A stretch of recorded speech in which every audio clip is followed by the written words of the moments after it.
deals with the soul of America as a living organism. Here, then, each week we dramatize man's greatest adventure on American Adventure.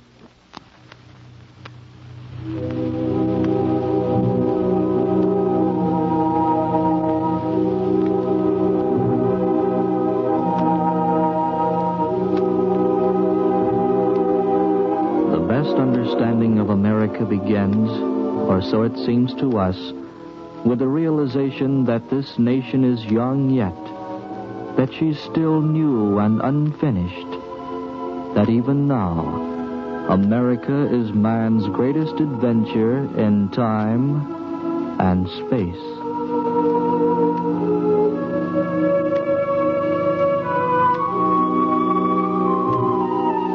The University of North Carolina, through a grant in aid from the National Association of Educational Broadcasters, made possible by the Fund for Adult Education and independent agency established by the Ford Foundation, presents American Adventure, a study of man in the New World.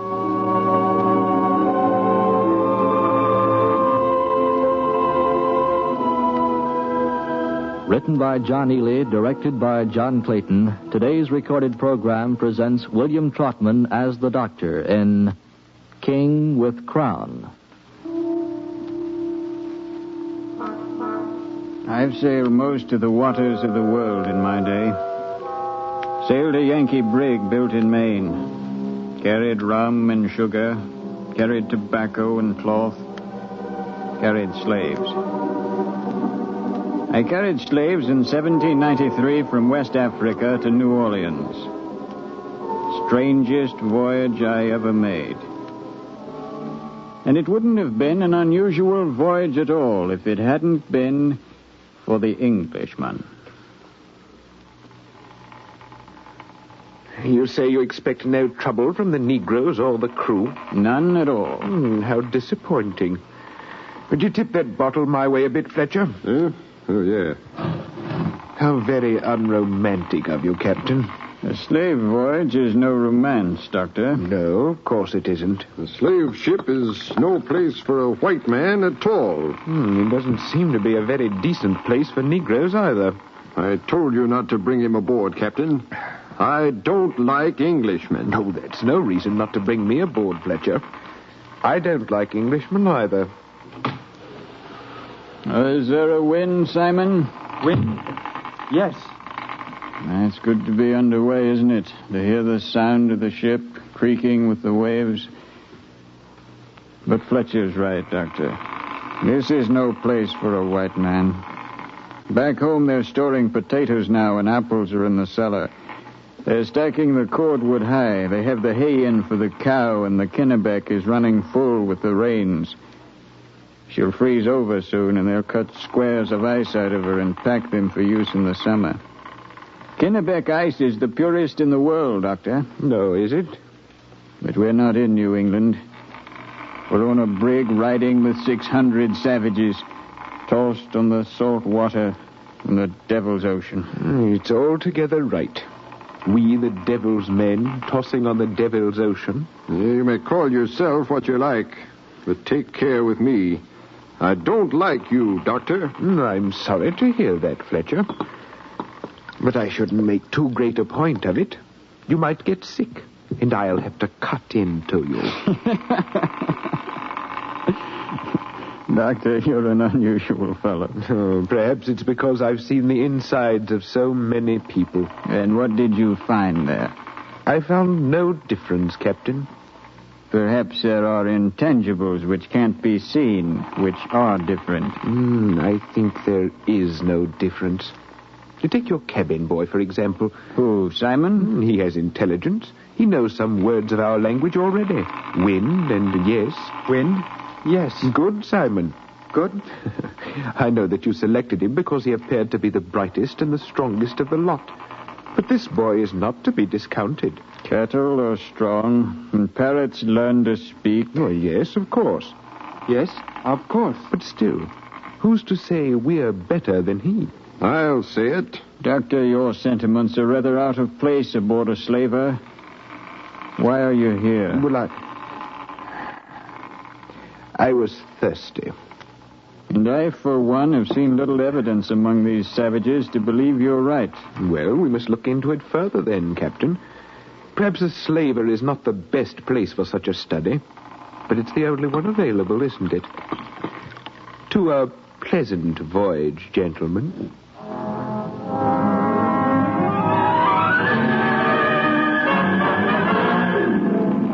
I found out years ago that I couldn't run a slaver. I was too considerate. So Fletcher, whose mind was never changed, who was never stimulated by a new thought or a new method, ran my ship. With iron and a cat-o'-nine tails he ran it. A cruel thing, that whip. Pieces of metal held by long leather strips. Even when used by an average man, it would leave scars that would never come off. And Fletcher was the strongest man I have ever seen. What did he do, Fletcher? Huh? Oh, hello, Captain. What did who do? This Negro. Him? Oh, he wanted something. He kept on and on. What? He's one of their leaders, that's all. And he kept on, making demands. You gotta keep them in their place aboard a slaver, Captain. In this manner and by this man, my ship was run. Smoothly, efficiently, with nothing out of the ordinary permitted. But this was not an ordinary voyage, nevertheless. The English doctor who had joined us at the slave camp in Africa was no ordinary person. And he had dedicated himself to an experiment with my Negro cabin boy. Table, damn it, table. Table. Chair. Chair. And what is this? Clock. No, Simon, this thing here. Map. Exactly. Fine work. Now, what's this? Lamp. And this? Picture. Of whom? Man. Which man? Washington. Ton. Ah. Now, who was Washington? King without crown. King without crown. It had taken them several minutes to arrive at that definition of Washington, and they had no less difficulty with other notables. In the beginning was the word. Beginning? Beginning. At the first. In the number one. Ah. Now, in the number one was the word. Word? Yes, word. What does that mean? Well, Christ, I think. Christ? A son. Ah. God's son. A king with crown's son. Ah, yes. In the number one was the king with crown's son. And the king with crown's son was with the king with crown. And the king with crown's son was the king with crown. The Englishman would teach all day, hardly permitting Simon to move. Then at night he would get drunk, he and Fletcher, and a stranger team has not been known. You ought to see the way the savages live in Africa. I have seen the way they live in Africa. Not in the interior, you ain't. And how do you know I haven't? I've seen cannibals. You must tell me about it at dinner some night. They tie up the victims to trees. Probably Dead equal. That they are endowed by their Creator with certain inalienable rights. And among these are life, liberty, and the pursuit of happiness. Fine, much better. Doctor, tell me why the American and the English fought. Well, that depends on whether you ask me as an Englishman or an American. I do not understand. Well, almost every question has two sides. You see, my hand has two sides. Whether you see the palm or the knuckles depends on which side faces you. But if I could see the palm and the knuckle... Oh, then you would be a scholar. No, you would be a prophet. You would be, at any rate, a rare and a great man.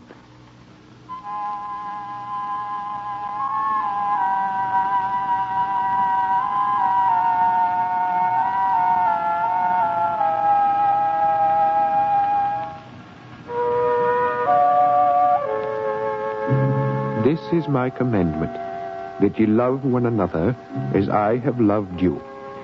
Greater love hath no man than this, that a man lay down his life for his friend. Friend? Yes, a friend is a person who likes you. even when he knows you. That is, he's an opposite of enemy. And what is enemy? Enemy hates you. Lion is an enemy. A lion is an animal. Yes, but Fletcher is an enemy. I see. Captain is a friend. Yes. And Doctor, his friend? I am, yes. And you are my friend, Simon. Of course. And together we'll show them, won't we, boy? Yes. I'll teach you. I was no poor student. I was a good doctor in England until the plague came and my family...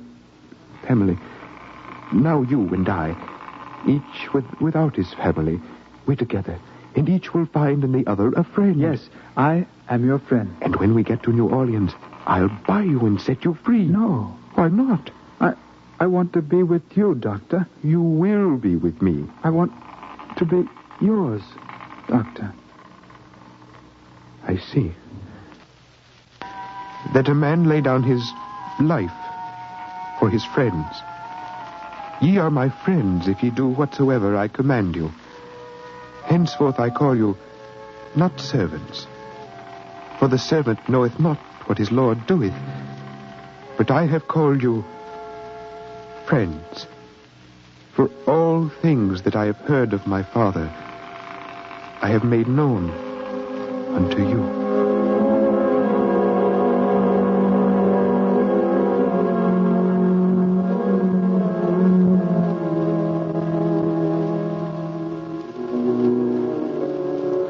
Doesn't look well to me, Doctor. No, he's strong. He studies too much. Amazing mind.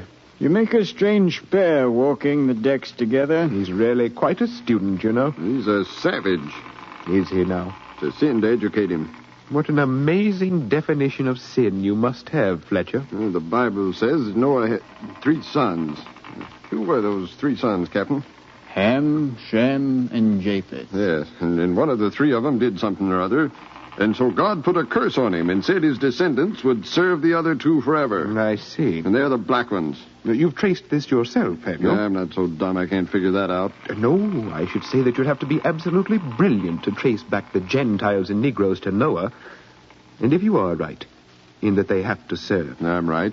Didn't Jesus say that the meek shall inherit the earth?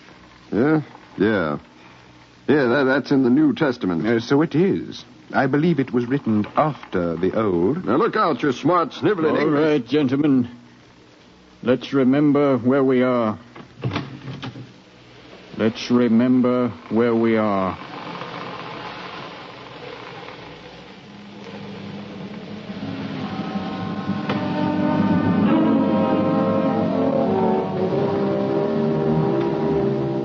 Poor winds bothered us as we approached the Caribbean. And it took us about 2 weeks to go the distance 2 days should have taken us. And once a gale quite took us out of our course. But through fair weather and squalls, the same scene was with us. Fletcher and his men watching sullenly. The Negroes watching suspiciously when they could see it all.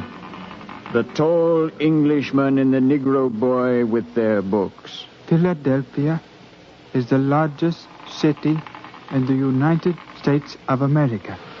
Down below were 600 savages, naked and sullen, angry and pitiful.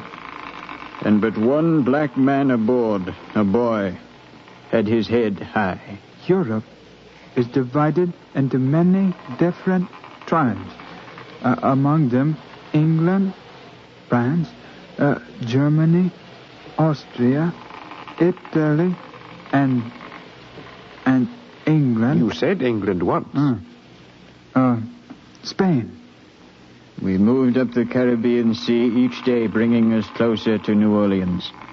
And as we progressed, the feeling grew in me that the doctor and his Negro couldn't upset the order and system of a slaver without consequences. But the ominous consequences when they arrived were not from Fletcher and his crew as I had feared, nor from the slaves, but from the hand of God. You notice the rash on the neck, Doctor? Yes. I haven't told anyone else as yet. I saw it only a moment ago. I see. The boy hasn't awakened yet, of course. I know what this means to you, Doctor. Do you? As much as anyone can love a boy whom he has changed from a native of Africa to a student of American history and Christian faith, I know. Simon. Before you waken him, I should like to remind you of the practice which is customary aboard slave vessels when a Negro breaks out with typhus. This is a slaver, Doctor. Remember that now, and the policy that is followed is not really inhumane when you consider the fact that there are several hundred of us aboard. I will expect you to diagnose this case and take action suited to the occasion. I can save this boy, Captain, with a little luck. At what price to yourself and every man and Negro aboard? No one can tell the danger.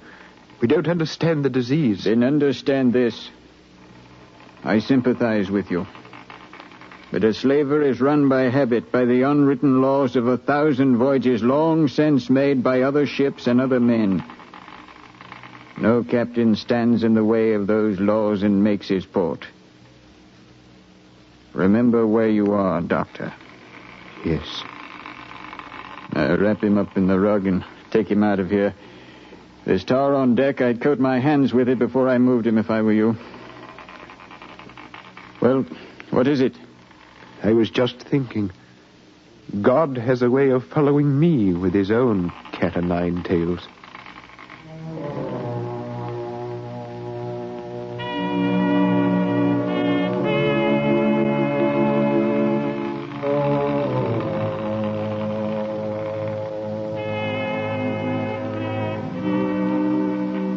And you say that the Indians are natives of America? Yes.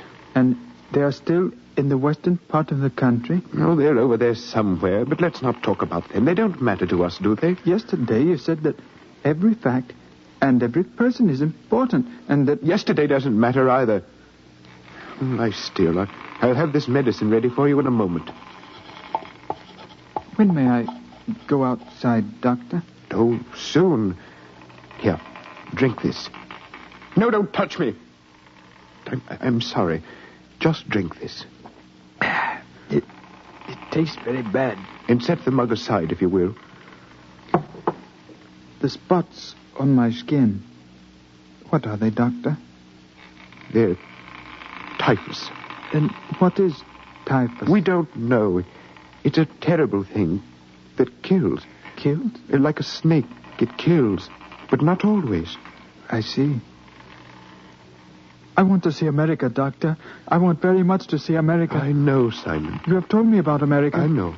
I want to go to Philadelphia and walk down the streets with you and say to people, I am Simon, and I belong to Dr. Williams here. Sometimes, Simon, we make our plans without considering the will of God. And you belong to him, Simon, just as you do to me.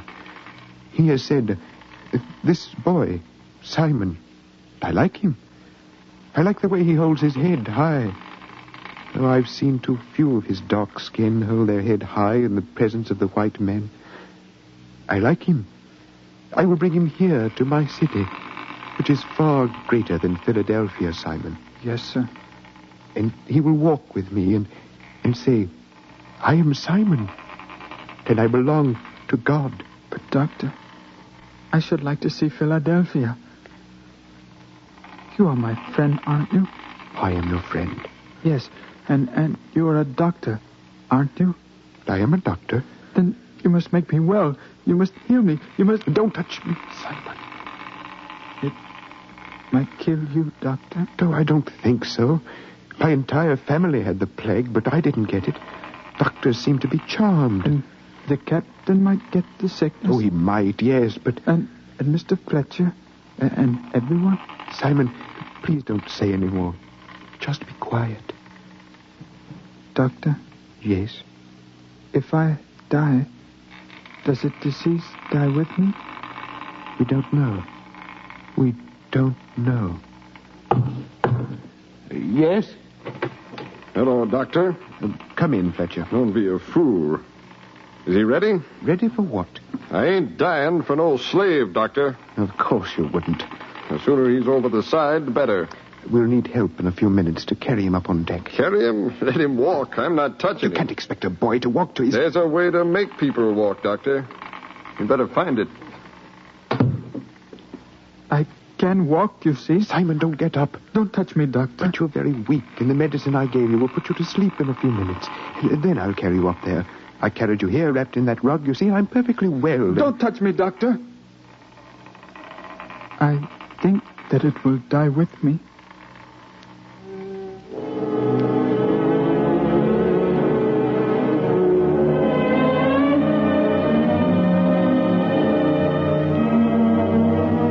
How can I tell you of the death of Simon, the Negro boy who could read a few English words by himself?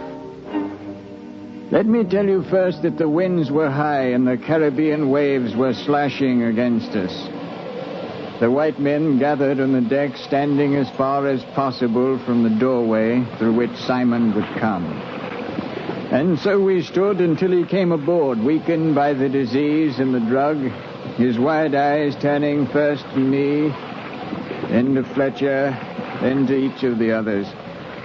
The doctor followed him helplessly. Fletcher stood near the center of the deck. All right, Simon. Simon swayed on his feet, seemingly unable to focus his eyes on Fletcher. Don't make it hard for us, and everything will be fine. Simon seemed to barely hear him, if at all. Well, drop that net over him. Be quick before he moves. Just a moment there. I gave the boy a drug so he'll be unconscious in a minute. You can do what you like then. There's no time, Doctor. You men... No, you'd rather see him scream through the mesh of net. You'd rather hang him 5 feet above the waves and hear him cry out for mercy, hadn't you? Talk about the savages of Africa, but what are you? A monster. A savage in spite of every thought and fact which greater men have tried to give you. Well, understand this. This boy will not be thrown over the side until he reaches unconsciousness. A cat o' nine tails slashed the body of the Englishman. Fletcher, stop that, do you hear? You'll kill him. I tried as best I could to stop him. I was only thrown aside as in the fierceness of his nature, Fletcher brought the whip down on the doctor. And the doctor was unable to rise from the deck. Each time he tried, Fletcher would beat him back, the strongest man I've ever seen. And then, as for a second time I was trying to stay his hand, a gasp went up from the men. For the Negro boy had suddenly moved to the edge of the deck. What's he doing over there? Then, with a final look at the bleeding doctor, Simon? The Negro boy plunged into the sea. Simon! Why did he jump? Why didn't he act like a savage? Why didn't he act like a savage?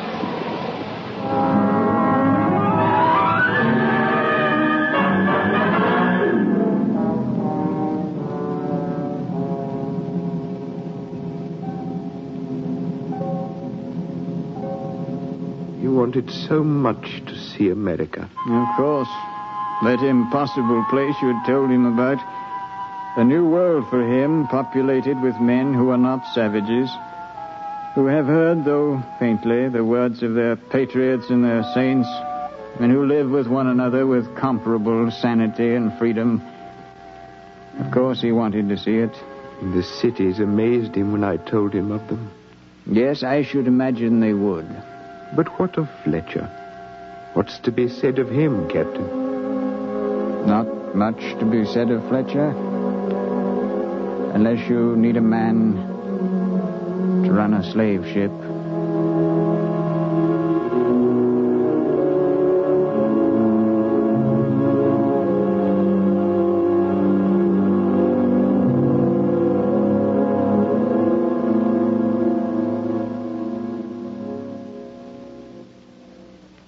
American Adventure is written by John Ely, directed by John Clayton, produced by the Communications Center of the University of North Carolina. American Adventure is a study of man in the New World, his values and his characteristics, who he is, what he believes. The series is made possible by the National Association of Educational Broadcasters and the Fund for Adult Education, an independent agency established by the Ford Foundation.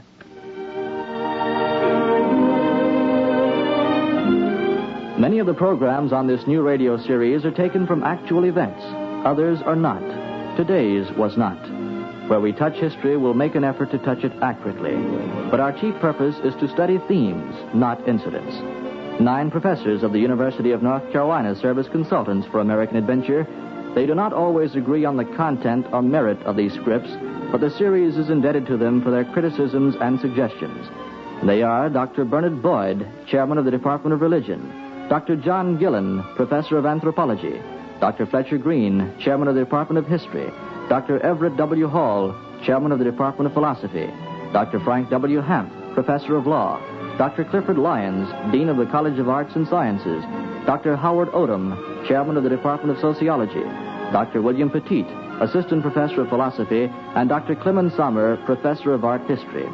American Adventure is based on a proposal prepared by Robert Schenken. In King with Crown, Bill Trotman was the doctor, William Waddell was Simon, Charles Kuralt was Fletcher, and John Ely was the captain. Carl Castle speaking. In the American Adventure, the cast is composed of students, faculty members, and townspeople of the University of North Carolina community. American Adventure is produced and recorded on the campus at Chapel Hill. Monitor takes you everywhere each weekend on NBC Radio.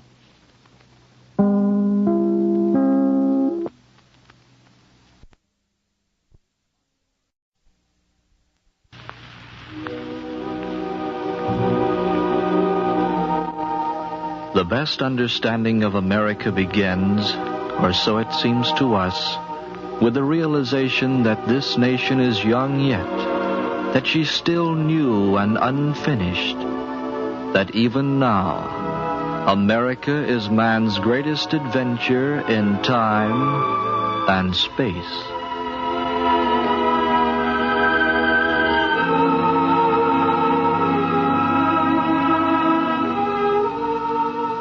The University of North Carolina, through a grant in aid from the National Association of Educational Broadcasters, presents American Adventure, a study of man in the New World, a series made possible by the Fund for Adult Education, an independent agency established by the Ford Foundation.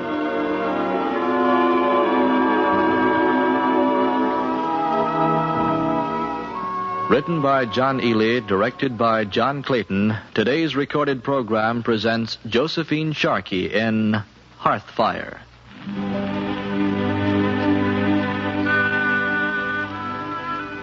I walked down the steep path toward the two-story farmhouse. As a representative of the TVA, the Tennessee Valley Authority, I'd seen hundreds like it. For it was my job to move the mountain people from their homes, when those homes lay in the valleys that were to become TVA lakes. It was hard to explain to the mountain people about why they had to leave their farms, especially the old people. And she was old, the lady on the porch watching me approach. I knew it would be hard to talk to her. It's hard to talk business to mountain people at all.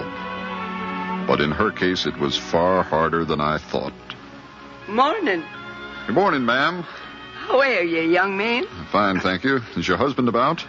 He's dead. 15 years. One of your sons, then? I got business about the lakes. No, just me and my daughter. You two live here alone? Yes, we do. Strange. Lonely out here, isn't it? Company aplenty in the hills. Company in the places they used to be. Ma'am? Would you like to sit down? Yes, I would.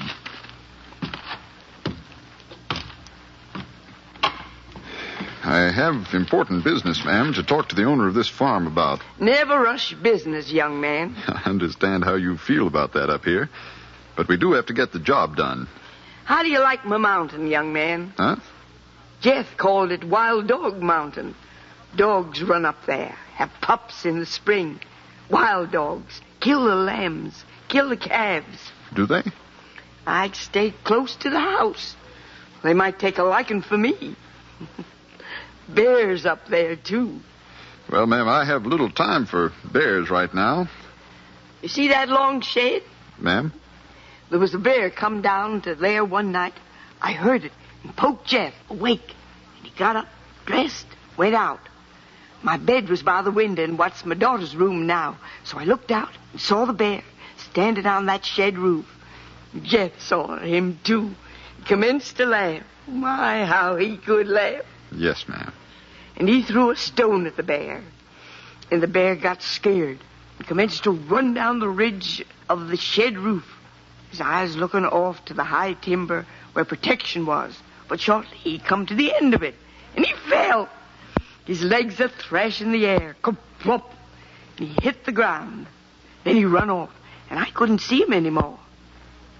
Jeff would tell that story, get right there in that chair and laugh At that bear, ka-plop, he went.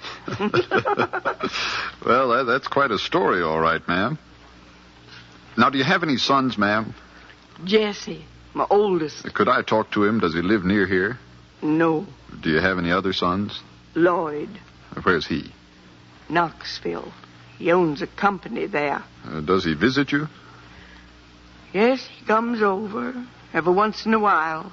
Ambitious he was, you see. Him and Jesse was like Jacob and Esau.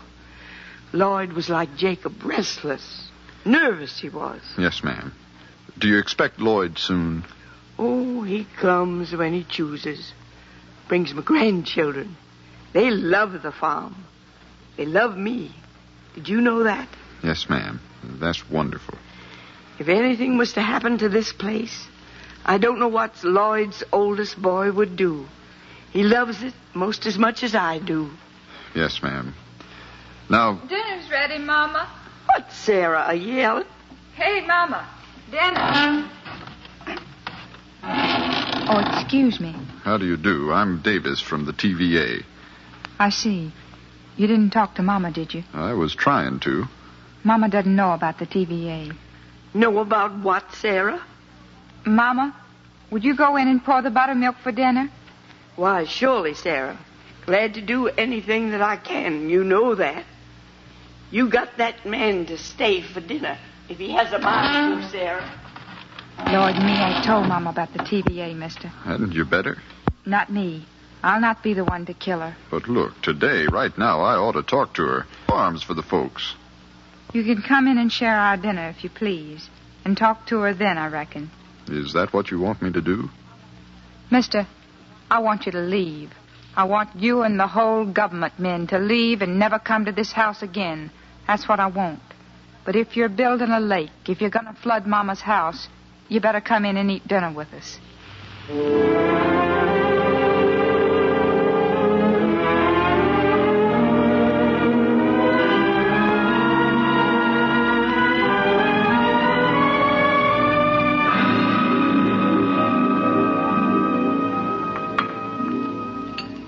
I suppose I might as well say what I have to say and get it over with. The TVA is building some dams, forming several lakes. And this farm here lies in a valley that is going... You remind me of Lloyd, young man. And yet you remind me of Jesse. I beg your pardon? The way you dress is like Jesse. You dress for the mountains with boots and good cloth. But you talk like Lloyd. Business, business. Yes, ma'am. I wish you would listen to me, though, for your own good. Mr. Davis works for the government in Nashville, Sarah. No, for the United States government, ma'am. Oh, then maybe you've come to tell me about Jesse. No, ma'am. I don't believe I understand. Jesse was in the infantry. He was decorated by General Pershing. He was missing in action.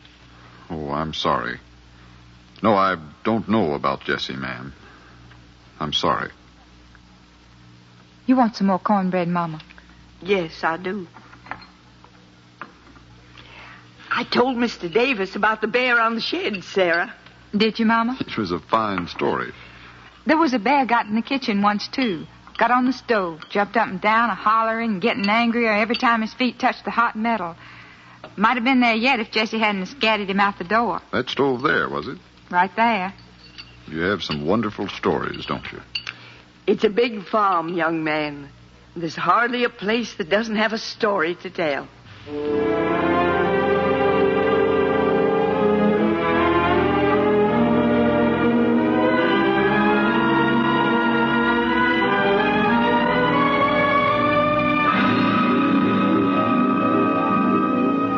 We generally sit a while in the parlor after dinner. Yes, it's cool in here. Coolest room in the house, outside of the bedroom Mama uses now. That's my grandfather's rifle up there. It's beautiful.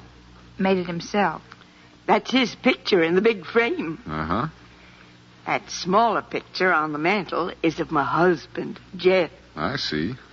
What's he carrying, rabbits? He was. Probably been hunting. Lloyd took that picture with a Kodak.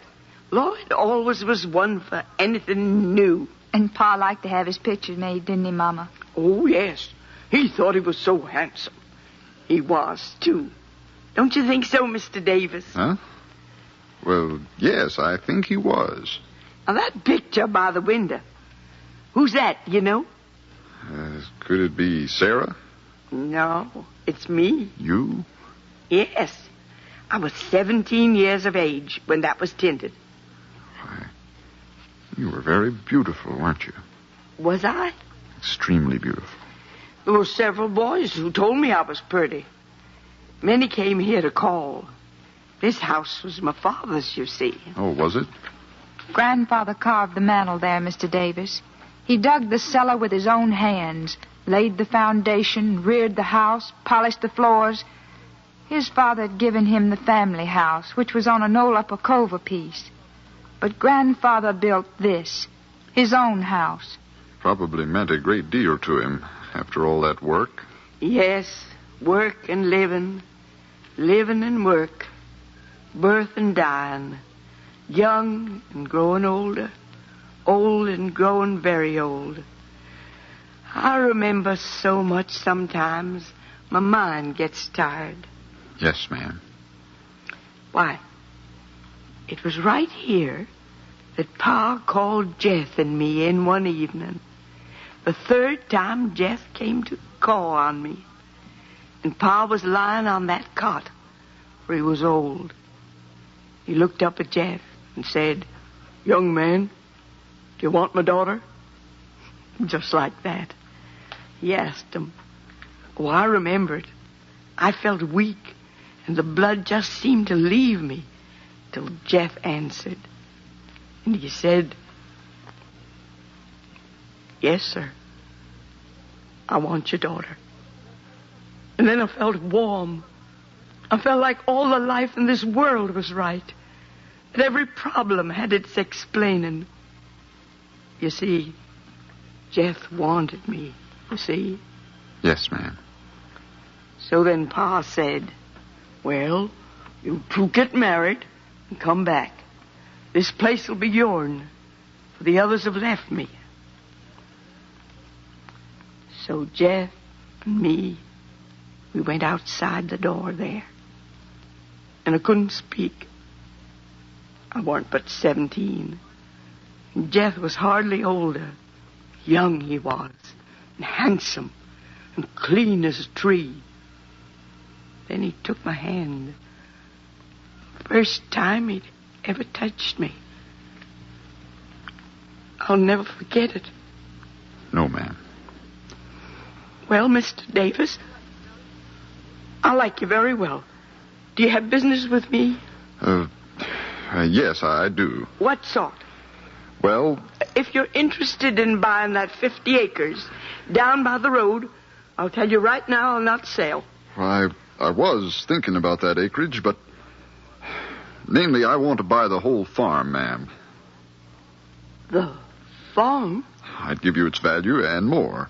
I'm anxious to have it, frankly, and I know I'm imposing on you, but... Why, I couldn't sell the farm. This house is... No, Mr. Davis. I'm saving this farm for my grandson, Lloyd's oldest boy. Tom may well want to come here. He likes it. This is going to be his. I understand that, but... The whole cove was once in the family, Mr. Davis. And this, the best part of it, is still ourn. It's mine. Mama, Mr. Davis has something to say. Yes? Ma'am, I like you. I hate to hurt you, but... You see, it's very important that you sell this farm. Important to hundreds of thousands of people. We're building a dam, you understand, right across the Clinch River, and it's going to back water up into the coves for miles, into this cove. A lake will be here. Water, tons of water. Thousands of tons of water, ma'am, for flood control. Why, we haven't had a flood on this farm for 50 years. Except for one piece of bottom land that the creek washes once in a while. I I see. Mama, please try to understand. I am trying, Sarah. But what's the need? I won't sell. You have to sell, ma'am. What you say?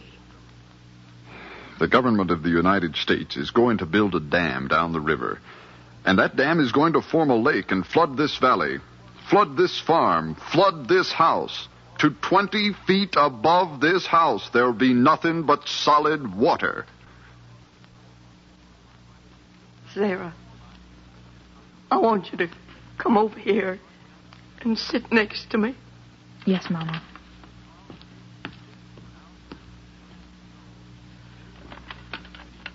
I feel awful lonely. Awful lonely. I feel as if Jeff just has to be here. Or Jesse. Lloyd may be here soon, Mama.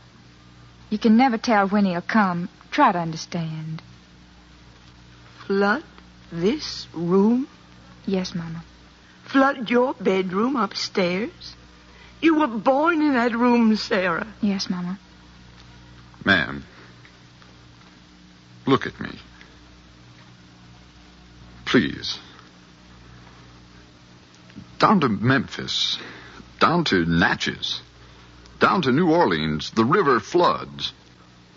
And when it does, it kills like an angry thing, like a wild thing. It carries off land and people and babies and food, farms and animals. It wrecks cities. It's a terrible thing when the river floods. And we have to stop it. New Orleans? We'll do anything we can, ma'am. We'll find you a better farm, another house. We'll pay you, anything within reason. I don't know anybody in New Orleans. Of course not, ma'am. I don't know a single person who ever left here and went to a place called that. Yes, ma'am. I like you, Mr. Davis. I told you before. I liked you. Yes, ma'am. But don't you see? When Jesse went away, it was to the government. They wanted him for something. Way off. I don't know where. Germany, Mama. Germany. That's right, Sarah. And he never come back. They said he was lost. They couldn't find him. Please, Mama. Don't talk anymore. And now, way off, somebody needs my farm. But I can't let him have it. You see, this is my house. And Lloyd's boy, the oldest, I want him to have it. He's to keep the fire going. I'm sorry, Mr. Davis. I like you. But you'll just have to do business elsewhere. 'Cause I can't sell my farm.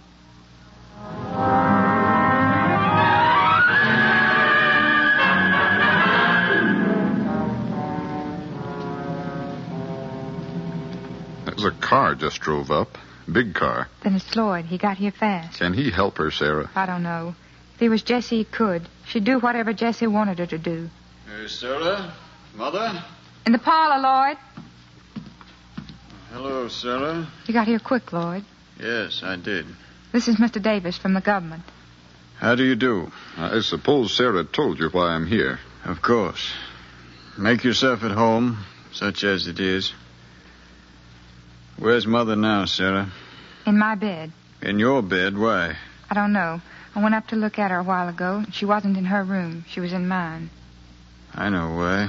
It used to be hers when we were children, back when Dad was alive. Yes, but why is she using it now? Because it was his, because she needs him, because her children were born in it. I think you may be right, sir.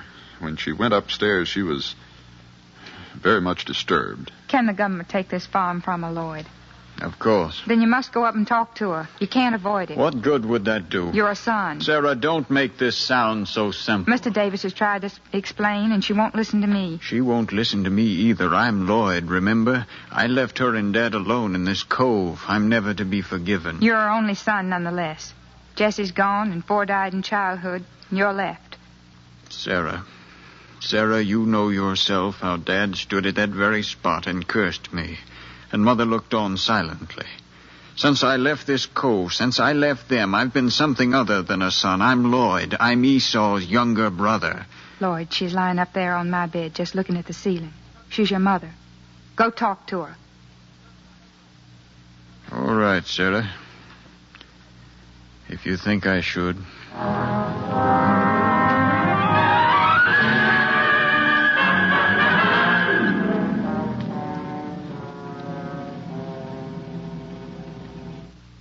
Why, I didn't know you were standing there, Lloyd. Yes, Mother. I've been here for a minute or so. You've been quiet. Yes, Mother. I've been expecting you to come to see me all week. Well, it's a hard drive, Mother. It's 60 miles, and the roads are terrible. I've been expecting you.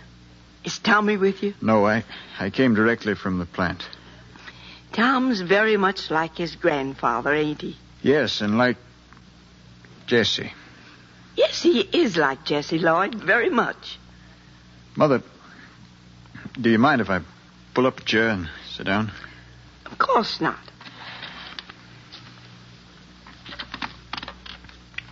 Lloyd, there was a man here this evening wanted to buy the farm. Said I had to sell. I told him I wouldn't. I understand, Mother. You've got to fix it so he can't make me sell, Lloyd. All right, Mother. His name is Mr. Davis. Yes, I remember. You look older than I ever saw you before, Lloyd. I'm as old as Dad was when he had the stroke, Mother. Are you? Yes, you are. Let's see. He died in... 1920, January, the Tuesday after Old Christmas. You remembered. That's strange. What I want to talk to you about, Mother, is the love you have for this farm. It is a love, Lloyd. You'll have to fix it so I won't have to sell. I know. It's a deep love. It's a love you have for the past, which was good to you. Not always good. No, but you had security then and a future. You could look forward, couldn't you? Then Jesse died. Then I left you and went to Knoxville. Let's not talk about that. Then you and Dad were left alone out here. And there wasn't any future for you, was there, Mother? Lloyd, I don't want to talk about all that. So you and Dad did what anybody would do. You began to live in the past. Then he died. And all you had then was the house, the farm, the past. The places you remember. Lloyd. Believe me, I understand. I'm not blaming you. I want you to know I understand. I know how hard it is now that the past is being threatened when they're trying to take this house. But I won't sell. I won't sell. No, because you can't sell, Mother. Because you're a part of this house now. You're as much a part of it as the floors are part of it. As that chimney there, as this wall. You and this wall and Jesse and Dad and Sarah and me before I went away and the babies you lost and your father who lived here and built this wall. You're part of them and they of you through this place. Yes, Lloyd. Yes. That's true. And they're the best part of your life. I know, Mother. Remember that I know. Believe me. Because I have something else to say. Mother, your father was a builder, wasn't he? Yes, he was, Lloyd. When he was young, he was given the family homestead, as I remember. Yes. And he left it, didn't he? He came down here and built this house, as you know. He left his father's homestead, deserted it, and built himself a new and better house, didn't he? He was always looking forward, wasn't he? Yes, he was. Always the next planting, the next hunt, the next addition to the farm. He wanted to buy that piece of land along the river, the Thompson place. But he got sick. Mother, why haven't you told my son that? Why? What do you mean? He comes back to Knoxville whenever he's been with you, and he tells me about the old days and how wonderful they were. He tells me about the hearth fire and about the orchard Granddad planted, one tree for each child. But he never mentions that the hearth downstairs is about to fall apart or that the orchard doesn't bear fruit anymore. He doesn't know you gather as a family around a hearth fire for love and purpose. but that you serve this love, you drive for this purpose by going out and changing and improving and rearranging as your father did before you. Back in the coves, Mother, are people who have forgotten this meaning of the hearth fire. They're isolated. They're lost. It's 1935, Mother, not a year for Cove people. And in 1950, the year of Tom's maturity, that won't be a time for Cove people either. Not for the isolated mind, not for the man who is always living in the past. I think you're saying something, Lloyd. But I don't know. I never heard you talk like this. Never before. I want you to help my son. To help prepare him for his life. To give him roots deep in the soil of the past and his good fathers. But I want to be sure that he's ready to meet the challenges of his own day. That's what your father would say. That's what Jesse would say. Tear it down and build it better. I can hear Jesse say that, can't you, Mother? I don't know. Sell the farm and buy a better one. That's what your father would say, isn't it? I don't want to talk anymore, Lloyd. What do you want me to do, Lloyd? I don't know. This house is part of me. So long as you have no future, it's all you have, Mother. But I'm trying to give you a future. I'm trying to give you a future in Tom. I want you to help me rear him. He needs all the knowledge of the old days, all the depth of living and life that you and I can ever give him. But my son isn't to belong to this cove, Mother. Nor to this house, nor to that old shed out there, nor to that hearth downstairs. But to the spirit that caused that hearth to be built, and that fire tended, and this house built. And that spirit must be in you. It isn't in these walls, Mother. Mother, listen to me. Can you leave the past for Tom?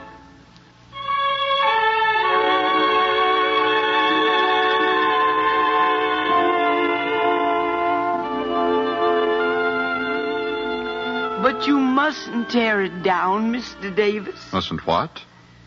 That house has to be left standing. But we have to clear the lake bottom. I won't sell if you don't leave the house standing. And that shed the bear ran down. But... I mean it. It has to be that way. Well, I'll tell them in Knoxville, ma'am. And I want the government to move the fire. What fire, ma'am? In the hearth. You mean move it to your new farm near Knoxville? Yes. Well, I'll tell them at the TVA. I want it written down. You see, Mr. Davis, when my grandfather built the house, he brought coals from the hearth at the homestead and put them there. They've never been allowed to go out. I see. You can flood the farm, and who's to know whether the house and shed still stand or not? But the fire, we want to be sure of that. Yes, sir. You can be sure of it. And one more thing, Mr. Davis. Yes, ma'am? You're to come to see me in my new place. Oh, I will, ma'am. It's a beautiful farm. When I get married, I'll bring my wife to meet you. You better bring her before you get married, so I can look her over for you. I'll tell her you said that, ma'am. Come on, Mother. Sarah is anxious to get started. Goodbye, Mr. Davis. Goodbye, sir. I wish you luck with your project. It's a big thing you're doing. Something for the future. For hundreds of years into the future. I'm glad the TVA is here with its vision and its plan. Thank you, sir. And good luck to your family.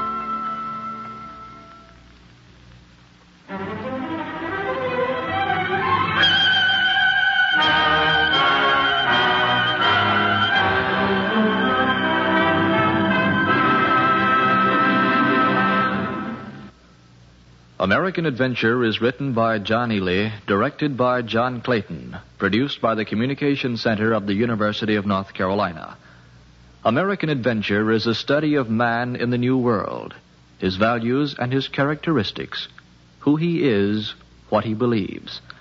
The series is made possible by the National Association of Educational Broadcasters and the Fund for Adult Education, an independent agency established by the Ford Foundation. In Hearthfire, the old lady was Josephine Sharkey, a local housewife. The TVA agent was Charles Kuralt, a student. The daughter was Jean Herring, a clerk in Central Records. The son was John Ely, member of the faculty. Carl Castle speaking. American Adventure is produced and recorded by the University of North Carolina on the campus at Chapel Hill.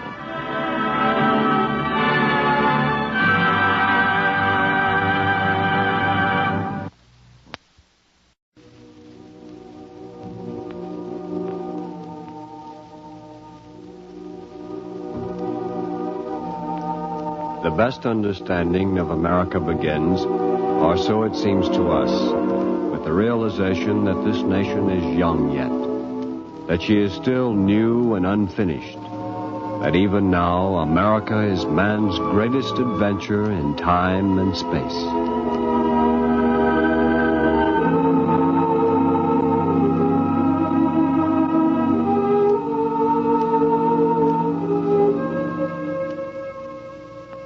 The University of North Carolina presents American Adventure, a study of man in the new world, his values and his characteristics, who he is, what he believes, what he lives by.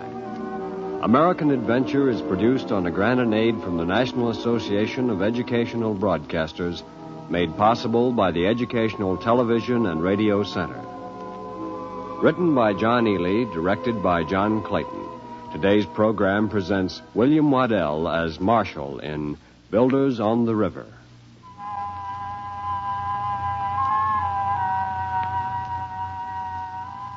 Back in the heart of the Depression, back in 1932, there was a man who lived with his mother and his brother in a shack town on a river in a southern state. And he built a house. Not just an everyday sort of house. It was one of the most wonderful houses ever built in this country. This is the story of the man, and his mother, and his brother, and the house. Why don't you go down to the river and help your brother look for firewood? I don't want to. You gonna sit here and mope, are you? Be quiet. Don't you talk to your mother like that. Oh, shut up, Ma.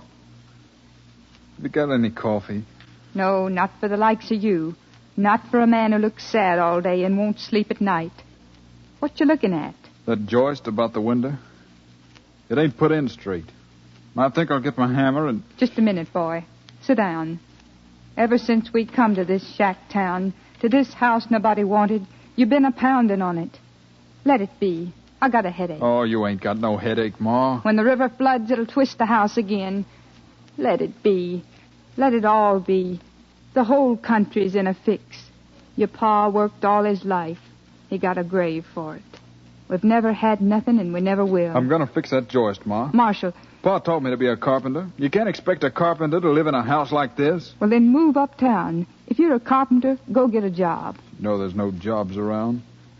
I talked to foremen. I've been house to house, everything. The foreman, they say, you're Jeb Kaufman's boy, ain't you? And I say, what if I am? And they don't answer me. I don't know of any place I can get a job. Well, nothing I can do about that. Sometimes I think the only thing to do is to go ahead and build myself a house. What'd you say? I said build myself a house. Where? Right here on the river. Where's your lumber? I ain't got none. Son. But I can get it. I can find some somehow. Look, Ma, I'm a carpenter. A carpenter can't sit around the house. Not in a house like this. You don't make sense, son. Wouldn't you like to have a well-built house? A house that's square and solid?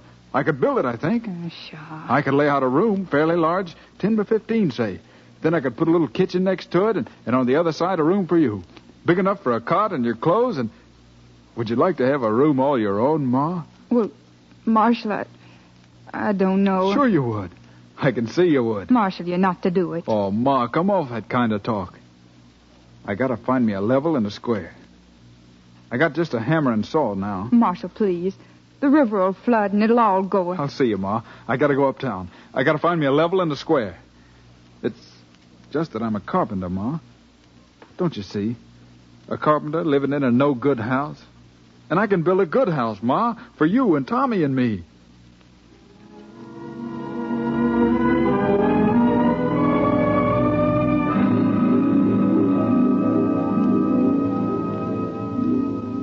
Credit, mister?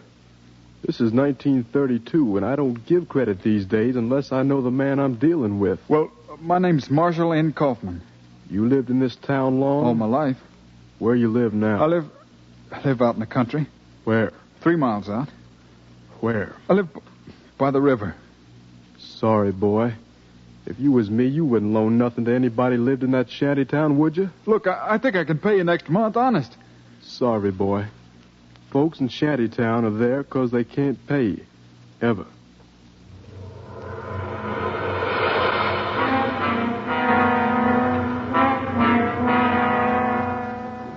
There was a large building going up on the corner of Taylor and Manning Streets. Marshall went down there as he did periodically and asked for a job. He was refused. He went to another place where he thought a house was going up, and when he got there, he found nobody on the job. Neighbor said the man that was building the house had to stop because he didn't have any money. That afternoon, Marshall walked back to the river at a place about 2 miles above the settlement in which he lived. He waited on the riverbank for wood to drift down. That afternoon, 2 pieces drifted down, but there was another man on the other side of the river, and he and Marshall had a fight out in the middle of the water for one of the pieces. When Marshall got back to the bank with it, he was so weak, he decided to go on home. Next morning, he examined the driftwood and found that it was warped. It was just good for burning. He went back uptown to where the building was going up. Just a minute there, fella. What? What you got in your hand? What you doing with my level? I'm just looking at it. I gotta make one. Put it down. All right. Ain't you Jeb Kaufman's boy? Yeah. I thought so. Stealing my level, are you? Look, mister, I never stole nothing in my life. You mean a fort a day? I mean never. No pa either. I just gotta build a house, and I ain't got the tools. I gotta make some. You say you gotta build a house? Yes, sir. I don't believe you, boy. I said I'm gonna build a house. You gonna build a house, but you ain't got enough money to buy a level? That's right. Get off my land, Jeb Kaufman's boy. You don't make sense to me.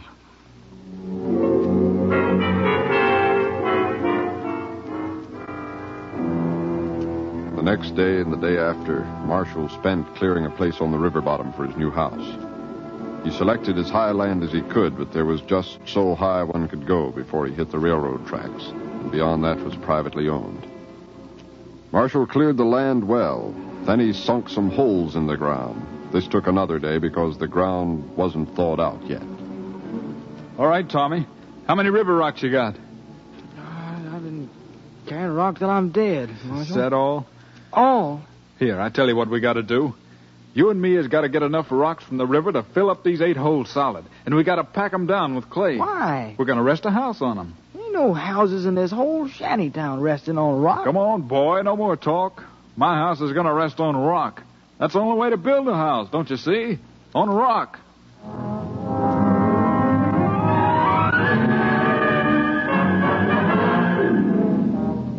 3 miles to town every day looking for a job. Every morning, house to house, looking for work. And once in a while, Marshall would get to hoe a man's land into furrows or to cut weeds out of a copperhead patch. But when he could find no work, he would look for wood. Any kind of wood to make a house. What are you doing back here, boy? I told you. How do you do, sir? I'm wondering if you got any scraps of wood around the building here that I might use. For your house? Yeah, for my house. I got no lumber to give away, boy. No, sir, but ain't you got some scraps? Like this in here? Why, that piece of wood ain't more than a foot long. Can I have it? Why? And that other piece. Some of these other scraps around here. I got to build a house, mister. Let me tell you something. This is the only piece of wood I got for that house. Can I have it? Don't laugh at me, mister, or I'll... Now, I'm a carpenter, same as you. I had a drunk for a father, and he got sent up once. But I never drunk, and I never hurt nobody. Then I'm asking you to let me carry off some of this waste wood. This might make good firewood, boy. I see. Of course, it ain't my wood. It belongs to a corporation, and I expect they'll just let it rot. All right, but don't take anything except scraps under 2.5 foot long. Yes, sir. Thank you. And about the level you picked up the other day in the house you're building, I'm inclined to believe you now. I don't know where you can get a level, though. Well, I figured a level out yesterday down at the city dump. You did? I got a small bottle here in my pocket. You see, a square bottle with a cap. Yeah? I got to fill it with water and put the cap on and then fasten the bottle to a good straight piece of wood. And if the air bubble inside the bottle comes to the center, I reckon it's level. Level enough, anyway. It has to be level. Exactly. Well, then, go fill it with water, and we'll test it again mine to see. At 4 o'clock, Marshall and the foreman found that the bottle could be used as a level. At 5 o'clock, Marshall had collected several small scraps of lumber. He picked up as many of these as he could carry and started the 3-mile walk back to the river.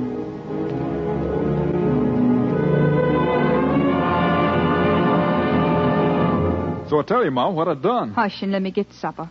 I don't want to hear about that house. This foreman, he's about 6'4", and he's been eating good all his life. You can tell that. Most folks have. And he give me all that wood. So he give you the wood, little pieces of wood. Well, I asked him if I could pick up nails around that the men dropped or that didn't go in straight and had to be pulled out, and he said it'd be all right. I tell you, Ma, it's beginning to look like it won't be hard to build this house. Marshall, all day your brother's been a-going back and forth to the river collecting rocks. There he comes now. He ain't strong, Marshall. He ain't well fed. This fool house is something neither one of us likes. Come in, Tommy. How did you do? I got 2 of the holes filled up with rock, Marshal. Good. I got good news for you, boy. I got some wood. I seen it. Of course, it's little, and we're going to have to sink some more holes, because I can't span more than 5 feet, even nailing the pieces together. You're going to sink more holes? Sure, just a few more. Marshall, you listen to me. Now, Ma, don't take this house away. It's all I've got. It's all I can do, and I've never wanted to do anything so much in my life. I can help Tommy carry the rock. Well, see that you do, Marshall. But it seems to have no point to me. Of course it has a point, Tommy. Everything does if it's what you just have to do.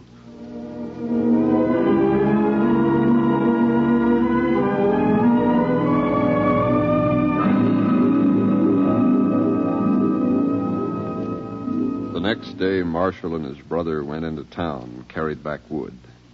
The day after that, they made 2 trips carrying wood. After supper, Marshall wanted to go back for another load, but Tommy said no, that he was too tired. Tommy went to bed. His mother went to her bed. But Marshall sat up thinking about his house.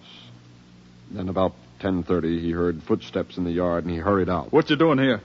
3 men stood there, their arms loaded down with the wood Marshall had brought from town. Marshall picked up a piece of 2x4 and faced them. His eyes seemed to be deep in their sockets, and he was breathing hard. My pa once killed a man for stealing from him. They sent him up for it. I'll kill the man that takes away 1 piece of my wood. So the men put the wood back where Marshall had stacked it. Then they went away. They didn't say anything at all. The next day was Sunday, and the mother said that Tommy couldn't work on Sunday, so Marshall carried rocks from the river and filled up 2 more of the holes. There were 14 holes now, and only 8 of them filled. The next day, Marshall and Tommy carried wood from town. For 4 more days, they made 2 trips a day. Marshall carried rocks from the river at night. After 1 load on Friday, Marshall thought they had enough wood for the frame of the small house. It's a lot of wood, Marshal. Ain't it? A lot of backache, too. All we got to do is nail it together and put up a frame. Yeah, all we got to do. Of course, before we do that, we got to look for nails. Need a raft of nails. Come on, Tommy, we're getting her built right enough. Marshall and Tommy found 517 nails. That night, Marshall straightened them. And the next morning, bright and early... Now, Tommy, we're ready to commence. You aim to nail them pieces together? I aim to strike the first nail for the frame. Let me have one of the best nails. Here you are. Now, what'll she be, Tommy? Will she go in straight or bent? Straight, I reckon. It's a sign, you see. What's your hand shaking for, Marshal? It's a sign for the whole house. Now, stand back. You're just driving a nail, Marshal. Stand back. I gotta hit it just right. Gee, Marshal, you near drove it clean into the wood. Straight, you see? It's a good sign. It ain't gonna be so hard after this.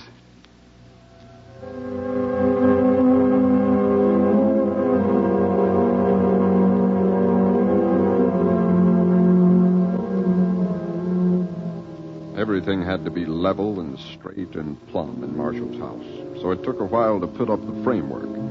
On days when it rained, he would go to town and gather more nails and other pieces of wood he needed, pieces of wood better than those he had. And then the frame was finished. The skeleton was up. Look at that. Good Lord, Tommy, what do you think of that? It's there, you see? I never thought I'd see a thing like that. They said we couldn't do it. All the people have been snickering at us. Shake her frame. Try to shake it. Not too hard. You see, she's solid. And when we get the boards nailed to the outside, it won't shake at all. You'll see. When are we going to get some more boards, Marshal? We have to go to making trips to town again. When do you want to start? Oh, it's just 3 o'clock. You want to go now? Ain't you tired, boy? No, I ain't. I don't get tired now that I can see the house.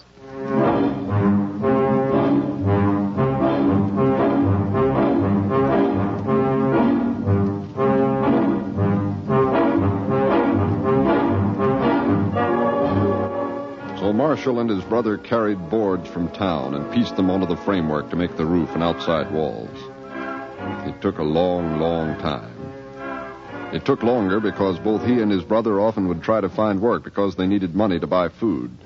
But soon the garden the mother had planted came in with squash and beans and corn, and the boys put all their time into the house, carrying wood, finding nails, piece by piece, hammer blow by hammer blow, until there she stood. A naked thing without windows or doors or paint or a roof cover, but solid and straight and true from the floor to the peak of the wooden roof. Mr. Moore? Yeah? You come for some more nails? No, I come to ask you about a problem. I've been looking while I've been building for something that might do for a roof cover for my house. Yeah? I need a tin roof, I figure. I don't want danger from fires. Yeah? I ain't got nothing, boy. Do you know where I can get some tin? No, not unless you buy it. You're welcome to the nails you can find or the wood scraps. Though we ain't going to have many more wood scraps. But a house ain't no good without a roof cover. No.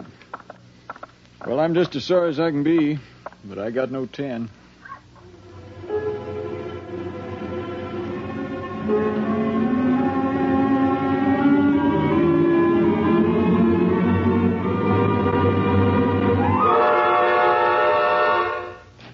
Yes? How do you do, ma'am? I seen some pieces of tin stacked up beside your house. Could I do something around your place to earn them as my pay? Where are they? About 60 pieces, ma'am, at the side of the house, with a cover over most of them. What can you do, young man? I can carpenter or clear or might nigh anything. Well, I got a garage out back that needs fixing. Yes, I saw that from the street. It's a right big job, that garage. It leans. It leans bad. If you want to fix the garage, you can have the tin. But, ma'am, it'll take 2-3 days to fix that garage, I'd say. Well, what do you want to do? I got nothing else but to fix the garage. Just prop it up and take the tin, all right? No, I won't prop it up. I'll fix the garage, ma'am, for the tin.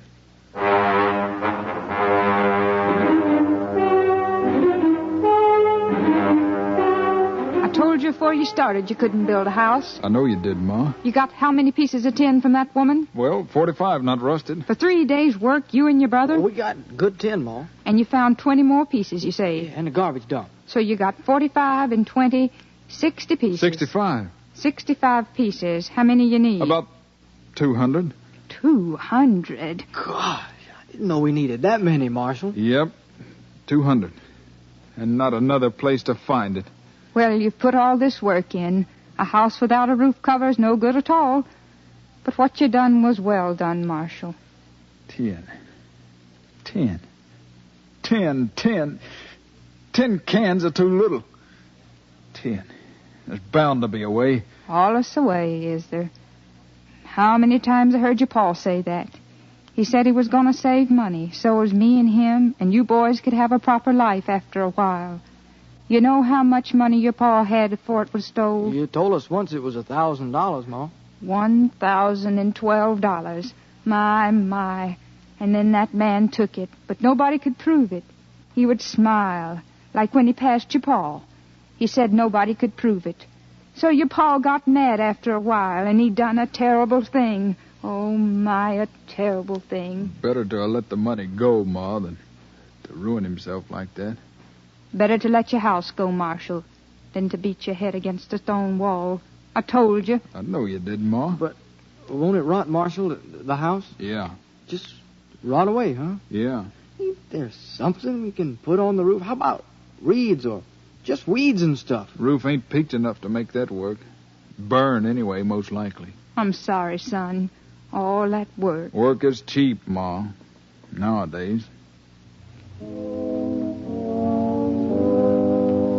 a full week after that, Marshall didn't go near his new house. But he couldn't find any other work to do, not even hoeing a garden. Money was scarce in 1932. It don't seem right, does it?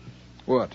The house. Let it be. What do you mean, let it be? You get going hard on something and then the car tracks in. You can't just stop. You gotta crash into something, ain't you? Well, let it be, I said. We could finish the inside of the house. Why? Look, Marshal, we could get us some cardboard and put it inside. Cardboard ain't hard to find. The roof leaks. Water will eat away at the cardboard. Do you mind if I go get some cardboard and put it up? I'll do it right, Marshal. I'll find some tacks and do it right. Then maybe we can paper over that. You want to help me, Marshal? I'll go uptown right now and try to get some tacks from somewhere, and I'll bring back a load of cardboard. Oh, let it be. No, I ain't. We ought to do all we can. We done all we can. No, we ain't. We can put up cardboard for the wall. It'll all go with the rain. Well, I don't know about that. I just know we gotta do all we can. We can't stop now, can we, Marshal? The boy brought back 2 pockets full of tacks and as much cardboard as he could drag from town, towing it on a wide board he pulled with a piece of wire he'd found. The wire cut his hands. Tommy made 3 trips for cardboard. Then he cut it into proper widths and tacked it on the walls. 4 days later, the house was papered with wrapping paper he had found at the city dump. The next 2 days, he and Marshall sat around waiting for the rain. But it didn't rain. You think a good storm would ruin the cardboard? I don't know. I guess it will. Marshal, maybe we could paint the house. Why paint the confounded Why not? house? What else we got to do? I had a plan for painting it. I was thinking we could get some paint at the dump. Scrape it out of cans. Out of a couple of 100 cans, we could get enough. Sure we could. Find an old brush or two. We could make it real pretty, Marshal. Try to get a fair color out of the mixture. Not easy to do. We could try. But it'd take a couple of days. What do you think? What's the use? Well, what do you think, Ma? I've said my piece. No use trying, boys. There is use trying. I'm tired of hearing you say that, Ma, there is. Come on, Tommy. Let's go get some paint.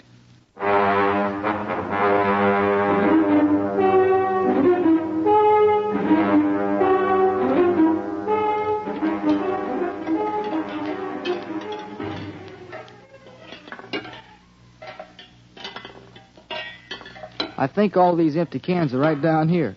Somebody threw away a raft of paint cans. Yeah, here are a couple. This is good paint. Not much left, though. We'll need 50 at least. Got all colors, Marshal. Well, we'll make something out of them. I'll stack them up over here, then we can drain them into 1 or 2 of the cans. Hey, Marshal, here's a big one. Huh? Here's a 4 or 5 gallon can down the bottom. Let me see. No paint in it, though. Here you are. What you reckon was in there? It smells like turpentine. Here, let me smell. Yeah. Are there any more? I expect so down under the paint cans. Why? It's thin metal. Let's see. You know what I think, Tommy? What? I think maybe we could open up a can this big and cut out a good square of tin. Yeah, you do. I think so. And I think maybe we can. Looks like maybe we can to me, too, Marshal.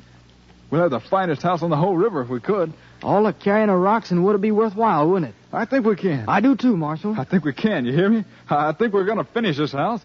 I told you we could build a house, Tommy.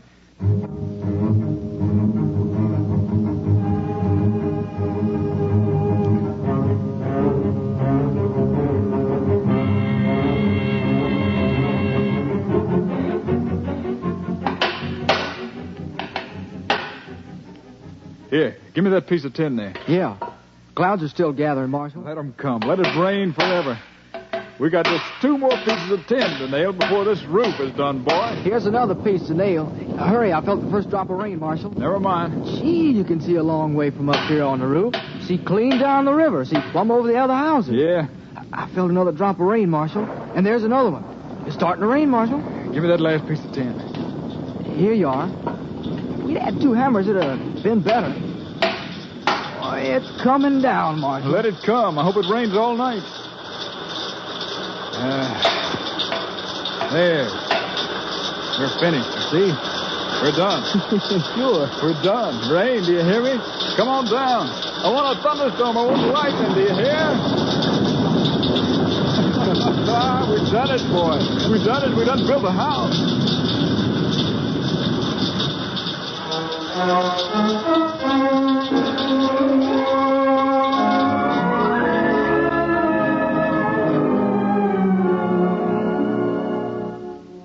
Word got out, for word travels. Word got out about the house down in the shanty town. The new house with windows which had been put together from broken pieces of frames and discarded pieces of glass.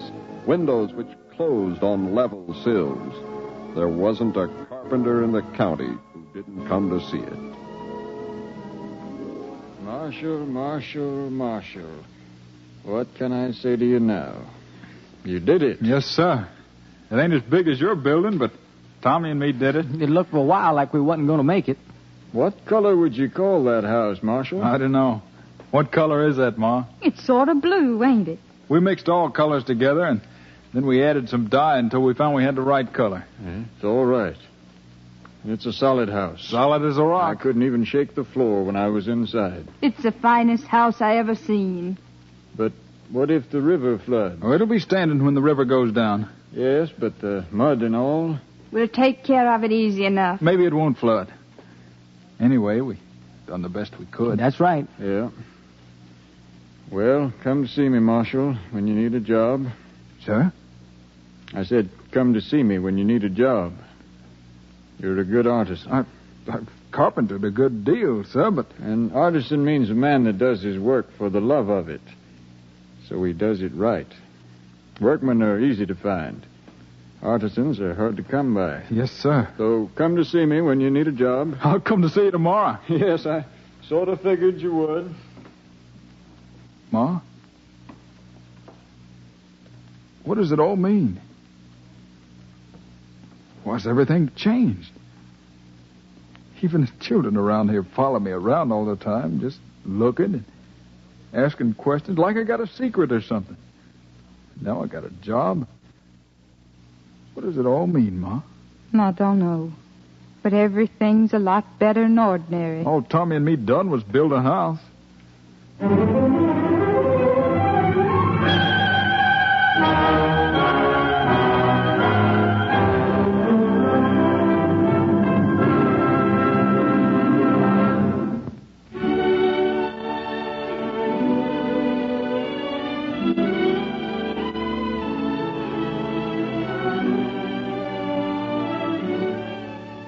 American Adventure is written by John Ely, directed by John Clayton, and is produced by the Communications Center of the University of North Carolina.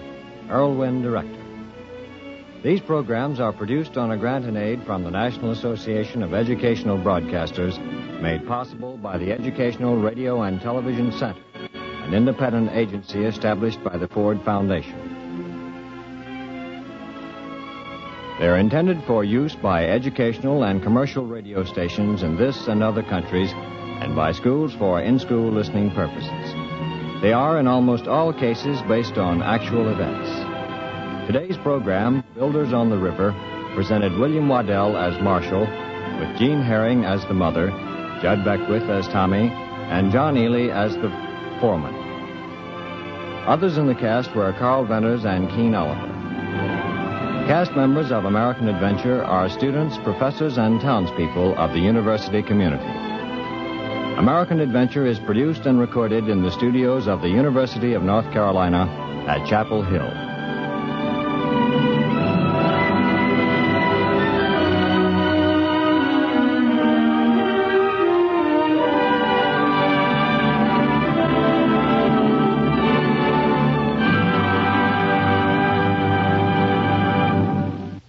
Let Uncle Sam help you earn extra money. Now, United States Series E bonds are improved to make more money in less time. They're improved to mature in less than 10 years. You can keep earning interest on Series E savings bonds 10 years after maturity, too, and that means a return of as much as 80% on your original investment. An easy way to earn extra money? You bet. Begin buying Series E savings bonds now. Monitor takes you everywhere each weekend on NBC Radio.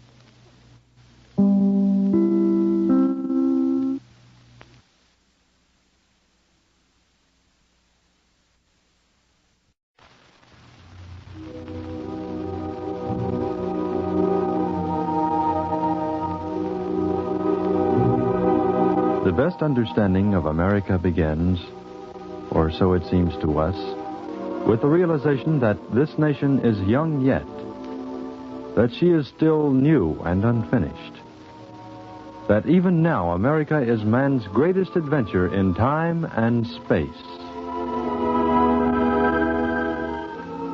The University of North Carolina presents American Adventure, a study of man in the New World, his values and his characteristics, who he is, what he believes, what he lives by.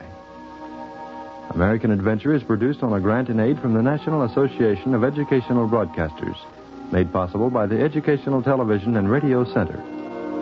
Written by John Ely, directed by John Clayton, today's program presents John Ely as Eddie in Story of a Poet.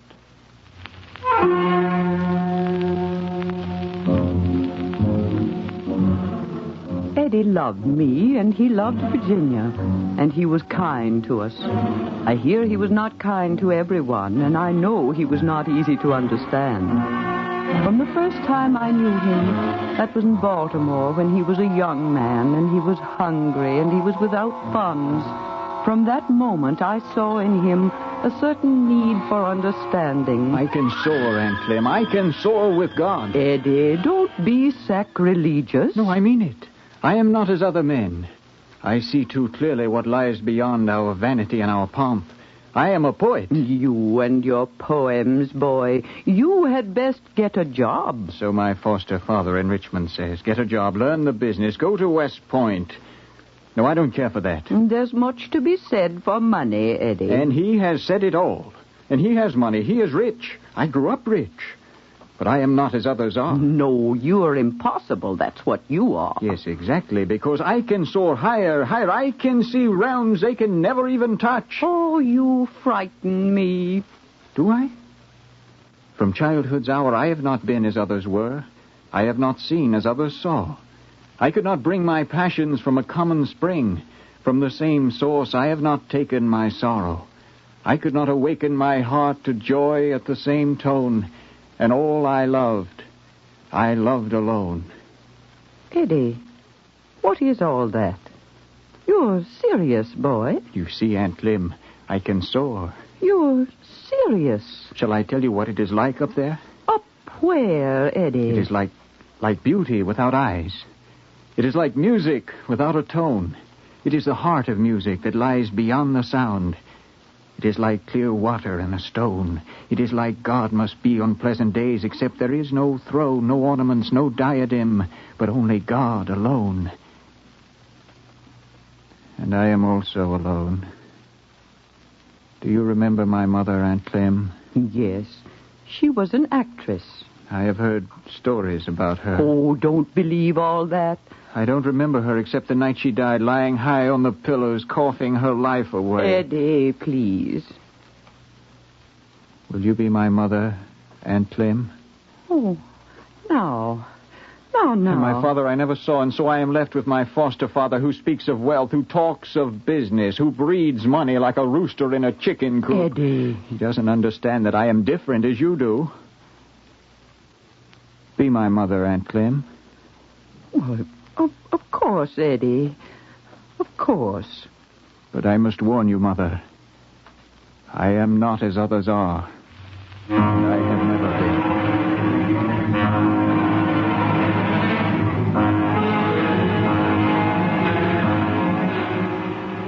Now, I'm sure you know why it is that after a year, West Point must mark your name from its rolls. I am not a soldier, sir. I'll vouch for that.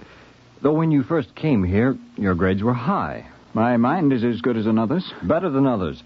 But now, why? Only that I began to know I could not put my life into this tiny path. Sir? There is much that is greater than a soldier. Oh.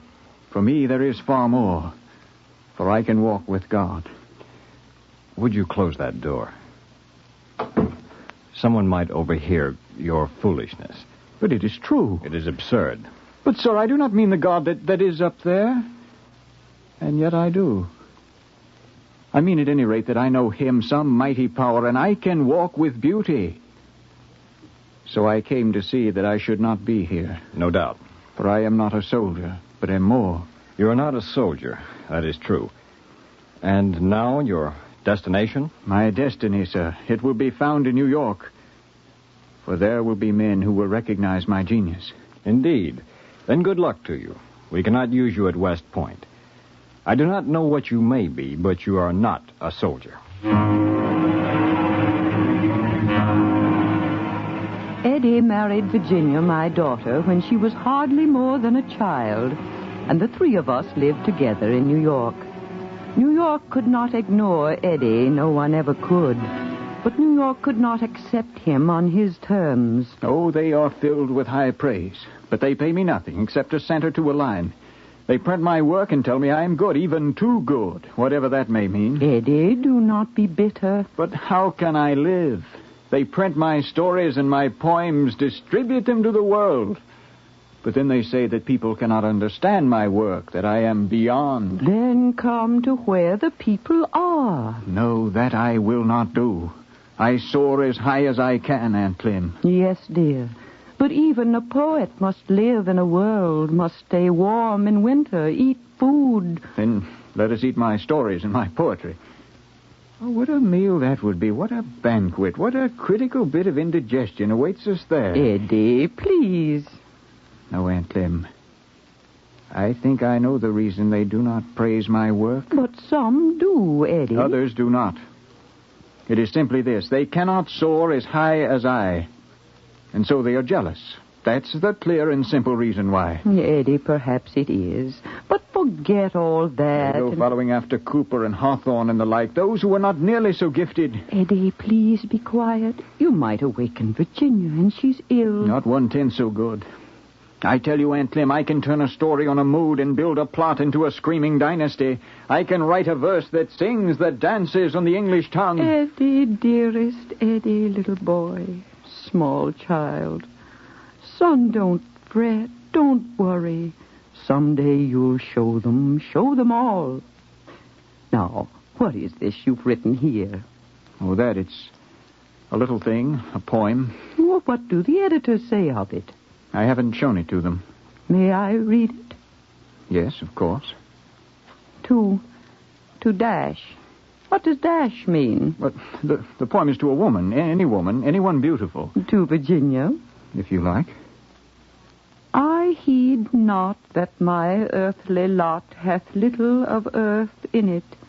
What does that mean, Eddie, little of earth? Little of those things that the earth gives those who serve its materialistic purposes. That years of love have been forgot in the hatred of a minute. Oh, very pretty, Eddie. I mourn not that the desolate are happier, sweet, than I. Desolate? Earthbound creatures are desolate, though they are happier than those of us who try to soar aloft. I mourn not that the desolate are happier, sweet, than I, but that you sorrow for my fate, who am a passerby. It's short, Eddie. Yes, and it will be measured by the inch. Let me have it. Oh, no, Eddie, don't crumple it, please. Don't throw it in the fire. Here, let me get it out. Yes, get it out. Save it for some future year, for it is to be measured by the inch. It is to be paid for by the line, and it is worth $0.25. Save it. It is worth $0.25.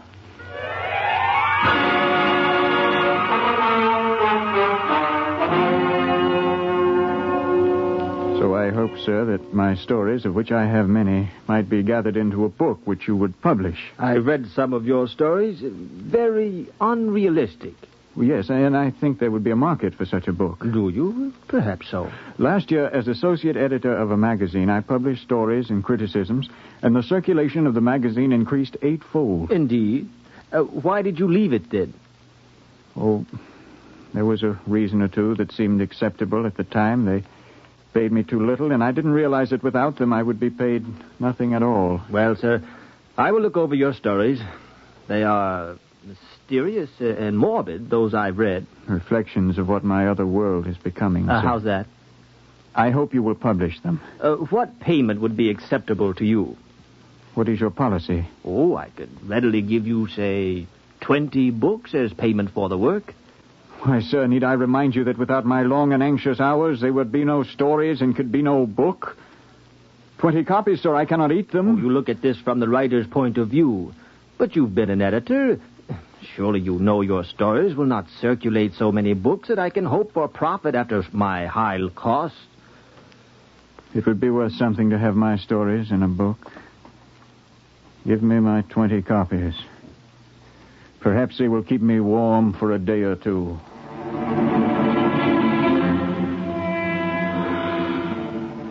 My son-in-law is known throughout the world. His poems and stories are published everywhere. And yet, in his life, he received less than $225 for all his books, in all his life of defeat. Oh, but there was one moment of victory, one poem. But even that the editors would not publish until he demanded it. I do not ask if you want it, sir. I tell you that this poem is better than my best. You cannot expect me to walk the streets time and again trying to sell my best poem and go home night after night to tell my wife and my mother-in-law that I have no money. I have in my hands my greatest work, but there is no one in this city or in Philadelphia who will publish it. I have read your poem, and I do not care for it. It makes no sense to me. You and your arty ways, up in the clouds. You must come down to earth, sir.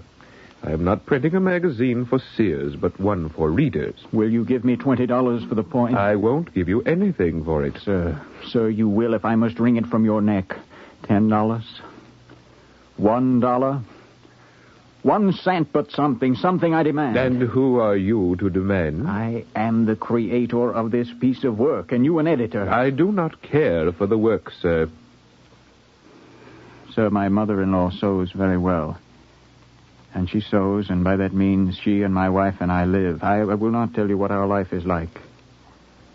I only know that from the time I was a boy, I have felt a power which I do not believe all men have. Nonsense. Please go. And I have in my hands, sir, see how they shake.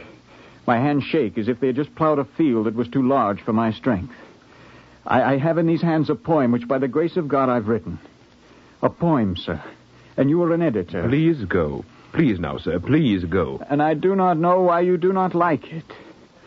Listen to it, sir. No, I have looked it over, and it is too long to listen to. A part of it. Here, I'll omit this. The first part is only about a man who was thinking about his lost love, Lenore. And he heard a knock, and he answered the door, and no one was there. And go on, then. Go on, read the poem. But only if you will leave when it is done. Yes, of course. Let's see. Deep into that darkness peering, long I stood there, wondering, fearing, doubting, dreaming dreams no mortal ever dared to dream before. But the silence was unbroken, and the stillness gave no token, and the only word there spoken was the whispered word, Lenore. This I whispered, and the echo murmured back the word, Lenore. Merely this, and nothing more. Back into the chamber turning, all my soul within me burning. Soon again I heard a tapping somewhat louder than before. Surely, said I, surely that is something at my window lattice. Let me see then what thereat is, and this mystery explore. Let my heart be still a moment, and this mystery explore. 'Tis the wind and nothing more. Open here I flung the shutter, when with many a flirt and flutter in there stepped a stately raven of the saintly days of yore. Not the least obeisance made he, not a minute stopped or stayed he, but with mien of lord or lady, perched above my chamber door, perched upon the bust of Pallas, just above my chamber door, perched and sat, and nothing more. Then this ebony bird beguiling my sad fancy into smiling. I suppose I should stop. I see you aren't listening. Yes, sir, I don't like your poem. But it has a rhythm. Strange one, to be sure. Unusual. But it has some interest. And I will publish it. Should I thank you, sir? No, I will not. And how much do you want for it? Only its value to you. Its value to me is beyond price. $10? Very well, sir. Thank you for dropping by. Sir, may I have the money now? I wouldn't ask except... I understand. Tell the girl in the outer office to give you $10 for this raven.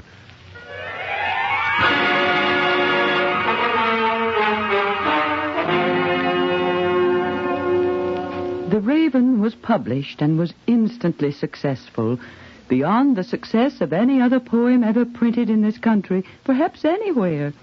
And Eddie was called a great poet. The Raven did for him what the Gold Bug and his stories had not done so well. He was successful. But instead of changing him for the better, it made more evident than ever the evil tide that defeat had left with him. Now, at last, I have shown them. Mr. Poe, would you lecture here? Mr. Poe, would you write this? Would you criticize this? Could we reprint this? Have you something for our publication? Now, Virginia, they know. Wonderful, Eddie. Wonderful, darling. And now they will find out, Virginia. Find out what? I will lecture, certainly. And they will come. All the writers and editors and critics will come. And I will stand before them, I, the Raven. They call me that now. Yes, Eddie. I will stand there on the lighted stage, and like a burst from God himself, I'll set the record straight and tell them only their own incompetence and inadequacy have held back from this nation its literary growth. I will tell them that they have killed time and again the spark of art that might otherwise rise to bless us and to burst our nation's name aflame. Eddie, no. No, don't say that to them. Not now. It must be said, Virginia, and I will say it. Oh, it will be clear enough. And when I am done, they will have heard the truth about themselves.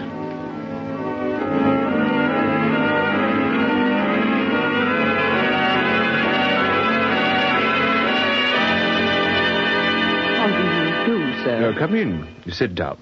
Now what can I do for you? You are the editor? Yes.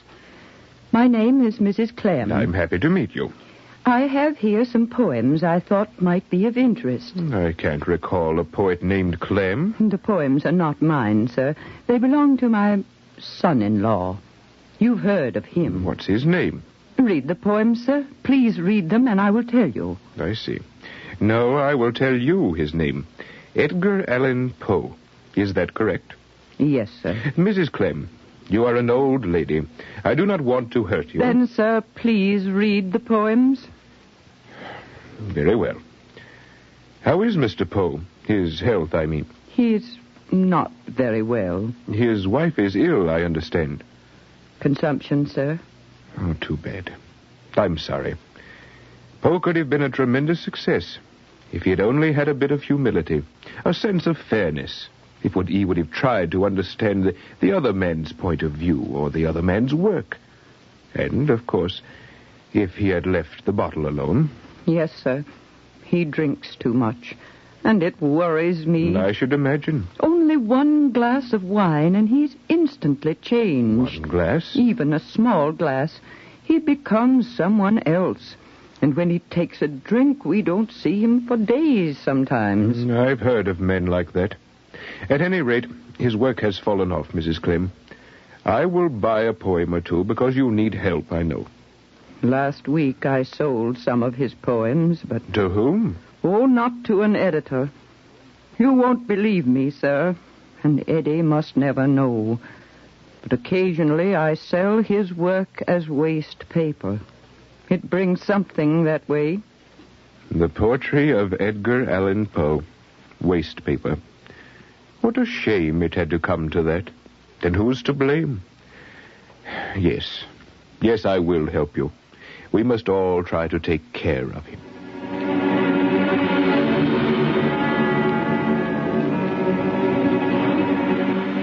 Virginia, child, you must go to bed. I will, Eddie. You were ill. I know. I have been ill all my life. I know illness well. But I thought I could copy a poem for you. I have written nothing today. Last night it was the same. Last night? Last month? Last year? Child, I try to soar again. I go up to the poet's stratosphere, and there I beat my wings like some old eagle. But to no avail, Virginia. There is no beauty there now, only darkness and bitterness. Eddie, do you love me? Virginia, you know I love you. Will you write a poem for me? Child, don't ask me to do what I cannot do. Eddie, do you love me? Oh, Virginia, Write a poem for me. I cannot. Perhaps, Eddie, it is because you hate too much. But you love me. And maybe poetry can best be written only in sympathy. So wise you are to be a child. A sick, small child. Oh, you are a child, too. We are children, you and I, playing games. Yes. You are a child and I am a child in our rented home. Oh, no. In our kingdom. In our kingdom by the sea. Oh. And we love with a love that is more than love. I and my... Lee? Annabelle Lee, I will call you that in our poem. Yes, darling. We love with a love that is more than love. I and my Annabelle Lee. With a love that the winged seraphs of heaven coveted, her and me. And this was the reason that long ago in this kingdom by the sea, a wind blew out of a cloud by night, chilling my Annabelle Lee, so that her highborn kinsman came and bore her away from me to shut her up in a sepulchre. Go on, Eddie. No. No, I cannot go on. It is beautiful. But it is tragic. Whatever I touch must turn to death. No, it is beautiful. Death can be beautiful, Eddie. I know I will die soon. Please, dear. I know that. But it can be beautiful, Eddie. Go on, dear. Virginia, let me be. No, I cannot do that. All your life you've criticized others because they were not as you.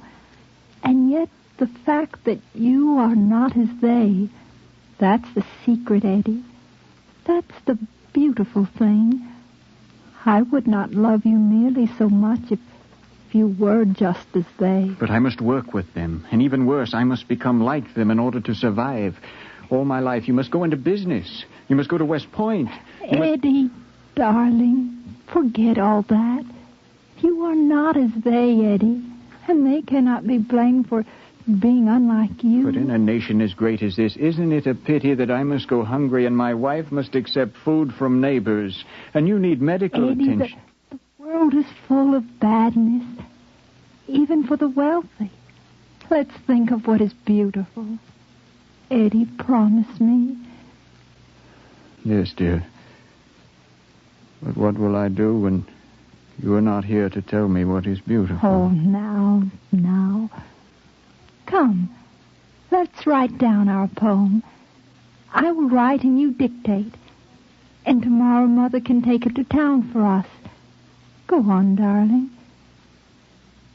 It was many and many a year ago, in a kingdom by the sea, that a maiden there lived whom you may know by the name of Annabelle Lee.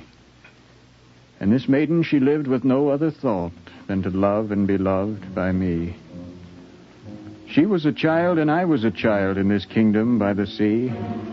And we loved with a love that was more than love, I and my Annabelle Lee, with a love that the winged seraphs of heaven coveted, her and me. But our love, it was stronger by far than the love of those who were older than we, of many far wiser than we.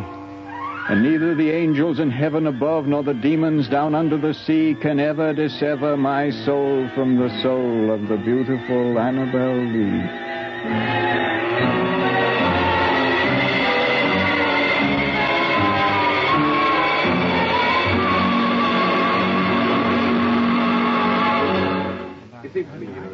Recite me a poem, Eddie. Huh? Hey, waiter, another bottle over here. Go ahead, Eddie. I must go home. Oh, you have no home. Your wife is dead. My aunt is there, Aunt Clem. My mother and my aunt. Ah, you make no sense to me. Recite me a poem. Go ask a poet for a poem. Look at me. Where did I get the mud on my clothes? Where have I been? Drunk. Where else could you go? Tell me a story, Paul. I don't know any stories. Don't know any? Why, the gold bug will do. Or the purloined letter. Or what's the matter with the black cat? The fall of the House of Usher. The murders in the Rue Morgue. You see, I know your work. You've written 100. Now, tell me one of them. I will tell you one. Once upon a time in a country not far from here, there was a boy who walked with God. Huh? And everyone laughed at him, except his mother and his wife. His countrymen would not admit he walked with God. And they left him to beg his food. So he learned to hate the world he lived in. And when he learned to hate, he could not walk with God. That's a story? Hey, waiter, that bottle. In heaven a spirit doth dwell whose heartstrings are a lute. How's that? None sing so wildly well as the angel Israfel. And Just a minute, Eddie. Wait a minute. Quiet, everybody. Now, everybody listen. Mr. Edgar Allan Poe, the noted author of Richmond, Baltimore, Philadelphia, and New York, has consented to recite one of his original poems. A poem about heaven. Stand up, Eddie. Of course.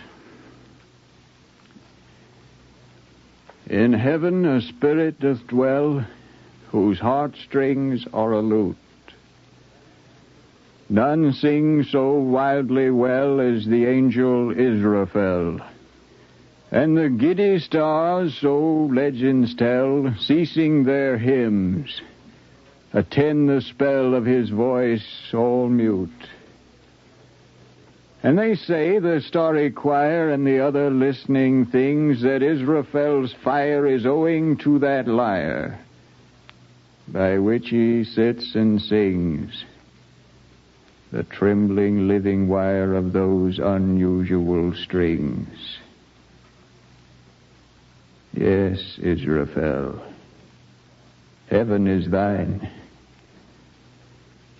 But this is a world of sweets and sours. Our flowers are merely flowers. And the shadow of thy perfect bliss is the sunshine of ours.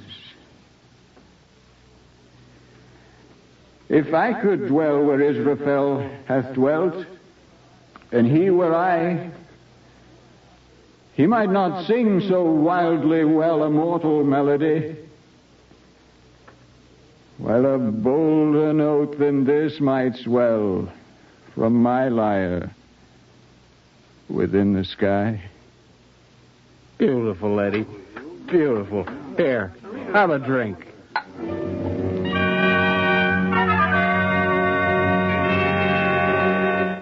I was his aunt and his mother, and you must not judge him simply by what I say. Oh, I know he had faults, and he was not always kind, but nonetheless, what a pity, what a terrible poor thing. And who's to blame? American Adventure is written by John Ely, directed by John Clayton, and is produced by the Communications Center of the University of North Carolina. Earl Wynn, director.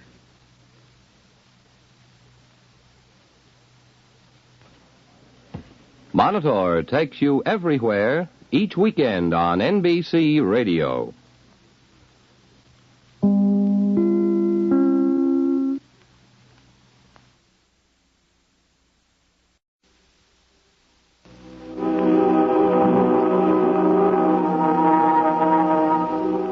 The best understanding of America begins, or so it seems to us, with the realization that this nation is young yet, that she's still new and unfinished, that even now, America is man's greatest adventure in time and space.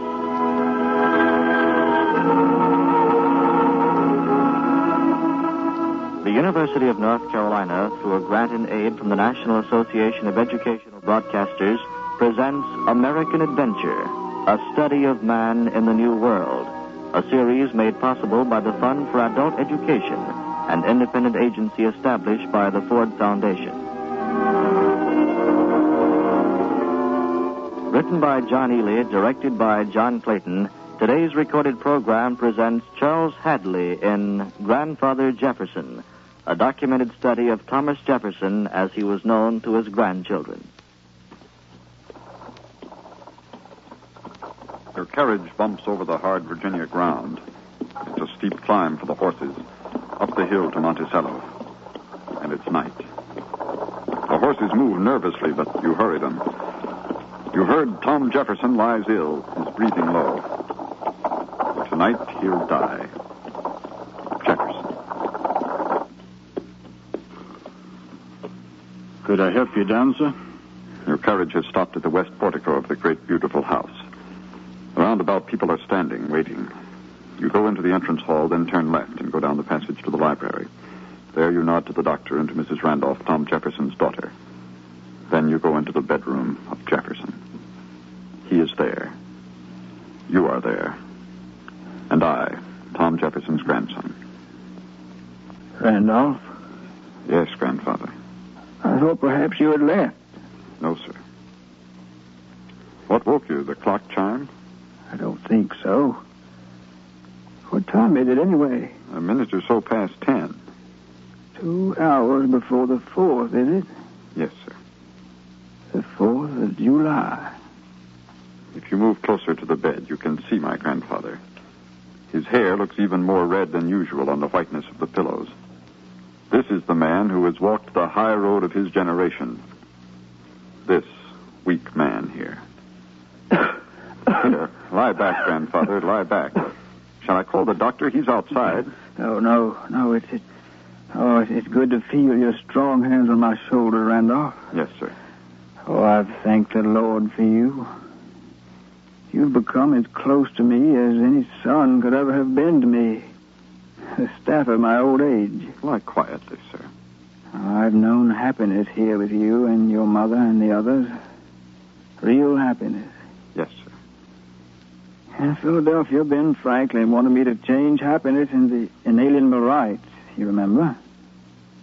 On this very night, years ago, July the 3rd, I was explaining the Declaration of Independence to some friends, and old Ben was there.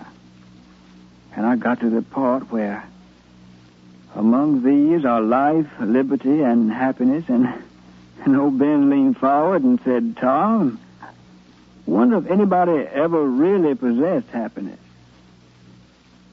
Maybe the words pursuit of would fit in there better. So the inalienable rights of man became life, liberty, and the pursuit of happiness. But Ben was wrong, bless his heart. When your grandmother was alive, I possessed happiness. I want to see her again. Shall I call the doctor in, grandfather? You look very tired. Randolph, the newspapers and preachers, some of them say Tom Jefferson doesn't believe in God or an afterlife. Why do they say that? I don't know, sir. But it's the general conception, sir. How do they know what I believe? I tell you, I know that when I die, I'll be taken to another place. I'll go from this family at Monticello to the members of my family who have gone on, and I'll go to where they are with God. I believe that. I know, sir. I'd go in a minute except for one thing, those little ones, those little great-grandchildren. Now, how can a man leave them when they don't know anything about anything and when he's neglected them? Neglected them, sir? Yes, in a real way, and you, too.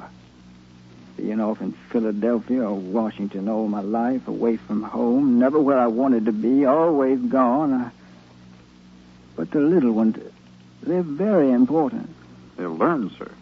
They'll have fine teachers, and perhaps not as good as you, but as good as yours were. Oh, I don't mean learning facts, Randolph. It's not something to be said, but to be demonstrated about life. I tried to say it to them yesterday, but They'll not forget what you said, grandfather. Oh, little George will. I'll remind him, sir. Now, don't worry about that, Grandfather. I'd like to see the 4th of July come again. Yes, sir. You will, sir. I think I'll go to sleep now, Randolph.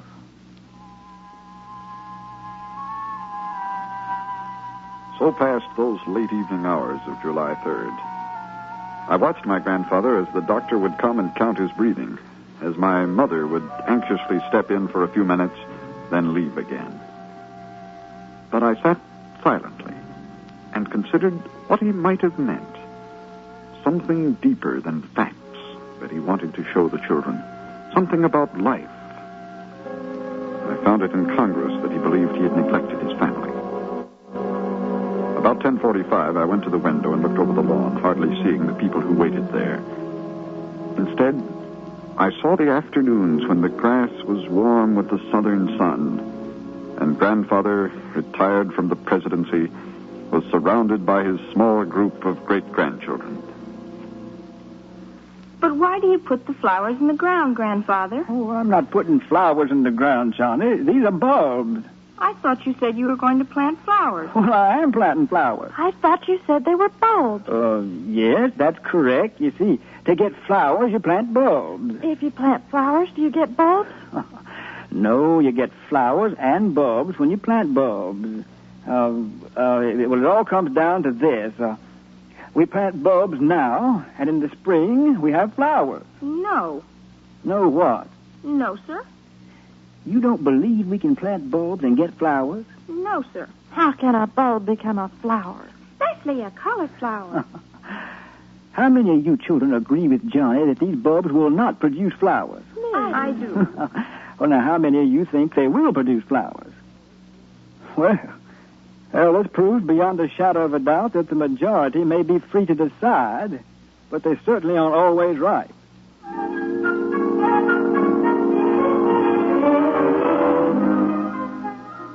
It took but one spring to convince the majority that they were not right. And after that, whenever Grandfather's bulbs arrived from Philadelphia, it was a wonderful experience for them to watch. He opened the package and displayed the brown packets of bulbs and seeds for the excited children. Now, this particular package of bulbs is called Marcus Aurelius. Marcus Aurelius. Marius. Now, this package is labeled the King of the Gold Mine. Gold mine.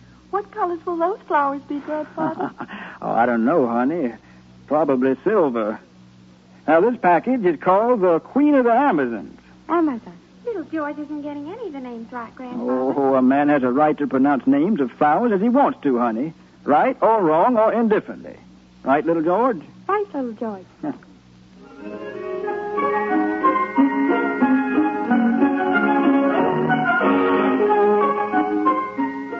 In spring, they would play near the garden beds, and when the first green leaf topped the ground, they would run to their grandfather and tell him excitedly.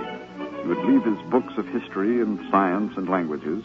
He would leave his thoughts about government and the ways of trade and the value of money and the extent of taxes and the recruiting of armies and the making of wars, and he would hurry after them to the garden plot and kneel down with them and say, Marcus Aurelius has just seen the light of day, children. And look over there and see how the King of the Gold Mine is doing.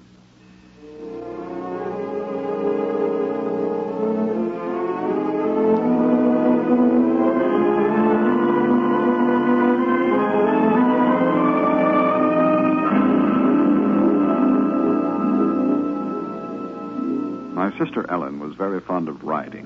When small, she told me once she had never cared, in her childhood simplicity, what equipment or saddle or bridles she used. But as she grew older, she became, as women will, more fastidious. One day, as she stood in the portico at Monticello, a man rode up to the door with a beautiful lady's saddle and bridle before him. Her heart bounded. These coveted articles were deposited at her feet as Grandfather came out of his room to tell her that they were hers. When 15 years old, she began to think of a watch. But knowing that Grandfather was having difficult financial problems at the time, she didn't expect one and didn't mention it. One afternoon, the letter bag was brought in. Among the letters was a small packet addressed to my grandfather. She looked at it indifferently. 3 hours later, an elegant lady's watch with chain and seals was in her hand, which trembled for very joy. So it was with her writing desk, her first Leghorn hat, her first silk dress, her first Bible, her first Shakespeare. All in all her treasures, and all of mine and my brothers and sisters. What indeed that was beautiful, that we treasured, has not come from him. Without asking, without even mentioning, he knew. As I sat there in his bedroom, looking at his face, that thoughtful, kind face, altered now with a puzzled expression caused by some pain, I heard in my mind's ear the song he had taught the children to sing. This reader of Aeschylus, Sophocles, Euripides, this lover of Homer and Virgil, student of Shakespeare and Milton, master of languages, I heard the song he taught the children to sing. A, B, C, D, E, F, G, H, I, J, K, L, M, N, O, P. Very good indeed. And now I have a new book. Oh, who is it for, Grandfather? Well, now, suppose we draw straws and see. Let's see, there's 4 of you here today, and I have 4 straws somewhere. What do I do with those 4 straws? Oh, here they are in my watch pocket. Now then, take a straw, Virginia. Don't show it to anybody. All right, Johnny. And you, honey, and you. Now, who has the short one? I think I have. Have you, Virginia? Yes, that is the short one. You may read the book first. Thank you. I get to read it first. Maybe I'm second. Let me see. No, that's third. And Johnny's second. And you, my dear, are doubtless fourth. So I'll tell you what. When the book gets to you and you've read it, you may have it, or what's left of it. Thank you, Grandfather. Now then, what shall we play? Cross question. Cross questions it is. I'm first. No, it's my turn. I would stand sometimes in the doorway and watch them. They would play these games from twilight until the candles were brought in and lighted. Then immediately, the games would be stopped. Grandfather would take up whatever book he was studying and retire to his favorite chair. Then the children, one by one, would take their books, which they'd won through the months by drawing the longest straw. And they would sit down around his candelabrum on the floor. Thomas Jefferson and his children. And they wouldn't say a word, lest they disturb him.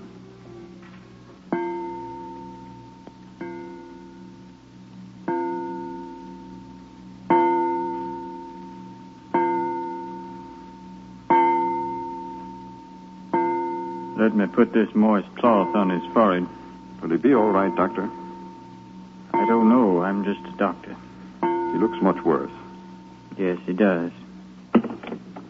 Come in, Mother. How is Father? Not very well, Mrs. Randolph. Is he asleep? Yes, a restless sleep. Look at his hand. It's moving very slowly over the quilt. He's dreaming, Mrs. Randolph. But his temperature is very high. It's natural. What do you suppose he's dreaming? Who knows what your father might have in his mind? Maybe he's writing something from the Declaration of Independence, or a paper in answer to Mr. Hamilton, or his inaugural address. It could be the first papers that founded the university here in Charlottesville. Who knows what Tom Jefferson might be writing? Come over to the window, Doctor. The people are gathering on the lawn, even more than earlier. How do people know? How do they find out? I suppose that they just woke up at night and the husband said to the wife, "Honey, Tom Jefferson is sick up there on Monticello. I feel it." That's the only way they could know. It's the same lawn that was used when the Marquis de Lafayette came to visit Grandfather. About the same crowd, I suppose. Probably the same people. Were you here when Lafayette arrived? No, I heard about it, but I was in Williamsburg at the time. Lafayette and Grandfather, in this country and in France, are the best of friends.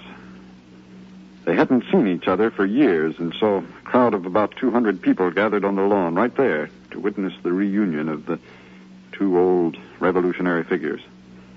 People formed a semicircle on that side of the lawn about mid-morning. And we heard the horses of the Marquis on the road down the mountain. 120 mounted men escorted his carriage into the yard, and they formed in a semicircle facing the people. Then a drum began to roll. An eerie sound, the roll of a drum, a sound with greatness in it. War and determination, sound with a salute in it, sound of a nation's salute. The carriage door was opened and Lafayette stepped slowly down. He was permanently lame and broken in health by his recent confinement in the dungeon of Oldens in France. My grandfather then appeared from the house, and they began to walk across the lawn towards each other, each of them very old and each humbled by the greatness of the other, the emotions of all the decades they've lived in the front lines of the struggle of men and their freedom, of all the years they've been parted. As they moved closer to each other, their paces quickened, then became a shuffling run, and exclaiming, "Ah, Jefferson, ah, Lafayette," they fell into each other's arms. And then, arm in arm, they moved back slowly into the house. What time is it, Doctor? Shortly after 11. Grandfather wanted to live until midnight. Will he? Yes, probably. Randolph, He said something. Yes, Grandfather. you will remember Remember what, sir? about little George. Yes, sir, I will. Martha, Yes, Father. God bless you. I looked down into his face and thought frantically for a moment, for I was not sure exactly what I'd promised him. Then, as he went back to sleep, I reconstructed the scene of the day before when he'd addressed the children for the last time. They'd filed in and lined up against the wall according to age, and he lay high on his pillows, as was his habit, and spoke to them as he would have addressed a group of visiting dignitaries of an older age. You hear another express an opinion which is not yours. Say to yourself, he has a right to his opinion as I to mine. His error does me no injury, and shall I become a Don Quixote to bring all men by force of argument to one opinion? If a fact be misstated, it's probable he is gratified by a belief in it, and you have no right to deprive him of the gratification. He wants information, you'll ask for it, and then give it to him in measured terms. But if he still believes his own story and shows a desire to dispute the fact with you, hear him and say nothing. It's his affair, not yours, if he prefers error. Are you listening, George? Yes, Grandfather. I'll wager you are. Now, look here. I've spent a good deal of effort working together a speech for you children, and I'm delivering it. Something I didn't even do for Congress was deliver my inaugural. So consider yourselves honored and listen to me. Yes, Grandfather. Now, the gist of what I said to you in that previous bit was, don't expect everybody to agree with you. And beware of the man who demands they do. Now, the second point is, beware of the citizen who is rude and has, for some reason, taken up a passion for politics. Be absolutely silent when around such people. No good can ever result from any attempt to set one of those fiery zealots to rights, either in fact or principle. They're determined as to the facts they'll believe and the opinions on which they'll act. Get by them, therefore, as you would by an angry bull. It's not for a man of sense to dispute the road with such an animal. Little George, this bores you, does it? Yes, Grandfather. I don't think George understands much of this, Randolph. No, I don't think so either. George, come here a minute. Now, son, what can I say to you that you'll remember? Remember? Yes, remember. Remember? Can I discuss with you the concept of freedom for the man rather than freedom for the majority? You understand that? Yes, Grandfather. Shall I say to you, George, look here. Be careful of your own freedom when you see another man denied his. Do you understand that? Yes, Grandfather. Well, you're a good deal smarter than Alexander Hamilton, then. What did you say, Grandfather? I said, I said never speak evil about a man when you can speak good, didn't I, George? Yes, Grandfather. Would you believe it? Little George has turned a line. George, stand back there and say a poem for me. Now, say that poem I taught you, the one I learned when I was your age. Yes, Grandfather. Go on. I've seen the sea. I've seen the sea all in a blaze of fire. I've seen a house high as the moon and higher. I've seen the sun at 12 o'clock at night. I've seen the man who saw this wondrous sight. Now, I tell you, that's what I call an artistic, meaningful reading of a poem. Back up there, George, and recite that verse again. Go on, go on. I've seen Lucy all in the blaze of a fire. I've seen her house high as the moon and higher. I've seen the sun at 12 o'clock at night. I've seen the man who saw this wondrous sight. Oh, George, you're fine. Come here a minute. Come here. You mustn't mind my laughing at your recitation, George. Yes, Grandfather. They used to laugh at me, I remember. When I'd say that same poem, my father would throw back his head and roar. Oh, you got a cocklebur in your hair. How did it get there? It grew, I guess. Oh, did it? You planted a cocklebur seed and it just grew right there, is that it? Yes, Grandfather. I see, George. George, when I think of how much knowledge men have gathered down through the ages, and how much you have, I just shake my head and wonder. Look here, you know 4 lines of poetry. You know them very well, no doubt about it, but there are millions and millions of lines of facts and theories and beautiful thoughts which men have gathered through the ages, and here you are, George Randolph, master of 4 of them. Just as I, Thomas Jefferson, was master of the same 4 lines when I was your age. Now I can look back and see all that I did, mistakes and the successes. But I can help you only in part because I can't look forward any more than you. Nobody knows what you'll be like and what you'll become. But out of my life and experiences, looking way back, What's the matter, Grandfather?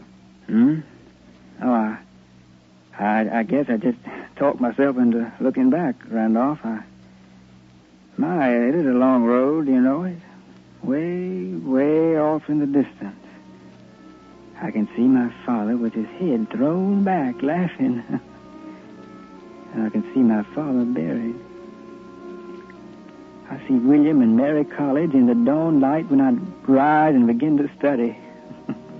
I see the trembling man I was when I first stepped before the Virginia legislature, and I remember how my throat would clog up when I tried to speak. I can hear the words of Patrick Henry and read the words of Thomas Paine.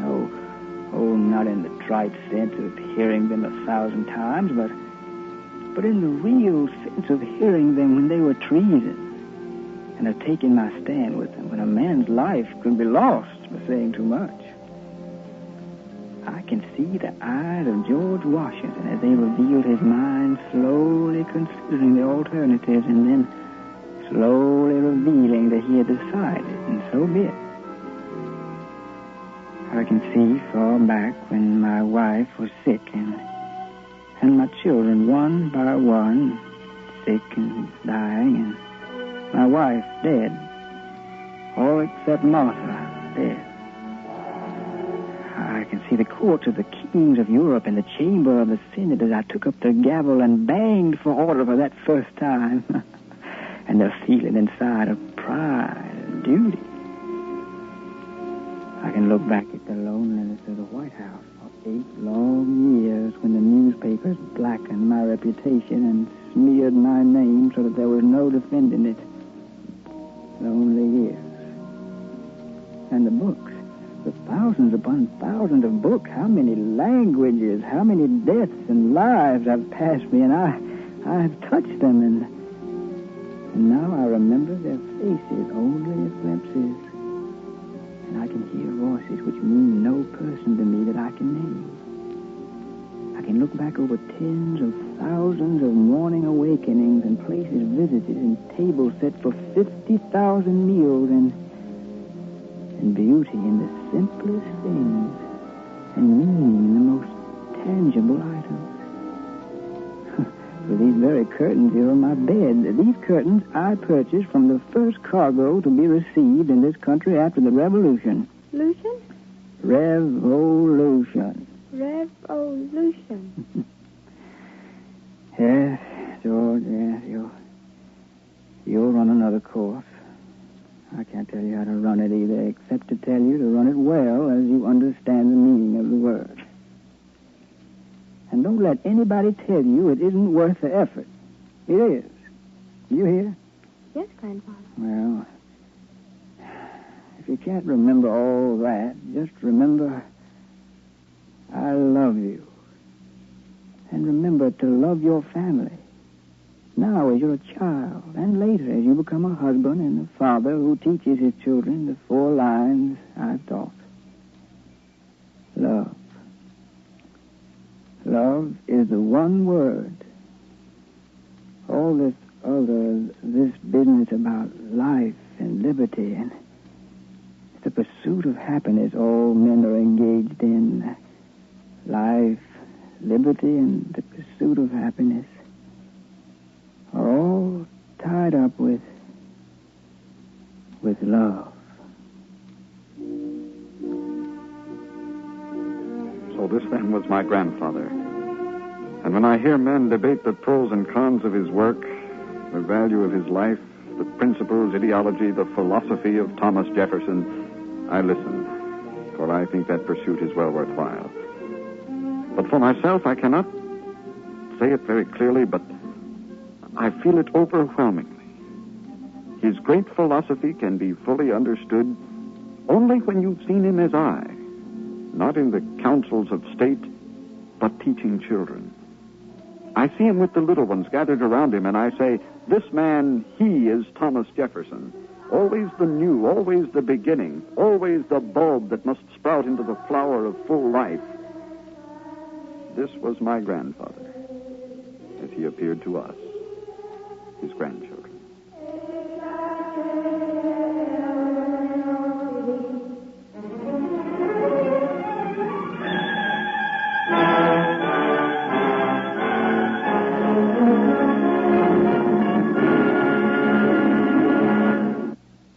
American Adventure is written by John Ely, directed by John Clayton, produced by the Communications Center of the University of North Carolina. American Adventure is a study of man in the New World, his values and his characteristics, who he is, what he believes. The series is made possible by the National Association of Educational Broadcasters and the Fund for Adult Education, an independent agency established by the Ford Foundation. Our story, Grandfather Jefferson, is primarily based on research done in the book The Domestic Life of Thomas Jefferson, written by his great-granddaughter, Sarah N. Randolph. In our production, Charles Hadley was Jefferson and Charles Kuralt was his grandson. Carl Castle speaking. American Adventure is produced and recorded by the University of North Carolina on the campus at Chapel Hill.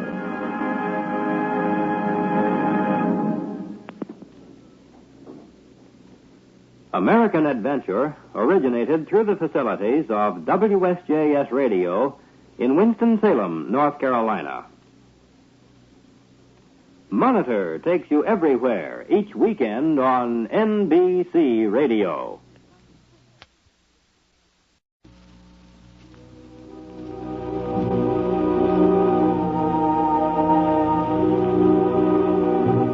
The best understanding of America begins, or so it seems to us, with the realization that this nation is young yet, that she's still new and unfinished, that even now, America is man's greatest adventure in time and space.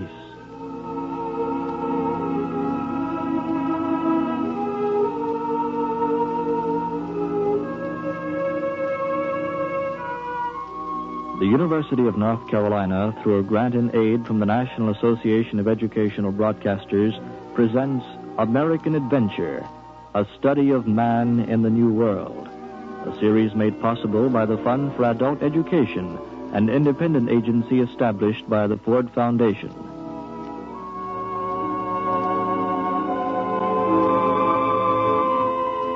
Written by John Ely, directed by John Clayton, today's recorded program presents Grenade. Ranson, John Oliver. White, First Lieutenant, Commanding Negro Platoon, I Company, 371st Infantry. Eyes, blue. Height, 5 feet. Weight, 130 pounds. Age, 27. Married. Son, aged 1 year. Killed in action near Ardeuil, France, September 29th, 1918. Distinguished Service Cross, posthumously.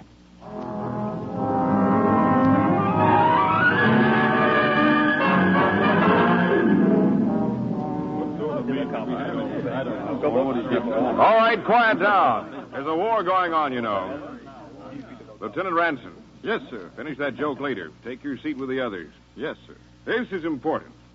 I want to know about any serious morale problems. I understand that there are some. Just the waiting, sir. We come back from the line from too much action to waiting. I know that problem, Major. We'll be back in the trenches soon. Well, when, Colonel? When we get orders. When will that be, sir? When division issues them. Couldn't you approximate a time, Colonel? Yes, Captain.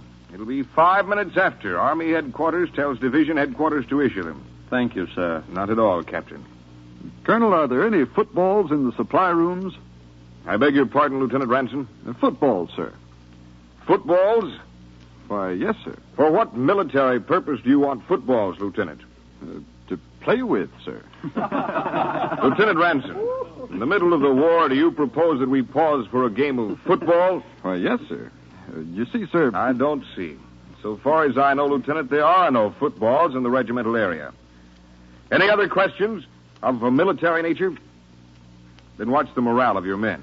And remember, we must all maintain utmost secrecy about the date of our advance. Sir, you didn't tell us that date. I know, Captain. As I said, we must all maintain utmost secrecy.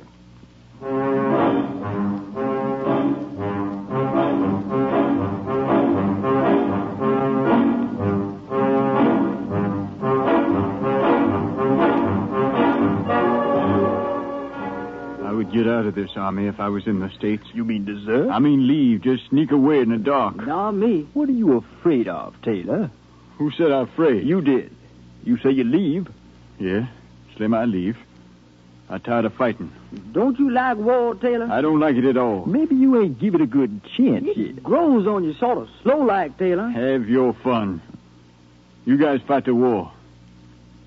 They brought the wire cutters up today. Whose barbed wire you reckon we're going to be cutting? Well, we ain't dead yet. You proud of it? Ain't you? Listen, you guys, you don't fool me. What if there was a ship right out there now? On this field? A ship? Yeah. And beside the ship was a truck. The CO, he come out, see, and he say, look here, men, the truck goes back to the trenches, and the ship, she goes back to the States. You take your pick. You can go to the front and fight, or you can get on that ship and go home. Which would you guys do? I'd get on the ship, wouldn't you, Sammy? I don't know. I don't like ship. Oh, don't pay no attention to Taylor. He ain't got no patriotism. I was born without it. Ain't you got no family to protect? Don't you feel like being free? Free? Who's free? I'm sick of war. You men wake me up when it's over. You know, Kaiser Bill ought to win this war just so to teach Taylor a lesson. I'm going to teach him a lesson before it's through. You watch and see. What I want to know is, how can you fight a war with guys like Taylor around?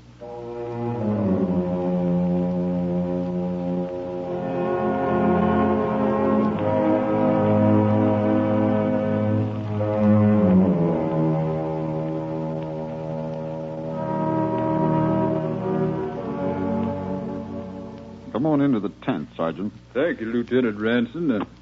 You want to see me, Sergeant? Yes, sir. I want to talk to you straight, sir. Good. These men, they don't talk like soldiers. Not like they used to. They're scared. We all scared, sir. I know, Sergeant. This man, Taylor, he started all, and the others, well, they follow. I see. You know anything about football, Sergeant? Football? Yes, sir. It's fall, football season. I used to play football. Well, you're a little man, Lieutenant Ransom. I weighed 127. Well, I bet you were a hard man to see once you got started, sir. I was always too busy trying to get started to notice. But I've watched teams breaking apart before, Sergeant. 5 basketball players become 5 players instead of one team. Each man tries to sink as many points as he can when he should feed the ball to the men who can sink them best. Yes, sir. 5 men working together are 25 times as strong as 5 men working independently, Sergeant. You ought to talk to the men like that, sir. First, Sergeant, suppose you look around and find me a football. A football? Here, in frame? And quickly. No time to lose. Now, sir, that's one problem I can't handle alone. You know where to go when you have a problem you can't handle. No, sir, I don't. Take it to the chaplain, Sergeant Fletcher.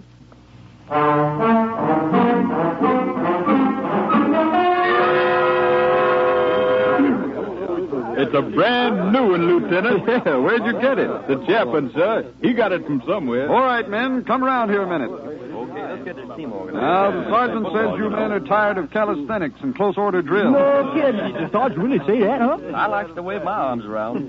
Sergeant getting off. Well, the sergeant took the trouble of finding a football. Football? Yeah, now we're a couple of good football players. I played a little football at Grand Rapids, sir. Fine, Slim. Any other football players? If you'll pardon me, sir, I was the best colored quarterback Atlanta ever had. Now we know why we got a football. What you say there, boy? Sergeant, coach the other team. I'll referee. All right? Yeah, let's go. Let's get this organized. Lieutenant Ransom? Yes, Taylor? Why you spring a game like this on us now? Why can't we rest? It's fall, Taylor. The season for football. And in this outfit, everybody plays.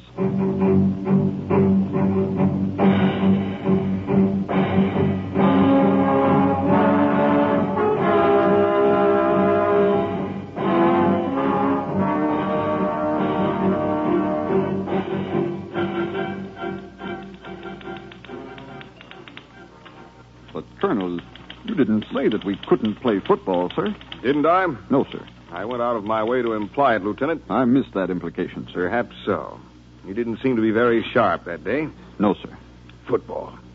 Orders say calisthenics and close order drill. Yes, sir. But, Colonel, I have a theory. Really, Lieutenant? You're making fun of me, sir. We both are, Lieutenant. I was simply trying to teach the men teamwork, sir. The Army does that with drill. The Army method is not good enough, sir. I see. Continue. Well, the way I see it, Colonel, in football, a man often makes a personal sacrifice to help the team. In close order drill, there are not sacrifices. There's only a formal machine-like teamwork. In football, you think and follow orders. In close order drill, you just follow orders. There's an interesting thing about your reasoning, Lieutenant. What's that, sir? I find a certain amount of sense to it. I wish we had more time. I don't need time, sir. My outfit's not in fighting shape, Colonel. Why, if we had to go into battle tomorrow... You do, Lieutenant. Sir? We move to the front at Orderia tomorrow morning, Lieutenant. I see. Thank you for trusting me with that information, sir. Not at all, Lieutenant. I'm willing to trust a man who fights for the team.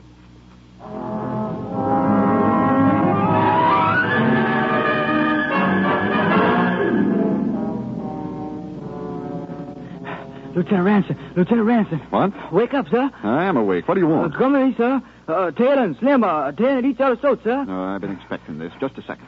Why are you getting your gun, sir? I expect to use it.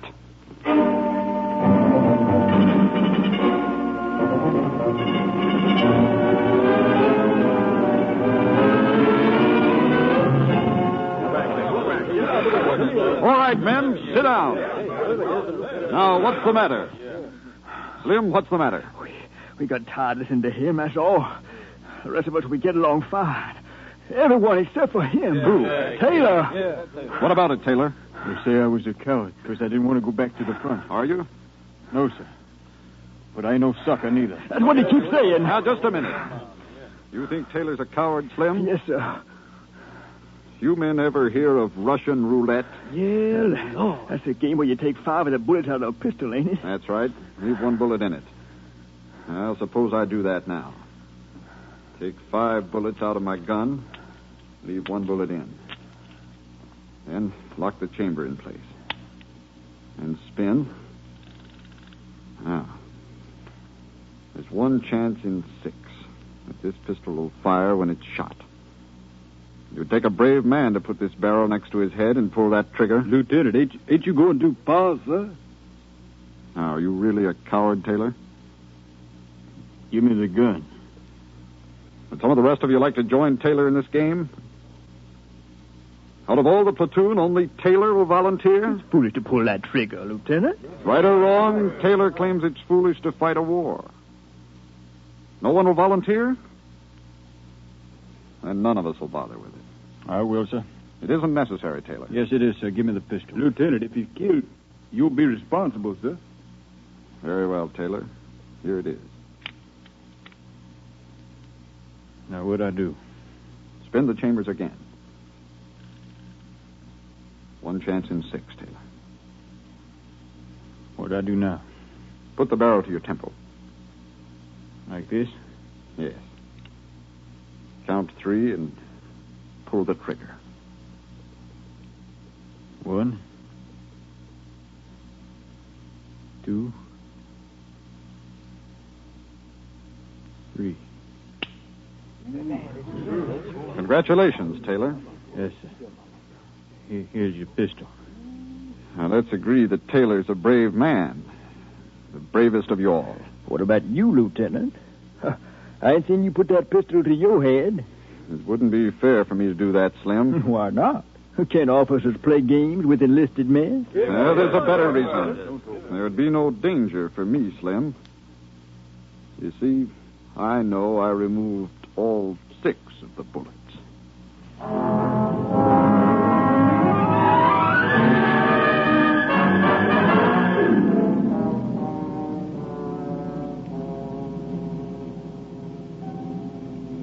Lieutenant Ransom? Yes, Taylor? You asleep, sir? No, come on in the tent. Thank you, sir. Leave the tent flap open. We'll have enough moonlight to see by. Yes, sir. Sit down on the pack there, Taylor. Mind if I smoke? Go ahead. It's 4 o'clock in the morning, but I couldn't sleep. I've been awake, too. Been lying down there and saying to myself, Taylor, why that lieutenant do that for you? You're the first man ever done anything for me, Lieutenant. Maybe your luck's changing. I figure you had a reason. Men generally have reasons, Taylor. Even though some of them they don't understand. Then why is it I ain't like the other men? Why aren't you? I'm too smart, that's why. I grew up with my head on my shoulders, thinking for myself. I see. And I just don't get this. Let's fight for the old home place stuff, for our families, for freedom. My old home place was a $2 a week flat in a tenement district. My family's 2 brothers and a couple of sisters who wouldn't give me a piece of bread if I was starving to death. Back in the States, freedom for me was freedom to go without work and smoke cigarette butts when I could find them. Fight for freedom, Lieutenant? Fight for the home, the family? Would I care who wins the war? See those stars out there, Taylor? What's so pretty about a star? What do you mean? It shines. So does a light bulb. I think a star is prettier than a light bulb because man can't change it, improve it. A star is a mystery, just like this problem of yours. My problem ain't no mystery. I just got no reason to fight. It is a mystery because you want to fight. How do you know that? Did you come up here trying to get me to send you back to the kitchen crew? I can get you assigned to Graves registration, Taylor. Listen to me, Taylor. You don't have to move up to the front lines with the rest of us. I'll assign you to a rear echelon team. You're free. Go get your things. Well, now, look here, Lieutenant. I ain't asking for no favors. That's what I thought, Taylor. You want to fight, but you don't know why. And it doesn't make sense to you. You figure you're the only one in the whole army like that. But you're not. Most people have something to fight for. So do you. What? Listen, Taylor. When a man leaps in front of a car to save a kid's life, what's he fighting for? Well, I don't know. The kid's life, maybe. Maybe he doesn't know the kid. Maybe the kid throws rocks at his automobile, but he does it anyway, risks his own life to save the kids. Why, Taylor? Well, I'm not sure. You want to fight, but you don't know why. All right. Maybe it's because millions of helpless people have asked you to defend them, asked you to leap in front of the automobile to save their lives. People you don't like and ones you do. You're part of their team, Taylor. Team? I don't get that either. Taylor, did you ever feel that you should take up for the town in which you were born? Yeah, if somebody said something about it. Maybe the town wasn't any good, was dead. But it was yours. So you didn't like it when somebody said it was dead. That's right. And it's the same way with a nation, Taylor. If a nation gets pushed around, you don't like it. And when the nation's life is threatened, you don't like it. Lieutenant, Is that worth dying for? A man's dignity is worth dying for, Taylor. That's the best thing we have. And then dignity, like those stars, is beautiful because we can't touch it. We can't improve it. And it's a mystery to us. Lieutenant, you use big words. Stars are big objects, Taylor. Yes, sir. I can't quite get hold of a star, though. But you know they're there, Taylor. You better get some sleep now, Taylor. Oh, I'll be all right. This is the last night you'll have for a while. We move back to the front tomorrow morning.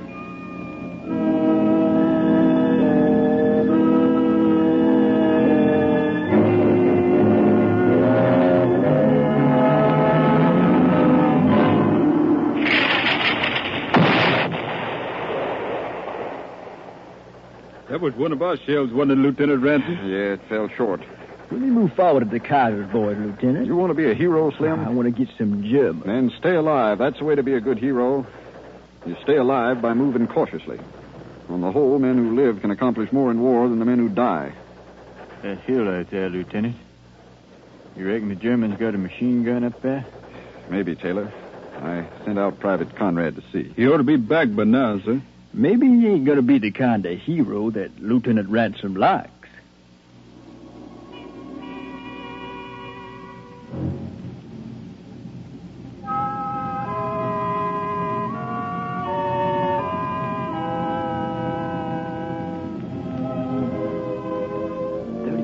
Dawn, Lieutenant. Thank you. Private Conrad ain't back yet, sir. Still time for a man to reconnoiter that hill, Lieutenant. You want a job, Taylor? Why not? I owe the platoon some fighting. You lost your head. How do you plan to move in on that hill, Taylor? Down the creek bed. Just about all the way. That's good enough. Let's go. You going, sir? Sergeant Fletcher? Yes, sir. Take charge. Yes, sir. Let's go, Taylor. Lieutenant Ransom, I got a request before you go. All right, Slim. I heard that three's a crowd, Lieutenant. You may need a crowd before you're through. Very well. Come on, Slim.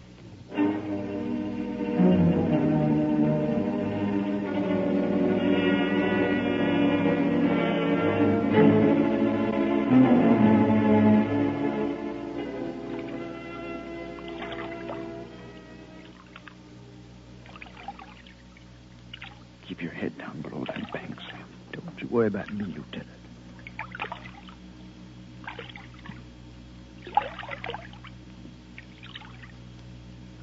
How much more we got to go up this creek? We're about halfway. No more talking.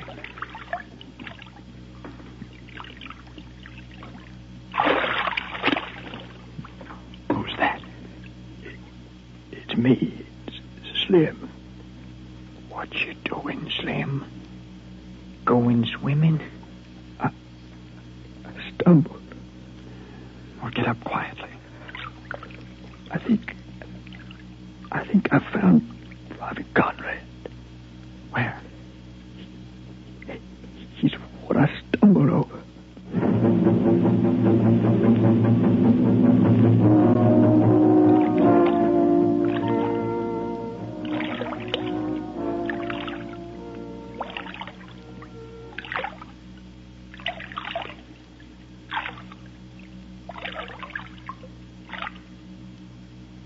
Why are you stopping, Slim? We reached that big turn of the creek, sir. All right. I'll go around it. Wait here. No, sir. You wait. I'm giving orders here, Slim. No, sir. You wait. You can court-martial me when we get back to the States, but I'm going first. All right, Slim. Move out.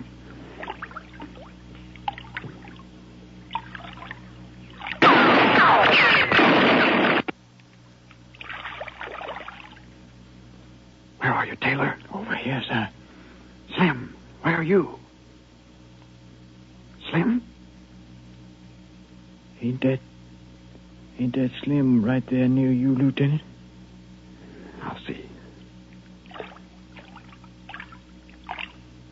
Is that him, Lieutenant? Yes, Taylor. And we just lost our crowd.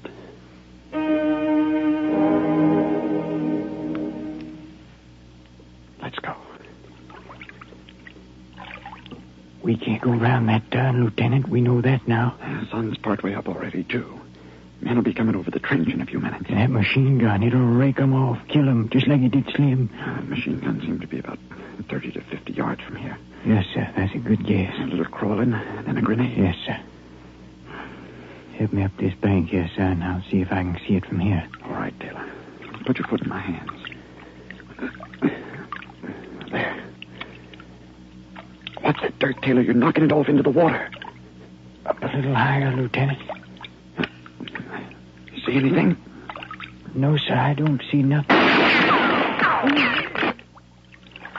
Lord, they got me. It's all right, Taylor. It's all right. I'll fix you up. I can't move my arms. Stop trying to move. Pain? No, sir. Just numb and sleepy. You're all right. I think this is your ticket back to the stage, Taylor. Ticket? Yes, sir. Now, let me get this bandage out of the pack. I saw the gun when it fired, Lieutenant. It's up the hill, just a piece. It's covering all that line of trench. Well, let me get this round your chest. Stop the bleeding. It's behind that big log I said about, Lieutenant. Stop talking, Taylor. Lean back against the bank. Let me alone, Lieutenant. All I want right now is for you to get that gun. I gotta stop this bleeding, Taylor. I want to lie right here and listen to that grenade go off. I don't want to die without hearing that grenade go off. I can't carry the ball no more, sir, but you can. I can't leave you, Taylor. These men ain't going to be coming over that trench in just a minute. I'll be all right, Lieutenant. Somebody got to get that gun. Is this what you want, Taylor? Yes, sir. Then I'll take one of your grenades. Yes, sir. Now, don't let them get you till you throw it, sir. Don't worry, Taylor. I'll throw it whether they get me or not. This time I'll get a good start. My shoulders. I'll be listening, sir. I'll go back up the creek a ways and climb over the bank. Yes, sir. Yes, sir. Good luck, sir.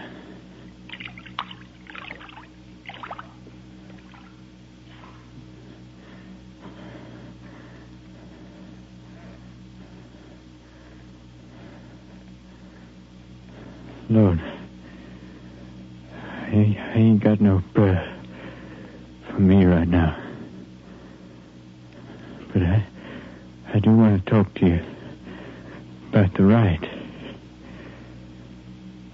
It's right, Lord, that Lieutenant Ranson, he get the gun, Lord. That's right. And you can help him. You can help him throw that grenade. Oh, Lord Jesus. I'm starting to hurt now. I'm getting so weak. Help. Jesus, help him. Jesus, help him throw that grenade. Lord, Lieutenant, Lord, help him. Grenade, Lieutenant. Grenade. Lord.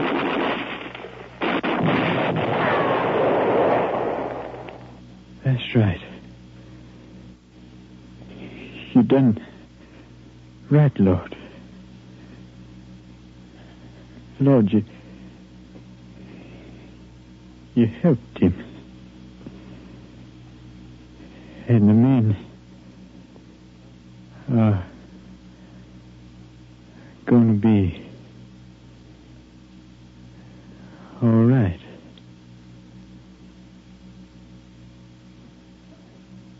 Wonder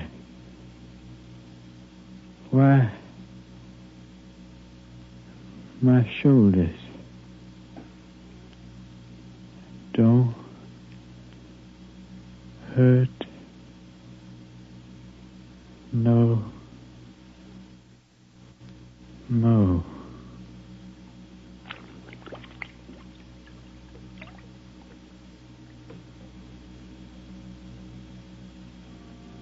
Ranson, John Oliver. White, First Lieutenant, commanding Negro platoon. I Company, 371st Infantry. Eyes, blue. Height, 5 feet. Weight, 130 pounds. Age, 27. Married. Son, aged 1 year. Killed in action near Ardea, France, September 29th, 1918. Distinguished Service Cross, posthumously.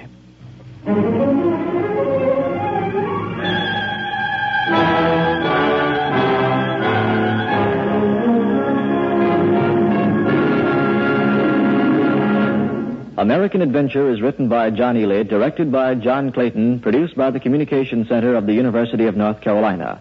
American Adventure is a study of man in the New World.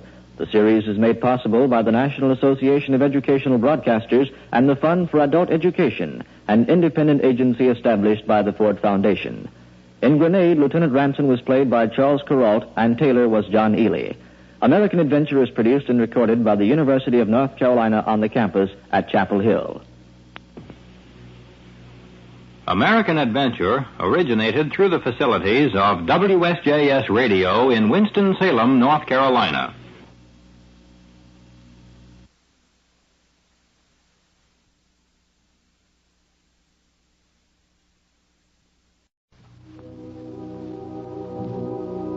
The best understanding of America begins, or so it seems to us, with the realization that this nation is young yet, that she is still new and unfinished, that even now, America is man's greatest adventure in time and space.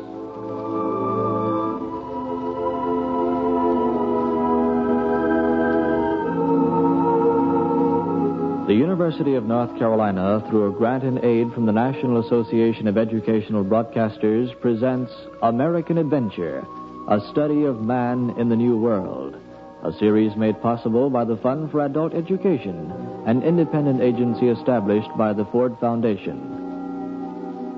Written by John Ely, directed by John Clayton, today's recorded program is The Rat on Lincoln Avenue.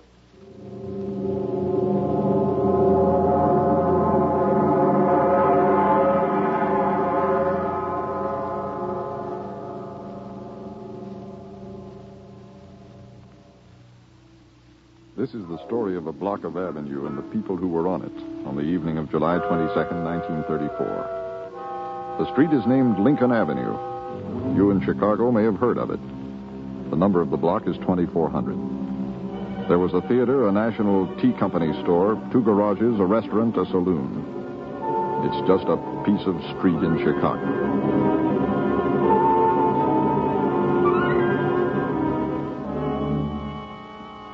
What of the people? Well, they were real people that night in 1934. But real people speak without being recorded, act without reporters. There were no reporters there at 8:40 p.m. The reporters came later, so we can't use the real people. But the street is real, the night is real, the theater is lighted, and the bar is open. What happened that night is real. And the people, though not real, are as alive as we can make them. Collins? What are those men doing out on the street? I don't know. Come here to the window and look. Oh, for the Lord's sake, Claire, can I get a shirt on? Where? Standing right there in front of the theater. Oh, I don't know. Here, fasten the sleeve button for me. Hold still. Oh, it's broke. They always break. You think I have breaks? Well, take off the shirt and I'll sew it for you. Who do you reckon those men are, Collins? I don't know. Look all right. Can't a few men stand around on the sidewalk?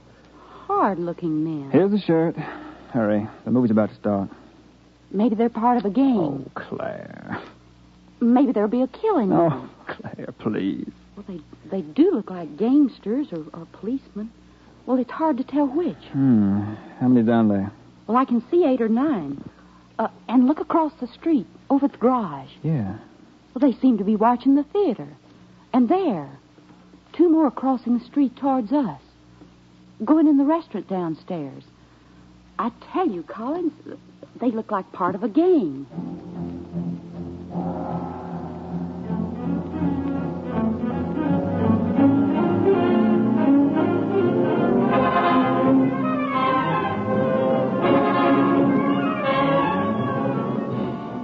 Let's get this table by the window. Right. Let me sit over here where I can see the car. You watch down the street. What time you got? About 8:45, kid. What do you mean about? My watch says 8:47 p.m. Central Standard Time. Somebody mentioned 8:50, you know. 3 minutes more. What's the boss doing now? He's in the car, talking to somebody. I wish Johnny'd get here. You think he'll come? How do I know? We'll get him if he does. You gentlemen want to order now? Oh, we'll wait. We close the main part of the kitchen at 8:30, you know. No, I didn't, but I'll remember it. What I mean by that, no dinner's ordered after 8:30. But if you want a dinner, I'll let you order it There's now. a man in a gray suit coming, kid. Johnny doesn't wear a coat. Maybe he's changed. No. Look, you gentlemen hear me? We got roast beef and some fried chicken left. You want it or not? You want a dinner, kid? No, I'm not hungry. I'll take the roast beef. On the dinner, or you want a sandwich? I want the dinner. And a glass of milk. I'll bring it just as soon as I can get it ready. Why aren't you hungry, kid? Oh. Nervous? Sure. Why? This is big, you know that. This will make every paper in the country. Sure, papers all over the world. You just wait for the signal, that's all. Isn't that right? Yeah, easy. It's Ann, too. My girl. She told me if I came on this, we were through. There's a man coming down the sidewalk without a coat. What's he wearing? Sport shirt, light blue, gray pants. It's not Johnny. Johnny wears a tie. I can't let Ann go, can I? Huh? When I was young, just a kid, Ann was older. I liked her, but she was older than me. You know how it is? Sure, just like you said. Older boys. She got married a punk, no good. Well, let's talk about something else. She's divorced now. She likes me. You ought to see the way she takes on about me. And when you consider that when she was a kid, all the boys liked her. Then this afternoon, she gets squeamish on me. Don't tell me all your troubles. We're here. We got a job to do. I know about that. There's a man coming along with 2 other fellas. It isn't Johnny, then. Look, when Johnny comes and the boss gives a signal, what do we do? Take him. Do we shoot? Well, that's up to Johnny. Probably not. Can we shoot through this window? Sure, it'll break. But through the door screen is better. It's 8:50 now. You like to eat salt? Huh? No. Here, try it. Shake some out in your hand and eat it. I don't want any salt. It's good. No. There's a man coming along with 2 women. Now, that could be Johnny. No coat, tie, white shoes. Don't stare. Ain't you gonna look? I'm looking for the signal, that's all. Here's the milk. I'll bring the dinner in a minute. Thanks. You want peas or carrots? Carrots. You want vegetable or fruit salad? You want French fries or mashed potatoes? Mashed. Gee, you know your own mind, mister. I like that in a man. That's the one I meant passing now. Signal? Looks like Johnny from here. Except he's got black hair. Look, is there a signal or not? They're letting him walk on by. He's stopping at the movie house, best I can tell. What's the boss doing? He's in his car, watching. Maybe it's not Johnny.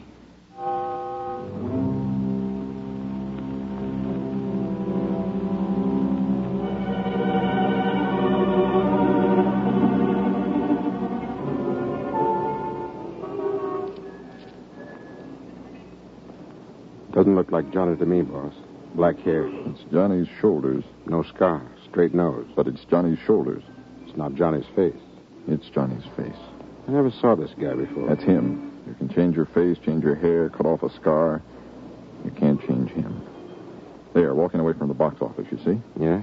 Looks like Johnny, all right. That's him. You going to give the signal? Not now. Too many people on the street now. Let him see the movie. We'll get him coming out. 2 hours is a long wait, boss. I waited longer than 2 hours. You got men on the back doors of that theater? I'll put him there. Every door. Call in the rest of the men. Put 2 men on every door. Tell them he's dyed his hair black and changed his face. Right. You get his description? White silk shirt, nice gray tie flecked with black, white canvas shoes, gray trousers. 2 men on every door. Yeah.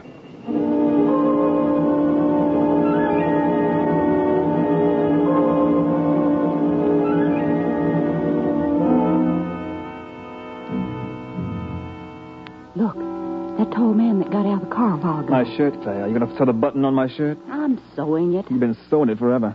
He's talking to those men over at the garage, Collins. Maybe he's waiting on a car. One of them is walking away, and the tall man's going on down the street. Collins, I'm afraid. I think I'll call the police. Claire, wait a minute. Sometimes people get mixed up in things that ain't any of their business. Oh, what, for instance? I mean, maybe they're cops, Claire. Well, if they're cops, won't the cops know it? Well, maybe they ain't cops. Maybe they're a gang, like you said. Look, honey, forget it, will you? It's the first time in 10 years you've called me honey. Well, look, forget it, will you? Well, can I call the police if I don't tell them who I am? They'll trace him. How? I don't know how. Well, I'm going to call them, Collins. After all, somebody might get hurt. If I was down there, I'd want somebody to call them. Operator, I want to get information. Where are we going to the movies, Claire? You know, Clark Gable. You know you like him. You never miss Clark Gable. Well, he's on tomorrow night, too. Information? I want the nearest police station. I'm on Lincoln Avenue, 2400 block. Besides, we go to the movies all the time. Movies, or you go bowling, never stay home and talk. Oh, start that again, Claire. Would you ring them, please, operator? This is an emergency. This is no emergency. They'll laugh at you. The cops get dozens of calls like this. Police station? This is an unnamed party that lives on Lincoln Avenue. There are 20 or 30 men on the street outside my window. Tough-looking men. I'm afraid somebody's going to get hurt. Claire, there aren't 30 men out there. Well, officer, you can certainly come to look for yourself if you want to. Or my husband's right here. He'll tell you. Here, Collins, they want to speak to you. Huh? Come on, Collins, hurry. Hello? Yes, yes. Well, you see, my wife was looking out of the window at the traffic, as she always does, and, she noticed those strange men, 2 of them in the parked car, and others standing in the doorways around, you see. Huh? Oh, 2400 Lincoln Avenue, that's right. Now, I think that... What did the police say, Collins? He said thanks, and he hung up. Well, didn't you tell him it's an emergency? You heard what I told him? Well, they'll look into it, I think. Well, they'd better. Collins? Yeah, honey? Lock the door. Oh, Claire, you think we should? Lock it. All right.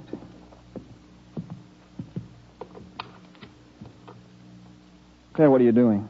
Well, I'm looking for that... Oh, here it is. Oh, Claire, put the pistol down. You'll shoot somebody. Well, it doesn't have any bullets. What are you doing with it, then? Well, I feel better with it. It's only a 22. Oh, it comforts me, Collins, that's all. When you're out bowling at night, I always sit here by the window with the door locked, look at the nice young people go by with a pistol in my hand. I get afraid. It's company. You never told me you'd get afraid. Didn't I? Bring your chair up to the window so we can both see. Oh, this is crazy, Claire. I know, but isn't it strange? Right in front of our window, just like in the movies.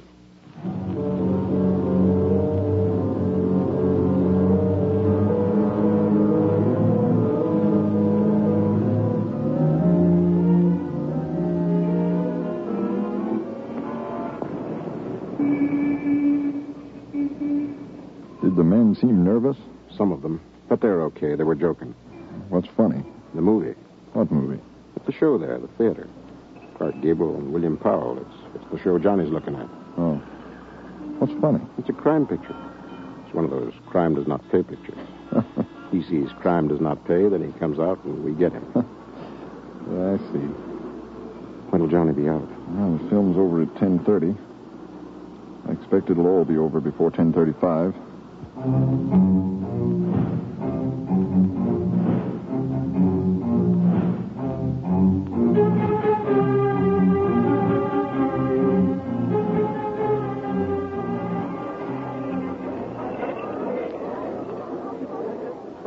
Look, kid, for over an hour I heard you talking. Ann's nothing to me. I don't know her. Change the subject. Ann's a good girl. Okay. She just doesn't want me to get mixed up in crime, stuff like that. If you shoot a guy like Johnny, you mark yourself. Maybe. Baby-faced, pretty boy, guys like that. You mark yourself. So you mark them. It's a dog-eat-dog existence. Did you think it wasn't? Say. What? Cops. Don't look around. What they doing? Talking to the boss. Just walked up to his car. What they want? How do I know? How did they find out? Who can tell things like that? They could really mess it up. Johnny see blue uniforms, 3 of them out there. He'd take off like a bullet. Faster. Give him one and he's gone. He's magic, that guy. Are they still talking to the boss? Yeah. What'd he tell him? Oh, he's a talker. You tell him his kid's sister's inside and he's waiting to drive her home anything. Gee, I want a beer. Do you? No drinking, Joe. I'm thirsty. Cops are moving away now. Coming in here? Walking up the street. Don't look. Why don't you be eating your food? Yeah, it's a good idea. Gee, it's cold, this food. They didn't come in. They're going on up the street. One of them's coming back, Joe. Huh? He's coming in. You want me to talk? Yeah. He's coming over here. Excuse me. Huh? Oh, hello, officer. We got a report. We're investigating is all. I noticed your dinner looks cold. I wasn't hungry. You mind showing me some identification? I don't have any on me. You want to come to headquarters? On what charge? Eating dinner? Eating a cold dinner? Look, we got a report that some crooks are around. What do you mean by that? You see the other 2 cops outside the window? You want me to call them in? All right. Here you are. Don't touch it, just look. Chicago, Indiana Police. Special assignment. This yours? Of course it is. What's your height? 5'10". Eyes? Blue. Color of hair? Brown. Scars? Bullet wound left arm. Let me see. Sure. There you are. What are you doing here? Special assignment mean anything to you? Big job? You know the rules, buddy. Move on. I'm just interested. Who's your buddy? Special agent, FBI. I see. Sorry. Got a call, you know. Funny we don't know about this at the local precinct. It's mostly FBI. They ran in a few of us from Indiana. I see. Thought you might be crooks. Can't tell the difference, huh? Sometimes it's hard to tell the difference, buddy.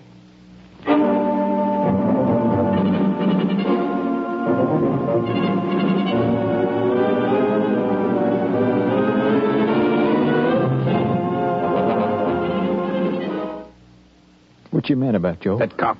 Can't tell the difference. Oh, forget him. Gets under my skin. I chase criminals for 20 years. I end up looking like one.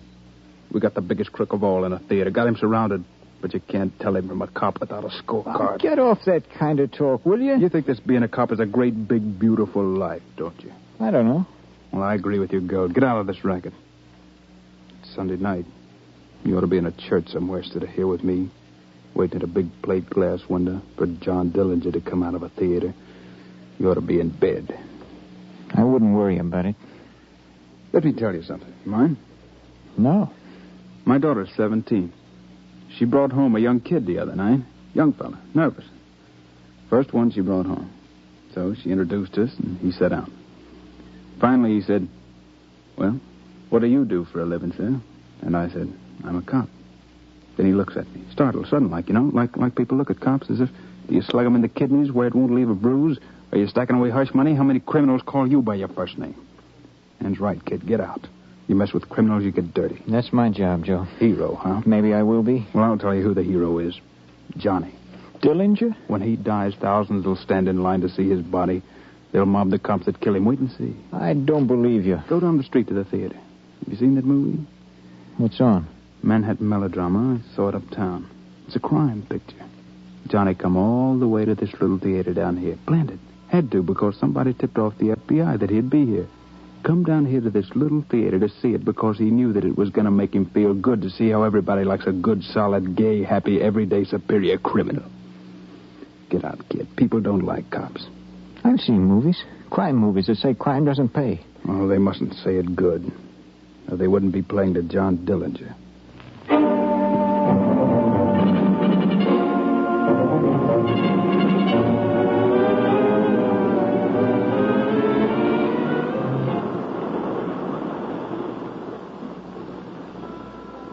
10:20, boss. The last time they had Dillinger surrounded, he shot his way out, remember? Yes. How does it feel to be a few minutes away from taking Dillinger?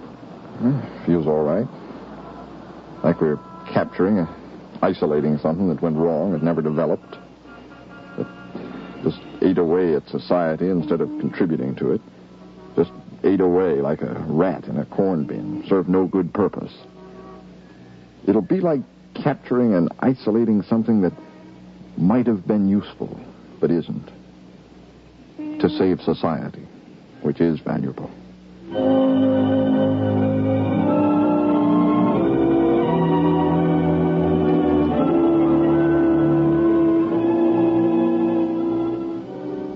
There was a laundry truck that passed at 10:22, about the time a young lady who liked Clark Gable came out of the theater.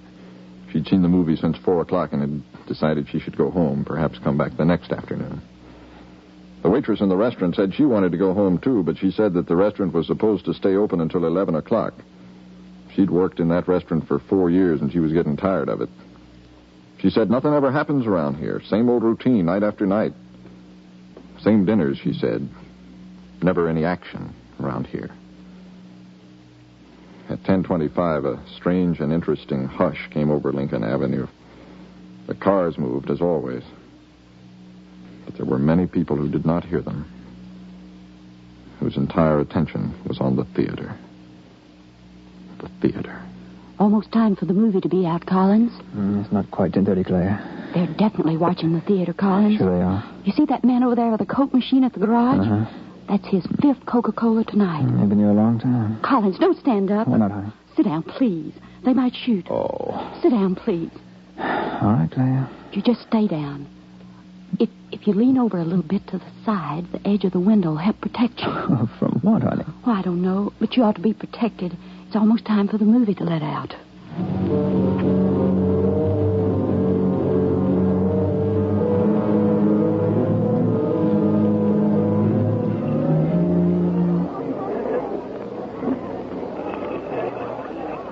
You'll see people fighting to get one look at him. I don't believe it. People tearing each other apart. I'm tired of hearing you talk, Joe. Why? Because you see so much of the dirty humanity, you think all humanity is dirty. You're looking at me like that boy my daughter brought. You've lost faith. I've got all the faith people deserve. No, you haven't. You just haven't. Then stay. Get like me. You'll see tonight. We have to shoot Dillinger. The people will show you who the people's hero is. They'll tear each other apart just to be able to touch Johnny's body. Just wait around, kid. You'll see.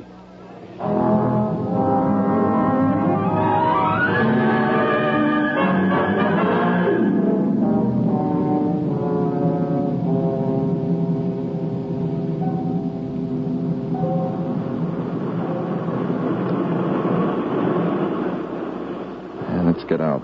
Out of the car? The men can see me give the signal better if we stand on the sidewalk. It's cool, isn't it? Yeah. 10:32. What if it ain't Johnny? I'm the one that gives the signal. It's my decision. Yes, sir. It's Johnny's shoulders.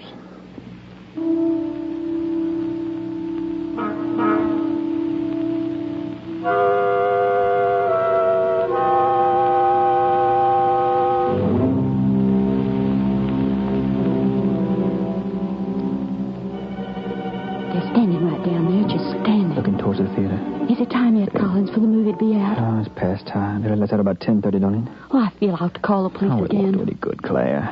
Man across the street is coming over to the curb. Yeah. Look down there in the doorway. They're changing their positions. Yeah. Collins? Yes, honey? You're holding my hand. Oh. Oh, it's all right. Seems like because of what's going on out there, you and me are closer in this room than we ever been before. Like it makes everything we've been fighting about seem so little. Are you sure the door's locked? Oh, it's locked, don't you remember? Something terrible is going to happen, Collins. Maybe we ought to leave. I can't leave. Can you? No. I know I ought to leave. I shouldn't watch. It's going to be terrible, Collins. I know it is, honey. I'd like to leave, but I don't want... I don't either. There, Collins, there. Yes. People coming out. Blinking their eyes, rubbing their eyes. They're theater people. It's over. They're coming out now, Collins. The men down there are just standing, watching. Yeah, I see. Talking, you see. But they keep their hands in their pockets. That man over there, you see. Maybe they have a gun. Crooks, cheap crooks, going to kill somebody. But who, Claire? Oh, I don't know. I wish I knew. I'd yell. I'd warn them. Might be any one of those people. Might be that nice young man coming out of the theater now. They're there with those two pretty girls, see? The man in the white shirt and the pretty tie. Nice fella. He reminds me of someone I know. Might even be him they're going to shoot. They're looking at him, Collins, you see? They're moving toward him, Collins, that nice young man.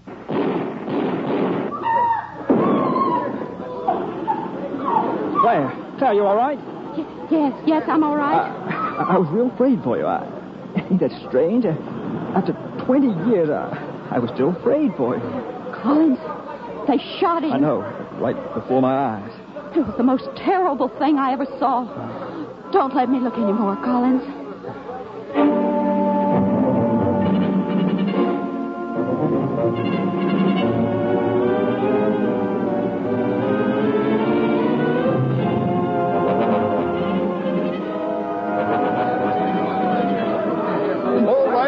Crowd back. They're crazy, Chief. Good Lord, they're out of their mind. Hold them back. Get back. Turn Johnny over. Take his gun out of his hand. You shouldn't have tried to draw, Johnny. It was your last mistake. 3 slugs in him, Chief. He'll never see morning. Bring around the ambulance. 2 pedestrians wounded in the leg, sir. Take care of them. See if Johnny has a ring on his left hand, 3rd finger. Yes, sir, he has. Rolled with the ruby? Yes, sir. I told you it was Johnny.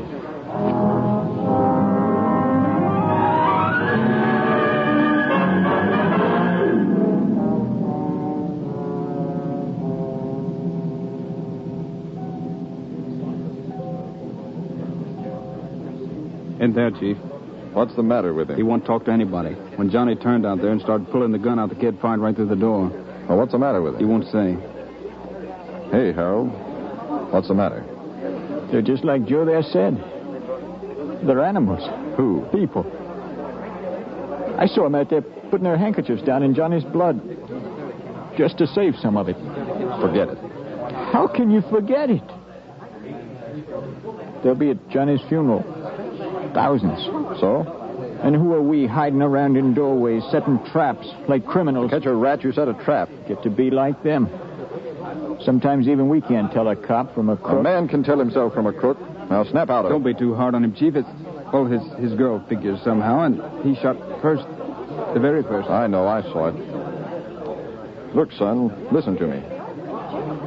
Maybe I can say something that'll help you to understand the people out there. Look at me, I said. Yeah? You ought to know something about people. You ought to know they don't like authority, rules, laws. Haven't you ever heard them yell, kill the umpire? Don't you know Americans like Jesse James, not the sheriff or the posse? Sure. So what? So that's part of the way we are. Of course, you can't live in a country like this without rules, laws, police, the military. But don't expect people to fall all over us with happiness whenever they see us. We represent what binds and restricts and chafes. Is that why people out there are weeping over Johnny's body? That's part of it. Then, too, there's the reason that Dillinger was colorful, famous, big, the #1 criminal in America. Looks like that'd make them hate him more. Does it? Well, when I was a boy out on the farm, I remember killing a rat. A big one. The biggest I'd ever seen. And my mother almost fainted. My father was almost sick. It was the biggest, ugliest rat I ever saw. We took that rat down the road to Jamerson's and showed it to the old man. He called his sons. It was the biggest rat they'd ever seen. And we took it all over that part of the county. The next day, people came from far away as Topton to see it. The biggest rat ever seen. Why people came, I don't know, except people are like that. But don't think they liked it. Don't think they wanted one. Don't think they wanted to be one. Sure, there'll be thousands at Johnny's funeral for one reason or another. Maybe I'll go. Maybe you ought to go. Me? Why? Because he's one of the biggest rats in the world. One of the biggest rats anybody, anywhere, ever saw. And you killed him.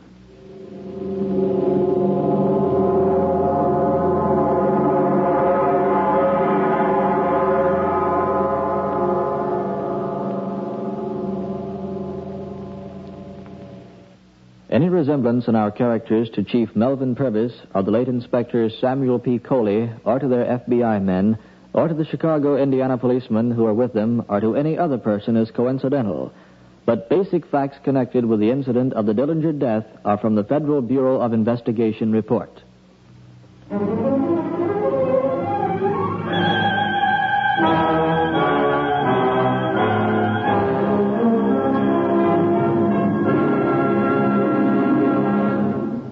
Adventure is written by John Ely, directed by John Clayton, produced by the Communication Center of the University of North Carolina. American Adventure is a study of man in the New World, his values and his characteristics, who he is, what he believes. The series is made possible by the National Association of Educational Broadcasters and the Fund for Adult Education, an independent agency established by the Ford Foundation. In The Rat on Lincoln Avenue, Edith Sanford was the woman. Charles Hadley was her husband. Charles Kuralt was the boss. Earl Wren was his assistant. Bill Waddell was the Chicago, Indiana cop. John Ely was the kid, and Joe Gershevsky was the waitress. This is Carl Castle. American Adventure is produced and recorded by the University of North Carolina on the campus at Chapel Hill. Easy Street can be more than just an expression to you. It can be a way of living. Start planning for it today. Begin buying United States savings bonds. Next, the news. Then X-1 on the NBC Radio Network.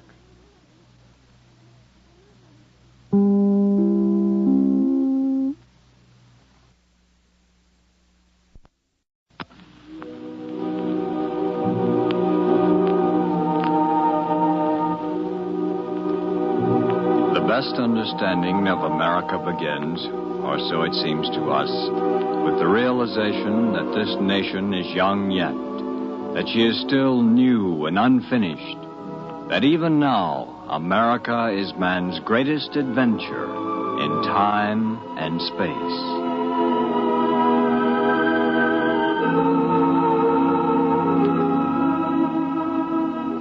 The University of North Carolina presents American Adventure, a study of man in the New World, his values and his characteristics, who he is, what he believes, what he lives by.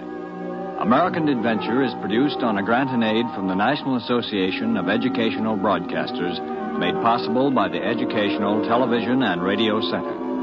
Written by John Ely, directed by John Clayton, today's program presents Appointment at Ford's.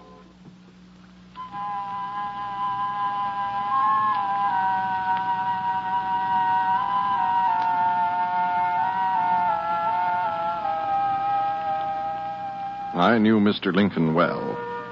My name is Hill Lehman. I remember many days before he died, days in Springfield and in Washington. I remember his words and their inflections and his quiet face. I remember his death. I would not tell you about his death except that there was beauty to it, an attitude of destiny, or so it seems to me. At any rate, I believe there was more to his death than some say, though I must admit it is also a mystery. I remember the night of April 13th. That was 24 hours before Lincoln was assassinated. He, his wife, and I were sitting in his office. Mary, I don't know whether I want to go to the theater tomorrow night or not. Why? All the people will be crowding around. Now that General Lee has surrendered, they seem to fancy me to be a hero. Well, you suggested that we invite General and Mrs. Grant to attend the theater with us. You picked the wrong theater, too, Mary. That's a poor play at Ford's. Now at Grover's. I know. But this is Laura Keene's last performance in Washington, and I want to see her. I wish the president could be relieved of his appointment, Mrs. Lincoln. The danger is great at this time. Hill, you hang on to every threat of some maniac who plans to do me harm as if the threat comes from a rational giant. No, not at all, but... If Mrs. Lincoln is bound to go see a play tomorrow night, I suppose nothing on earth could change her mind, least of all me. What time is it, Hill? It's 10 o'clock. In 2 more hours, it will be Good Friday. What? Good Friday, the day Jesus was crucified. Looks as if the church would call it Bad Friday. Yes. It was a terrible thing, all that pain, held up by driven spikes. I used to drive spikes, Hill. Yes, I know you did. I can imagine what it would be like to have a Roman soldier drive spikes through my hands and feet. I don't like such subjects. No. But it was a Good Friday when Jesus died, nonetheless. After the pain was over, it was better that way. And then there's Socrates. His death did as much to illustrate his strength as did his teachings. And both could have avoided death. Mr. Lincoln, will you please stop talking about death and dreams? Those two subjects you've discussed for the last 2 days. Well, both are rather important subjects, Mary. Dreams are important subjects? Now, don't start crying down dreams. And do you believe in them, Mr. President? I can't say that I do. But I had one the other night that has haunted me ever since. Nonsense. After it occurred the first time I opened the Bible, it was at the 28th chapter of Genesis. You know what that chapter is, Hill? No, I certainly do not. Well, it relates the wonderful dream Jacob had. I turned to other passages and seemed to encounter a dream or vision wherever I looked. Well, now, that is strange. Somehow the thing has got possession of me. And like Banquo's ghost, it will not down. Banquo? He was in Macbeth, Mary. He was assassinated. Hill, why don't you ask one of the servants to bring Mr. Lincoln some tea? Yes, I will. No, I don't want any tea, Mary. Well, you look so tired. If this play has distressed you, let's not go. What play? Oh, yes. No, it isn't the play. Of course we'll go. Well, what is it? The dream. I tell you, I cannot shake it off. Perhaps it would help you to tell us about it, Abe. No, it's my dream, Hill, and I will not part with it. If you're trying not to worry us, you've already done so. Mr. Lincoln, I cannot sleep unless I know that dream. Well, about 10 days ago, I retired very late. I had been up waiting for important dispatches from the front. I could not have been long in bed when I fell into a slumber, for I was weary. I soon began to dream. There seemed to be a death-like stillness about me. Then I heard subdued sobs as if a number of people were weeping. I thought I left my bed and wandered downstairs. There the silence was broken by the pitiful sobbing, but the mourners were invisible. I went from room to room. No living person was in sight, but the same mournful sounds of distress met me as I passed along.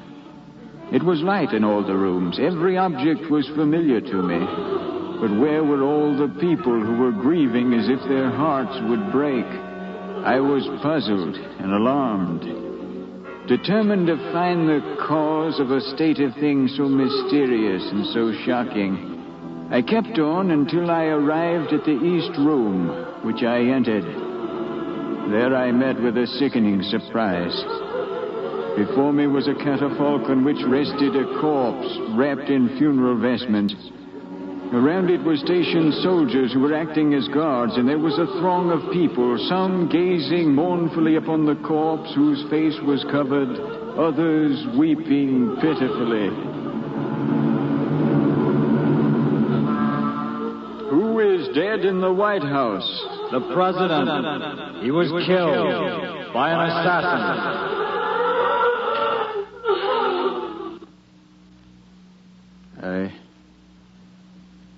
I slept no more that night.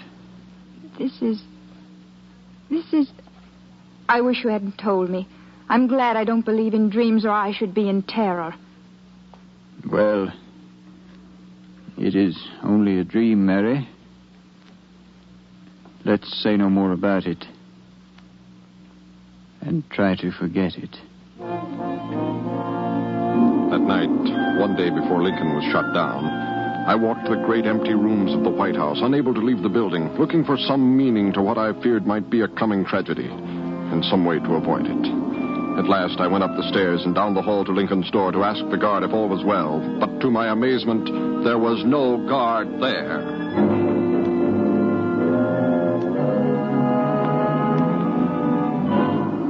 Ten minutes later, the guard appeared, a man named Parker. He was munching on a sandwich. Where have you been? Well, hello, Mr. Lehman. I thought you went home. Where have you been? I didn't have any dinner, sir. I was hungry. You understand. No, I don't. Not at all. Not remotely. Yes, sir. At long last, Parker, I have finally gotten the president to submit to some protection. But it is a thin chain we hold around him, and any one link that breaks... I understand, sir. Believe me, I'm sorry.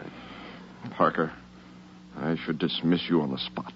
Look, sir, I've never done anything like this before. I swear to you.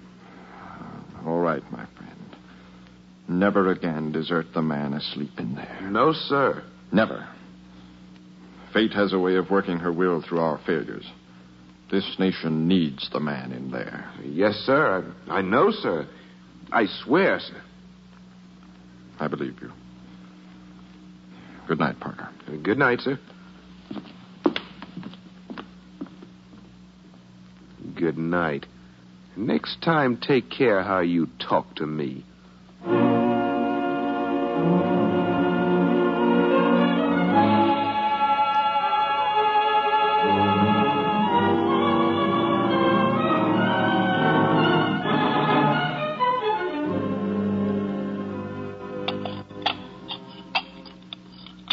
Have another biscuit, Bob? No, sir.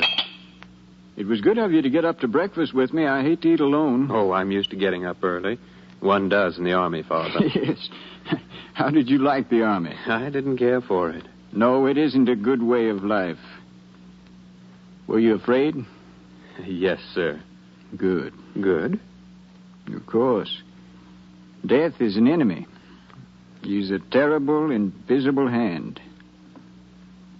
And when he announces that he is close by, the sensible man must gather himself to face him. I think with some fear. Did you ever face death, Father? Oh, a man shot at me once. Since you've been president? Yes, but don't tell Hill Lehman. I don't hell-heal those things. He gets nervous. Yes, sir. But one night when I was riding alone, a man put a bullet through my hat.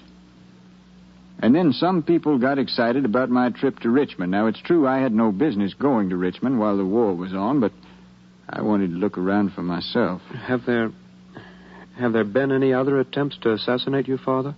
There have been threats. Many of them? I have received 80. 80?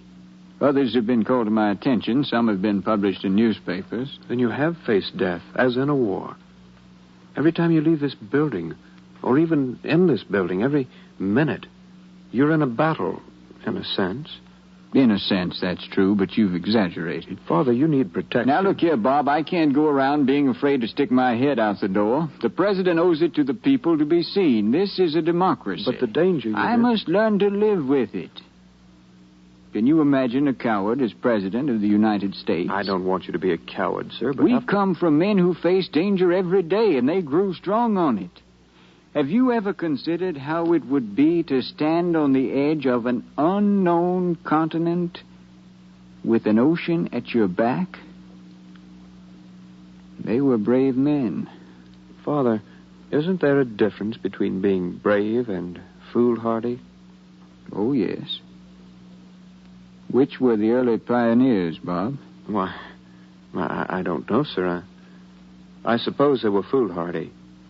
And brave. Well, anyway, Bob, I have sent men into battle. And a man who sends other men to face death cannot back off from death himself and live with himself.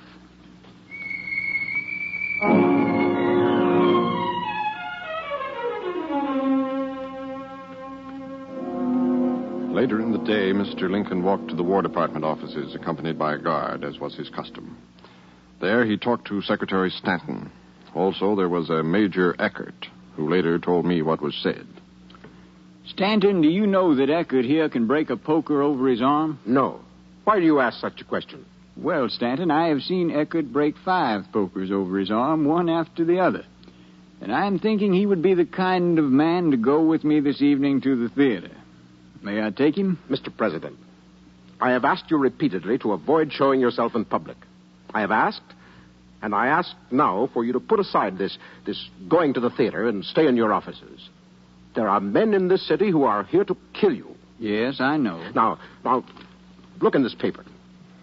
President and Mrs. Lincoln will be accompanied by Lieutenant General and Mrs. Grant to the Ford Theater this evening for the showing of Our American Cousin. I know, Stanton. Except for that newspaper article, I wouldn't go.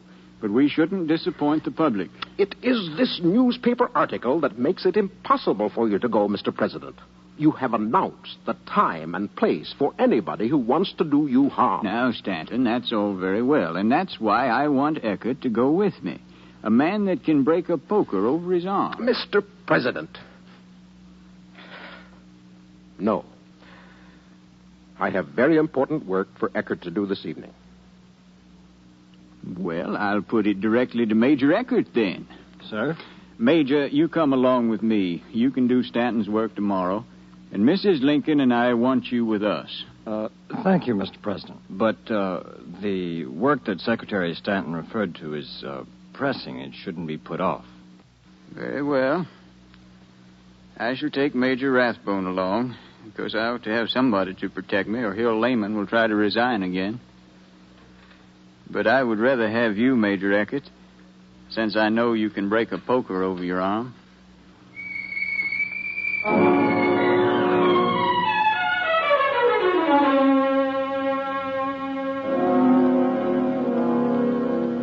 Mr. President. Come in, Hill. I was just talking to that woman about her husband's service pay. It hasn't come through, and she's in need of money to feed her children. So I told her she would have the money tomorrow. I see. Now then, what can I do for you? I have come to talk to you, Abe, about this theater performance this evening. Oh, I know that, Hill. The minute you came in with that scowl on your face, I knew I was guilty of poking my head out of doors. I suppose I'm going to be assassinated again today. The danger is great, Mr. President. Oh, now, Hill, you remind me of a story. Look, Abe, don't change the subject. There was a fisherman back in Illinois who was known to be a terrible braggart, and the people caught on to him. So he purchased a set of scales in order to prove his stories about the weight of his fish. And this worked very well, until the people next door to him had a baby. So they borrowed the scales to weigh it. And they found that the newborn baby weighed 48 pounds. Abe, you have the darndest way of throwing a man completely off his balance with one of those fool stories. So it is with you, Hill. You exaggerate. But I know what scales you're using. I'm not exaggerating. The danger is great. And then you go for a walk or go to the theater unattended. I have never been to the theater unattended. No, the last time I believe you were accompanied by Charles Sumner and a foreign minister, neither of whom could defend himself against an able-bodied woman. What's worrying you now? The dream? That among several things. Well, don't worry about that dream. I wouldn't, Mr. President, if I thought you were concerned about the danger. Do you think I'm not? I don't know what to think. I believe you realize that you may be struck down at any time, but you're going to go right on with your head poked up above the trenches. This dream you had is the first healthy sign of worry I've seen in you. By the way, Hill, speaking of dreams, do you remember that poem Byron wrote about them? What? Yes, I used to know it by heart. Let me see if I can remember it for you. Oh, Abe, for the Lord's sake. Now, listen. Sleep hath its own world, a boundary between the things misnamed death and existence. Sleep hath its own world, and a wide realm of wild reality. And dreams in their development have breath, and tears, and tortures, and the touch of joy. They leave a weight upon our waking thoughts. They take a weight from off our waking toils. They do divide our being. I think Byron called that poem The Dream. All right, Abe. I'll ask one favor and then I'll leave. You ask anything you want, Hill, but I'm going to the theater tonight. That isn't that. All right, what is it? I want to have somebody else take your message to Richmond. I want to go to the theater with you. No, I need you to go to Richmond. Mr. President, I have 2 good pistols on me right now and a Bowie knife. I've carried them ever since I first knew of the danger to your life. I can use them. You may need me. Now, if you'll just send somebody else to Richmond. No, I think I'll get one of the guards to go with me tonight. All right, then. Go alone. You're the only man in the country strong enough to steer a level course. The only man who can keep Sumner and Wade and Thad Stevens from grinding the South into a section of white and Negro slaves. But go on. If you die, the whole course of history will change. Millions of people will live poorer lives. But go. Send me to Richmond. Then make a pretense of protection. Prove whatever it is you're trying to prove. Go on to the theater. Go alone. Hill, you ought to run for Congress. You are a persuasive man. I can see too many things adding up, Abe, that's all. That dream started all this. I should have kept it to myself. You kept too many things to yourself, I expect. However, I think you should go to Richmond. Yeah, all right. Would it help you to know that I had another dream last night? A good dream? About the mirror? No, that wasn't a dream. That was real. I remember now. That was back in Springfield. I looked in a mirror and I saw two images of myself, one death-like, pale. But this dream last night was more pleasant. What was it? I was on a vessel I couldn't clearly see, moving toward an invisible shore. An indescribable vessel, moving toward an invisible shore. I take it as a sign that good times are on the way. I had the same dream before Sumter, Bull Run, Gettysburg, Stone River, Vicksburg, Wilmington, all those other victories. Yeah, it's a strange dream. So I feel better about it all today. And you must too, Hill. Good news is on the way. Who's going to the theater with you and General Grant this evening? General and Mrs. Grant aren't going. What? No, I think Mrs. Grant is still angry with Mary. At any rate, they aren't going, so I've asked Major Rathbone and his fiancée to accompany us. I'm very worried about all this, Abe. Well, don't get me worried, or I'll put in a poor appearance. Good news is on the way, Hill. That's the only attitude.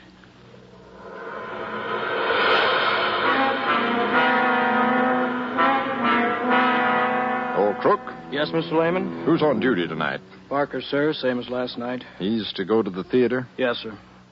Is the president all right, Mr. Lehman? Why do you ask?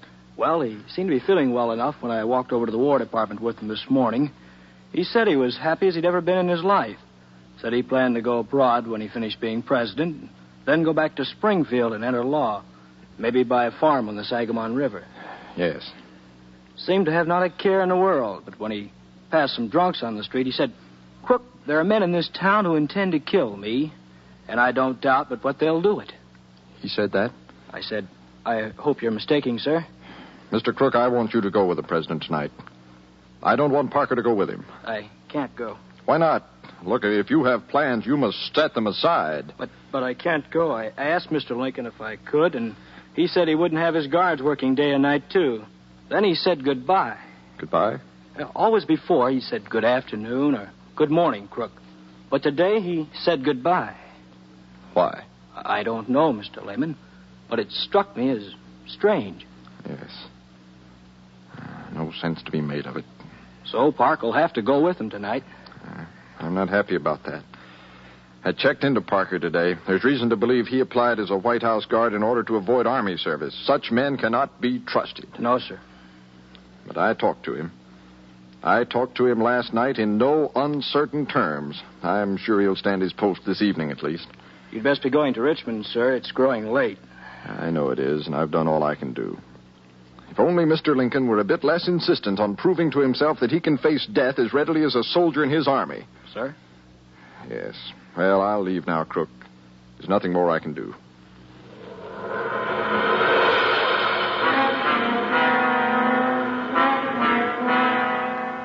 I was not in Washington on the night Lincoln went to the play, but there are many who have told us what happened, and I will tell you. How Lincoln rode in a carriage from the White House to the theater and pushed his way through the crowd, not knowing but that at any moment a gun might fire and silence everything. There was applause when he and his wife and Major Rathbone and his fiancée took their seats in the box that overlooked the stage. You take your place here in the hall, Parker. All right, Major Rathbone. And if anybody opens that door at the end of the corridor, or enters the corridor, you're to challenge him. You understand? Sure, but nobody's coming in here. Nobody is to come into this corridor, nor to come near this door to the president's box. Are you armed? Yes. All right. I'll close the door to the president's box. But Major, I can't see. Can't see what? Why, the play. Parker, you're not here to watch the play, but to guard the president.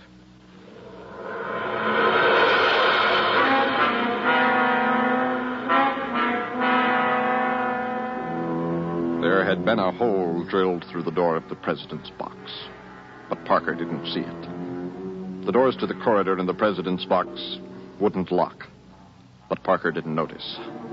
There were other signs of an evil intent, but Parker was trying to listen to the play.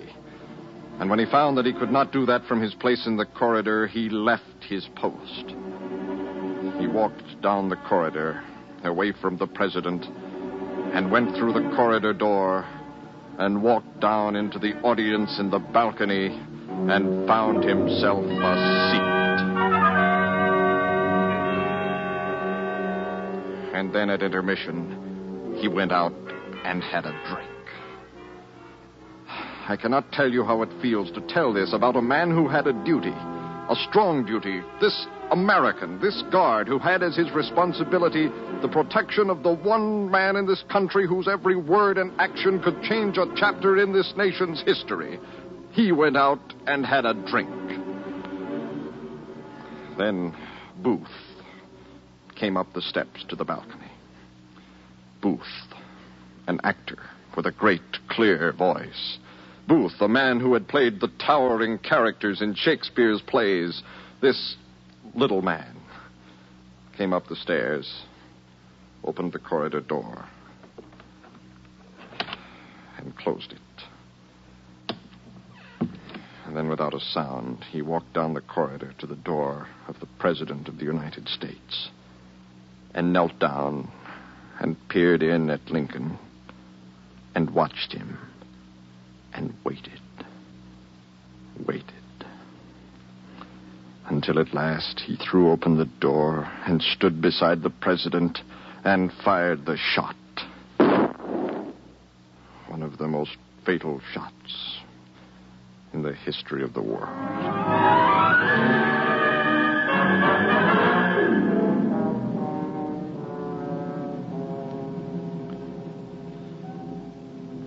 I said there was a beauty to Lincoln's death, and so there is, at least to me. Oh, I know full well that some will look on it as a sequence of imprudent actions and nothing more. Perhaps it is more than that to me, because I know that Lincoln had a sense of the mystic. And the dream to Lincoln was a warning, as was his double vision in Springfield when he looked into the mirror. So he interpreted them to be. Only with that understanding can one appreciate his strength and bravery and his willingness to play his part in the vast, romantic tragedy of mankind. Looking back, I remember the words he quoted to me on more than one occasion. Prophetic words from Shakespeare's Macbeth. Duncan is in his grave. After life's fitful fever, he sleeps well. Treason has done his worst. Nor steel, nor poison, malice domestic, foreign levy, nothing can touch him further. Sleep well, Mr. Lincoln. And may all your dreams be pleasant. On that indescribable vessel which moves rapidly toward the invisible shore.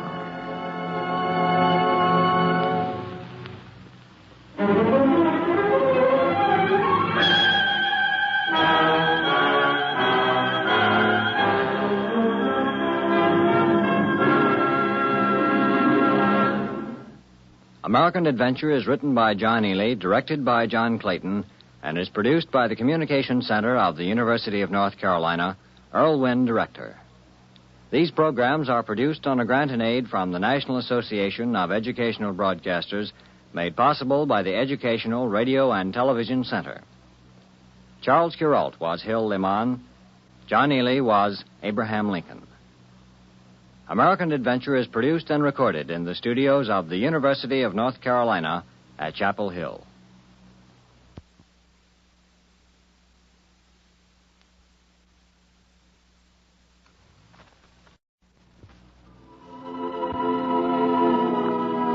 The University of North Carolina, through a grant and aid from the National Association of Educational Broadcasters, presents American Adventure, a study of man in the New World, a series made possible by the Fund for Adult Education, an independent agency established by the Ford Foundation. Written by John Ely, directed by John Clayton, today's recorded program presents Gene Schenken in Dial Emergency.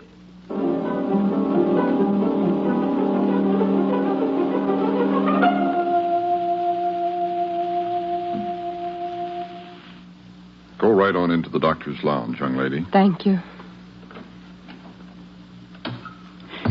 Now, Miss Fleeson, I just talked to your mother, and I want to tell you what I told her. The car struck your father about the hips and hurled him some 40 feet. He's holding on as well as we could expect. Yes, sir. I hope he'll pull through. Yes, sir. But, well, we're doing all we can. I've called in a surgeon from Duke. I understand. Now, are there any other family members besides you and your mother? My brother, Howard. He should be notified, of course. Where is he? Washington. Well, then he could be here by morning. Can you pull yourself together enough to call him? Of course. What time is it now, Doctor? Let's see. It's 10 p.m. exactly by my watch. Will Father live until morning? I don't know. If I go back and tell him his son will be here, then there'll be a better chance. Then tell him Howard will come. Fine. Use this private phone. We'll get the charges for the call and send them to you. Yes, sir. Good night. Good night, Doctor.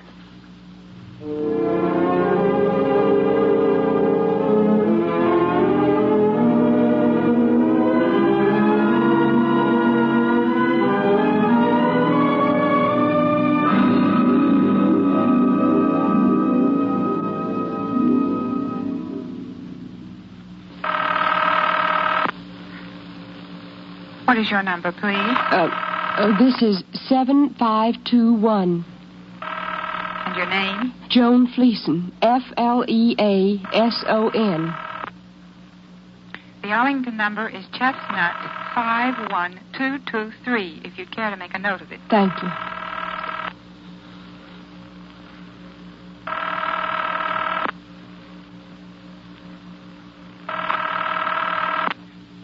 They don't answer, Miss Fleeson. I'll call you in about 20 minutes. What?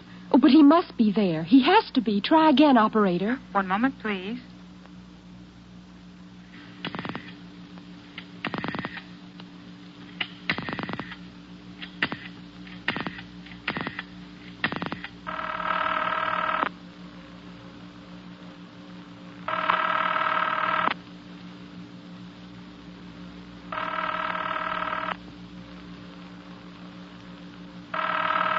I'm sorry, Miss Fleeson. That number doesn't answer.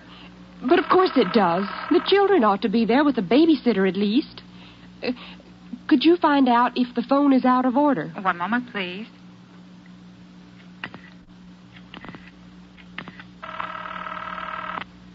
Washington. Let me speak to your service assistant, please. Right. This is Inwood Service Assistant, Miss Kay Abbott. This is Raleigh. I have a call for Arlington, Virginia, Chestnut 51223, which does not answer. Would you let me know if there's any trouble on the line? One moment, Raleigh. This is very important, operator. I have to reach my brother. I see. Does it take long to check the line? No, just a moment. I've only called my brother twice before, but he was always at home. The number, Chestnut 51223, is okay, but they do not answer. Right. Miss Gleason, there seems to be no trouble on that line. Hello? Well, operator, what am I supposed to do? Perhaps a neighbor. Do they have telephone numbers of Howard's neighbors? Do you know any of their names? Of course not. Operator, this is very important. Is this an emergency call? Of course it is. One moment.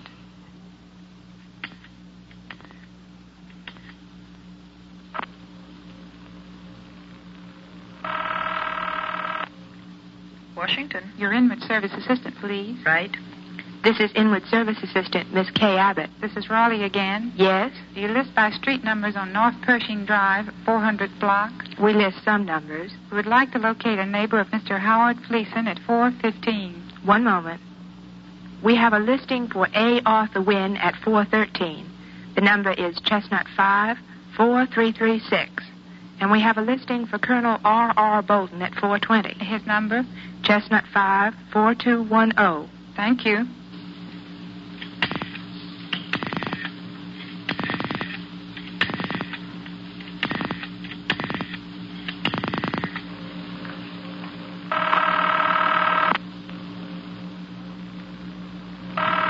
first of the two numbers, Miss Fleeson. All right. 413 should be right next door to Howard.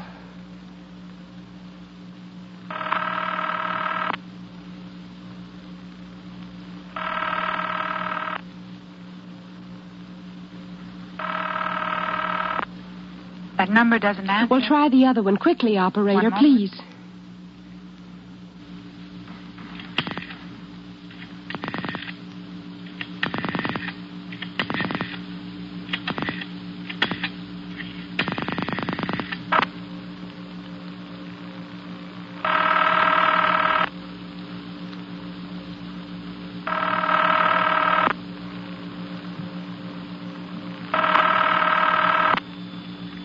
Hello?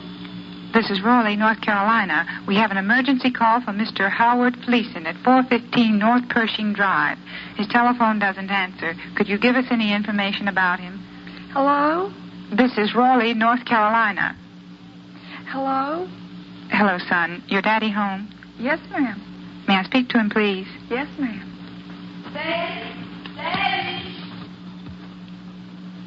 Colonel Bolton speaking. This is Raleigh, North Carolina. Yes? We have an emergency call for Mr. Howard Fleeson. Yes, I know Mr. Fleeson. Do you have any information about where he may be reached? Well, he's probably at home. His number's listed. His phone doesn't answer, sir. Well, somebody ought to be there. Could I take a message? One moment. Miss Fleeson? Yes? Would you care to talk to this party? Yes, I would. Go ahead. Colonel Bolton, this is Joan Fleeson, Howard's sister. Why, hello. Have I met you? No, you haven't, sir. I have a terrible memory, and you must come to Washington. I'd like to, but right now I've got to find Howard. You see, our father has been injured in an accident. Well, that's terrible. He's going to die, I think. Do you understand? Yes, I certainly do. It would be bad for Howard not to see him again. Well, of course it would. Just a minute, Miss Fleeson. Let me ask my wife if she knows where Howard is. All right. Hey, honey, Sarah, do you know where Howard and Beth could be at this time of night? Oh, Miss Fleeson, now I know why they didn't answer the phone. I thought that was unusual. Yes? She says they left over a week ago, went on a vacation. Where? Well, she says they went somewhere in Maryland, she thinks. Somewhere? Somewhere where? Well, somewhere on the coast, she thinks. But... Shall I go down to Howard's house and see if he left a note or anything? Oh, would you? Yes, I'll ask around the neighborhood if you like. Thank you. And I'll call you back. What's your telephone number? 7521 in Raleigh. All right, I'll call you. I'm sorry about your father. Thank you. Please hurry. Yes, I will. Goodbye.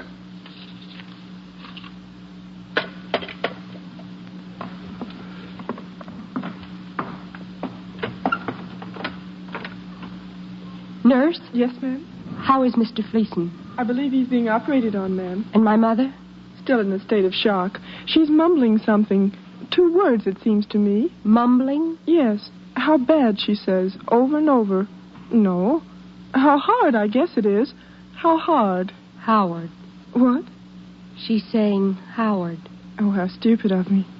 Of course. Your father's name? My brother's. Where is he? Somewhere in Maryland.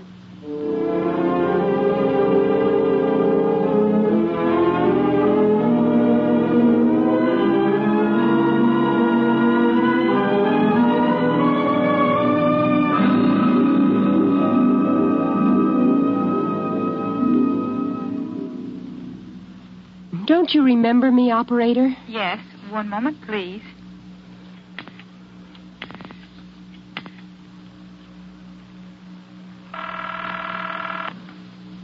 Washington, information. Raleigh calling Washington, the National Tobacco Exchange. Just a moment, please. The number is National 31429. Thank you.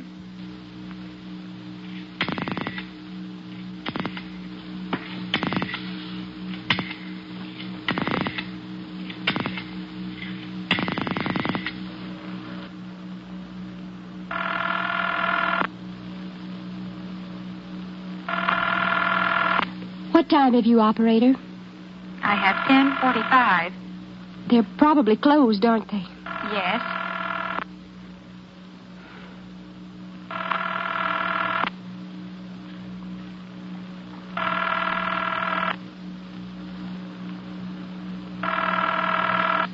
Hello? National Tobacco Exchange? I think that's what it is, yes. This is Raleigh, North Carolina. We're trying to locate Mr. Howard Fleeson on an emergency call. I don't know anybody around here, ma'am. I'm the night watchman for this building. I just happened by. I'd like to talk to him, operator. Go ahead. Hello? Hello? I'm calling from North Carolina. Well, I just told that other lady that I just happened to be on this floor. There's nobody here. I see. Do you know anybody in that office, though? I just said there ain't nobody in this office except me. I understand, but aren't there several desks? Well, yes. Well, would you look on one of the desks and give me the name of the person who uses it? Ma'am? You can look on some of the letters, or perhaps an engagement book, or... Now, look here, ma'am. I don't know what you're trying to do, No, but... sir. Listen. My brother works there, and his father was struck by a car earlier this evening, an hour or so ago. Do you understand? Yes, ma'am. And I have to find a friend of his, some friend. Now, please, look on a desk, on one of the larger desks, perhaps in one of the private offices if they have them, and please help me. Hold the line. Are you there, operator? Yes, Miss Fleeson. Thank you. I don't want you to go away. No, I won't leave you on an emergency call, Miss Fleeson. Hello? Yes, sir? I got a letter here. Mr. Horace Jackson, National Tobacco Exchange. Horace Jackson. Thank you. Thank you very much. Glad to oblige, ma'am. Operator? Operator? Yes, Miss Fleeson? Would you get me Mr. Jackson, please? Horace Jackson in Washington. One moment, please.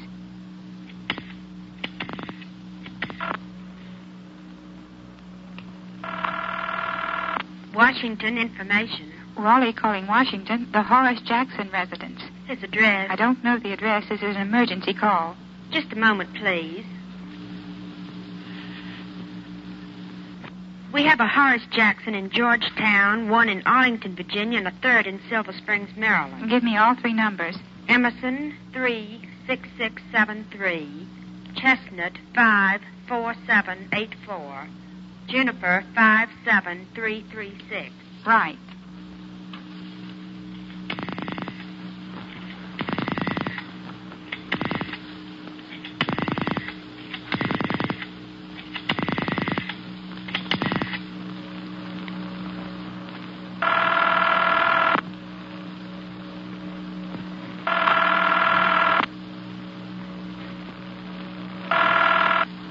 Hello?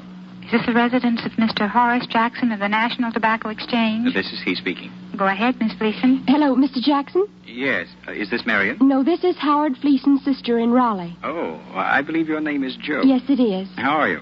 I'm terrible. What? I've got to find Howard. Father is about to die, and... Oh, I'm terribly sorry. Where is Howard? Do you know? I know he's in Maryland. I think at Ocean City. Ocean City, Maryland. Did he say what hotel? He sent me a card from one of them. Let me think. Where is the card? I don't know, young lady. Oh, I'm terribly sorry. It came here to the house. If it had come to the office, my secretary would have seen it. Perhaps your wife. My wife? Oh, I'm not married, Joe. Oh. No. But it was Ocean City, and I think it was a hotel. Or perhaps a large tourist court. Ocean City, Maryland, you say? Yes. Thank you. I'm sorry, but I think you can find him easily enough in Ocean City. Yes, sir. Thank you. Goodbye. Operator? Yes, Miss Fleeson? I guess I want the police department at Ocean City, Maryland. One moment, please.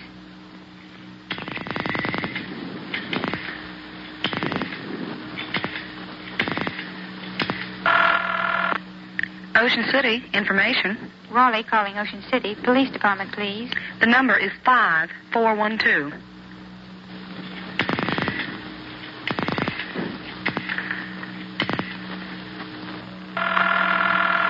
Police Department. Kilman speaking. Raleigh calling. Go ahead, please. Who's calling? Raleigh, North Carolina. One moment. Who do you want to speak to? Anybody. Go ahead, Miss Fleeson. Officer? Yes?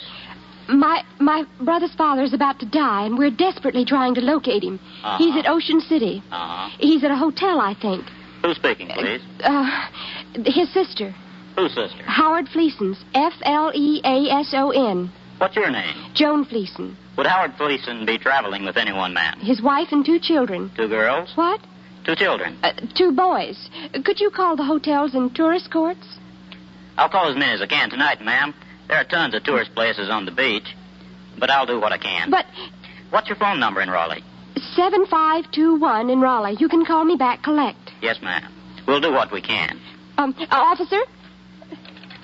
He hung up, Miss Leeson. Operator, I want to speak to someone in Ocean City, Maryland. To someone? Anybody. I want every hotel and tourist court called now. I can't wait for him to do his best. I want every single place called this minute. Do you hear? One moment, please.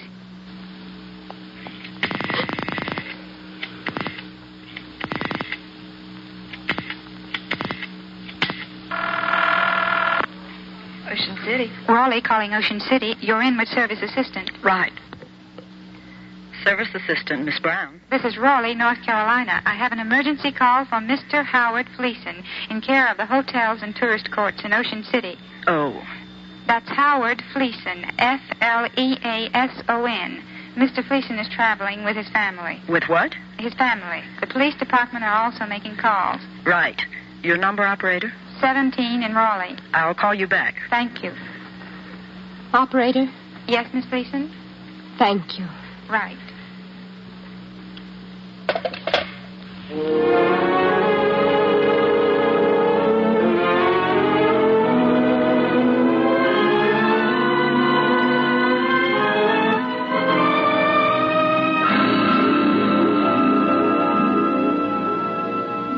Now, Mother, don't you worry. Was that the phone? No, ma'am. It was one of the nurse's buzzers. We'll hear the phone if it rings. It's just across the hall. Did you find Howard? Why, yes, Mother, of course. He's coming? Yes. Thank the Lord. I was afraid he'd be off somewhere on a vacation. On a vacation? He wrote me some time ago he was going away this month, but I'm glad he hasn't gone. Where was he going, Mother? I had dreams of him. Out somewhere where we couldn't reach him, where there were no phones. You know how Howard is. Yes, Mother. Where did he say he might go? And then, when he found out his father was dead and maybe buried, how terrible it would be for him. Yes, Mother. Not knowing. Where was he to spend this vacation, Mother? Oh, I don't believe he ever said, Joan. You know how Howard is. He never tells you anything. Yes, Mother. There's the phone, Miss Fleeson. Excuse me. You can come through here, Miss Fleeson. Thank you. Good luck. Hello? Yes, this is she. Yes? Yes? Yes. Did they find him, Miss Fleeson? He was at a hotel at Ocean Beach, but he checked out 3 days ago and left no forwarding address.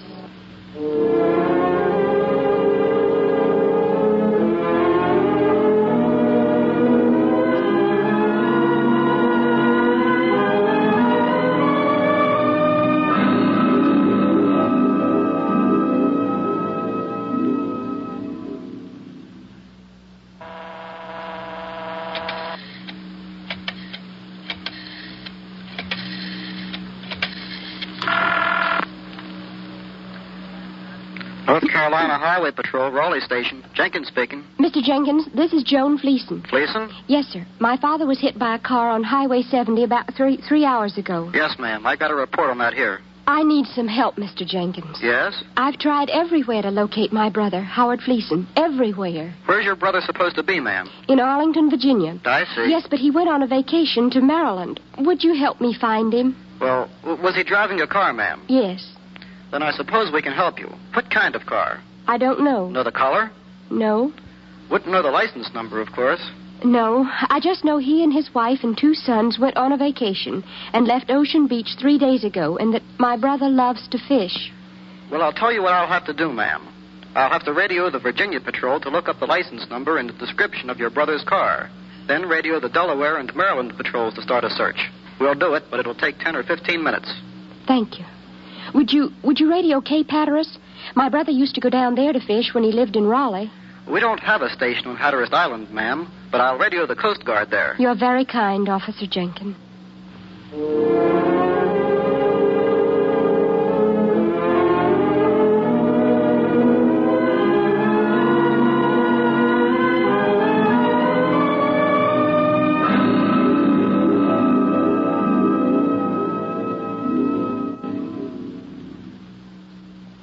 told you, this is Miss Fleeson. Huh?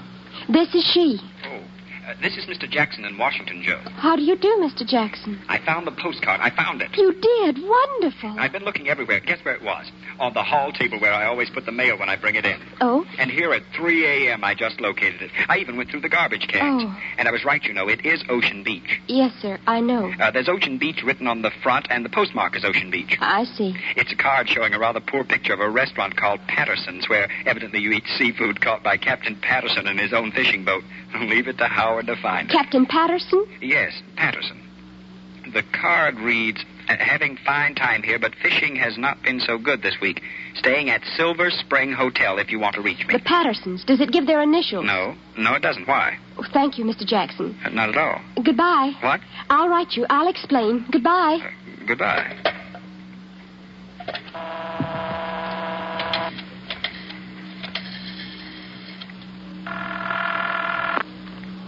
Long distance. I want to speak to operator 17, quickly. One moment, please.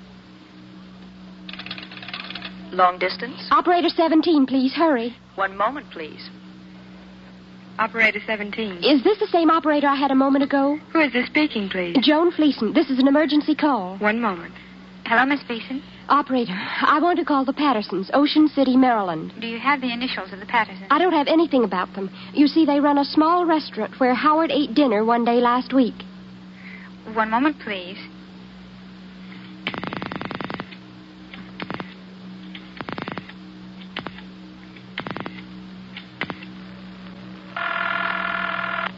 Ocean City, information. Raleigh calling Ocean City, the residence of the Pattersons. Pattersons?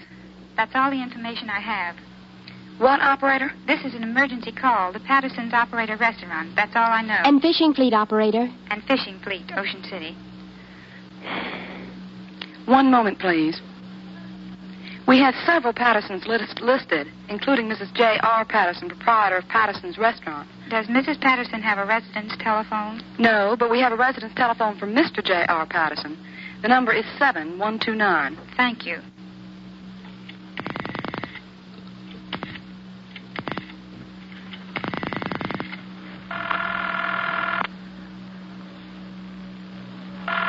Let it go on and ring, operator. It's 3 a.m. in the morning, so give them time to answer. Hello? Is this the residence of Mr. J.R. Patterson? Yes. Raleigh, North Carolina calling. Go ahead, please. Mr. Patterson?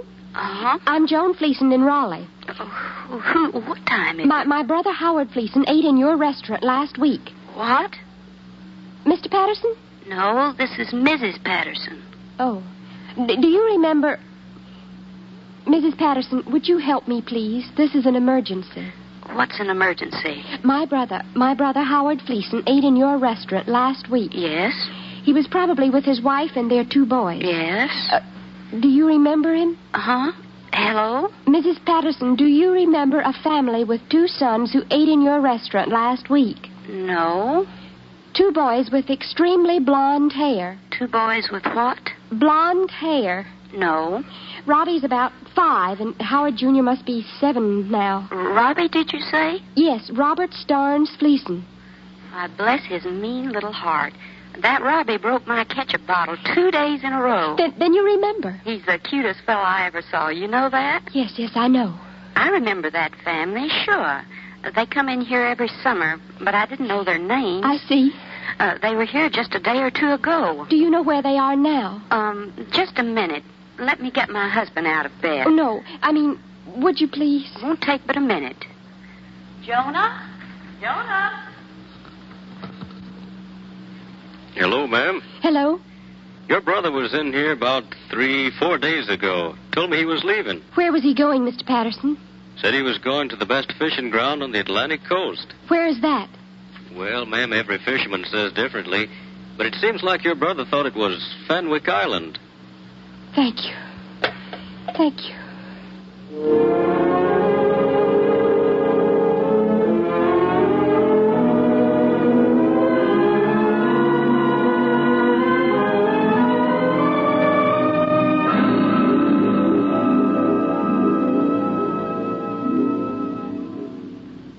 Fenwick Island? Yes, operator. Fenwick? I don't know. One moment, please. Read and rate, operator. Fenwick Island, Maryland. Route, please. One moment. There is no Fenwick Island, Maryland. Try Fenwick Island, Delaware. TC, Georgetown, Delaware. Right. It's probably a very small place, operator. Yes. My brother's always finding out-of-the-way places, and it may be... Special operator interrupting. I have an emergency call from Washington, D.C. for this number. Will you take the call? I beg your pardon? Is this operator 17? This is special operator. I'm interrupting with an emergency call for this number from Washington. Will you take the call? Who is it for, operator? It's a station-to-station call. I don't know. But I'll take it, of course. Go ahead, Washington. Your call is ready. Your call to Raleigh, North Carolina is ready, sir. Thank you, operator. Hello? Hello? Miss Fleeson. Yes, this is she. This is Colonel Bolton. Why, hello, Colonel. I'm your brother's neighbor, remember? Yes, sir. I'm at Fenwick Island, Delaware. What do you think of that?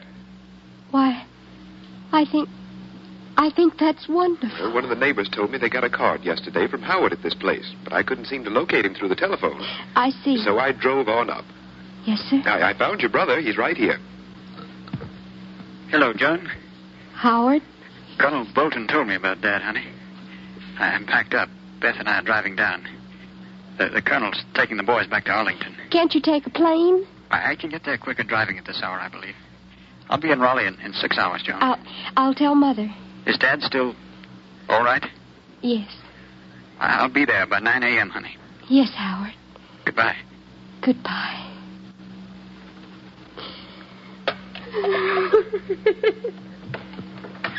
Here's my cup of coffee, Miss Fleeson. Your mother's... Why, what's the matter, Miss Fleeson? Tell me, why is everyone so nice? Why is everyone so nice?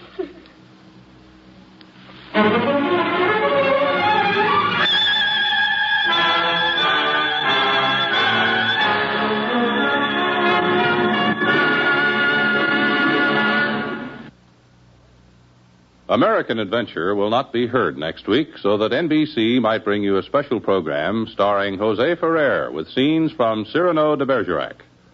American Adventure will return 2 weeks from tonight at a new time, 2 hours later than usual. Be sure to listen 2 weeks from tonight for another American Adventure. Check your newspaper for the exact time in your vicinity. American Adventure is produced and transcribed by the Communications Center of the University of North Carolina in cooperation with the National Association of Educational Broadcasters and the Fund for Adult Education, an independent agency established by the Ford Foundation. The program originated on the campus at Chapel Hill through the facilities of station WPTF in Raleigh. Stay tuned for the news. Then, X-1.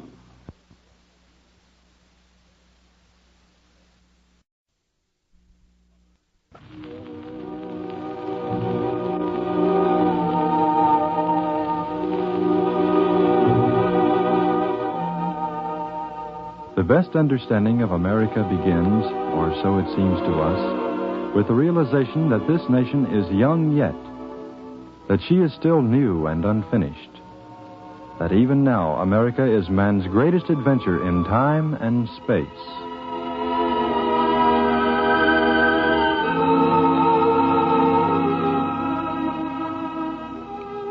The University of North Carolina presents American Adventure, a study of man in the New World, his values and his characteristics, who he is, what he believes, what he lives by. American Adventure is produced on a grant and aid from the National Association of Educational Broadcasters, made possible by the Educational Television and Radio Center. Written by John Ely, directed by John Clayton, today's program presents Phil Johnston as John Chapman in Johnny Appleseed. I'm sorry, but we don't give food to beggars. I'm not a beggar, ma'am. You're not? Well, what do you want? I came to ask if you wanted me to plant some apple trees round your place. How much? Well, I would prefer for you to decide that. Many people can't afford to buy apple trees here on the frontier. Others pay me $1 or so. Well, I understand. Whatever you think you can pay. Wouldn't you like to have some apple trees scattered around? Why, yes, of course. But money is scarce. Well, I'll put you in a couple of each kind I have and just go on my way. My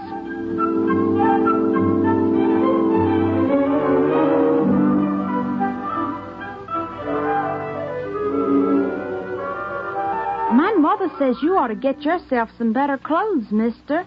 And what do you say, young man? Well, I don't know. Your shirt is torn. Yes, I ripped it on a briar just yesterday. What you doing in the woods? I sleep there. In the woods? Yes. Ain't it dangerous with the snakes and animals? I've been sleeping in the woods many years, son, and I found little danger. Did you ever see a snake? Yes. Did he bite you? Yes, one did. I harmed him, and he harmed me. Not a rattlesnake. It was. Gee. But just one. Still, you ought to wear better clothes. Here, young man, hand me that small tree. Yes, thank you. Oh, careful with it now. Thank you. Don't you think you ought to wear better clothes? Well, let me think about that now. What are the purposes of clothing, do you know? To keep you warm? That's one. What's another? Well, because you'd be naked. Yes. And what's another reason? Well, I don't know. To protect the skin, I should think. From briars and all. Yes, that's right. Now, I live a particular kind of life, young man. And it may be that I make a peculiar sight as I walk down the road. You see this cook pot? Yes, sir. It's my hat. Oh, I could afford to buy a hat, but then I'd have to carry a cook pot. So I carry the cook pot on my head. Oh, yes, sir. And some people think that's peculiar. But it makes a very fine hat when I pad it with my extra shirt. You see, like this. Oh, yeah. Now then, I put it on my head and I'm packed for traveling, ready for cooking. Yes, sir. And my clothes are made to keep me warm, to protect my body, and to make my life more enjoyable. I'm as well dressed as a man can be, with my way of life, I'd say. But Mama says you look like a baker. I see. My Mama says you should wear better clothes. Well, you listen to me. Your Mama is right, and you agree with her. That's the right way for you, young man.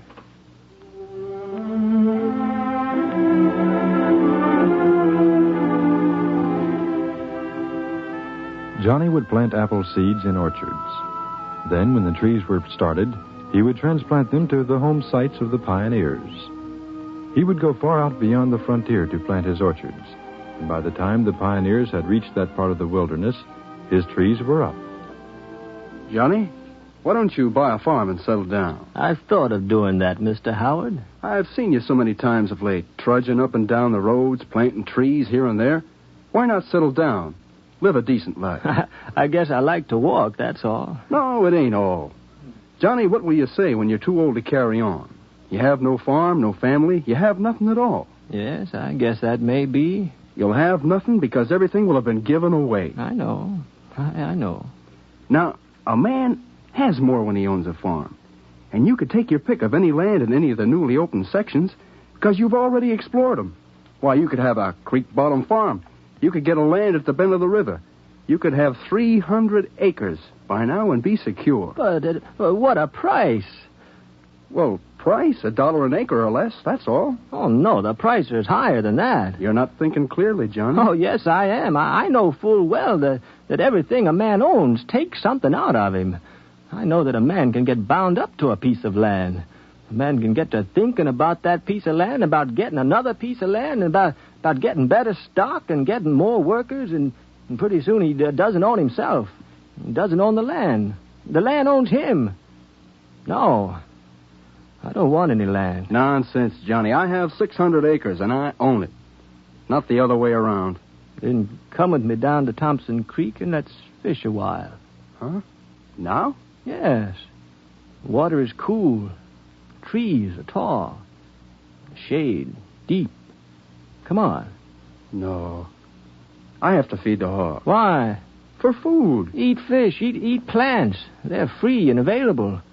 God places them in the woods and nurtures them. That's what I do. But I'm not like you, as I've been trying to point out.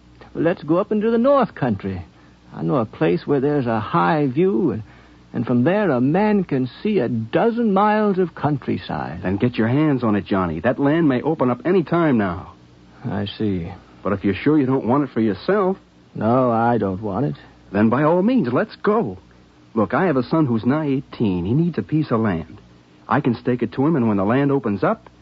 Come on, Johnny, let's go. No. I'll not take you up there now.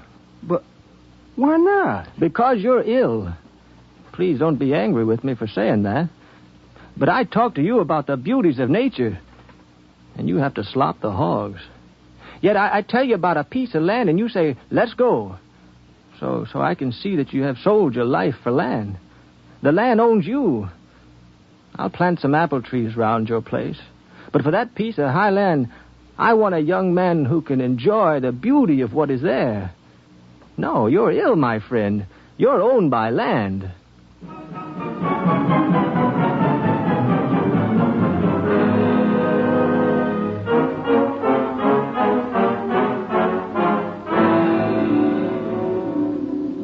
Down through Ohio and Pennsylvania walked this proud but humble man, with the cookpot on his head and the apple trees in his hand.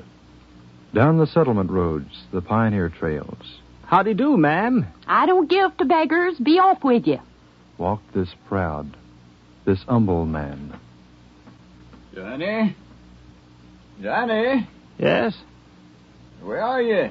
I'm over here, listening. Listening to what? 2 bees. You know, the best I can tell, they don't make quite the same sound. Huh? The 2 bees I was watching, they have different buzzes. I wonder if God went and made every bee different. Why would he do that? Well, maybe he wanted to tell them apart. Why? And keep their names straight. Huh? Bees don't have names, Johnny. Maybe not. Maybe so. At least they had different buzzes. The 2 I listened to did. Just a bit different. Oh, Johnny, I heard that you were leaving us. Yes, I'm moving on. Too bad. We don't see eye to eye on many things, but all the folks around want you to stay. No, I'm moving on. Now, look, if you're running from something, Johnny... I'm not. Not really. I know there's a reason. We'll help you. That is, we like you, and we're going to build a community here, and you can be a part of it. No. Let me tell you. We've about got the cabins built now, and some of the land is cleared. We're going to build a church, too. Oh, yes, you must do that. And maybe bring in a teacher, or get a preacher who can teach. We got a whole community here. Except it's not going to be like we want it. Why not? Well, it would be, except you're leaving.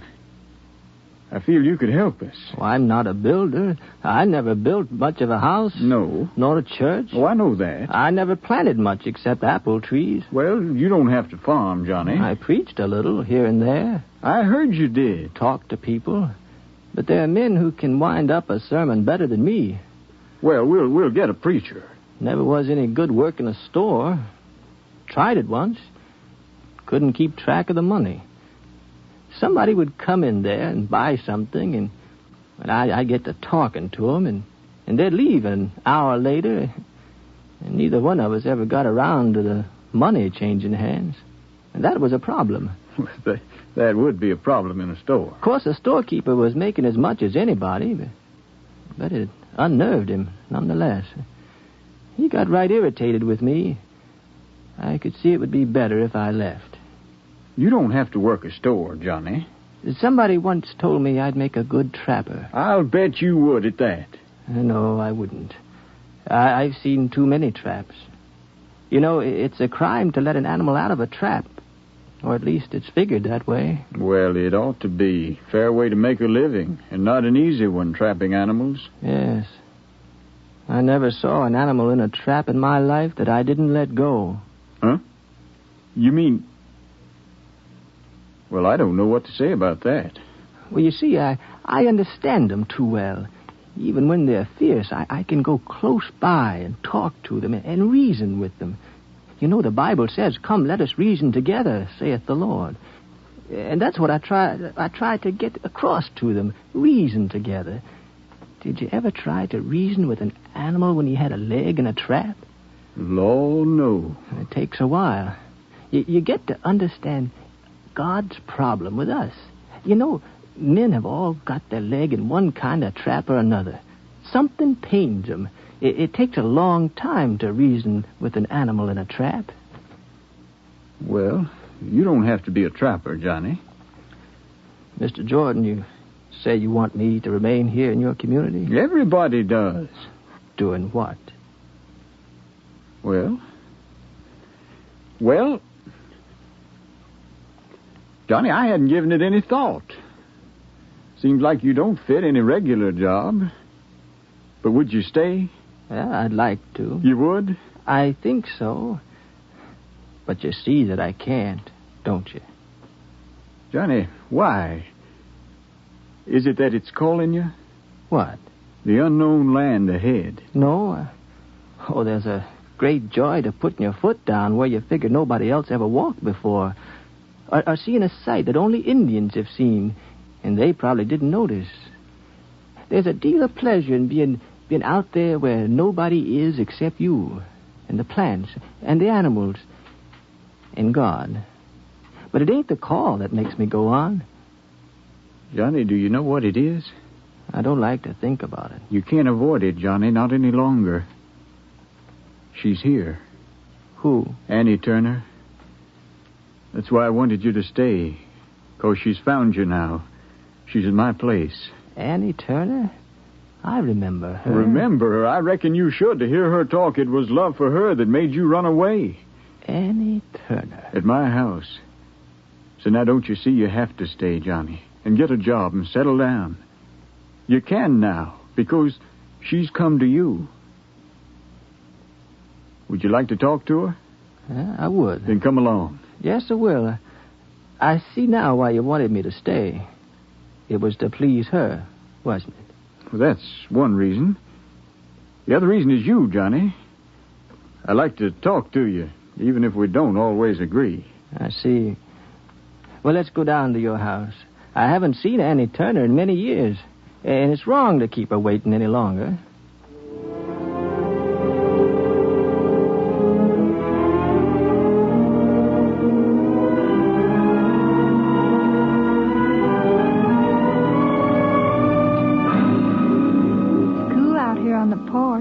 Isn't it, Johnny? Cool and nice, Annie. And private. I got so nervous all afternoon with everybody hanging around, looking at us as if we were strange. Oh, were they? Didn't you notice?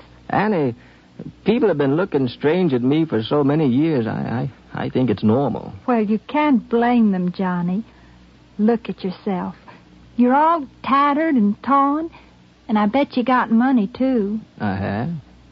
Why, do you need some? No, you know I don't. Did my family ever need money? Well, I have enough if you ever do. There's money in apple trees. Then why don't you dress better and be respectable? Respectable? Like everyone else. Well, that wouldn't be too hard to do, would it? I don't think so. You just dress well like you can afford and put on good shoes and keep clean. Sounds easy. To be respectable, Annie. And you could go places, Johnny. You have a wonderful mind for remembering things. But what have you remembered? What do you need to remember out here? Just where I plant my orchards. And that isn't hard, is it? No, I have a sense of direction. I usually hide the orchards because one never knows what somebody might do. I heard tell this morning that a man has been going around letting animals out of traps. Same kind of man might steal your apple trees, I guess. Well, a little different kind, maybe. It takes all kinds to make a world. But here you are. A man that was good at books, that knew things once, that could read and write, and what good is it to you out here? Oh, I read the Bible to myself and to others. Johnny, all you got is what you carry. And I can see you haven't got a Bible. Well, I had one. Oh, I've had 100. But when I read to somebody that can't read, when I go over something that he likes, I usually tear it out and give it to him. So my Bible gets smaller till I just got the chapters who begat who, and nobody seems to want them. So I have to get a new Bible. You just caught me between Bibles, Annie. Why give them the sections if they can't read? What good does it do them? I've asked myself that same question. It does seem a shame to rip the Bible apart. Well, why do you do it then? Because I did it once. Huh? I did it once, and the person smiled. She held it like it was a treasure. And so it always is like that. As if it's wonderful to find yourself owning a part of a Bible, even when the words are out of reach. It don't make much sense, Johnny. It don't make no sense at all. Except that people always treasure what they can never really have. I'm glad you brought that up, Annie. I'm going to have to buy another Bible, I reckon. As soon as I get my next orchard planted and people start moving on. Better buy it now. Then you are moving on, too. Yes, I am. I come all the way out here to find you. I got over my anger about the time you left me. I swallowed my pride and I followed you. And now you're going to leave again. Do you think it's right? No, it isn't, Annie. Well, why do you do it? Don't you know I've lain awake nights, night after night? Don't you know I've thought about you and wondered? How can you just leave? Just go. Shake off everything that loves you and run away. Don't you know what it does to people? I know. Lord, I know. Why, Johnny? Johnny, why? Because I also know that it would do to people if I stayed. Because I'm a freak and I have to run away. A freak? I knowed it since a boy.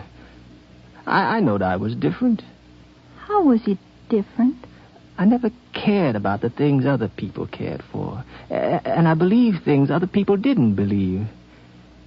What, for instance? Well, natural things. I believed God takes care of the flowers, each one. He knows the sparrows' names, or if they don't have names, he knows whatever it is. And he protects and guards. Well, I believed that. And when I looked around, I saw people building houses, and as soon as they got one, they started a bigger one.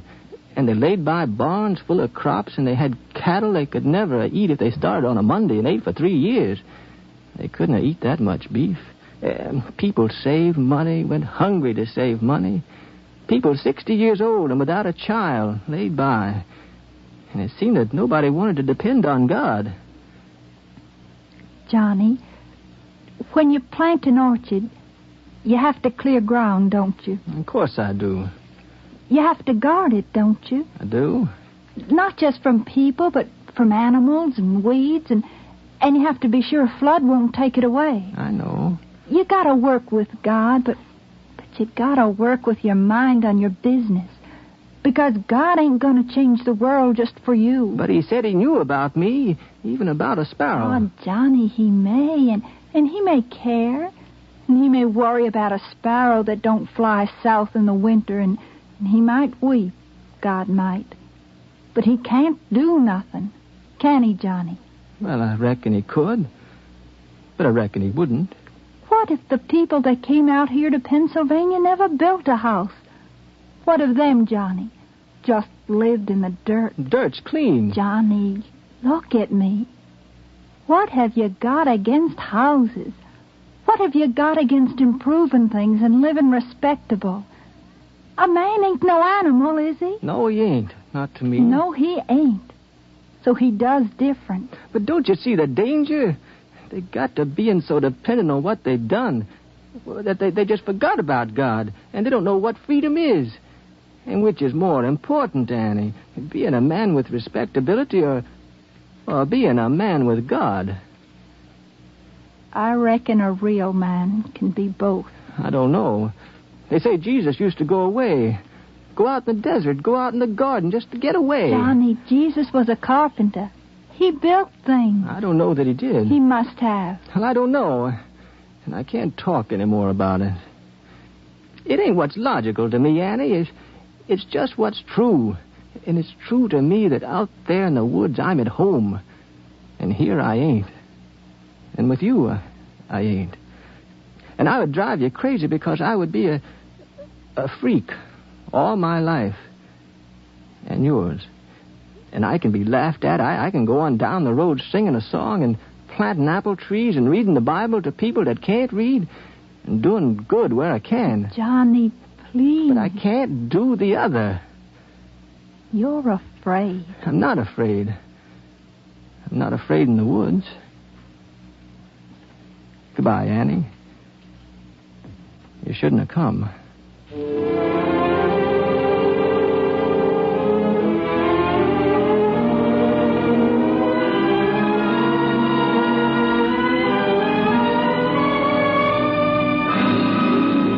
Is this all you do? Go around planting apple trees? Yes. I've done that. There's nothing to it. Well, tell me, boy, do you say a prayer with every tree? A prayer? Look, I'll show you how it is. Don't you want me to get a hoe? Oh, not necessary. Better to use your hands. Look, you kneel down like this and dig into the soil with your fingers. Careful not to destroy any living root that may be there, unless you must. Are you serious, mister? You dig deep, you see. Deeper than you think you need to. You put in some leaves that have rotted down. Then pour in a little soil. There now. What you pinching off the tips of them apple tree roots for? Pinching off the dead parts so the living will be easier. Now, I put the roots down gentle in the earth and cover them up. Pushing down the soil so as not to hurt the plant. And cover it good, yes. And directly we will water it. But now let's plant another one. But what about the prayer? You said there was a prayer. Oh, yes, there is. I gave it. I didn't hear you. Oh, no, it wasn't spoken. It was planting the tree. That was the prayer. A prayer can be a manner of doing things.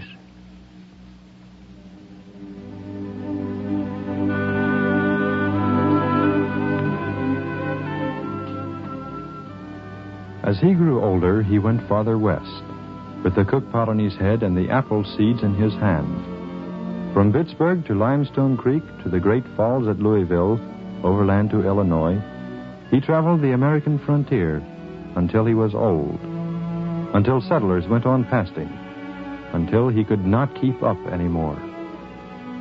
Then he grew lonely. His mind kept going back. So he went back, too, toward Ohio. He walked down the old paths, saw his orchards, stood beneath flowering trees he had planted. And a wonderful thing happened. Listen, mark it down. He was remembered.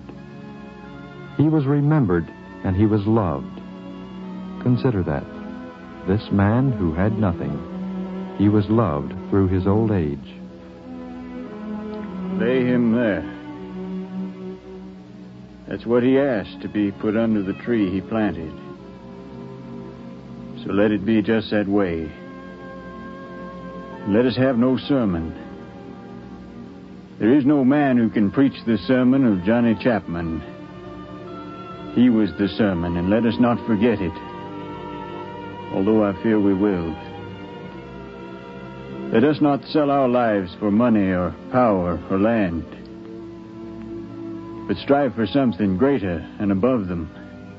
I have land, and when I die there will be those to remember me, but not as they remember him who had only what he had given away. Now, dig a hole, not with shovels. Dig it with your hands. And take care to kill no root or any living thing that can be spared. Then put him in the clean earth. And worry not at all. Let no man weep. For he was God's man, and God We'll take care of him. Put him there in the clean earth with a silent prayer.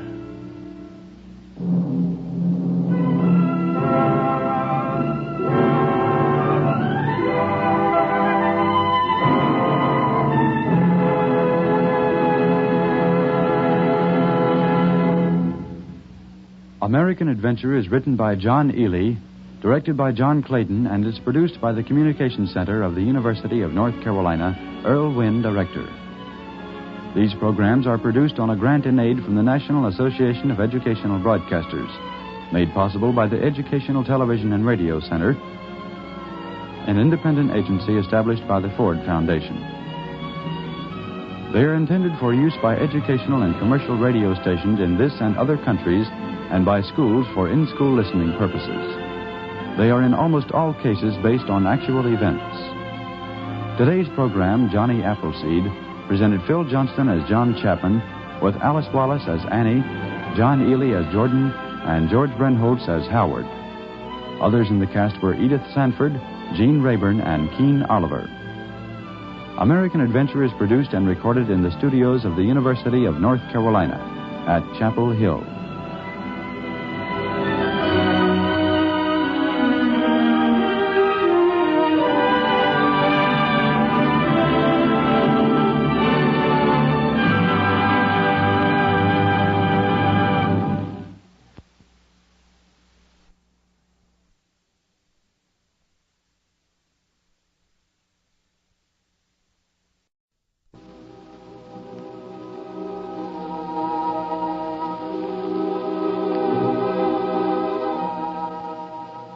The best understanding of America begins, or so it seems to us, with the realization that this nation is young yet, that she is still new and unfinished, that even now, America is man's greatest adventure in time and space.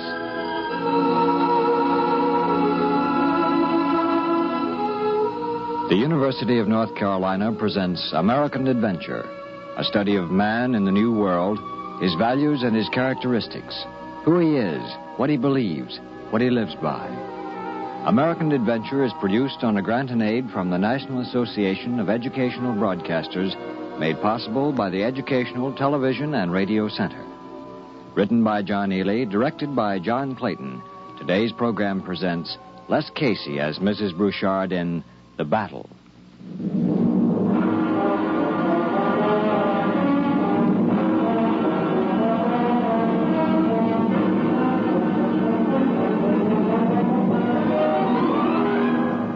January 8th, 1815. Early morning. The war with the British, which began in 1812, is over. But the people of Louisiana have not heard the news, and the Battle of New Orleans has not started. The Americans cling to the wall of a bulwark of earth near the city. It is a cold morning in the heart of the southern winter. What is the matter, George? Huh? Do you have a cold? No, but I'm cold enough. Nervous? You get cold, you get nervous. I see. What you writing? A letter to my wife. She is back in the city. Writing a letter? She is going to have a baby. For the Lord's sake. Oh, I have one boy already, you know. She wants a girl. But God will send what he wants to. I wonder if he cares. Huh? And what's to be said for a family anyway? I have a mother back in the city. She's all I have, and I'm all she has. No, that isn't right. She has a coffee shop. Me and a coffee shop. Sometimes I don't know which one she loves the most. Nonsense. Here I am with my belly on the mud, looking out at the mist where 12,000 British soldiers are waiting. Look, George, you're going to be all right. Yeah, I know.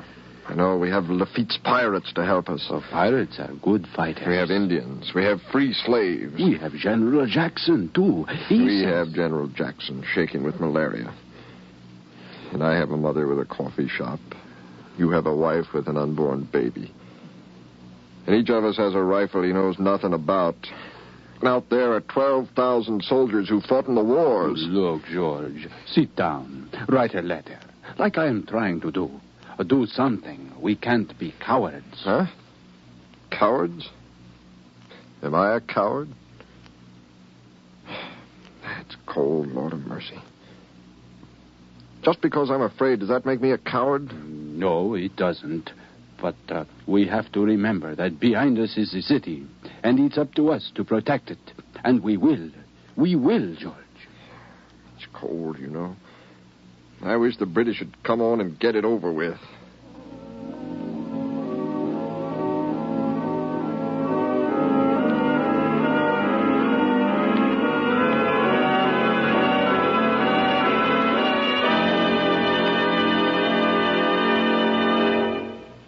January 8, 1815.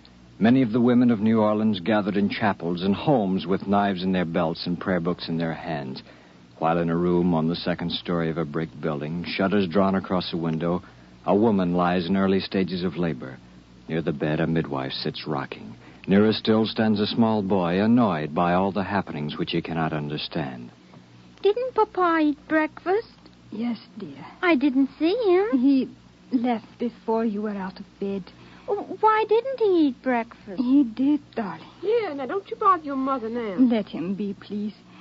I want him to be near for a while longer. Will Papa come back soon? Yes, Louis.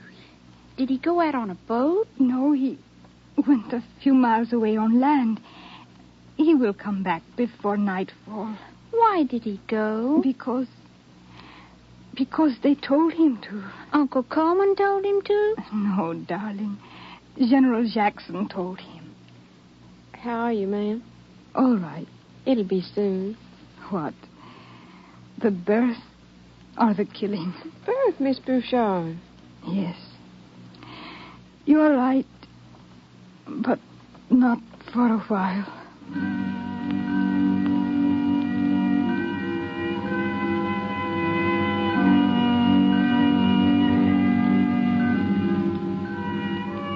Finish that letter, Bouchard?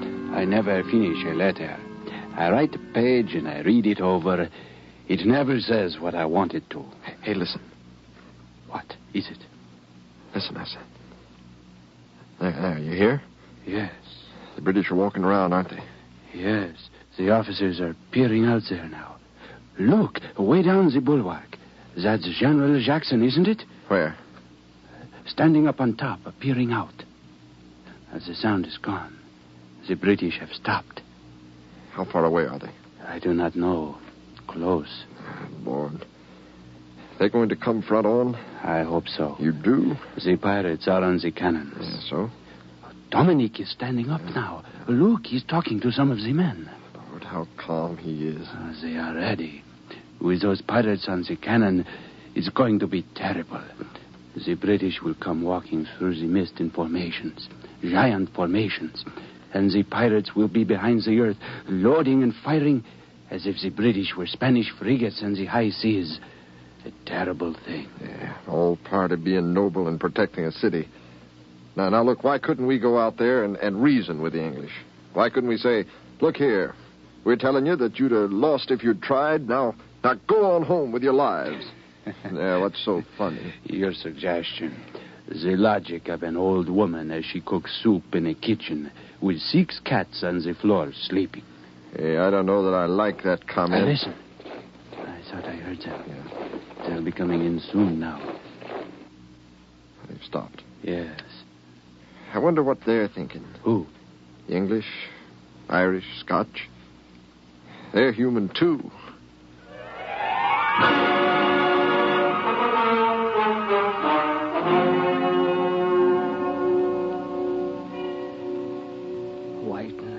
Waiting always the same. We'd rather be waiting than walking into the American Rifles, laddie. Waiting than fighting for the crown. Fighting because they pay me, but for no crown. Fighting for money is like selling your life, Irishman. Well, and what is farming like if it's different? Instead of money, you get potatoes. Sell your life for potatoes and babbies. How much I think it's worth to walk into the American lines? How much money? Well, now, if they're no better marksmen than we are, a shilling should do. But that's not the way to think about it, you know. Don't think at all. That's the way. When the officers say stop, stop. When they say fire, fire. If you don't say anything to fire at, fire anyway. When the bloomin' idiots say retreat, now, laddie, that's when you start thinking for yourself. That's the only time I ever volunteer to run in the King's service. When the officers tell me to try to get myself out of whatever the officers have gotten me into.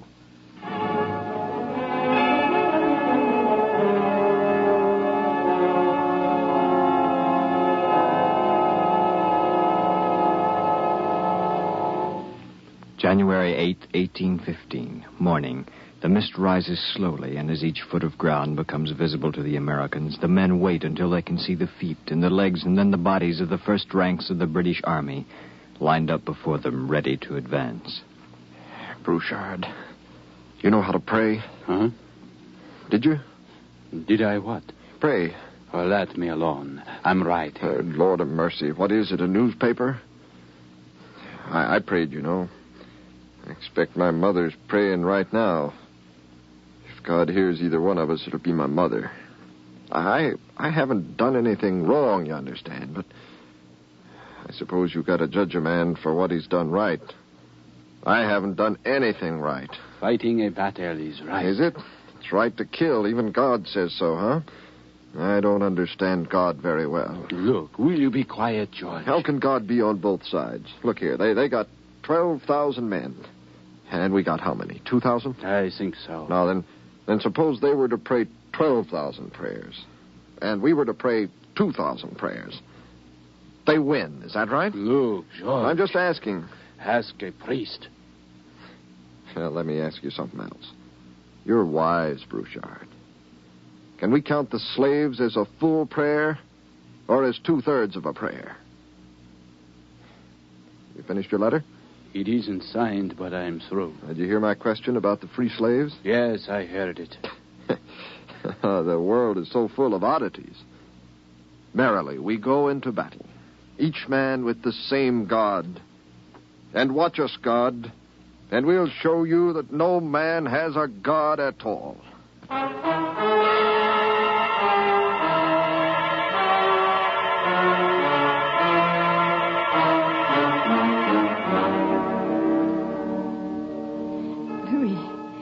Close the shutters. Perhaps you heard something, Miss Bouchard.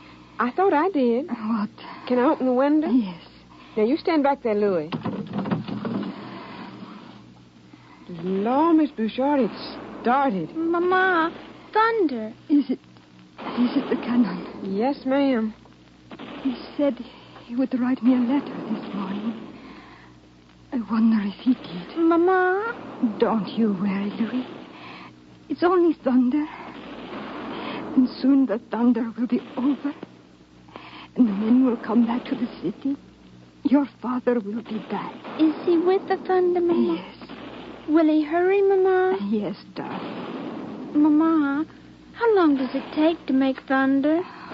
Oh, sometimes no longer than a few minutes. Perhaps an hour. The thunder isn't loud, Mama.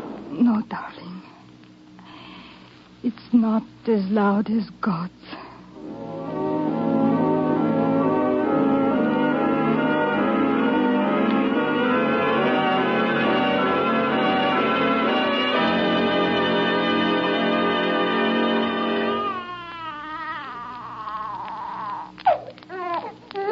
Hush, baby, hush. She sure is a pretty baby. Nearly 8 pounds. Or more. Louis was ugly when he was born. But this one is pretty. You won't have no trouble remembering her birthday, ma'am. Not this one. No. Not with a battle to help you remember. The day of the great battle she was born. Where is Louis? He ain't back from the battle. I meant Louis, the little boy, my son. Oh, he's outside on the steps, ma'am. Let him come in. Yes, ma'am. Louis, your ma wants you. But you keep quiet, boy. Louis? Yes, Mama. Has the thunder stopped? Yes, Mama, but Papa isn't home. Have the men come back? Yes, ma'am. Many of them are back. Louis, go to the window and watch for him. Open the shutter, and when you see your father, tell me. Yes, Mama. Now, Louis, it is very important for you to see him, and you must not make a mistake. Yes, Mama. It would seem to me that he has had time to walk the distance back. It was only 2 miles, and others have already walked it. Now, don't you fret so soon. How long does it take to walk 2 miles? No, I don't know, ma'am. I remember when I lived in the country, he would come to court me. He would walk out from the town, and it would take him, I believe he said, 40 minutes. And I lived no farther than the battlefield is from here. When did the cannon stop? I don't know. Yes, you do. An hour ago. Was it an hour? Please be quiet. Listen. Footsteps. And on the stairs. Louis, you were supposed to watch. Yeah, now lie down, ma'am. I'll go to the door. Louis, how could you let your father come into the building and you not even see him? And it's very important. But Mama, I didn't see him. You lie quiet, ma'am. Here. If I must be quiet, so must you, little one. Your afternoon has been as difficult as mine. But now we both must compose ourselves to meet your father. He is back from the battle. Yes, sir? Is this the apartment of a man named Brouchard? Yes, sir. Louis, is that you? Louis? It ain't your husband, ma'am.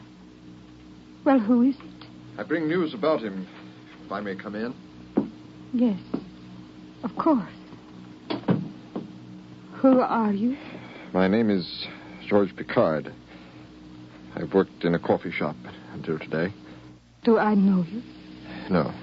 Does my husband? He did, ma'am. Did? When? When you were boys, you mean? This morning. May I sit down? Louis? Yes, Mama? Go out into the hall. Close the door, Louis. Where is Papa? Watch for him from the hall window, Louis. Close the door. Now, tell me anything, sir, that you may have to say. Except that my husband is dead. That I cannot hear. Tell me he has lost a leg, or both legs, or is blind. Mrs. Brouchard. But I will not listen if you go beyond that. Mrs. Brouchard, I have no choice. He is dead. He is dead, and I'm sorry. It's a miracle that he's gone, and it's very strange. This morning we stood side by side in the lines and talked. He was confident and chided me because I was afraid. And then the battle started. A noisy thing. People running here and there. The cannons are firing. And General Jackson was rushing up and down the lines, yelling at the top of his voice. Out in front, we could see the masses of men, the British Army, walking towards us with those front lines falling time and again as the cannon sounded. Then there was a moment when the British fled. The confusion lessened, and I looked beside me to find your husband gone. I thought he might have run away. But I remembered what he had said before the battle.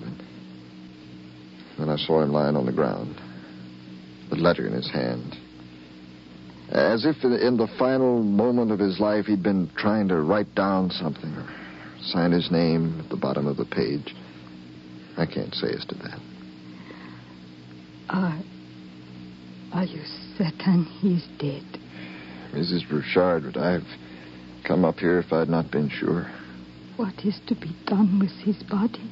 Well, don't worry about that. If you permit, I'll see that arrangements are made. I haven't been in charge of anything like that before, but it's something I would like to do. We were not friends, you understand, but your little boy and the baby and you, this family, well, families are right, and so the whole family's hurt, and Should I take the baby, ma'am? No, let her be. She'll cry only for a little while. Let her cry. Let her learn. She lives in a world of men. Let her learn to cry.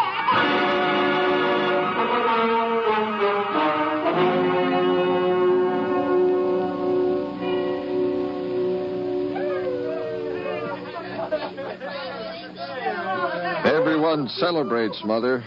The streets are full of laughter. Yes, it is a wonderful night. The battle is over, and you are well. Yeah, I'm well. I hear that the pirates are down on the waterfront having themselves a time. They are free now. pardoned by the General. Drunk as men can get. And you should be celebrating, too. I celebrated. Only for a moment, Mother. There was that one moment when I knew that I hadn't been a coward. And that's a fine feeling in itself. I hadn't really had a chance to think about being afraid. When the battle started, I just loaded and fired and kept at it and never once thought of fleeing or hiding. So I felt like somebody. I felt like I was grown up for the first time. Here I am, 29 years of age, but for the first time I felt like a man must feel. Then I saw him lying on the ground. Hush, no need to talk of that. That letter in his hand.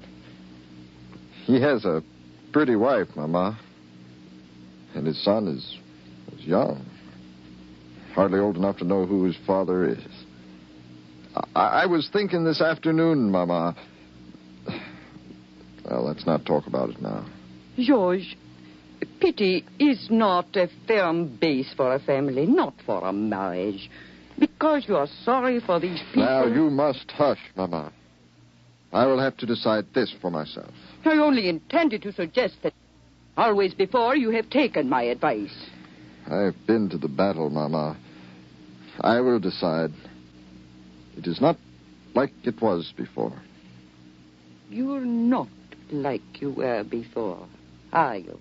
You stand out there and watch men face danger and do it yourself. Men die beside you and you keep on living. Life takes on a meaning. Deep, different, cruel, strong. God takes on a meaning. No, I must decide this. But not tonight. In a month or two, perhaps I will call on the Bouchards. It's something I want to do. All right, dear. But now let's celebrate the great victory and the safety of you all young. We must have a toast. Yes. I'll get the glasses. Here we are. The ones your father used, brought from France. Yes, thank you. Now, you may pour. Now then, the toast. How can I say it? Let us drink to whatever it is which makes me whatever I am, that is better than whatever I was this morning. Yes, dear. Let us drink to that. It is good brandy. George, you broke the glass. You threw it down as if... What is the matter? I'm sorry. But I thought of her and him, of the boy and the new baby, and then of the toast. Good Lord, the toast. To what it was that changed me from what I was this morning. Yes, dear, but... We drink to war, Mother. We drink a toast to war. How can we drink a toast to war, Mother?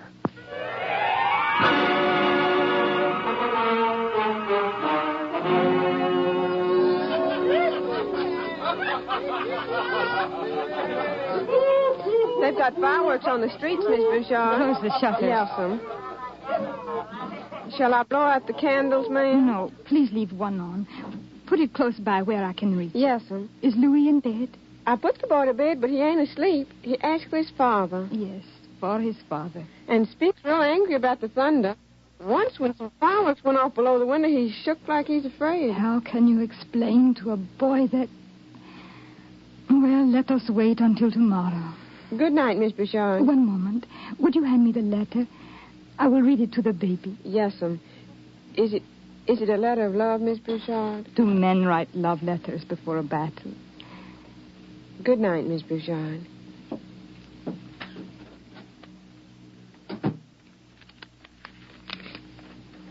My dearest wife and son, and second son or first daughter, the mist is close about us as this inked quill scratches. But when you read this, the mist will have gone. And perhaps I will bring the letter to you. In which case I may decide not to give it to you at all. For a letter written in a moment of danger is not likely to avoid some confusion. But I can tell you what now is clear to me. That I love you is clear. You, my wife. And you, Louis. And you, child not now born. And yet, how can we love the unborn, whom we have not seen, and to whom we fathers make such a small contribution in pain? To love the newly dead, that is explainable, for we know the dead. But to love the unborn is not, unless perhaps it is the future that always concerns us, and the unborn are our hopes for it. And so we live, hoping that men will be better tomorrow than we are today, that our children will go on to become what we see that we have no chance of becoming. There is something else I know also, that I feel closer to each one of you at this moment than ever before in my life. Ever before. Perhaps because I feel that you need me now. More than ever before. Here behind these bulwarks, I realize I stand protecting you. It is a remarkable thing that a battle is needed to make a man appreciate what he cannot appreciate so well in enjoying the thing itself. How strangely we are made. And one other thing I also see clearly, that the love I have for you and the feeling I have that I am important and needed make it possible for me to face this battle quite unafraid. Some men have said that families make cowards of us. Not so with me. But rather, the family is the source of my bravery, just as the battle is a strengthening place. And if it should lead to some end that would cause this letter to be brought to you by some other hand, take whatever solace can be sent in words. Remember that for you I die right willingly. And if I had come home, I would have lived for you more right.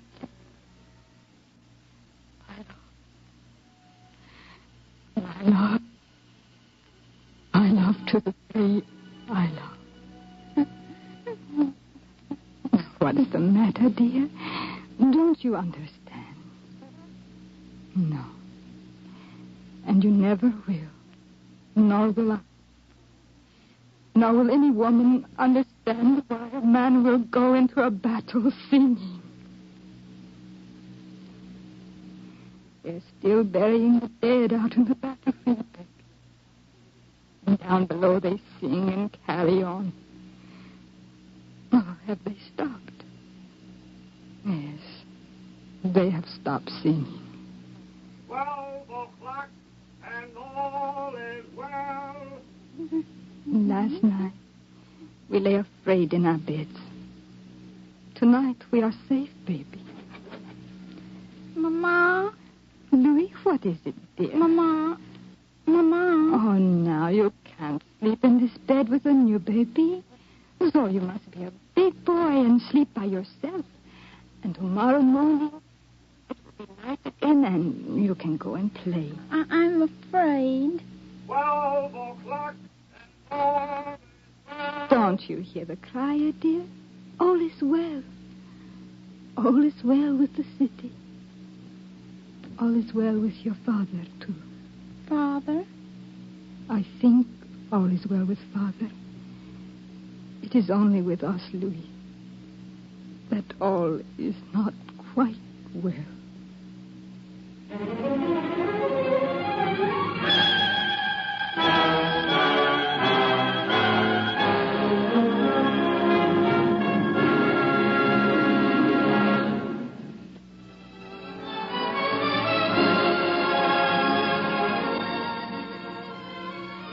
American Adventure is written by John Ely, directed by John Clayton, produced by the Communications Center of the University of North Carolina. American Adventure is produced on a grant and aid from the National Association of Educational Broadcasters, made possible by the Educational Television and Radio Center. In today's story, The Battle, the cast was composed of students, faculty members, and townspeople of the University of North Carolina community. American Adventure is produced and recorded by the University of North Carolina on the campus at Chapel Hill. Tom Owen speaking.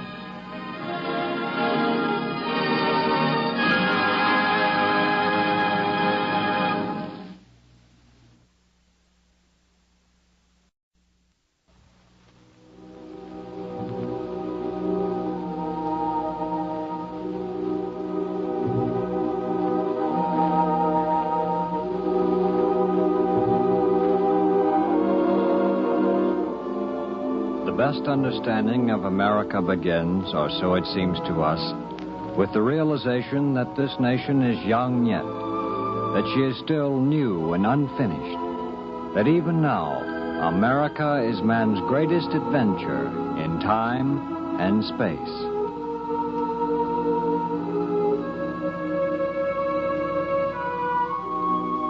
The University of North Carolina presents American Adventure, a study of man in the New World, his values and his characteristics, who he is, what he believes, what he lives by. American Adventure is produced on a grant and aid from the National Association of Educational Broadcasters, made possible by the Educational Television and Radio Center.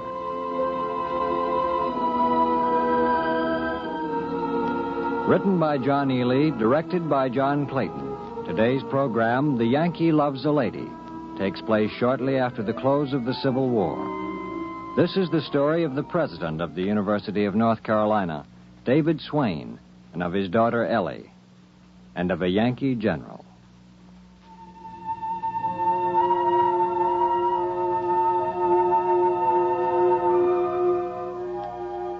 Ellie Swain? Yes, I remember her, and how she loved him, and how she went away from here.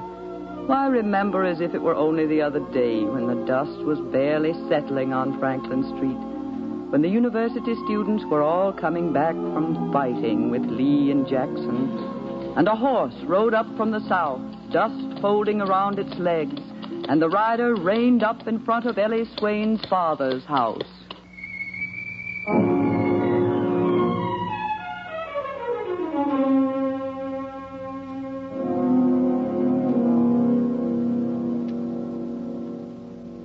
Nonsense. It's very true, Mr. Swain. Why are they coming here? Can't you see the danger of having them in this town? A constant reminder of the war? I only brought the message, sir. Damn it, why don't they? What, sir? Why don't they leave us alone? Is there a message to take back, sir? Yes. Tell the Yankees they'll find us in our homes.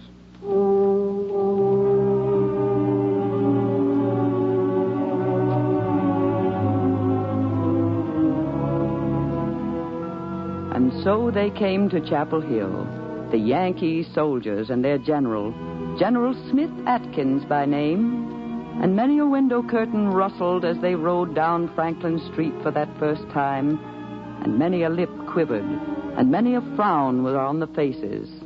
They burned the South, and then they come to live with us. They killed my boy, and now they come to my town. Let 'em be. Nothing to be done about it. President Swain will take care of my warrant. He's smart. He'll give 'em a word or two. He'll tell 'em the war's over. The trouble is, Ellie, the war is not over. This isn't peace. It's a hatred as deep now as it was before. You'd better go to your room, dear. Oh, Father. I may have a Yankee caller or two here at the house before long. Go on to your room. Very well. Just let me leave this book. Oh, did you read it? Oh, I read part of it. Oh, it's a very good book, isn't it? It's the dullest book I've ever seen. Oh, is it? I thought you might like astronomy. No, Father. Well, I don't have any romantic books, except one or two stuck back. That I'm too young to read. I'm 21, Father. Are you? Well, you'll be old enough to understand about everything shortly. Really, Father? Yes, pretty soon I expect to see you get married. That's the way for parents. give birth to children, then the children marry, birth and marriage. Marriage and birth, Father. Huh? Oh, yes. Now, see here, no more of that. Go to your room, Ellie. That Yankee general sent word he was coming by tonight. I hope you put him in his proper place. Well, I'll first have to see what place he'll let me put him in.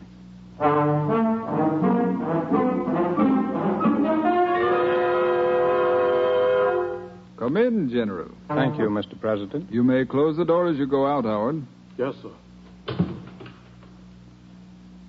Well, Mr. President, it's a pleasure to see you. Sit down, General. Yes. Shall I call you Mr. President or Mr. Swain or what? I am called Mr. Governor or President. You were governor of North Carolina? Yes, but I rather like Mr. myself. I see.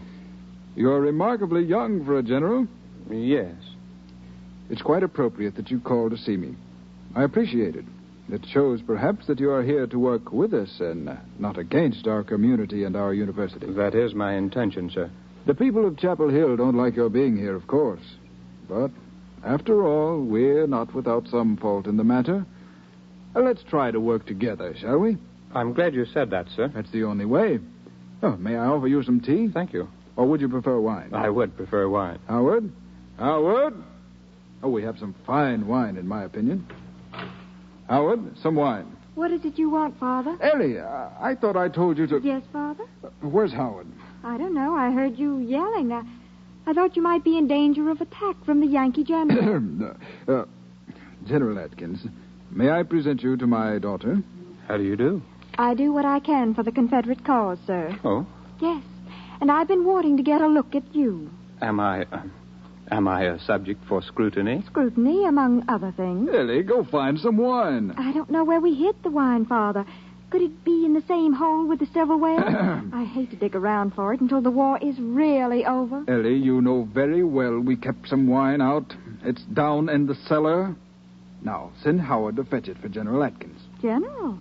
Why, how young for that rank. Yes, General Sherman had many young officers. I'm not surprised, really. You're not, Ellie? No. With the whole South to burn, he probably needed officers who would be careless about fire. Ellie, go find the wine. If you like. Good night. Oh, shall we see you again, General, or not? Well, I had been unsure of that until now. But I rather like a challenge, Miss Swain. I should like to call again. Well, perhaps you could bring a friend for me to talk to. Good night. Dear Lord.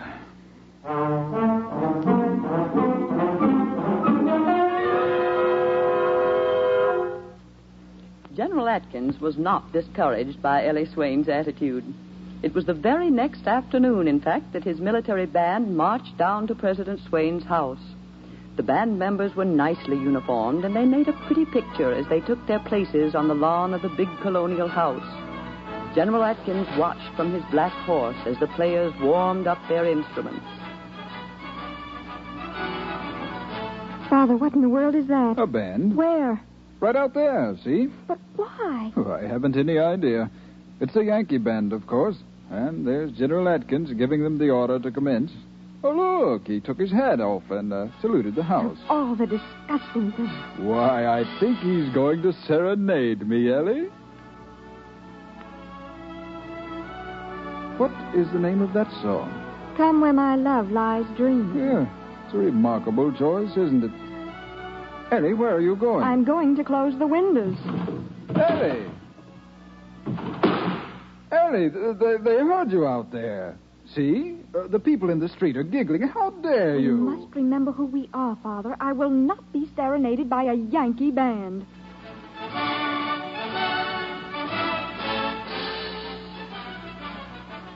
This serenading went on for several afternoons, the band playing romantic music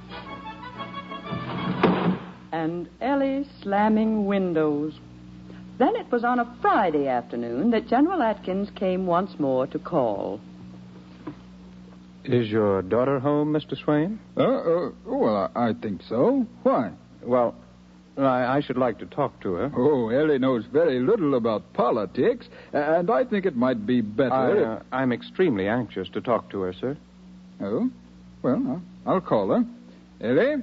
Ellie! it, Father. Come to the parlor, if you will. All right. Oh, say, General, did you read that book on astronomy I loaned you? Why, part of it. What did you think of it? Well, very well written. Isn't it? Very concise. Straight to the point. I learned something about the stars. Oh, yes. Of course, the study of the sun's planets and their orbits is far more interesting, I think. Oh, yes. And it all fits in with Greek mythology. You see, the planets were named by the Greeks. Mercury, Mars, Venus, and the rest. Oh, of course. Now, I have a book here on Greek mythology, which follows, naturally. I tried to get Ellie to read it, but, well, Ellie is rather, well... Oh, come in, Ellie. Yes, Father. The General wants to talk to you.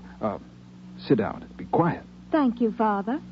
Good afternoon, Miss Swain. Yes, and I must thank you, General, for serenading my father during the pleasant afternoons this week. Oh, you're quite welcome. But don't you think your choice of music was rather out of place? Perhaps General Atkins didn't choose the music. No, I chose it. Every piece of it. You did? I did indeed. As a matter of fact, the band members are rather angry with me.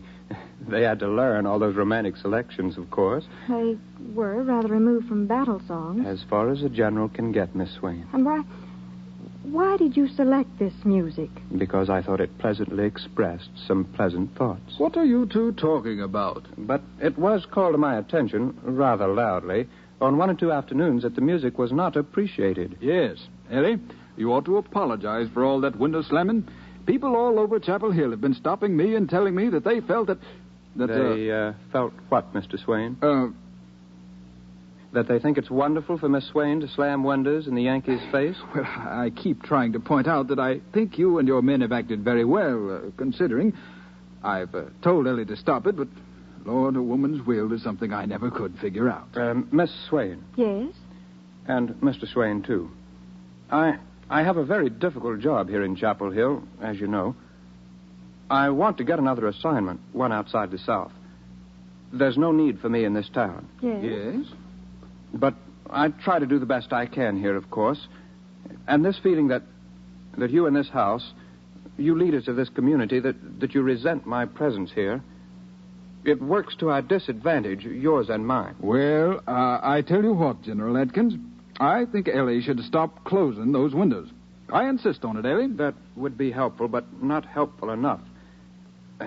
You see... What? Perhaps some gesture that would say to the people that we are not enemies anymore. Miss Swain. Yes? Would you go to ride with me tomorrow afternoon? With you, General? It's a very little thing to ask, isn't it, really? A very little thing, General. Of course she will. Father. Then the people will know that we want order. No more tension here. No more nonsense. Father, I never... The war's over, so go to ride with this Yankee. I mean with General Atkins here, and be done with it. Tomorrow at 4 p.m., General, Ellie will be ready.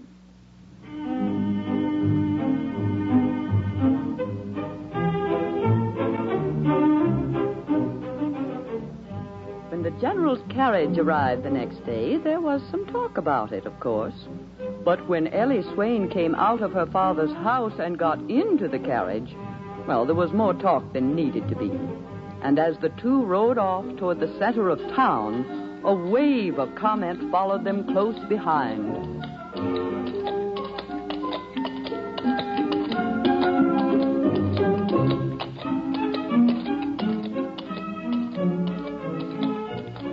Do you have to go through the center of Chapel Hill? I thought it would be nice. Everyone is looking at us. That's the idea, Miss Swain. And if I may say so, you drive these horses very poorly. Oh? And slowly. The horses are at a trot, Miss Swain. Can't they gallop?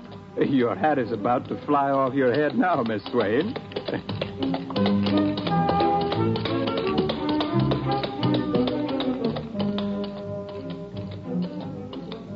We've been down the street once, General. Yes, but see how many more people are out here now. It looks like they're waiting for a parade. I wonder if you couldn't find some less congested area? Would you like to ride in the country with me, Miss Swain? I would not. Then up and down through town we go. Up and down through town.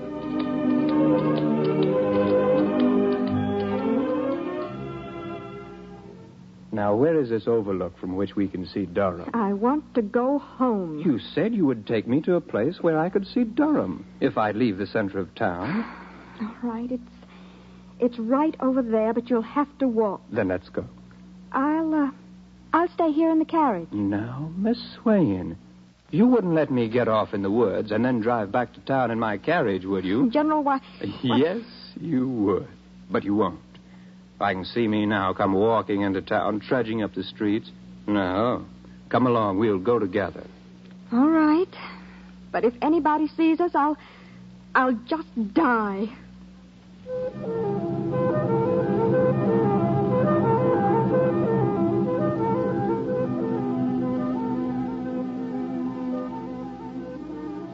So there is Durham, you see? I see a house or two. Well, that's what Durham is. And there is Raleigh. Where? It's through there. You can see the buildings. Oh, yes. I've seen the Capitol before, you know. I should imagine so. General Sherman kept his horses in it. This is a beautiful view, I will admit. Sit down, Miss Swain. What? I said, let's sit down. Well, I will sit on this rock, and you on that one. That should be appropriate, I would say.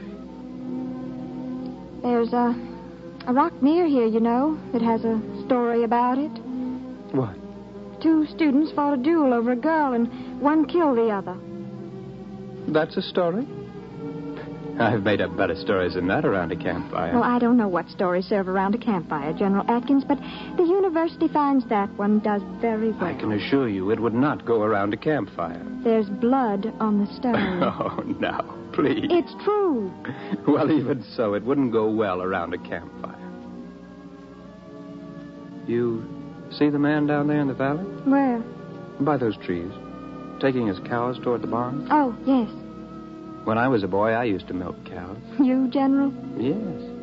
I was a boy, you know. I milked cows, fished the pond, planted corn. Went to school and irritated the teachers. I was a difficult sort of boy. I should imagine. I rather like bad boys.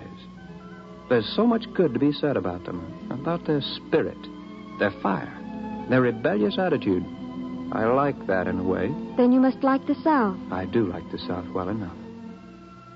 It's not what I expected, of course. Why, half the people are good, substantial farmers without slaves. They're just like farmers in the North. Well, they look a little poorer, partly because one can't see the cattle and hogs they have in the pine woods. I've heard some of the farmers have had 1,000 head of cattle in the woods before the war. Yes, they did. That farmer is closing the barn doors. Yes. How many 1,000 times has he closed those same doors? I'm quite sure. I don't know. And now, what's to become of him, Miss Swain? Do you really care? Yes. Yes, I care. How you can fight a people for years and then care about their welfare is quite a question. But I care.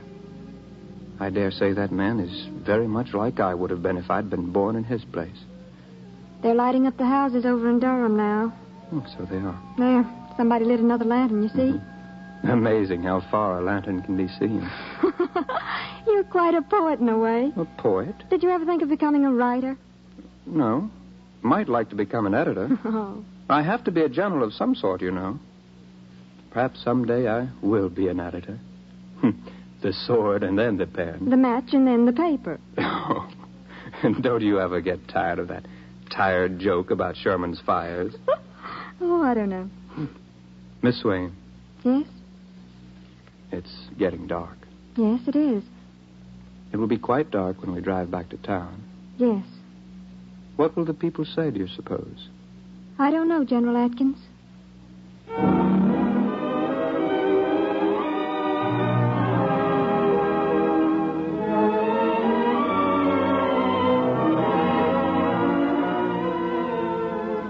Well, the people said a good deal.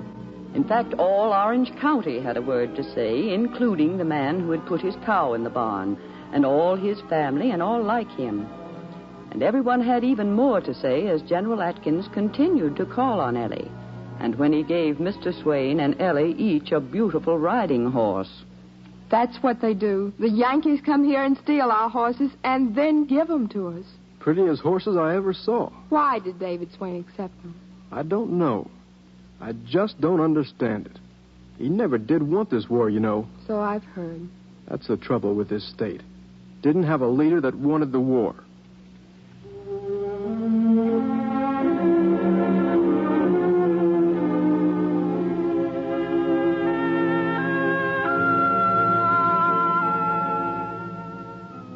So they talked, and so the weeks passed, and General Atkins continued to call on Miss Swain. And soon it came to be general knowledge that the two of them fancied themselves to be in love. So I asked for the transfer, as you know. Now the confounded thing has come through. Transferred to Illinois, you say? Yes, and I'm to report up there in a couple of weeks. I see. Probably give this town a lot less to talk about, won't it? After a while. Do they talk to you? No, nobody does except Father. I go down the street, nobody talks. I ask for some cloth at the store, the clerk wraps it up and tells me how much it is. That's all he says. I shouldn't have come to call on you so often. Even Mother. The other night she wouldn't eat at the same table with me. Father got very angry with her, but she went on up to her room and ate there. Ellie, I can't leave you in this to face this situation alone. Oh, they'll forget very quickly. I know very well how quickly the Southerner will forget. All Sherman's generals know. Ellie, come with me. No, don't even say that. Come with me to Illinois. Marry me. No, please. You can't stay here. I can't leave. You just don't understand. Yes, I do. I love you. And what would your parents say when they found out you had married me? They would love you once they know you. Would they care to know me? Of course they would. And my mother, yes, and Father. He seems reconciled to my seeing you. He is, but already the people in the whole state are talking, so Mother says. All the political prestige my father has built up, all his authority here in Chapel Hill is being lost. And if we marry, it will be lost. Do you want to marry me, Ellie? Yes, but... If your father gives his consent... But he can't. Ellie, do you love me more than you love your family? General Atkins, please. More than your father, more than your mother, more than your community, more than your friends. I love you more than all of that, Ellie. Do you love me? I love you, yes, but... Is that love worth more to you than all the rest? It is, yes, but... I know your family. We will talk to your father now if you like. We'll ask his consent. But we can expect it only if we tell him that the love we have for each other is worth all the rest.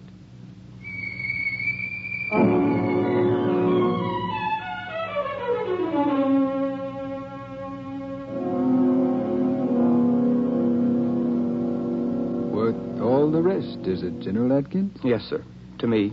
And I think to Ellie here. Well, General, that statement could only come from a man who has Cupid's arrow planted in his chest. You and Ellie plan to go off and start your own country, do you? No, Mr. Swain, but I can't... Won't you ever leave your isolation and go to the market? You ever plan to vote? Don't you like neighbors? Are your children going to school? Father, please try to understand. Yes, dear, I will, but listen to me. Yes, sir. Don't deceive yourself.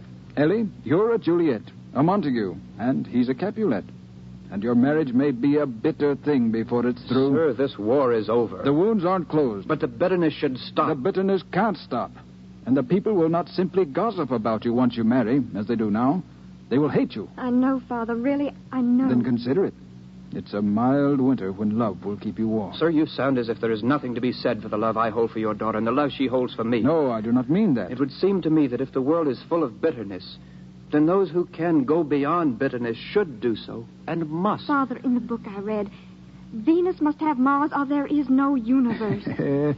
Ellie, I declare, you also should have read that book on mythology, in which case you'd never compare yourself to that wench Venus, nor General Atkins to Mars. They were not, well, they were not exactly constant in terms of morals. But, about your problem here, I can only say, don't love blindly. And it is not your duty to desert your duty to your families and your communities. Sir, I love your daughter, and she loves me. I think our marriage will be considered with disfavor by some. But, sir, this way, the way we choose to take, will ultimately serve the very people, North and South, who may hate us for it. And this way may be our duty. An excellent argument, General Atkins. And, God willing, you may be right. As for my parents, I cannot believe they will be bitterly displeased. So chiefly it comes down to our gaining permission from you. And you're recognizing that it will not be a bed of roses. Yes. Well, as for me, I have watched your romance develop, and it would be a shocking thing for me to clip the stem now that the flowering is to take place. So, my best wishes to the two of you. Father, what will this mean to you in this state? My dear, I think a cross carried for love is worth carrying. But, sir... Now I have made up my mind, and like the foolish man, I do not want to be confused by the facts. You are a part of me, and if I sacrifice some other part for your sake, it's my decision. That's the end of it. And Mother? Never fear, she'll understand. She will go to the wedding and weep. And when you and General Atkins ride away in his carriage, she will weep again. Then we will come back to this house, to this room, and we will sit in these chairs, talk about how beautiful you were. Oh, Father. And we will be happy because you are happy. Not superficially, but deeply happy. But only if you understand what lies ahead of you and are strong enough to face it. Only if you realize now that your marriage is both right and wrong, and you will reap both reward and consequences. I do understand, Father. Believe me. And you, General? Yes, sir. Your love for my daughter is strong enough, is it? Yes, sir. Strong enough, come what may. Well, I hope grandchildren may come of it, General Atkins.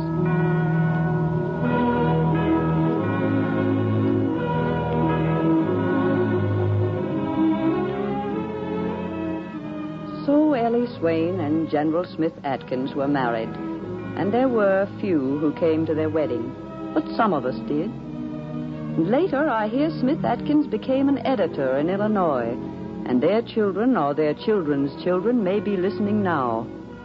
Well, in that case, I will tell them this, that today, when the story is told in Chapel Hill, all the people say, that's a good story. We like Smith Atkins, and we like Ellie Swain. We're glad she was one of us, and we're proud of her father.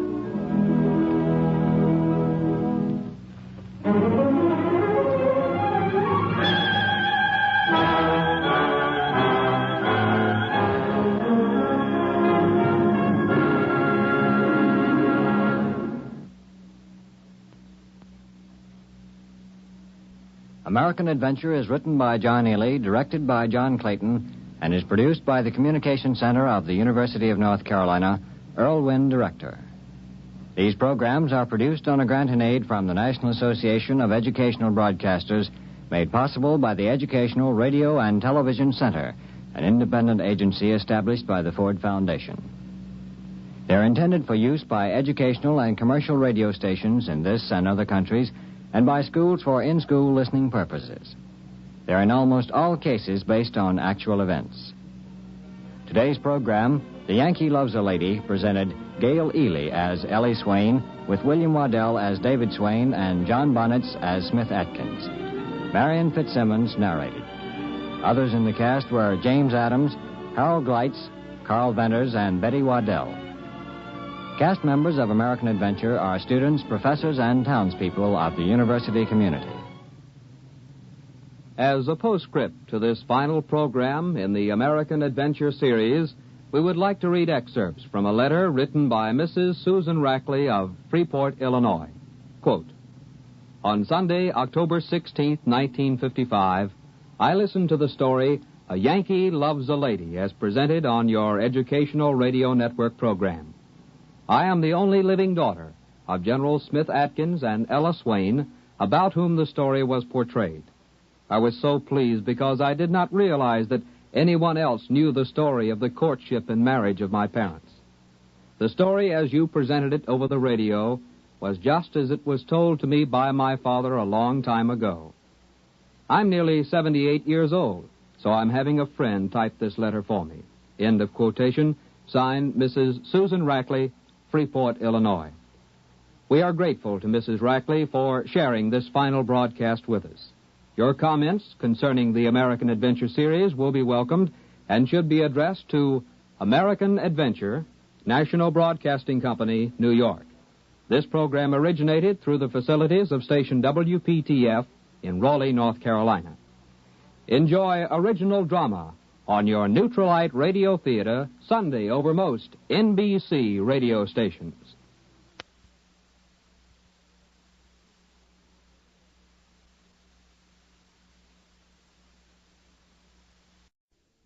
American Adventure.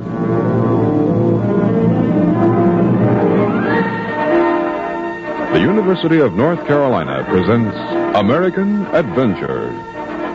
Written by John Ely, directed by John Clayton, American Adventure is produced and recorded by the Communications Center of the University of North Carolina. Earl Wynn, director. From time to time on these weekly NBC broadcasts, American Adventure will bring you stories about the birth and growth of this country, man's greatest adventure in time and space. Some of these stories will be about our American heroes, such as Cyrus Field, Thomas Wolfe. And next Thursday's program is about George Washington Carver. But tonight, there is a story about the Federal Lion. It is a true story, but none the more believable because of that. The Federal Lion was a gift of the Emperor of Morocco to President Andrew Jackson, and nobody knew what to do with him. Not even the consul at Tangiers, into whose keeping he first fell. It was no simple matter to inform the Department of State that the President of the United States now owned a lion. Oh, no. I suppose this message won't do either. Here, let me have another piece of paper. We're out of paper, sir. Out? I dispatched a young man to buy some more in the market. Oh, but I prefer American paper. You have used all the American paper writing this message, sir. I believe, to be exact, this is the 87th message you have written to the Secretary of State. Yes, but do you see this printed form? Yes, sir. An order from the President himself to accept no gifts. Yes, sir. Now I have to write Washington and say I have accepted a gift on the President's behalf. Yes, sir. Well, at any rate, I must notify Washington. Yes, sir. This last message I wrote, step back over there and read it to me. Yes, sir. Over here, sir? Yes, that'll do. Dear Mr. Secretary of State... No, wait a minute. Let me sit down and lean back as if I'm Secretary Van Buren. Now, you're an aide, and we're going through the morning mail. Yes, sir. Let me get in the mood. I've just given some thought to the French situation. Yes, sir. And to the English merchant marine problems. And now you say this is a letter from the consul of Tangiers, aide? Yes, Mr. Secretary. Well, read it. Read it. Yes, sir. It is addressed to the Secretary of State and says, I have the honor to tell you that the highest gift within the power of the Emperor of Morocco has been bestowed upon the President of the United States. I had no alternative but to accept it. The President of the United States. I had no alternative but to accept this gift, which is a giant male lion named Mamoun Bashaw. What? A lion? Yes, Mr. Van Buren. Go on. The lion is something of a problem here at the consulate, as you can imagine. It is costing money to feed and care for the animal. And though I'm told he's a beautiful lion, you will understand, I'm sure, if I give my personal opinion, that his beauty hardly offsets other features which are not so attractive. Here, Abe, let me see that. Yes, Mr. Van Buren. Why, this is amazing. That will be all for this time, thank you, Abe. There are some other letters, sir, and reports from abroad. Yes, later. Shall I answer the consul at Paris, sir? Oh, yes, we must get to that. But right now, I'd better do some thinking about this lion. Do you consider it a serious problem, sir? I find it rather amusing. So would I if I thought President Jackson would.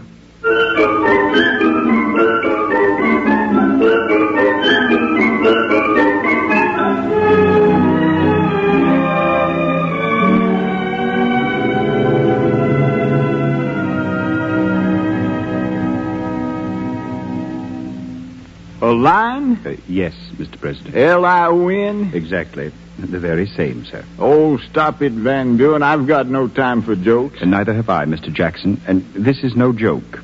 He is a large male lion, and he's now owned by you. I own no lion, sir. He's a gift to you, Mr. President. Well, I don't know what sort of game you're playing, Mr. Van Buren, but I'm not under any obligation to accept this lion, and I do not accept. Yes, I see. Your attitude will, of course, endanger our relationship with the Emperor of Morocco. Confound the Emperor of Morocco if this is his idea of a present. But you realize that we have for some weeks been interested in a trade agreement with the Emperor? Yes. I hope that our Western aversion to lions will not come between yours and the Emperor's undying friendship, especially at this time. Oh. Your attitude could go a long way toward being disastrous, Mr. President. Well, your attitude isn't exactly clear, Mr. Secretary. You act as if when I took the oath of office, I committed myself to accept whatever animal anybody in the world wanted to bestow upon me. No, not quite anybody. You act as if I should receive this lion as a favor. Exactly, Mr. President, at the moment. As if I should house this animal here in the President's house, or would you rather have me send it to the Hermitage in Tennessee? I hope that we can keep our tempers on this, Mr. President. Maybe we can establish a precedent with this lion. Maybe we can put him in one of the parlors here in the White House and so make it known to every emperor and bey and whatnot of the East that we would honor any gift of monkeys or elephants or tigers or anteaters which they may care to make. Perhaps this can be the start of a great national menagerie. I believe that idea crossed the mind of our consul in Tangiers. At the close of his letter, he mentions it. Well, he can reconsider, and so can you, Mr. Van Buren, and so can... Mr. President, may I suggest, sir, that as in any case of difficult decision where precedent is not clearly established, that this matter be referred to the Congress. Congress, huh? Yes, Mr. President. Sound idea. Take care of that, Mr. Van Buren. Send the matter to Congress.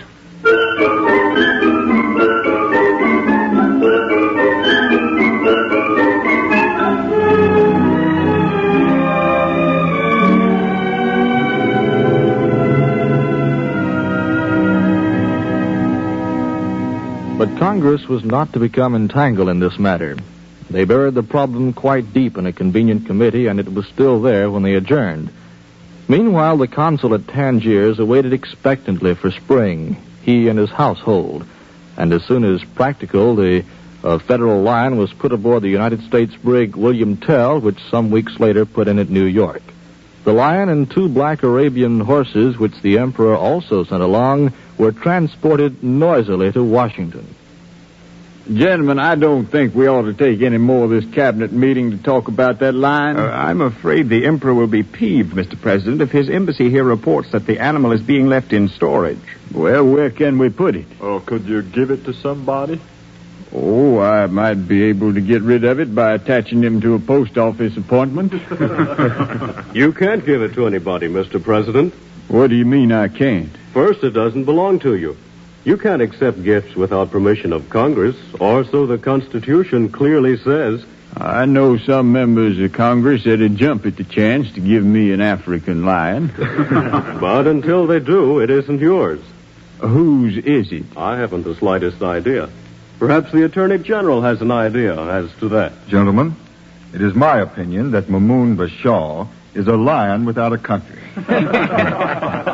Actually, I believe a case similar to this came up in Jefferson's administration. What sort of animal did they give Jefferson? Horses. Arabian horses. They enclosed 2 of those for you, Mr. President, with the shipment of the lion. What did Tom Jefferson do? As I remember, he sold the animals and put the money in the Treasury. Sold them without consent of Congress? As I remember, yes. That was unconstitutional. Oh, well, what's a horse or a lion? Nothing is insignificant in politics. You know that, Van Buren. Mr. President, when the framers of our great Constitution put in this clause that you couldn't accept gifts without the consent of Congress, they had no idea, not the slightest, that a president would ever be faced with a lion. Of course not. Now, obviously, the proper action is to dispose of these animals by the simplest and quietest way possible and deposit the money to the people's account. Confound, I thought you just told me I don't own these animals. You don't, legally. I'm to sell them without owning them? Well, so far as the Emperor of Morocco, who is probably the owner at this moment, so far as he is concerned, you own them. And how is Congress concerned? Well, not even George Washington was ever sure of that, Mr. President. I won't touch it. I don't want to discuss it anymore. If I don't own that lion, I don't own him, and I don't want him. But the Emperor of Morocco... And that emperor had better keep quiet, Mr. Van Buren, or we'll not sign that pact he wants us to sign either. It's we who want him to sign it, Mr. President. Well, send this problem to Congress, Van Buren. Tell Congress this lion is a present to the American people from the Emperor of Morocco. And prompt action is necessary lest we hurt either of their royal feelings.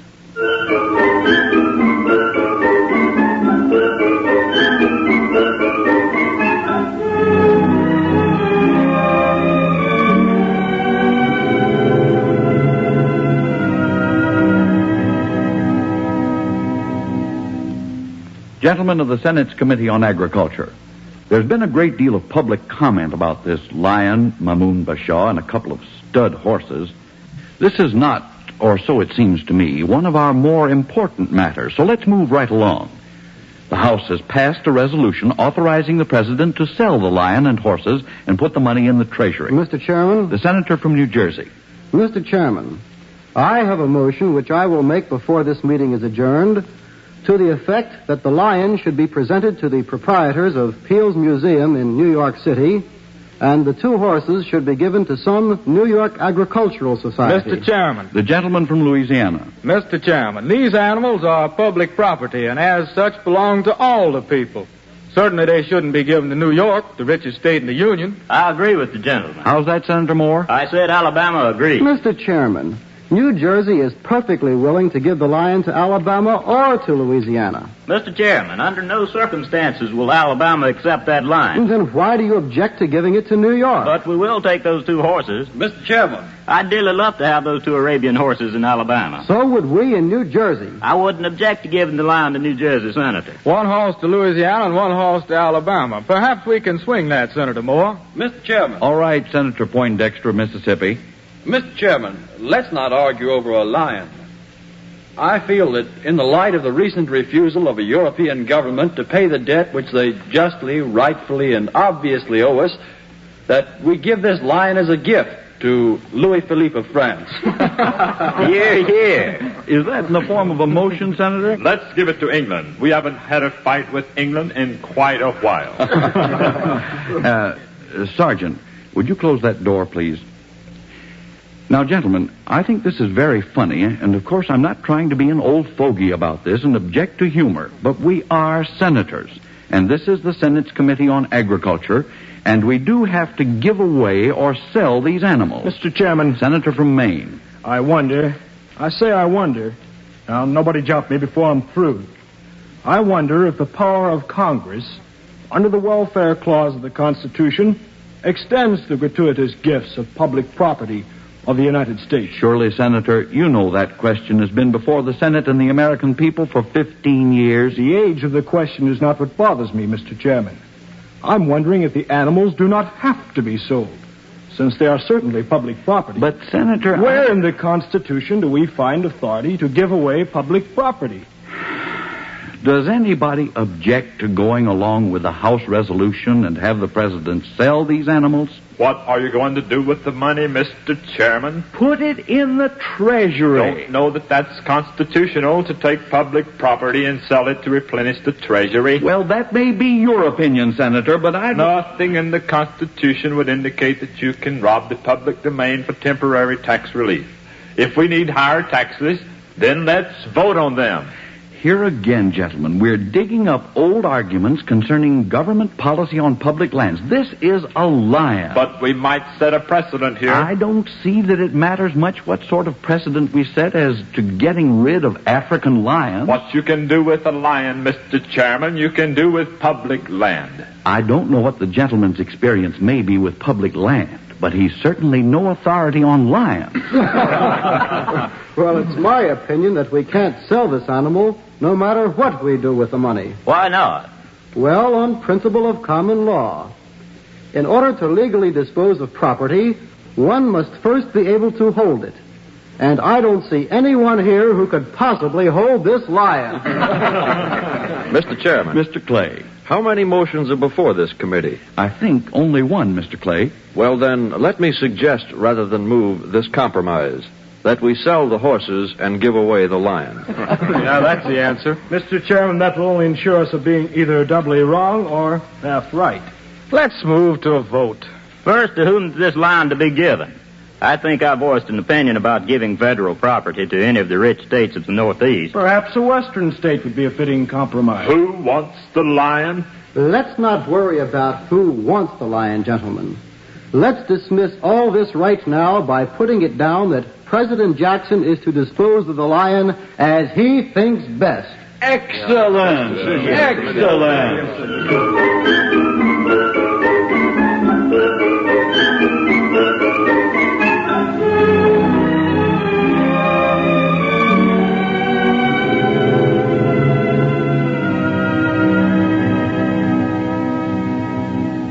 What do they mean as I think best? I don't think best about lions at all. Why couldn't Congress dispose of this lion? There were some political considerations, Mr. President. Well, of course there were, but... And I suppose they preferred to direct you to handle the matter, sir. And who is Congress to send out any such directive? I'm not subject to the whims of Congress every time some potentate gives this country a creature. Yes, sir. The men who wrote the Constitution had no intention of empowering Congress to tie up the executive branch so that I could not administer the orderly processes of government. Yes, Mr. President. No.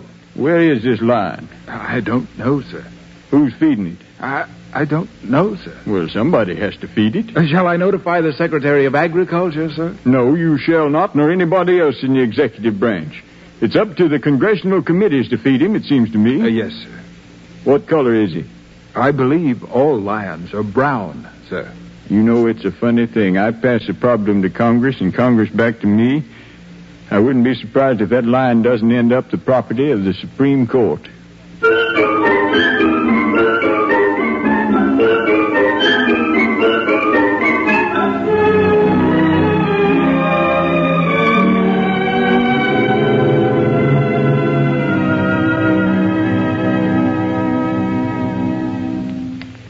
My aide said you wanted to talk to me about this federal lion, Mrs. Bomford. Yes, Mr. President. Now, I may have misunderstood him, but I think he said you wanted the lion. Yes, sir.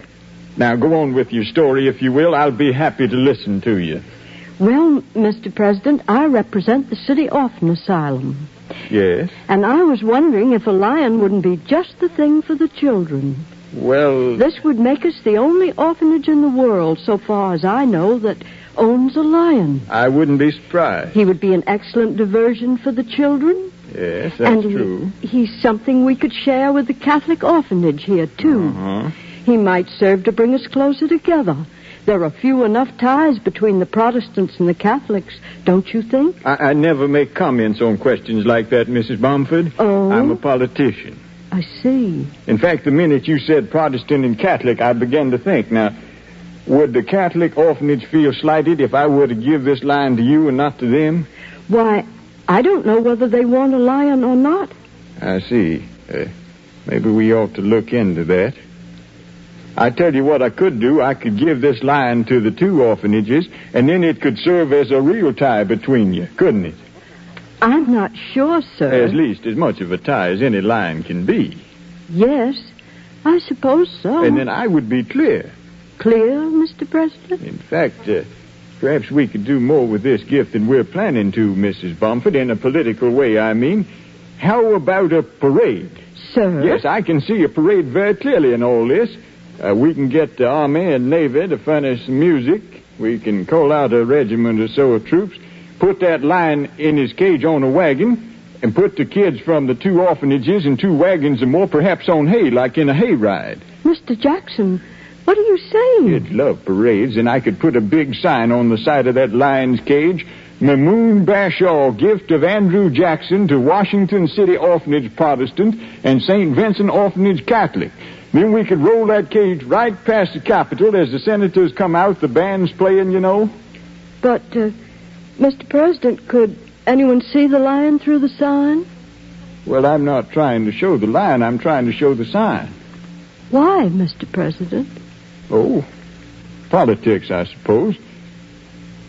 Forget it, Mrs. Bomford. I'm just being a politician. I guess I ought to sit back down here and become president again.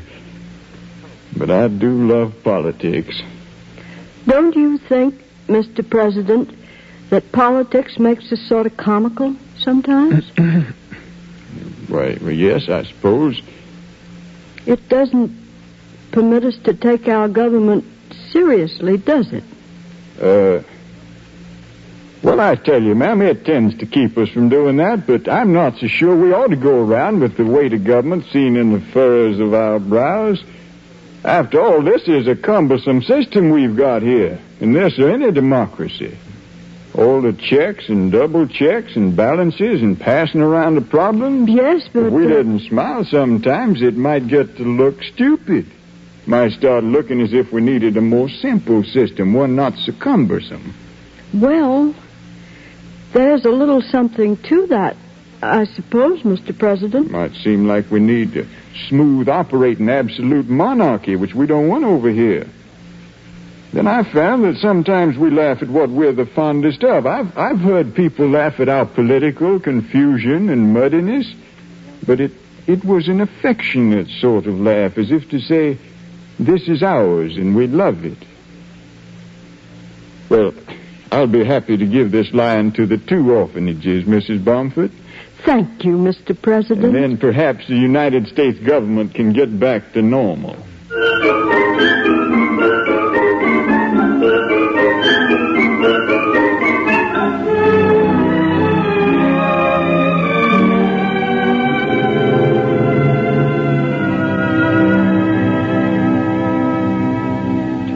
Just listen. Yes, sir.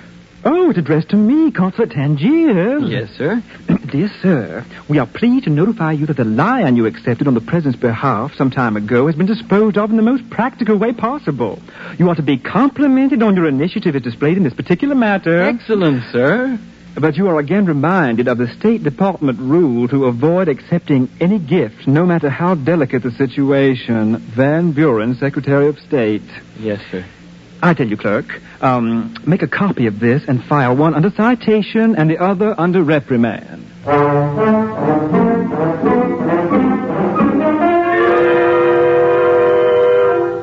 One might think that this is the end of the story of the federal lion, but not quite so, because President Jackson gave some more thought to the orphanage proposal. Give a lion to some kids like that? What if one of them gets too close to him? What if he bites one of them? Kids can't play with lions. He's not a kitty cat, you know. Be terrible for the little kid. Be bad publicity, too. No, I think the thing to do is to sell him, and then let the orphanages take the money and buy ponies or something else that kids can afford to fool around with. Kids could ride around on ponies all right. Orphanages ought to have some ponies around the place. Don't you think ponies would be better than a lion? So President Jackson ordered the lion to be sold at auction. And Mamoun Bashaw was bought by the Boston Menagerie Company for the surprisingly high price of $3,350. But then one would expect a federal lion to have a high price, wouldn't he? But even this is not the end of the story. A lion, John? A lion. I bought that lion. See him out there in the court? You bought a lion? Not just a lion, honey. I bought that lion. Look at him. Look at that head on him. I own him, honey. We own him. Why, John? I'm going to put him on display here at the inn. In this cage, right out there. You see, people are already gathering. Now, you watch and see. A percentage of those people will be in here directly to talk about that lion, one to another and to me. See, they're talking now. Then one of them will say, why don't we continue our conversation over a mug of ale? Get out the mugs, honey. But, John... I'll have to put an ad in the papers, or perhaps he can advertise himself. Yes. The Fountain Inn has a lion. Come and see him and have a drink. And so the federal lion became, in a sense, an assistant bartender, and undoubtedly lived a happy life in a world of beer, ale, wine, laughter, and song. And that's the end of the story.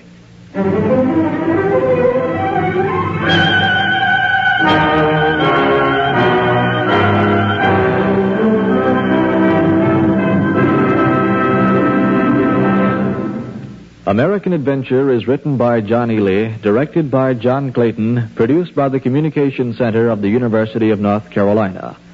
American Adventure is a study of man in the New World, his values and his characteristics, who he is, what he believes. The series is made possible by the National Association of Educational Broadcasters and the Fund for Adult Education, an independent agency established by the Ford Foundation. In The Federal Lion, John Ely was Jackson, Fred Young was Secretary Van Buren, Charles Hadley was the consul at Tangiers, and Dorothy O'Sullivan was Mrs. Bomford. The entire cast was composed of students, faculty members, and townspeople of the University of North Carolina community. American Adventure is produced and recorded on the campus at Chapel Hill.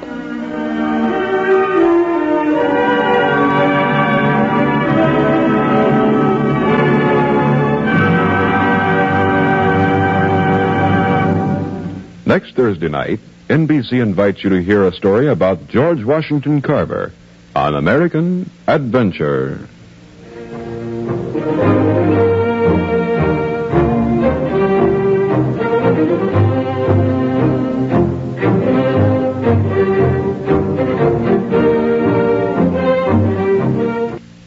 This is the NBC Radio Network.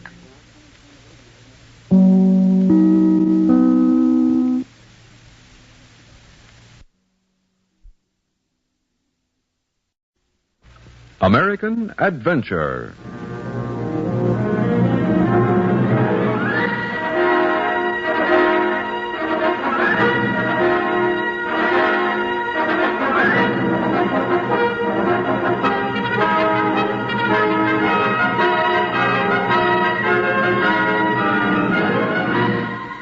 The University of North Carolina presents American Adventure.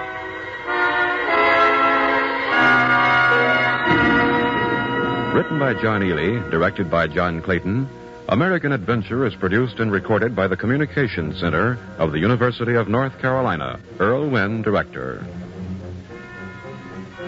Our story tonight is about George Washington Carver, the Negro scientist and teacher whose hobby was painting and whose life was a work of art. The story takes place in a Midwestern city, and young George Carver was operating a laundry to support himself. Some say the story we tell about him is true, but we prefer to think of it as a legend. But the man was true and straight and tall. George, you know what day this is? It's the 1st. That's right. Do you have the $5 for the payment? Well, let's see. I got $2 in bills, and I got some change. Let's see here. $3, $4, and this here makes 60, and this 30 from Ms. Thompson makes $4.90. Well, you're 10 cents short. Well, I thought that's what it was. Why didn't you charge that last customer 40 cents instead of 30? She didn't have 40 cents worth of laundry. George, look here. You got to pay $5 a month on this house or lose it. And today is the day you pay. When that old man comes around... Don't fret. Don't fret yourself, Petrie. My, you do get worried. Well, work it out yourself, then. The old man told me when I bought this little house that if I couldn't meet a payment, I could make it up. I've done that before. Here's a dime to go with the $4.90, George. Now, Petrie. Take the dime in exchange for the sermon. I'll pay you back this afternoon. I know you will. But you the poorest businessman I ever saw. No, that isn't so. I got this house and a lot worth something now. Town's moving this way. Well, now, that's a fact I admit. Worth far more now than when I bought it. Or so Mr. Davis says. Well, who's he? He's one of my customers. He says that this lot's going to be worth big money before long. So? More reason for you to keep up them payments. Well, I'm keeping them up. Now, don't fret yourself. Here. Help me get this bucket of water on the stove, will you? Sure. There, let it heat a while I iron these clothes. Well, I gotta go, George. I'm sorry to bother you so much anyway. No bother, Petrie. When you get as old as me, can't find a job, you have to depend on your boys. Well, time gets heavy. I'm happy to have you come by. When you gonna let me teach you how to read? Nobody could teach me nothing. I was telling Florence the other day that when she married me, she sure married... Holy. There's the old man, George. Why, good morning, sir. I have your $5 payment right here. Let me see. Where did I put that dime? Petrie, where's that dime? I'll give it to you a minute ago. Oh, yes, here it is. There you are, sir. $5. Let me see. 2, 3, change makes 50 cents, 75, $1. That's $4, and this makes $5. All right, George. Would you make out a receipt, sir? Huh? Oh, yes, of course. You got a piece of paper? Here you are. From George Carver, $5. What's the date, 14th? Yes, sir. All right there. Thank you. George, I got a question about this property. I got another lot about 2 blocks from here. Yes, sir. A lot about this size, or maybe bigger. Yes, sir. I don't need any more land, sir. No, but I was wondering if you would consent to my moving this house to that lot and then taking over this one myself. Sir? It's not so complicated, George. Well, I'd like to do you a favor, but why move my laundry? I'm established here. Well, you can soon get established those extra 2 blocks. Is it nearer to town? Well, it's only 2 blocks further. You can carry the laundry 2 more blocks, can't you? Yes, sir, I can, sir, but Lord, I always thought a man was willing to work. Yes, sir, I work. Wouldn't put you out much. Frankly, I'm sorry I sold you this house and lot. I wouldn't have done it except I thought I could do you a favor. Yes, sir. So now I'm asking you to do me one, that's all. What do you say? You say no. Petrie, now. That's what it says, no. Who's that? He's a man that comes in here to talk to me. I'm talking business to you, not to him. George says no. Now, you be quiet. George, tell him no. I think I'll have to tell you no, sir. I really do. In all fairness to myself. Think it over, George. Don't be hasty. What do you think about that now? Move a house to another lot. As if we didn't know that this lot has got valuable since he done sold it. Thinks we got no sense at all. Be quiet, Petrie. Doing you a favor when they sold it, he said. Well, I was glad to get it, I'll admit. And he let me by a couple of months without paying it. I gotta respect that. You better listen to me, boy. I know. Business is business. You don't know, neither. Give away this. Do laundry for nothing. Spend long hours adding up figures for a storekeeper, somebody you never even seen before. Anybody could come in here and you do anything for them and charge nothing. Look, Petrie, I know how to read and write. Now, look here. That's something a man ought to share with everybody. Because some people haven't had the chance. You didn't have that chance either. Oh, I'm sorry I had to butt in when I did, Joe. Don't worry about it, Petrie. I know where your feeling is. Don't worry about little things like that. See, George, tomorrow's my birthday. Oh, is it? Well, I'll get you a present. No, you won't either, and I mean it. But I wonder if when I get through dinner tomorrow night, I couldn't bring you a piece of my birthday cake. Florence is fixing one. I ain't had a cake in quite a spell, Petrie. Well, then, I just bring it around, George. Goodbye, son.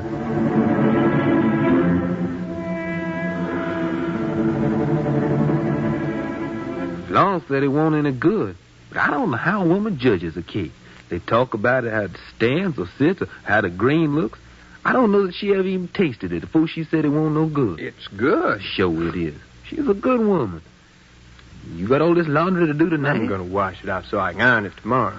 Did you hear any more from the old man about that lot? George, I said, did you hear any more about that lot? Well, I did, yes. You did? The old man came back this morning. Said he wondered if I'd thought it over. Well, I declare. George, you're going to have trouble with that man. I don't think so. What did he say? He just talked. He wanted to know if I'd changed my mind. You got somebody that wants to buy that land, I want you. I didn't ask him about that. What did you say? I told him I didn't want to sell particularly or trade or whatever he wants to do. He said he might pay me something in addition. Yeah? I told him no. That's right, George. I told Florence about it. Why? I just talked is all. She said not to sell. She said folks around here are counting on you, George, because you got education and all. Counting on you not to make no business mistakes. That's silly. Is it? No, I'm proud of you, George. So's everybody. You come up from slavery like most of us. You got knowledge and ability, and you work. My, you work. You doing it, ain't you? I'm doing the best I can. Now, let me put those clothes in the water. Was your ma a slave, George? Yes, she was. Did she work as hard as you? I don't know. I never saw her. She was carried off by bushwhackers in the war. Mr. Carver, her owner, lived in Missouri. I see. How about your pa? I never knew who he was. You see there? Up from nothing, George, to owning a valuable piece of land, knowing how to read and write and paint pictures, knowing how to sing from print. Oh, everybody around is naturally looking for you to show the way. Now, stop talking like that, Petrie. People ain't got no right to expect me to show a way to anything. Who am I? Now, let's not talk no more about this. After all, I got a right to this land. I'm paid up, and I'm not going to give it away or do anything foolish, Petrie. Now, smile. I wonder if you can help yourself, George. Oh, look here, the old man probably ain't going to ever come back no more. Smile, Petrie. Smile.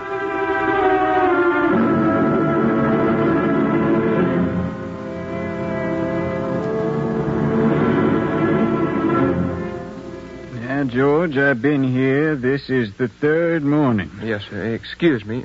Petrie, would you put some more wood in that stove for me? All right, Joe. Yes, sir. I've been here 3 times now for your answer about that lot. Yes, sir. Well, I don't want to bother you, sir, but I can't see any reason to move. George, look here. Let me tell you something. I'm not aiming to get mad now or lose my temper. I'm going to try to make this as clear as I can. I want this lot. Now, I'm offering to pay you a little something for your inconvenience. Now, we all have to live on this earth together, and as we help one another, we help ourselves. Ain't that so? Yes, sir. And very well said. Now, I'm asking a favor of you, one not easy to ask. I'm asking you for the 3rd time now, will you swap lots with me or not? Well, sir, this lot is fairly valuable now. What? I said it's fairly valuable, I'm told by some friends, sir. The town is moving this way. Well, that's something to be seen, of course. That's my opinion, at any rate. I've thought over your proposition. I want to help you as much as I can, but I'm not going to trade lots with you, so my answer is no. Now, George, I'm a businessman. I'm trying to put this on a business basis. Yes, sir. I'm asking you one more time. George has answered you, sir. Stay out of this, Petrie. I'm asking you this one last time, George. I'm sorry, sir, but I'm clear in my own thinking. Not so. Well, look here. I reckon you know I can take this lot away from you if I want to. I have a written agreement. Yes, you do, and it says you're to pay me $5 a month. Have you done it? I missed a month or 2, as you said I could, and made it up. Does the paper say you could miss payments? You said I could. What does the paper say? What do you mean? Tell me what the agreement says. It says $5 a month. Have you done it? But you said... Have you done it? Well, I've done what you said I could when I signed. I said that I might not be able to pay every month. And have you done it? No, I ain't done it. That's what the paper says you have to do. You've broken it. Now, George, I'm going to be kind to you because I think you're a good nigger. I'll still make my offer to trade lots with you and move this little house without costing you anything. And what do you say, George? I reckon... You better think this over, George. Yes, I would like to think it over. Think it over. I'll come back one more time.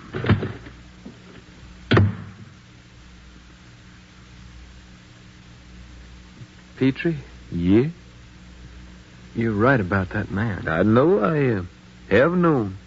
I had a good deal of hope, you know. I had a long way to come to get where I am, like you said. Yeah, I know. Petrie? Yeah? Would you help me move that easel up here to where the light is? Sure. I got to paint on that new picture a while, Petrie. I got to get my mind on something before I get to thinking too much.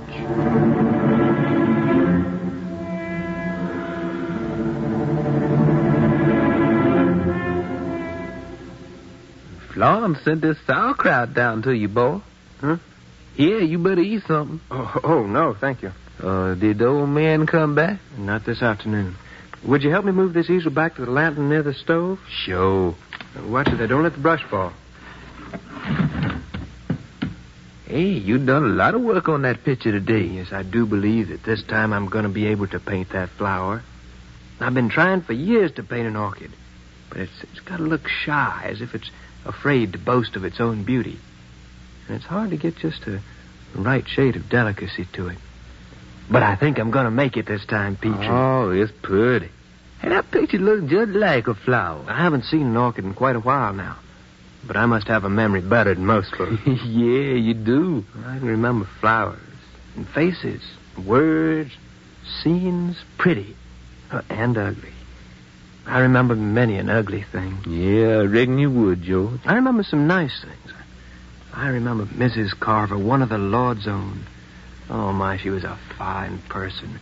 I remember how she would make fish chowder.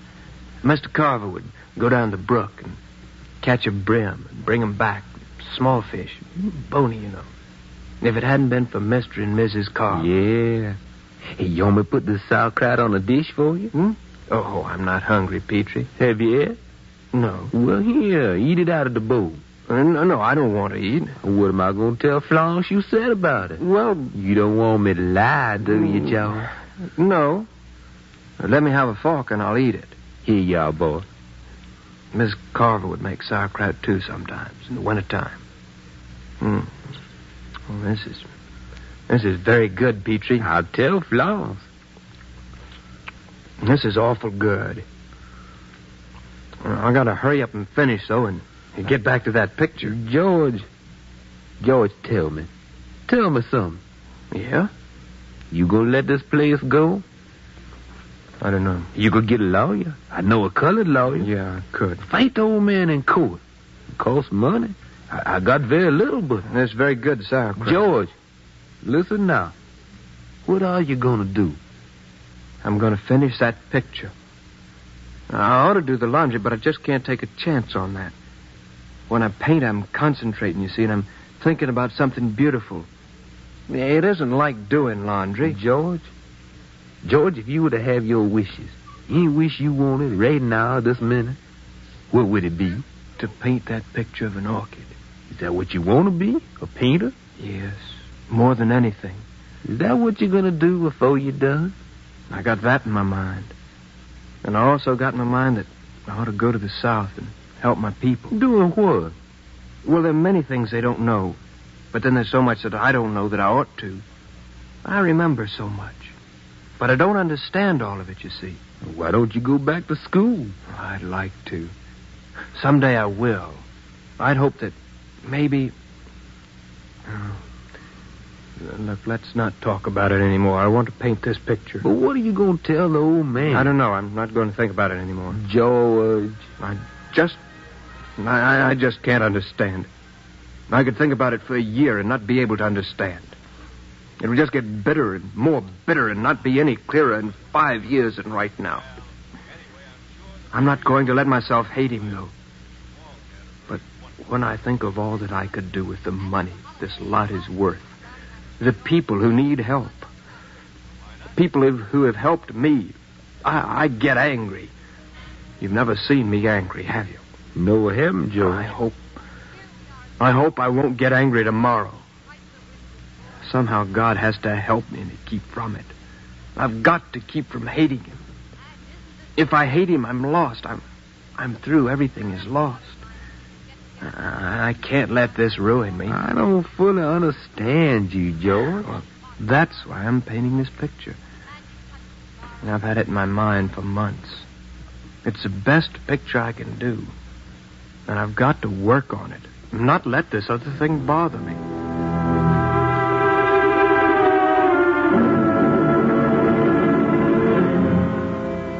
Hello, George. Hello, sir. What you doing? I was just looking at a picture I finished earlier this morning. A painting. Oh. Well, what do you think about the lot, George? I think that you should follow what you told me and let me keep the lot, even if I've broken the written agreement. No, I can't do that. I'm asking you to... Now, look here. Now, look here. This means as much to me as I imagine it could ever mean to anybody, anywhere, any time. I've got very little chance. No, I want the lot. Never would have sold it if I'd known the town was moving this way. Now, what do you say? I say this lot belongs to me by any study of what's right and wrong. What does the agreement say? Justice says that... I'm just interested in what the agreement says. I didn't come down here for such as you to give me a sermon. I get my sermons on Sunday. I see, sir. Then remember it. Remember, yes, remember. I remember 1,000 other times in 1,000 places in this and other states. There are 100,000 things I can remember that crowd my mind with hate. I guess I just don't understand how people can be like they are, and if they believe there's a God in heaven. He's watching you, sir. Huh? He's watching you right now in this place. The God that's justice and beauty is watching you. What do you say about the lot, George? Take it. What else can I say? You want to sign this here paper, George, right here? No, I don't. Just take the lot. George, I'm going to take this lot. Now, if you sign the paper, I'll move your house to another lot and let you have that one. It's something I'm doing for you. I don't like to be mean in business dealings, never have had any patience with people like that, God being my witness. I want to be fair. Now, you'd better sign the paper. No, sir. I'm not coming back, George. The next time you hear from me will be a court order throwing you out in the street. All right. Then I'll set up my tub, my washboard, and my ironing board up in the street. When my customers come by, I'll tell them what's happened. And I'll have the police move you in 5 minutes. Now, stop talking big. You better stop talking, George. Get a lawyer or just stop talking. So you're planning to get a lawyer, are you? Well, go ahead. I've seen your kind in court before. Now, you can't bluff me, George. I got a paper that's been broken. But if you want to go to court... Petrie, what am I going to do? I'm offering you another lot, and I'll move your house. Just sign here on that line. Here's a pencil. George Washington Carver. There you are, sir. I had no choice. Well, sometimes a man can fight, and sometimes he can't.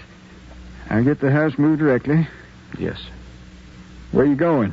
Excuse me, I believe I'd better start painting on another picture, if you don't mind. Let me move this one off the table. Give me that canvas there, Petrie. Yeah, George. Say, this is real pretty. What you done painted here? A geranium, ain't it? No, sir, it's an orchid. Pretty as I ever saw. You're quite a painter, George. My wife grew flowers before she died. I never had much truck with them. She grew all kinds. She'd have gone plumb crazy over a picture like this. I'm glad you like it, sir. Well, I got a place in my house in a room she used for arranging flowers. Got a fireplace in there. And a picture like this could hang over the mantel. Be pretty. Yes, sir. It's an awful bare room now without her. How much you want for it, George? I tell you what, sir. I'd be pleased if you would... It's not for sale. Oh, you can use some money. How much, George? I never sell a picture, never have. Sometimes when a person likes one, I can't sell it. Not at all? No, sir. But I'd like to give you the picture as a present. What? I'd like to give you the picture as a present. Well, George, I'd rather pay. No, it isn't for sale. Here, I reckon it's dry enough to carry. This is the best picture I ever painted. Now, look here. What are you trying to do? I can't accept a present from you. I insist on paying. No, it's not for sale. Here you are, sir. I'd like to give it to you as a present. But I'd rather pay. I'm sorry, sir, but it's not for sale. I'd like to give it to you. Well, you know your own mind. Got the paper signed, so I'll just hurry along. I'll see you, George. Yes, sir. George, you make me so mad I could take a piece of stove wood and beat you nigh to death. You ought to learn to hold your temper, Petrie. Jesus said, cast no pearls before swine, and you done it. I know, Petrie. Don't I know that? Why? Good Lord, why, George? Because I felt myself beginning to hate him, so I just had to do it. I can't let any man make me hate him. I can't afford to do that. Jesus would understand that, wouldn't he?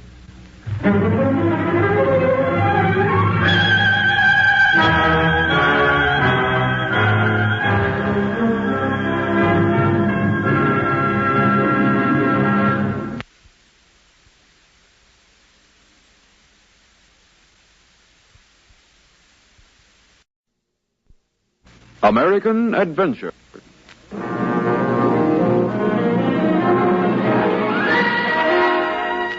The University of North Carolina presents American Adventure.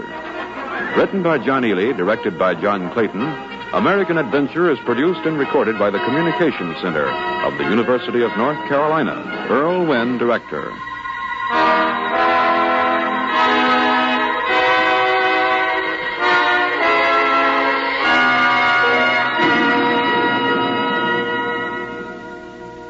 There are those who will tell you that the trial of John Zinger was a simple matter concerning freedom of the press. It was no simple matter, not in its day. Not when we leave out 20th century vantage point and go to the New York City of 1734, when there was a brush field just east of the present Broadway, where quail were killed in autumn. The New York City of 10,000 people, of whom 1,700 were Negro slaves. A place of small shops and stores. A village place. We will take you there and seek out the story. Going out to two lawyers who hurry along a dirt street. Rushing along, for they have heard that the printer, John Zinger, has been arrested by the British governor. And Zinger is a friend. I'll get the door. We came as soon as we heard, Mrs. Zinger. They took John away. Just tell us exactly what happened, Mrs. Zinger. We'll do all we can. Be sure of it. Perhaps you've done enough already. It was you that got my husband in jail, Mr. Alexander. You and Mr. Morris, and Mr. Morris Jr., and you, Mr. Smith. I and Mr. Colden, with your talk of freedom. No, Mrs. Zinger. And at the times I've been at the door when you and John were in here talking, you'd say the price of freedom is high, John. And he'd say, yes, and worth the price. But you never told him it would all lead to this. Your husband knew the danger of opposing the governor, Mrs. Zinger. It's the same danger here as it was in Europe. There's no law involved. Governor Cosby cares nothing for the law. Don't get her more excited, Alexander. Your husband wasn't arrested with grand jury indictment. He will not be granted fair bail. He will be tried in a special court which has no precedent or authorization, and by a judge without a legal commission, and by a well-intimidated jury. You call that law? It isn't a question of law. Do you understand? Get hold of your temper, Alexander. This is one of those cases where we must do what Andrew Hamilton was great at doing before he retired. Argue the law until you've lost that to the decision of the court. And then go over and put your foot on the low rail at the jury box and talk to them. I never was able to do that. A Scotsman can't hold his temper in an English court anyway. They say you're the best in New York province, Mr. Alexander. Well, I'll try, as you know well enough. I'll try desperately. And let's face the simple fact that there is no law to be used to our advantage in this case. Those who will interpret the law are on the other side and are as desperate as we. And they also believe they are right, just as much as we do.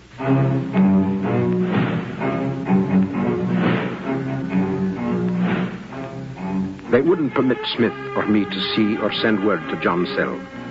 We finally obtained a court order which permitted his wife and servants to visit him. His bail was set at 10 times his value, more than was fair and more than John would permit anybody to lend him. So he remained in jail. In every way he could, the governor reminded us that we occupied a dangerous position. Oh, I know you expected to gain public approval of your continual challenging of this court, Mr. Alexander. But I have entered an exception as to your commission, Your Honor. And if that commission is in order... You have forced us into a position where we must sacrifice the court or your services to the court. And so, both you and Mr. Smith are deprived of further opportunity to plead before the King's justice. And what is the King's justice? Is it here where counsel for the defense is disbarred because counsel is serving the cause of the defendant? Are we to come in America to the Star Chamber that held England in... Clerk will notify Mr. Zinger that he is without counsel. I appoint young Mr. Sawyer to defend him at request of defendant.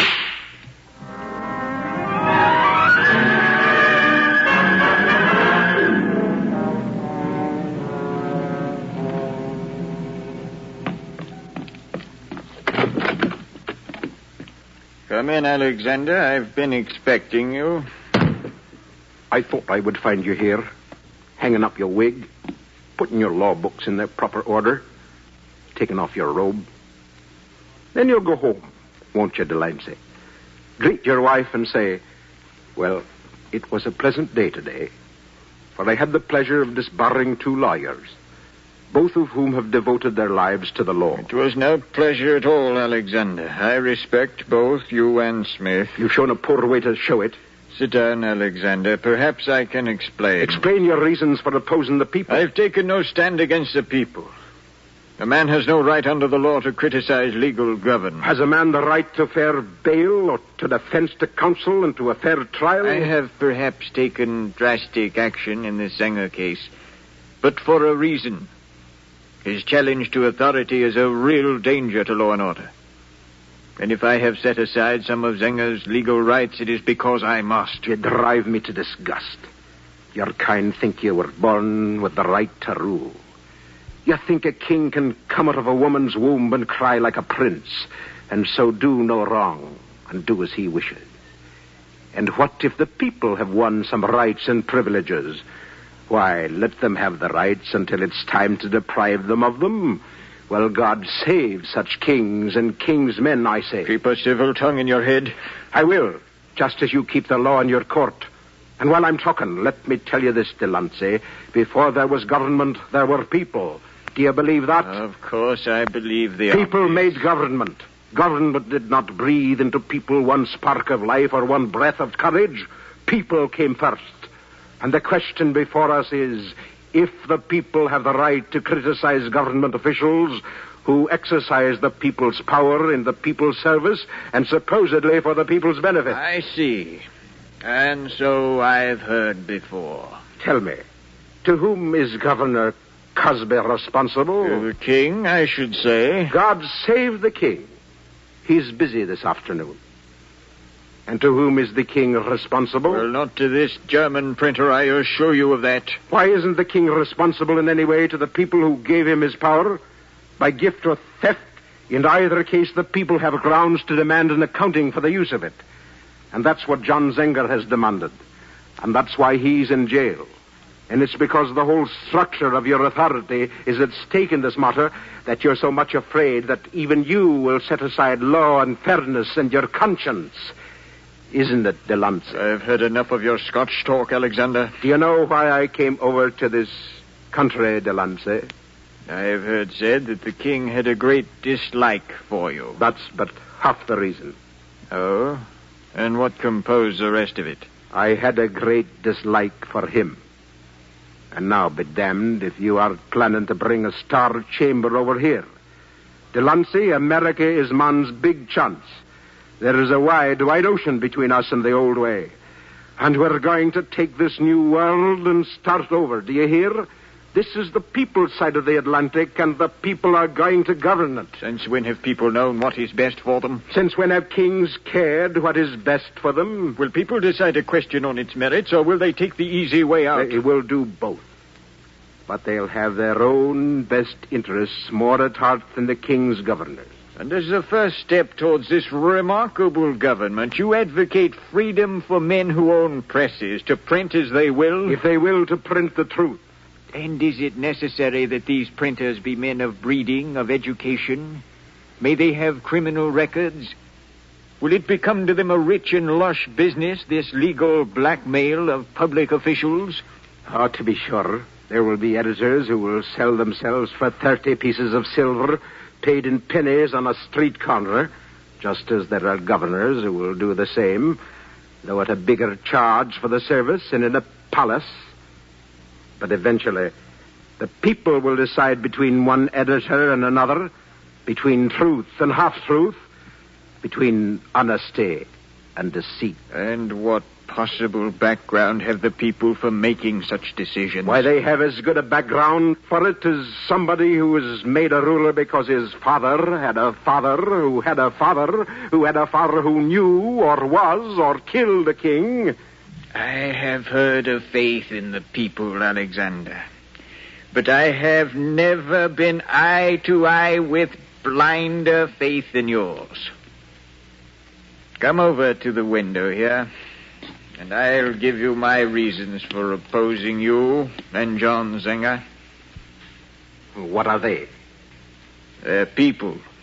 And they're right out there on the streets of New York. Dutch, German, Belgians, French, Danes, English, Irish, Scotch, Italians, Spaniards, Negro slaves, preachers, grocers, illiterates, cowards, idiots, soldiers, rich men, paupers, prostitutes, thieves, Quakers, Jews, Lutherans. And down on the waterfront you'll find a murderer or two, I expect.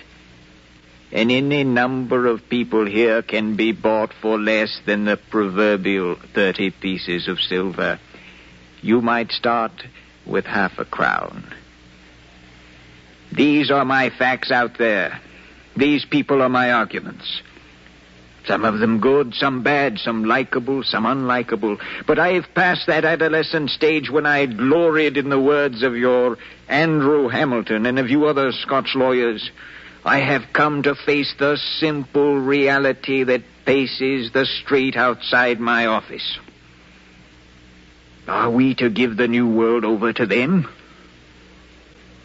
Why, I accept God by faith, for to ask proof is absurd by definition, but I do not have to take the people by faith. I see them, I know them, and I tell you I do not have faith in them as a body to govern wisely or well. And so, you will sacrifice John Zenger to save the people from themselves. If I must, yes, I will sacrifice my own life. 'Tis a noble motivation, Delancey.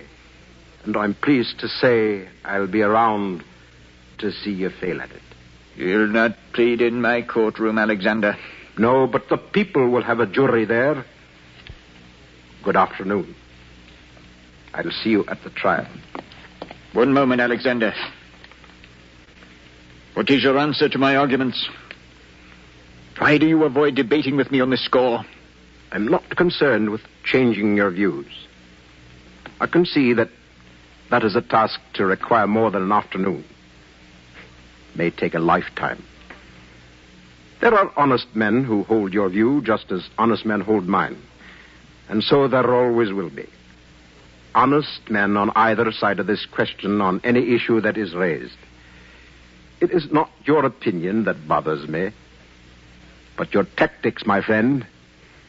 And God help you and anybody in America who would deprive a citizen of his rights.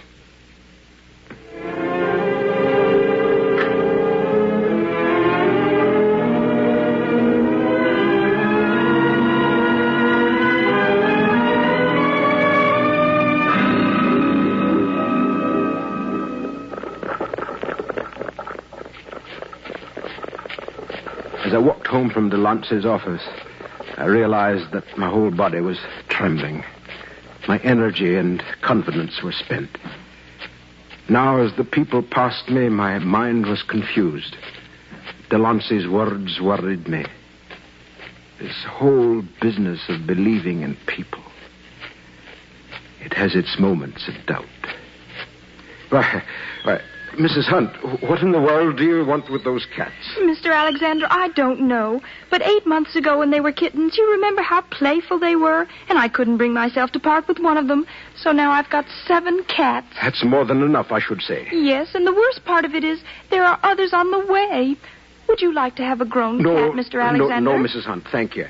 But my wife has has a cat. Oh, how wonderful.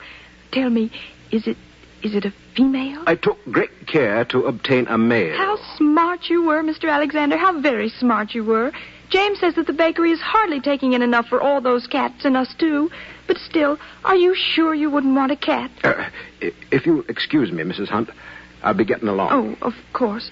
Oh, by the way, Mr. Alexander, how is Mr. Zenger? He's thinner, due to the poor food, I understand, but well enough. I'm worried about him, and so is James. James said last night that he might get put on the jury, and then it might all be lost. What would be lost? The bakery. You see, all the rich people buy cakes and pies and breads. Poor people bake their own. And if my husband gets on the jury and the jury finds Mr. Zenger innocent, well, you know what the governor's friends think about Mr. Zenger. I suppose I understand what you're saying. But the jury is selected by chance, and I have nothing to do with it. Would you excuse me? But I haven't told you about last night. What about it? We have our family prayers at night, you know. James and the children and myself. We pray each of us in our turn. And last night, when it came to me, I mentioned Mr. Zenger to the Lord. And I said, Lord, help John Zenger. And if it be thy will, put James on the jury. But only if it be thy will, Lord. In Jesus' name. And it's the custom at the prayers when a person finishes for the family to say amen. But there was a long pause, and then it was low, but I heard it, and the Lord must have heard it too. For James, he said, amen. Then the children said amen, and it was done. And the Lord knows we're willing. I thought you'd like to know too, Mr. Alexander. Yes. Yes, Mrs. Hunt. I like to know.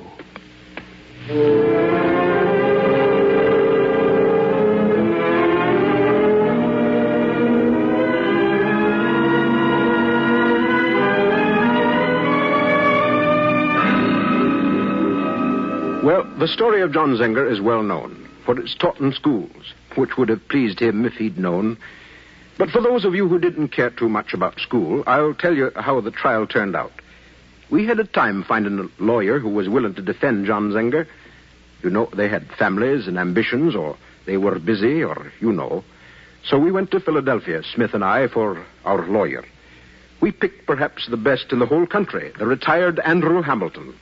An old man then, bothered with the ailment of age, but willing to return to practice for this precedent-setting case. The old Scotsman used my brief, I'm happy to say, but it did him little good, for Justice Delancey insisted on the rulings of the Star Chamber. So finally, Hamilton hobbled over to the jury box and began talking to the jury. Delancey grew extremely angry. You may submit your evidence, Mr. Hamilton, and leave the interpretation of the law in the charge to the jury, to the court. I know that I may, Your Honor, but I also know that I may not choose to do so. And now suppose, gentlemen of the jury, we talk about what's at stake in this case. Just the 13 of us. Let's decide how we in America want to interpret the laws about libel.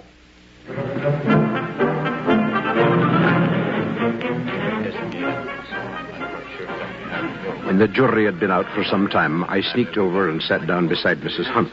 Why, good afternoon, Mr. Alexander. Hello, Mrs. Hunt. Looks like your prayer was heard. So it was. Well, if it was the Lord's will, then it'll be the Lord that will take care of us. And I do think John Zenger has a good chance of being found innocent after that fine speech in his favor. It's going to be a difficult decision for a jury to make. They'll be criticized, perhaps chastised, if they find Zenger innocent, and the judge has already... There they are, Mr. Alexander. There's the jury coming in, you see. Took them a long time enough to come to terms, didn't it? Not so long. Your husband's at the front. He's the chairman, you know. Looks so good standing there, doesn't he?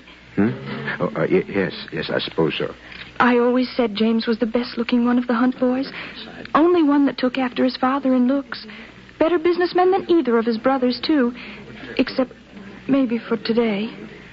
Prisoner will rise and face the jury.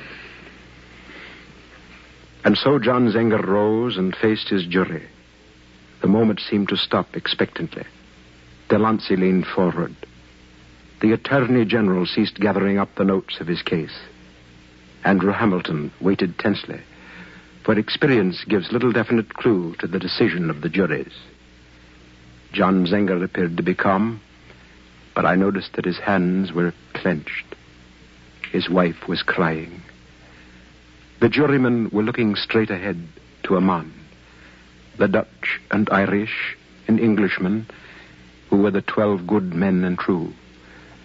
The people in the courtroom were absolutely silent. And outside the courtroom, people were waiting. People throughout the province.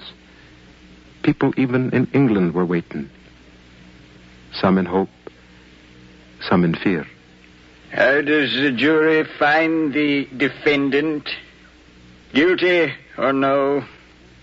No, not guilty. I've never seen such a thing. And so, with these words, it became possible for an American to criticize his government, and the baker lost his bakery.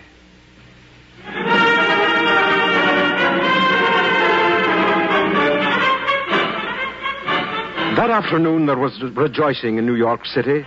The guns in the harbor gave Andrew Hamilton a salute, and he and our party went to the Black Horse Tavern, the favorite spot in New York at the time. Even Mrs. Inger and John and the children were there, and we praised Hamilton and we praised each other. And then we asked for a toast from John Zenger himself. John rose slowly from his chair. The governor says I'm a man of too many words. I am a man of one word, and she is freedom. From 9 months in prison, I give you freedom. From my years of life on this earth in the old country and my years here, I give you my goddess, and I tell you, honor her, and she will reward you as she has me. Honor her not, and she will leave you. Guard her, or she will be stolen. Worship her, or she will be taken from you. And then you will say, I want freedom back again, and you will go to find her. She is easily lost, and she is easily sought, but it is not easy to find her. My friends of America, I give you freedom.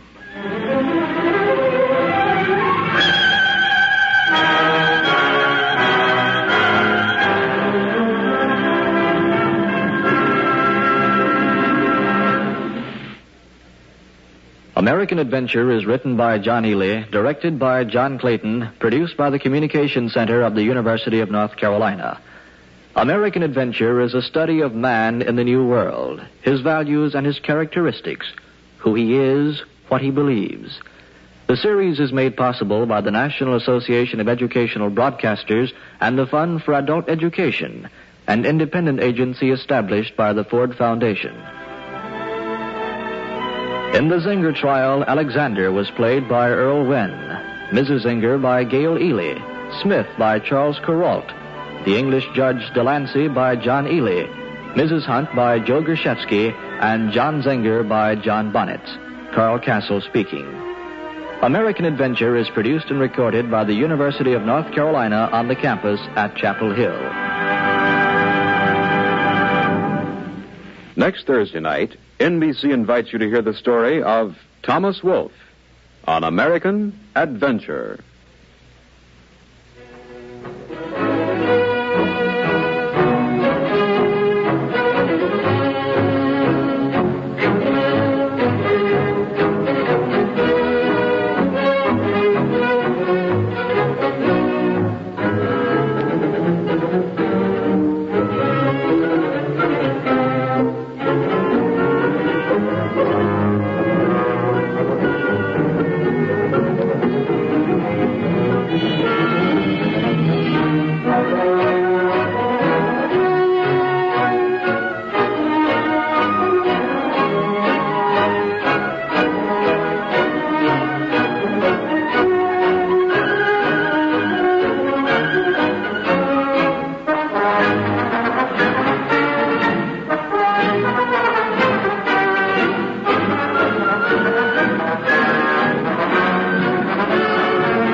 This is the NBC Radio Network.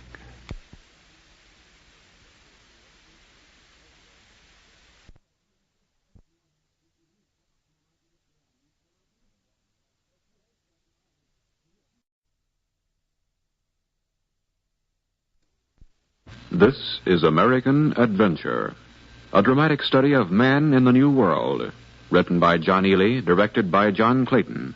Produced and recorded in Chapel Hill by the Communications Center of the University of North Carolina, Earl Wen, director. Tonight's American Adventure story deals with the American novelist Thomas Wolfe, a tall man with huge hands, A man who remembered everything.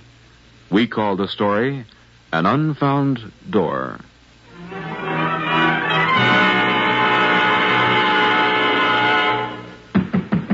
Koch. Koch. Coming. What is it? Who's out there? Prof. Tom Wolfe. What are you doing here at 2 a.m? I've got to see you, Prof. I've got to see you. But I was asleep, Tom. Yes, sir. Can I talk to you, Prof? Come on into the living room and sit down. Excuse me a minute while I get this fire started. Oh, forget the fire. I won't be here long, Prof. Just a minute. But it had to be now. All right. Sit down. We'll freeze together. I get worried about something, and I can't stop worrying about it. Really important, Tom? I was called to the dean's office this afternoon. You're not in trouble, surely? Not with the university. With myself. The dean said the Bingham Military School... You know where that is? The one in Asheville? That's right. They need an English teacher. The dean said he had suggested me. Well, it's a little early in the morning for deep thinking, Tom.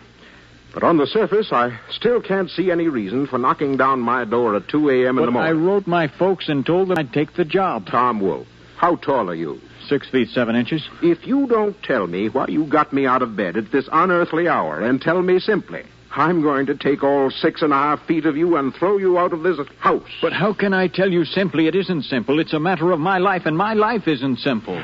All right. Be as complex as you like, while I freeze to death. I'm sorry, Prof. My dreams are too big. That's my trouble. They're all out of size. What dreams? Of writing, being famous, hearing words I've written spoken on the stage, see them in print. Like a boy dreams of being a cop, I guess. But you're not a boy, Tom. You're big and rustic. Big men should dream big dreams. Oh, you can dream a dream for 1,000 years and still not have anything in your hand to show for it. Uh-huh. What does this job in Asheville have to do with all this? If I take the job, I'll never write. You and the other professors here, the ones who've taken an interest in me, you've opened up the future, expanded it with visions, proclaimed it for youth, and I'm young. I feel the future right here, beating with my pulse. I have to say it, whatever it is. I have to put youth down in writing. If I take this job, Prof, I'll lose my visions, lose my youth. I don't want ever to be cynical. Look, Prof, I think I can write. Down inside me, I'm almost sure I have to write, even to live. But I have to learn more, don't I? So do we all, Tom. You mentioned once that a Professor Baker at Harvard had the best writing course in the country. Remember that? Best there is. He's an old professor of mine. Since you said that, I've thought about going to Harvard and taking that course. I see. It won't be easy to go. Won't be easy to get into Harvard, will it? Baker has a limited class of 12 students a year, Tom. Prof, I have to go. I can't take this job in Asheville. Tell me I can write, Prof. Tell me I have to. Tell me to go to Harvard. Tell me I have to fight to go to Harvard when I get home. Tom, you would overwhelm an oak tree. You're asking me to ask you to risk your whole life, to gamble with it. And I will. I think you've got what it takes, although I'm not sure exactly what it is. If you put your soul in it, Tom... My soul is in it now, Prof. Koch.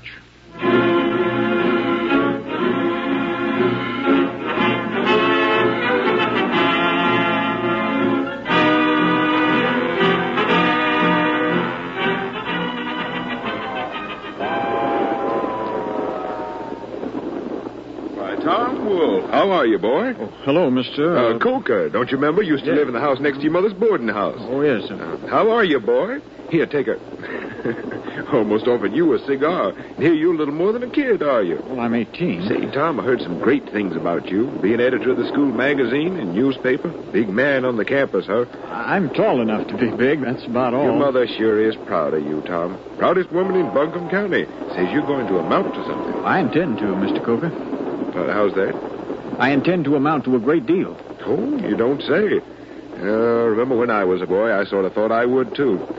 But here I am, 54, and I'm still on the road. A good job, mind you, but... I didn't mean to sound egotistical, Mr. Coker. Oh, that's all right. I understand about youth. Just don't get your hopes too high, Tom. Leaves too much room under you when you fall.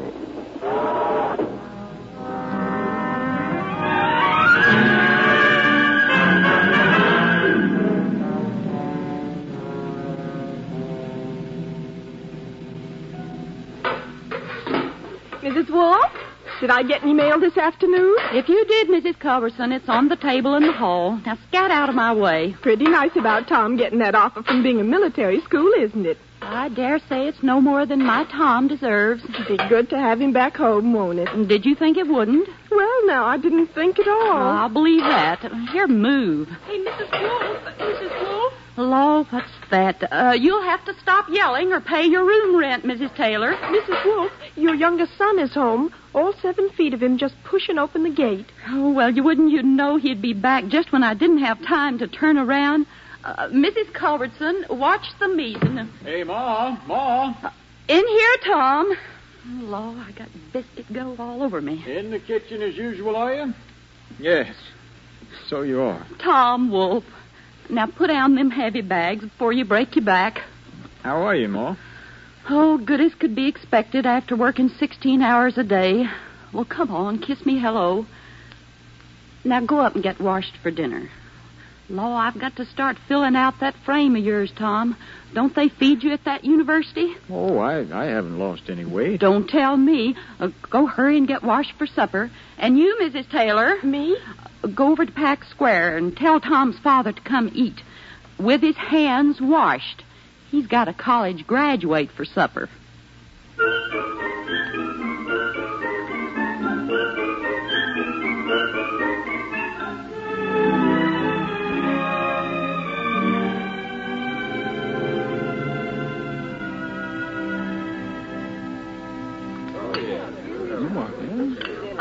Here, have this other pork chop, Tom. Well, thanks, Ma, but... Take it. Thanks. How was school this year, son? Well, it I don't know how I'm going to fill you up. Always did have an appetite.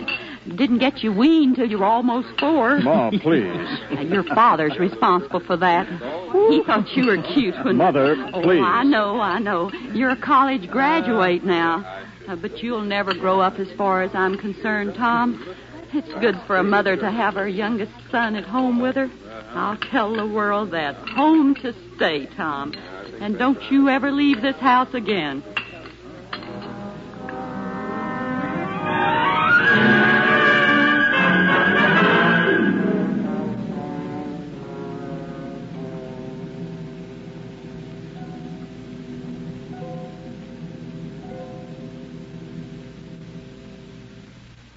Dad, I'd like to talk to you for a minute.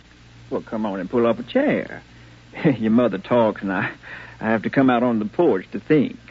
Wanted to thank you for sending me money at Chapel Hill. Oh, it did for myself as much as for you, I reckon. Oh, finest thing in the world to study. Tom, great literature. There's nothing finer made of gold than that speech in Hamlet. To be and not to be, that is the question. Whether 'tis nobler in the mind of man to suffer the first line, Dad, to be or not to be. Yes, sir, Tom. It's a pretty grouping of words, ain't it? Dad, I have a chance to be something. Oh, sure you have, son. Something big. Really big. Well, of course you have. You have as fine an education as anybody's in Western Carolina. Expecting you to be principal of a school someday, Tom. Something greater than that, Dad. Oh, helping people to know things, Tom. That's as great as a man can get. Not just a school. There are things that must be said to the whole world. They must be teaching a sight more at the university than I thought for a man to think he knows enough. I don't know enough, Dad. I want to go back to school. What? Why, you have a fine job offered you at home. I want to go to Harvard, Dad. Harvard? Good Lord, Tom, Harvard? Well, what do you want me to do, sell my business? I've got a chance to be something, Dad. I've got to take that chance. Well, I've got other children. You've no right to expect all the money for yourself. I know you have little enough money, but... Little enough, Tom. I just don't think I can. Why, there you are, Mr. Wolf. Oh, Lord. And how does this mountain air seem to you, Tom? Oh, it's very nice, cool. Oh, I think I'll take a walk, Tom. You're not leaving. I'm not? I mean, with your son just home and all. Mrs. Culbertson, by no stretch of biological reasoning could you be my son, so I don't see what difference it makes to you. Poor man. I feel sorry for your father, Tom. Sorry for him? I overheard what you were saying to him. I hope you don't blame me for listening. Get the habit in the boarding house. Oh, no, it's all right. I thought I just had to say something, Tom. You know how sick your father is. I know. Might not last through the year. Of course, the doctors keep saying that year after year. It seems like Dad couldn't die. He's so much a part of all the living things I've known here. But he will, probably this year. And whether that means anything or not, when you decide whether to go away... Yes, Mrs. Culbertson? It's really none of my business, is it? Oh, don't worry about your business, Mrs. Culbertson. Like I said, I'm only a boarder. But even if you went and borrowed the money for Harvard, Tom, still you'd be walking out on him when he needs you. All right. Thank you, Mrs. Culbertson. Now, if you'll excuse me, I'm going for a walk myself. Well, I never. He'll be just like his father, that one.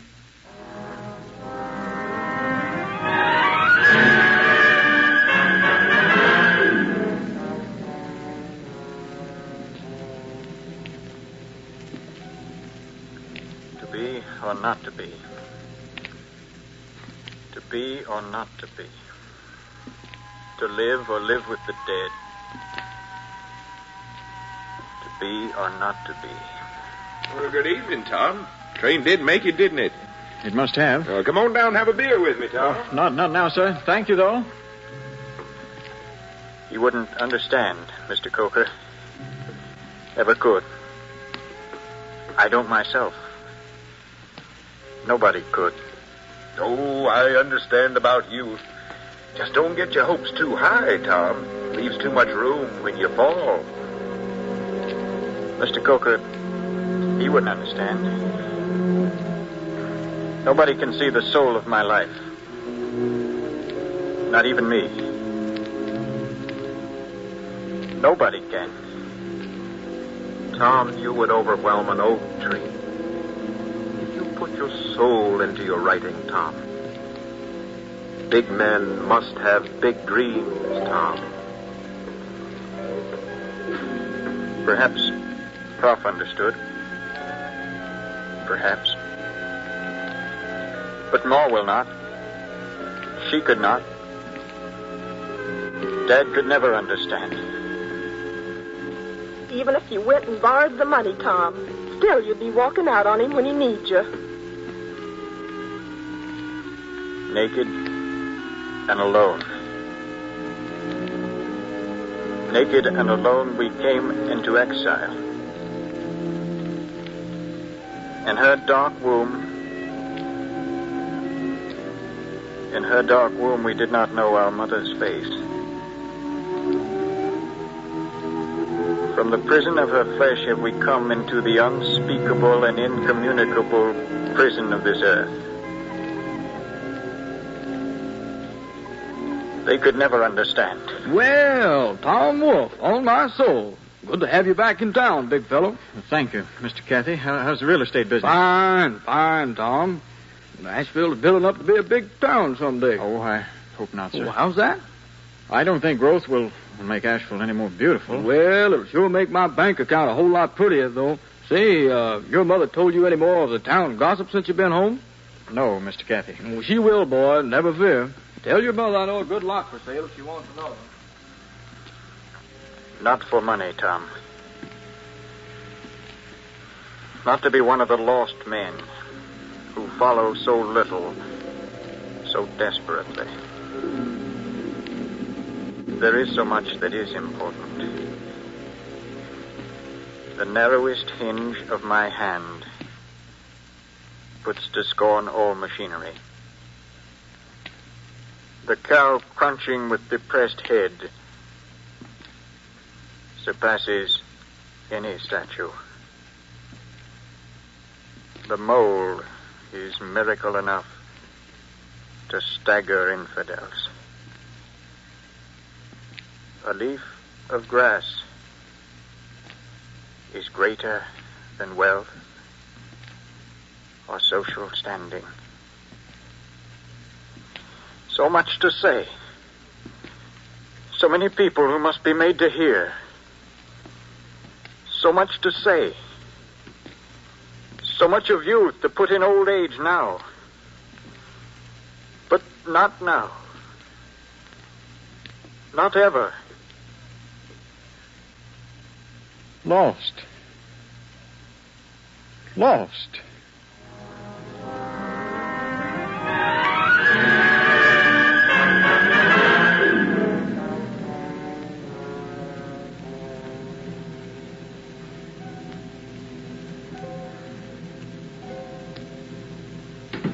Now, Tom, stop right there at that door and tell me where you've been so late. Ma. And on your first night at home in months. You shouldn't have waited up for me. Oh, don't tell me what I should do. You've been drinking, Tom. No, I haven't. Well, what you going to be, like your father? I haven't had anything to drink, Ma, believe me. Then stop standing there like a prisoner. Sit down, sit down. I'd rather go to bed. Take the rocker. All right. Now what? Rock our lives away? Sit here and rock? Oh, I don't know why God ever pestered me with a boy that acts as strange as you do, Tom. Did you have a fight or something? Fight? With myself. Now, that's not a sensible way to fight, I'd say. Shouldn't pick out a man as big as you are to... Stop talking about how tall I am. Hear it everywhere I go. How's the weather up there, mister? Same dumb remark over and over. Don't get on your high horse around me, Thomas Clayton Wolfe. The university didn't teach you much about manners, did it? Taught me a lot about myself. Which I could have done for less money. You don't want to take that teaching job, do you? Yes, I do. Don't lie to me. Then I don't want it. I want to write, Ma. Why not take the job teaching then? Teaching's easy enough, goodness knows, and write in your spare time. Keep you out of mischief. Writing with me isn't a pastime, Ma. I don't have time to waste. 18 years old and you don't have time? You're not planning to die before you're 70, are you, Tom? Don't talk about dying. Don't even tell me there is death. I won't listen. When I'm 30, you can tell me and I'll believe you. Then you'll have time to... Not to waste, Ma. There's a world in front of me waiting for me to talk to it. And I don't know what to say exactly. Somehow I don't think I ever will know. Never be able to say clearly just what the world does mean. Or what this house means. Or this street. Or this town. Or you. Or what I mean. But I have to try to say it. Tom, you just don't make sense. Not even to myself, Ma. But somewhere there must be an answer. I have to take a chance on finding it, a chance on me, Ma. I've got to. I guess you'd better go to bed, Tom. Can't make heads or tails of what you're saying. Let me tell you this before I go to bed. I've got to get up early tomorrow, Ma. son. Ma. Going down to Chapel Hill last time, I got a cold in my chest. You didn't write me about that. The cold that. stayed with me. And a week or so ago, I began to cough. At first, a dry cough. Then a rattling, tearing sort of cough, full of phlegm. I became worried. My right lung was sore. Why, Tom. One night, I remember, I was in my room, and I started coughing. I put a handkerchief to my mouth. When I drew the handkerchief away, there was a tiny spot of blood on it. You didn't write a word. Why, I could have asked the druggist. I was half sick with horror, Ma, and I started to think about it. I swallowed pneumonia salve at night and rubbed my chest with the stuff. I ate cough drops. The cold got better. The cough subsided. It's gone now. The soreness is gone from my lungs. But that doesn't matter.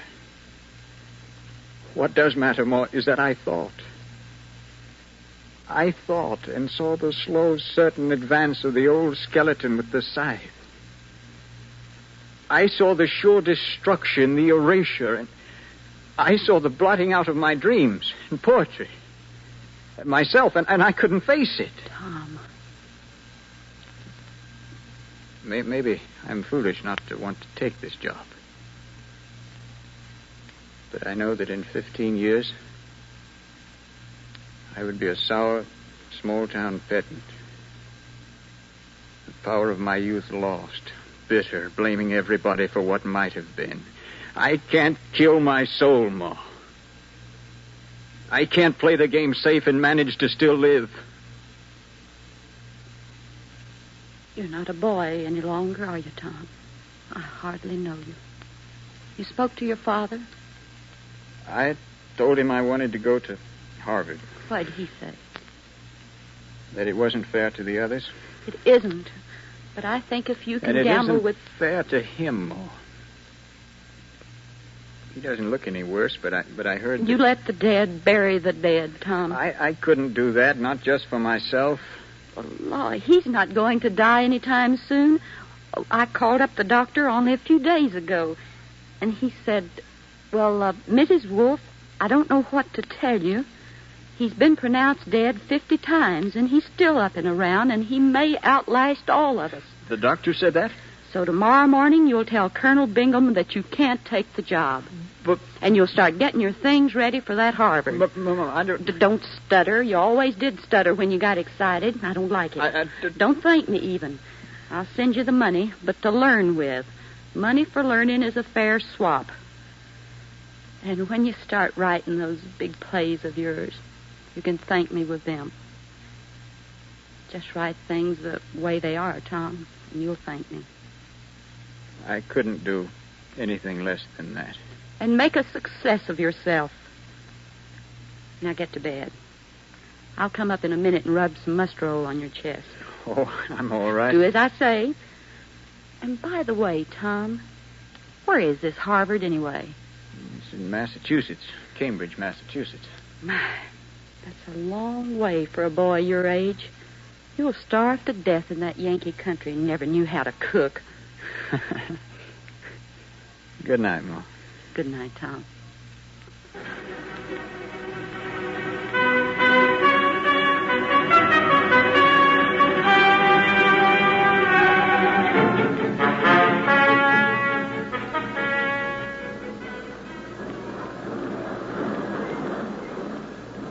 Why, hello there, Mr. Coker. Well, Tom Wolf, where are you going this time? I'm going up, Mr. Coker. Oh, is that a fact? You ain't going to New York. Oh, Father Nat. Going right on to the top. Just where is that, Tom? A long way from here, Mr. Coker, but not out of reach. Well, sit down. Here, Tom, take your pick of one of these cigars.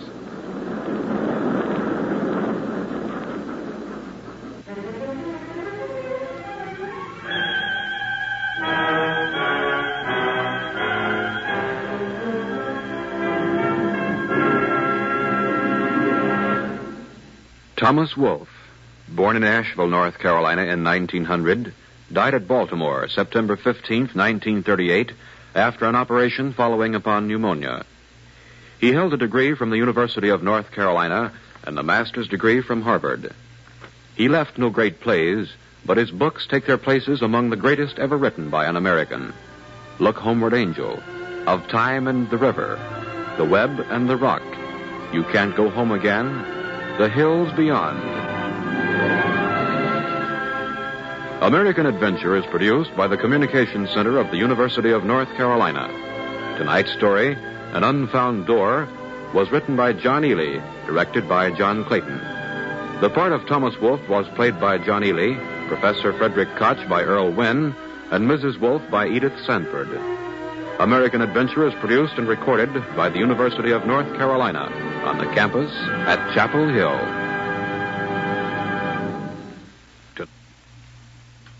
This is the NBC Radio Network.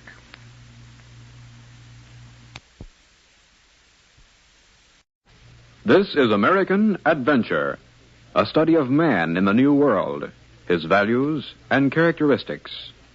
Written by John Ely, directed by John Clayton, American Adventure is produced by the Communications Center of the University of North Carolina. Earl Wynn, director. Tonight's program is about the famous American Cyrus Field, and is the story of his efforts to lay the Atlantic cable and tie together two continents.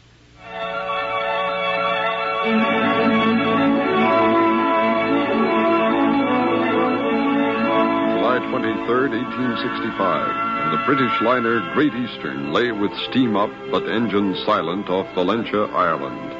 In her hold, she carried 7,000 tons of submarine telegraph cable and a full supply of coal and food for her long, strange voyage to Newfoundland.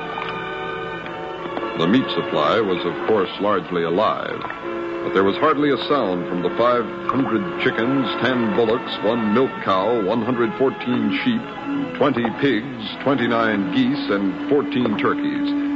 Even the animals seemed to have taken on the tension held by the crewmen who stood without speaking, who watched tensely, waited nervously for the beginning of the vast enterprise, the laying of the Atlantic cable. Only one man moved confidently, a man with a beard. He stepped out of the main salon as if he hadn't a care in the world. Coffee too cold, but it was a fair breakfast set. Coffee was steaming, Mr. Field. Good morning, sailor. Morning, sir. He was well known, this man, internationally famous for his failures. One of the most dedicated salesmen of all time. Cyrus, the great Cyrus, the American, Cyrus Field.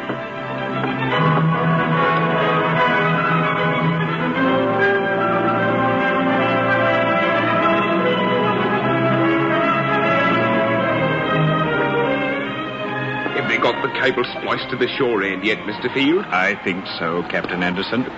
Well, then, anything you want to say before we begin laying the cable again? No, thank you. No speeches for me. I'm nervous. Are you? Oh, things could hardly be better planned than they are, Captain. Cable's been repeatedly checked. Machinery's in good working. Why don't you say a word of prayer before we start? I've prayed about this so much, Captain, that I don't think... Helmsman? Sir? Mr. Cyrus Field will now lead us in a word of prayer. Aye, sir. Lord, here we are, floating out on the ocean once more, trying to do something which many reasonable men say cannot be done, and looking to you for help in doing it. Now, Captain Anderson and I have come to you concerning this Atlantic cable before, and you didn't see fit to favor us then. And we've looked to ourselves to see what the fault might be. And we've found many faults, and no reason for you to help us. But there are reasons outside Captain Anderson and Mr. Canning and these men and me. We aim to connect two continents with instant communication because we believe better understanding will come between men.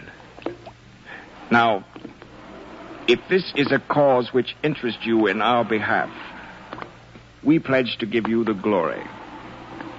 In Jesus' name, amen. Amen. Amen. No doubt about it, Mr. Field. About what, Captain? Oh, you're in practice.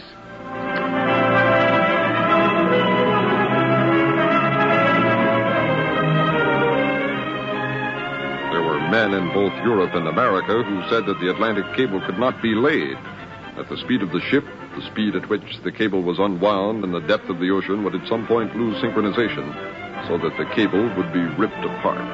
And the cable itself had to be perfect. The weather had to be good. Oh, there were many reasons why it could not be done.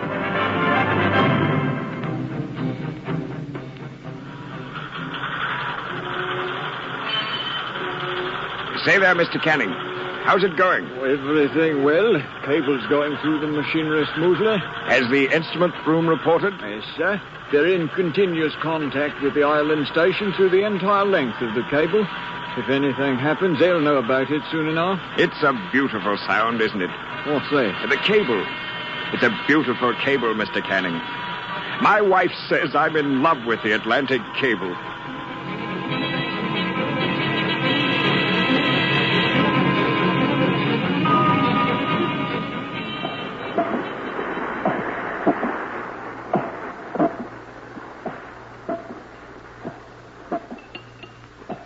Pass the rolls, Mr. Field. Of course. This is a right nice supper, Seth.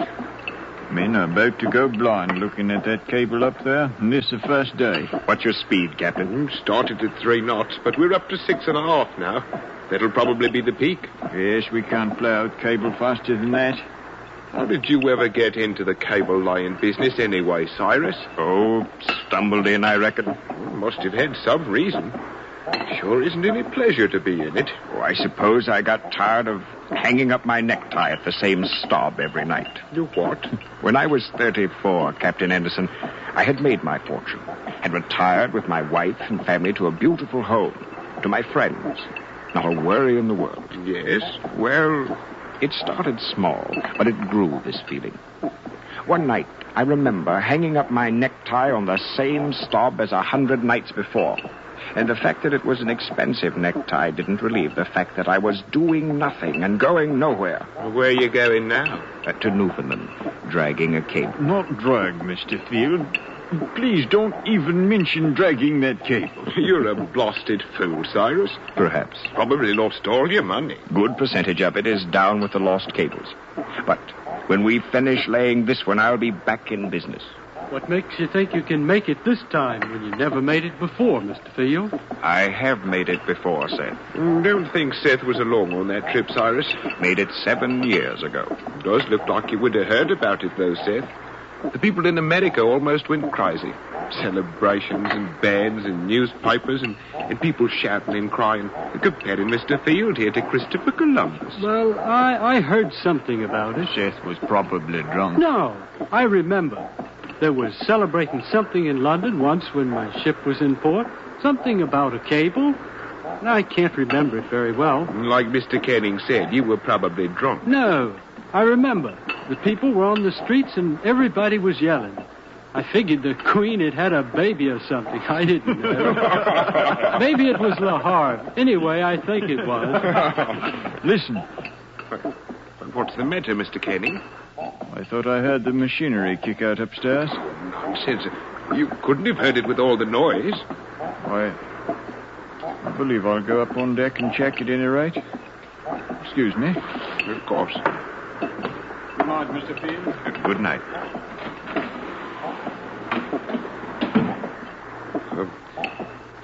Believe I'll step out and take a look myself. Oh, he's got me all nervous. I'll finish supper sometimes later, Seth. Aye, sir. I'll see you later too, Cyrus. All right, Captain. Keep sober, Seth. Don't worry about me, Captain Anderson. I hope you don't think I'm short of sense, Mr. Field, for getting that celebration. I was probably on a ship at the time. It didn't last long anyway, Seth. Thought they said 3 weeks. Yes, but then the cable stopped working, so it was all a failure. I don't like to remember it. Sorry to have brought it up. It was like being on top of the world with your name in the history books, and they knock you off. You feel foolish, as if you presume too much. That was the first cable you tried, Mr. Field? No, the third. The first cable broke after about 400 miles, so we had to raise more money. The second cable we tried to lay using 2 ships. They met in the middle of the ocean.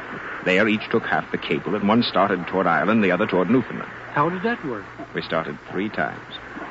First time, they got about 3 miles. Second time, they got about 40. The third time, they got 200 before the cable broke. So, we had to go back and raise some more money. Some of the stockholders wouldn't even come to the meeting. I don't like to remember that either. No, sir. The third cable we laid successfully, and the world went crazy. My wife and I were having the most wonderful time of our lives. I was back home. I was very happy. The president, the royal family, the governors, mayors. Then the cable stopped working. Then it started again. Then it stopped. Then it would start and stop and start and stop until I wanted to pull it up with my hands and choke it. And it stopped for good. So I started over. Raised $3 million, got another cable, got the Great Eastern. And here we are, sir. Yes, sir. I want some more coffee, sir. Yes, sir. That would be very kind of you. Hot coffee. Yes, sir.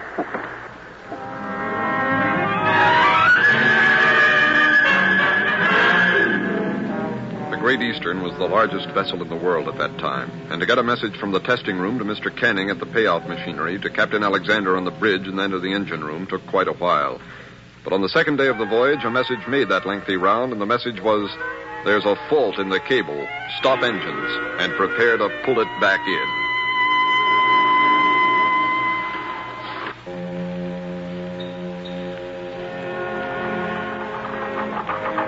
The cable was returned to the deck 1 nautical mile an hour. That's 1/3 the normal walking speed of a human being. The ship with her propellers and side wheels still was at the mercy of wind and the Atlantic, both of which were fortunately calm. After 2 hours of taking in cable, they cut it so that they might hook up their testing machinery to the island length and see if a proper signal was now possible. The cable was found to be still faulty, so the operation continued. Oh, I've known cable to stop working for 2 hours. No one knew why, and then began again. I see, Mr. Field. Most likely it's some mistake on shore. The take-up machinery is doing all right, except for the boilers, isn't it? Yes. It's an improvement over the last 2 trips. But I swear, Mr. Field, if we get this cable laid, I never want anybody to say cable to me again so long as I live. And if we don't get it laid, I certainly don't want anybody to say it. At 2 a.m., the cable was cut again for a second test. It showed that the fault in the cable still lay between the vessel and the island station. The operation was resumed. As the cable came aboard, it was covered with a grayish coating of mud and ooze from the bed of the ocean. The men washed it off and examined the cable foot by foot.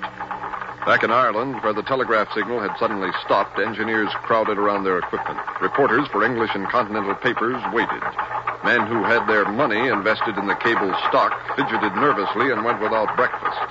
Oh, there were some fine bargains in Atlantic cable stock that morning. As on deck, at 1/3 the speed of a human walk, the cable came back aboard, mile after mile. After dawn... All right, stop the machinery.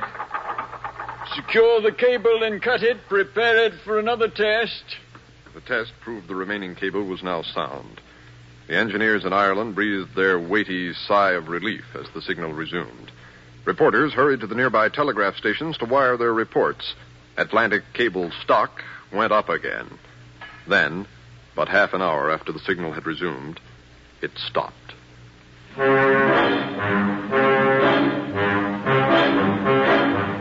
If we only knew what was wrong with it or where the fault lay. I tell you, Mr. Field, some men are stupid, some men are smart. We have smart men aboard this ship, but every one of them is stupid. 1,600 miles to go and we can't get 50. With a calm sea and in a shallow part of the ocean. A short time later, the cable again worked properly. No one knew why it had stopped. No one knew why it started again. But the Great Eastern began putting down cable once more. The fast hum of the cable running through the machinery was resumed. Mile after mile, at 6 nautical miles an hour, the Great Eastern put hours, then days behind her. It's beautiful the way things are going, Mr. Field. Oh, we'll be in Newfoundland without great delay. This machinery of yours is a marvel, Mr. Cannon. I believe it is. Why, with just a little luck... We'll have the luck, don't worry. But soon we'll get to the edge of the ocean bank, Mr. Field. The depth will drop there from 200 fathoms on down to 700, then to 1,700. Never mind. Never mind, Mr. Cannon. Of course not, Mr. Field. We'll pull into that little harbor in Newfoundland, never mind. I agree with you. Wonderful name for a harbor, you know. What's its name? Heart's Content. Yes. Heart's Content. Newfoundland.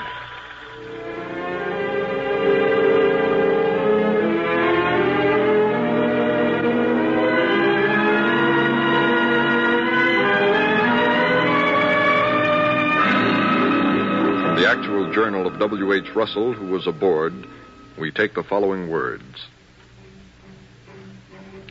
July 27th. Morning broke on a bright, bounding sea and clear blue sky. From the testing room came gratifying reports of the improved insulation of the cable, which had been caused by the immersion of the cable in colder water. Many of the men are planning out journeys to the United States. Others speculate on the probability of sport in Newfoundland. July 28th. A night more of joyous progress. all going successfully. Not a hitch in cable, machinery, or ship. It is worthwhile to go aft and look at the cable, as every inch scanned by watchful eyes and noted in books, it flies through the whole apparatus, and then in a gentle curve skims the surface of the ocean more than 200 feet astern. Saturday, July 29th. Everything has gone on more admirably during the night. Heart's content on August 5th is certain. Noon, ship's time. Our position is latitude 52 degrees, 33 minutes, and 30 seconds. Longitude 27 degrees and 40 minutes. Water 2,000 fathoms, or 2 nautical miles. 1:10 p.m., ship's time. An ill-omened activity about the testing room, which had been visible for some time, reached its climax. The engines were slowed. In 5 minutes, the great ship was motionless. In an instant afterwards, everyone was on deck, and the evil tidings flew from lip to lip. Something was wrong with the cable again. What's the pressure on the cable there? 2 tons, Mr. Cannon. Is that too much? No, it should take more than that, according to the authorities. What are you thinking about, Mr. Field?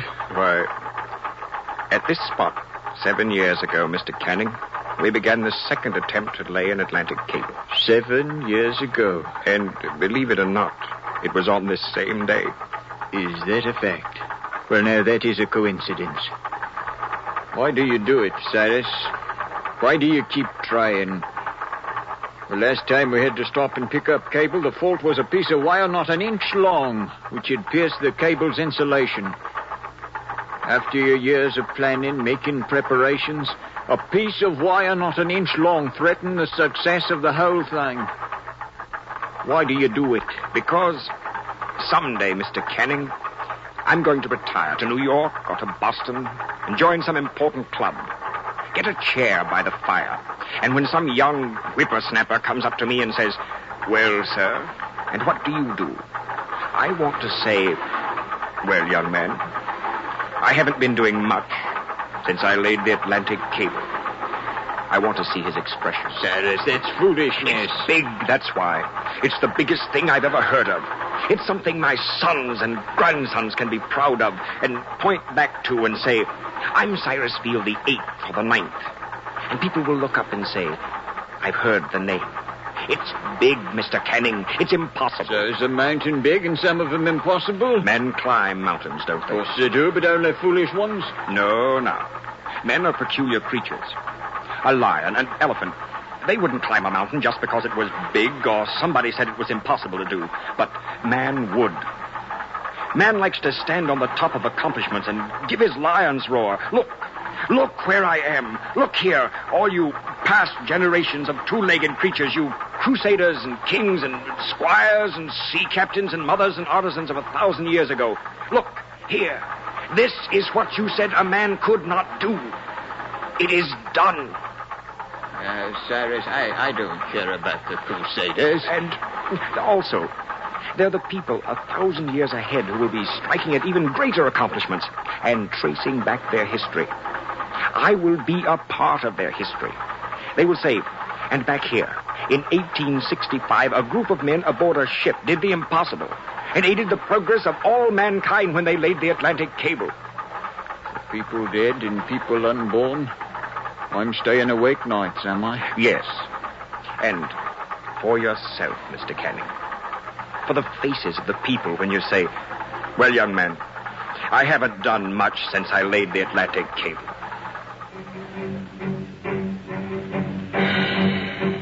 9:30 p.m., ship's time.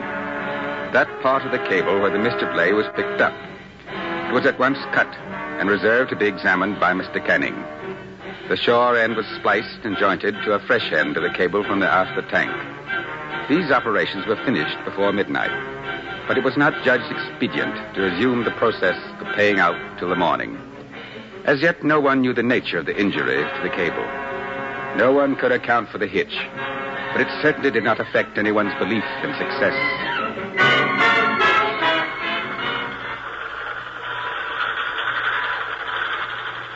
We've been a bit delayed, Cyrus, but we're about halfway, and with a little luck, Oh, they'll be calling you Christopher Columbus again. You'll be the toast of England and America again, Cyrus, with a little luck. On the night of August 2nd, when the vessel was almost two-thirds of the way across, a gale rose from the westward. Then the wind shifted suddenly to the north-northwest.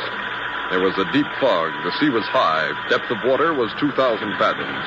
The word went from the test room to Mr. Canning, to the captain, to the engine room, that there was a flaw in the cable, and the engines must be stopped.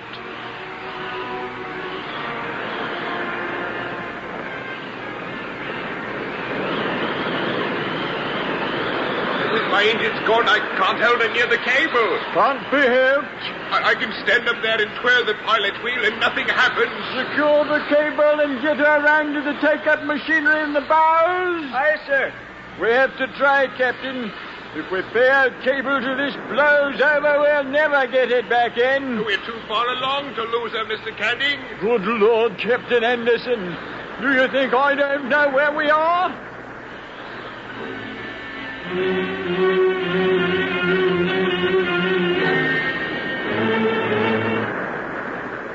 the salon of the vessel waited Cyrus Field. He was still sitting there much later when Captain Anderson and Mr. Canning came in and stood awkwardly nearby. They were drawn and tired. Salt water was on their faces and their clothing was wet. Mr. Canning nodded to Captain Anderson. We lost her, Cyrus. She's broke. She's gone. In 2 miles of water, Mr. Field. She's gone.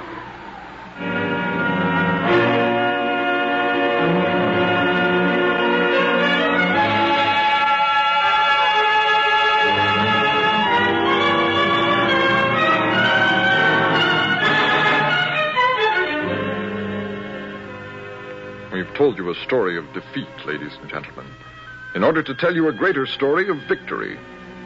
The victory belongs to Cyrus Field, who returned to England after this fourth failure and there once more raised the money needed, the $3 million needed for another cable. This new cable was put aboard the Great Eastern, which 1 year later lay off Valentia, Ireland, steam up and engine silent, her crewmen again expectant. On the ship, only one man moved confidently, a man with a beard.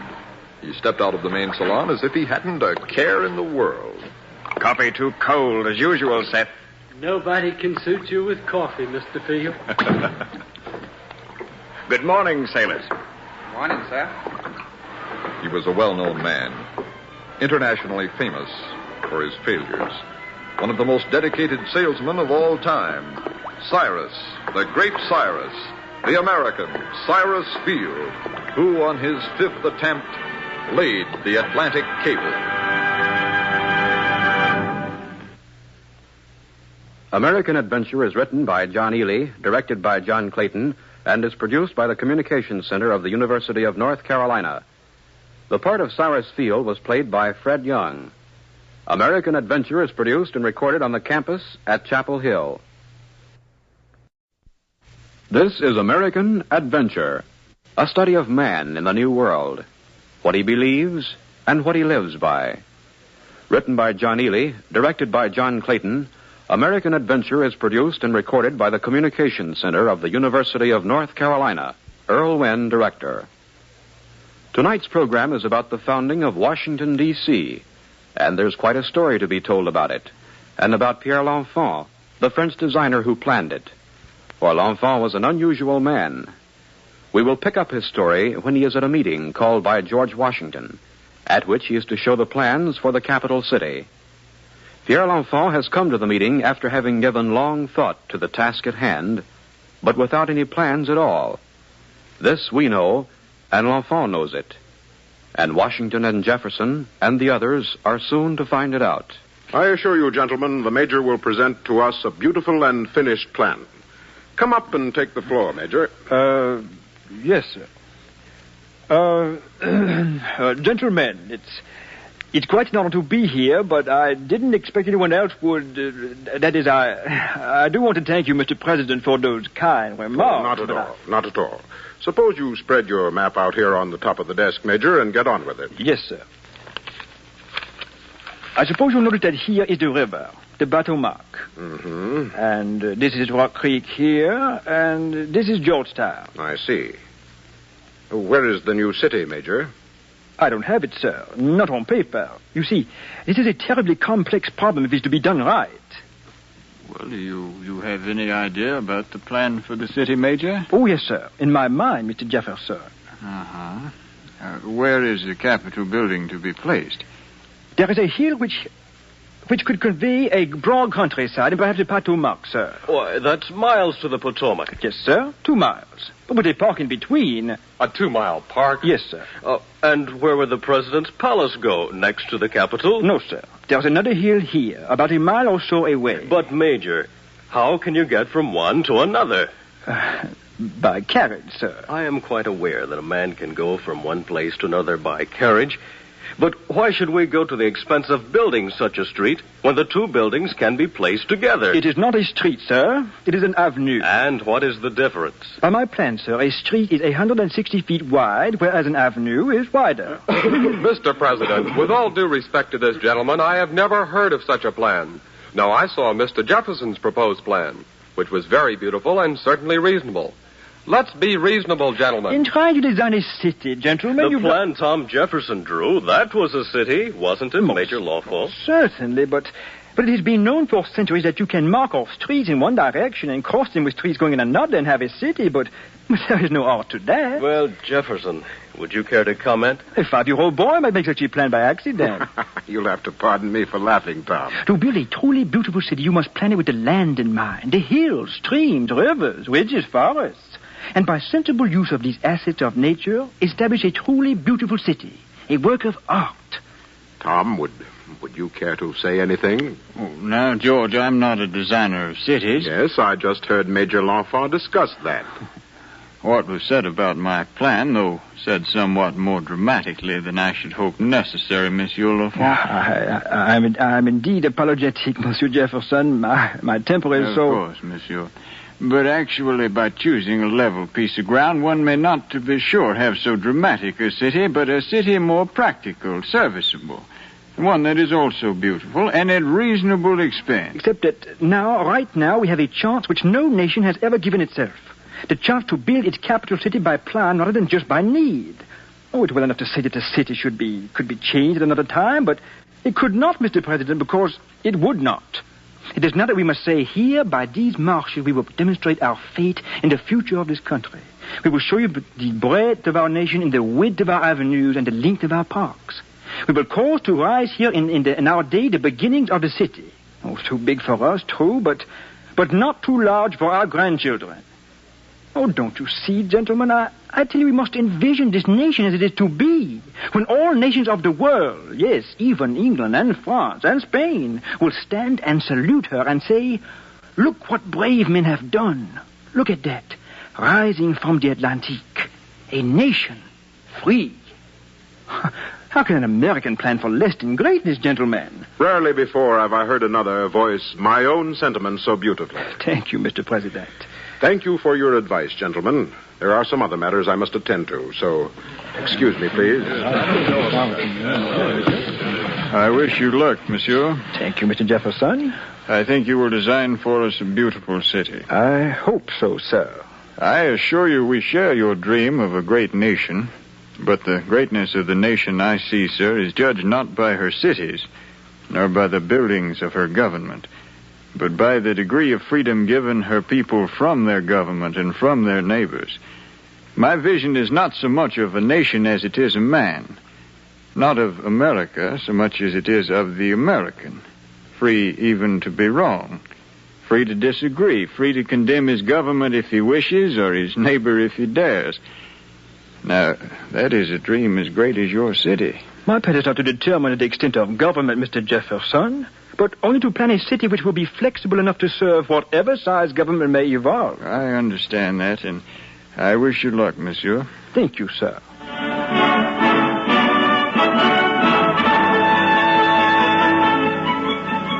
It was not long before the plan was completed and work began on the capital city.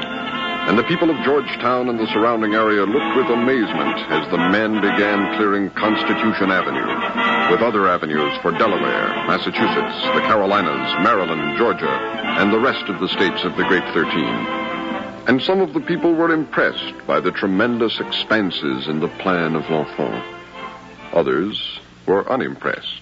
Mud hole, that's what he's a-making. Got so many mud holes you can't drive a wagon through in less than 3 hours. A village of magnificent distances, that's what it is. Village monumental. Town of houses without streets and streets without houses. So I saw this Frenchman sitting there on his horse watching the men clear, and I went up to him and I said, pardon me, sir, and I pointed to some workers a couple 100 feet away and said, could you tell me if this here avenue is going to be longer than from here to them men, or is that the end of it? Well, his eyebrows got heavier and his eyes got smaller, like a devil he was. And then he said calm-like, that ain't the length, Monsieur, that's the width. That's the width, he says. Down there a couple 100 yards away, and that's the width.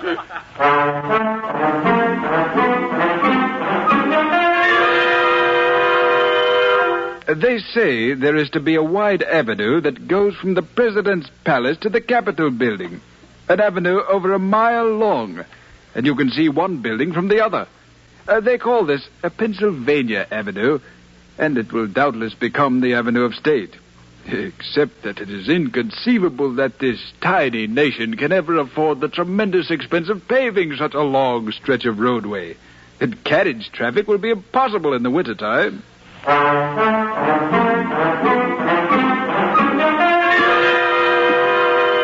Mr. L'Enfant, please be reasonable with us. I am trying to be reasonable, sir. For weeks, you have consistently refused to cooperate with this commission. I have not refused to cooperate. We are, after all, the legal commission appointed by the President. I also am appointed by the President. To work under us. To design and build a city, the best city that I can. Under us. Why, sir, under heaven, the best city that I can. I will tell you bluntly, L'Enfant, that in the future you will cooperate with us, reasonably and honestly, or you will certainly be removed, even in spite of President Washington. You do not like my work? It is not a question of liking or disliking. I understand.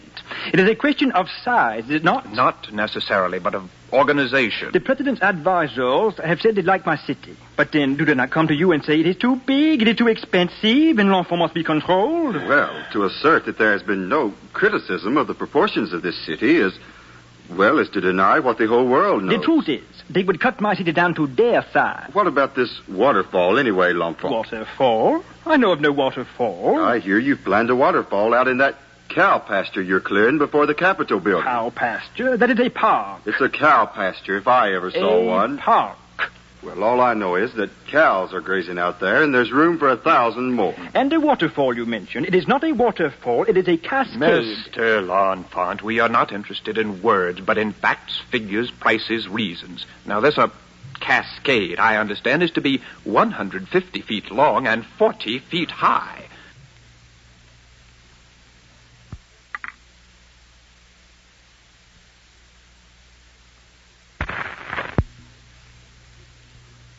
Is that true? It is. Now, just in case somebody might ask one of us commissioners what in the devil we are building such a cascade for, and where in the devil we are to gather this vast amount of water, would you mind telling us? It is to be a focal point laid a few blocks south of the Capitol building, and the water is to be brought in from the sources of Tybell Creek. Now, I hope all of us have memorized that answer, because I'm sure we'll have need of it in the coming days. You say this cascade is not to be in front of the Capitol building? It is to be at the intersection of North Carolina and New Jersey Avenue. Make a note of that, somebody. Well, now, that's fine, Major. There may be one more question that we'll be asked. How much is this cascade going to cost? I do not know, monsieur.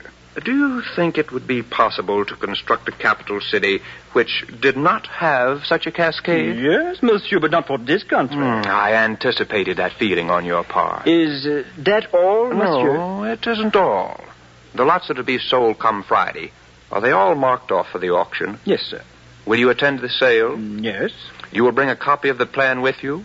Why? To show to the people who are buying the lots. We can't expect them to buy a pig in a poke. Monsieur, I do not know this pig in a poke, but I do know what I have said. That no group should see this plan until copies have been mailed to all sections of this country, so that all who are interested may have equal chance to buy choice lots.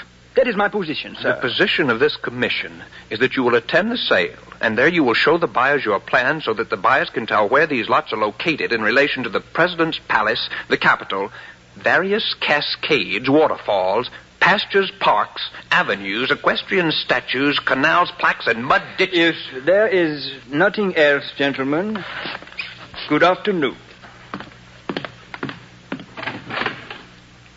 Of all the insolent, temperamental, impossible imbeciles. Where in the world did George Washington locate him?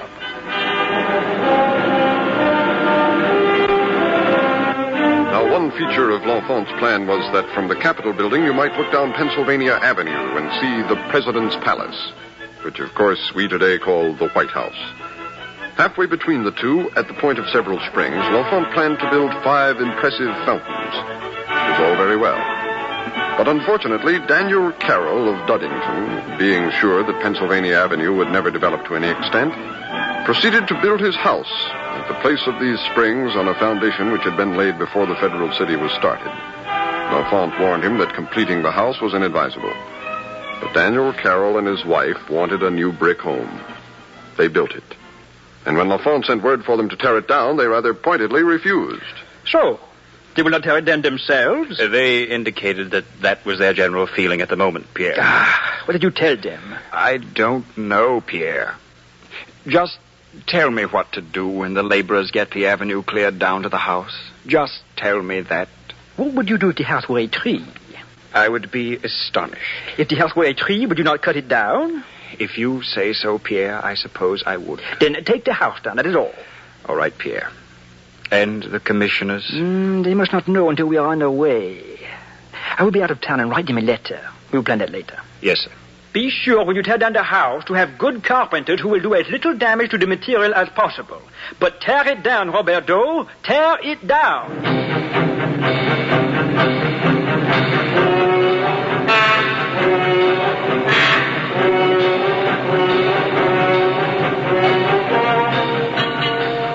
But the commissioners were notified of L'Enfant's plans, and hardly had the workmen begun tearing down the Carroll home when the commissioners stopped the operation. Pierre, many miles away purchasing a quarry from which the white stone for the Capitol and President's house were to come, heard soon enough of this order. And with his continental anger fully aroused, he wore out one of the best horses in America, getting back to the sprawling capital city. He reined up in front of the Carroll house and marshaled his workmen. I want you to take the furniture out of the house and set it under the trees. And I want the carpenters and masons to go to work at once to take off the roof and bring down the sides. And if the commissioners do not like it, let them go to Philadelphia and talk to President Washington.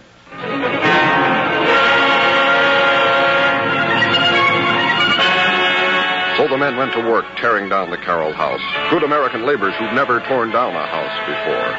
Fact is, not many houses had ever been torn down in this whole continent before. Good masons are awkward when taking apart a solid masonry wall. And carpenters move slowly when taking molding from around a fireplace. But down came the house. Down to the foundation. Down to the cellar where the wine would have kept cool in summer. Down to the dried tears of Daniel Carroll's wife. Down to the line that was now clearly drawn between the commissioners and Pierre Charles L'Enfant. Sit down, Mr. L'Enfant. Thank you. I called you to my office to state, Mr. L'Enfant, that the commission is displeased with your recent action. In my letter to President Washington, I made clear that my authority... I am aware of your letter. We hope that you are aware of President Washington's letter to you, stating that your actions are to be under the control of this commission. Is that your only comment? I have here some plans for the winter work. Mr. L'Enfant, are there any more houses that are standing in the way of your plan? Yes, sir. The house of Notley Young must come down. Oh, Lord. But it's at the end of the street, and perhaps 7 years or so would be time enough. We must write Mr. Young and relieve his mind about this. I have already written him. You have written him? Who are you to write him? Why, sir, I can write well enough. My commission should write him, not you. I have the plan here for the winter work. Major, with this attitude, there isn't going to be any winter work. Sir? The activities of the federal city are approaching a standstill. This commission is going to have authority over you. If we must stop work on the federal city entirely, we are going to have authority over you.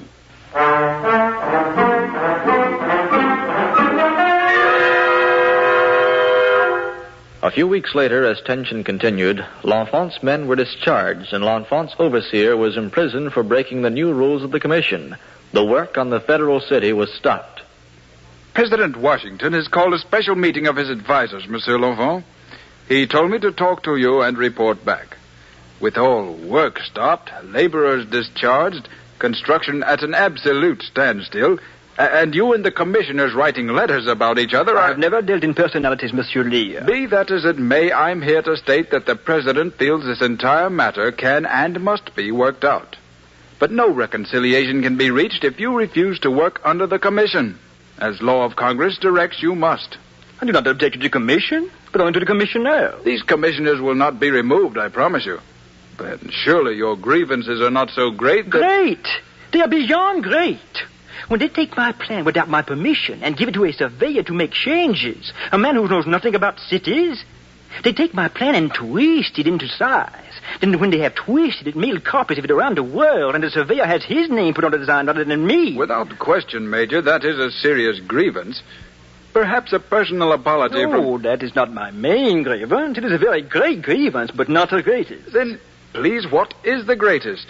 I must board the next stage to get back in time for the cabinet meeting. I do not know my main reason. I beg your pardon? I said I have no idea how to tell you. But, am I to appear before the cabinet and say, gentlemen, what am I to say? I don't know. It is difficult to explain even to myself, but it comes to this. I am asked to design a city. I do. Something beautiful evolved in my mind. I cannot put it all on paper. I see it evolving, not as a finished work. And even such things that I see will not go on paper without becoming words, thoughts, indexes, figures. Do you understand? Perhaps. But in my mind, I see the beginnings of a beautiful city. So then, these country gentlemen look at my city plan and they see nothing of beauty. They see only words, sketches, lines, budgets, indexes. And then they say, change this, do away with this, narrower here, a bit too much here for our money.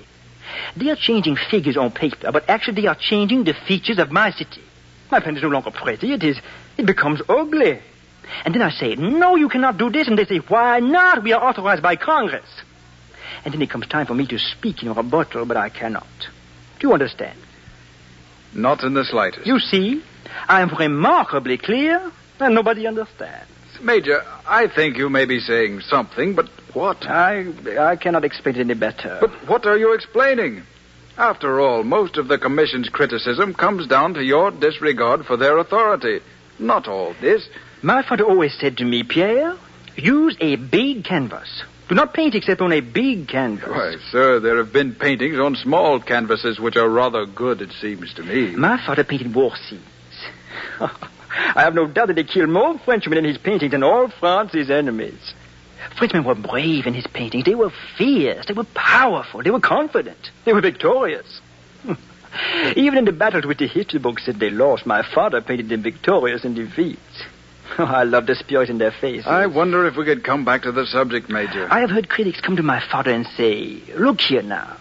We aren't all that good, you know. We French, really. And my father would be upon that stepladder painting his soldiers on a big canvas. And he would peer down at them and say, we will be what we envision. Major L'Enfant, I would like to hear more about your famous father, but at another time. What can I tell Mr. Washington? You might say, L'Enfant demands a big canvas and an opportunity to say in a city what his father says in battles. That this nation can be what it envisions. Am I to go back to see George Washington, Thomas Jefferson, Alexander Hamilton, and other founders of this nation, and tell them that you send word that the United States can become whatever it envisions? You were addressing, sir, through me, the final authorities on the vision of the United States. Now, sir, please tell me what you have to say about the Commission. Tell me what to tell them. Tell them that I am tired. I am absolutely clear, but I am not understood. I have tried to explain myself, and I have succeeded only in that I have explained myself to myself. And I was clear to me long ago. I have said all I can say, and I have heard all that I want to hear about this matter. Tell them that. Is that your word for General Washington? Believe me, sir, he is not a man to be played with. Nor am I, monsieur. He wants you to stay in your present capacity. I will not officiate it by destruction of my work. Let him find someone else to love this city for him, to see mud roads as something other than they are, to nurse the city. Your stage will be loading soon, monsieur.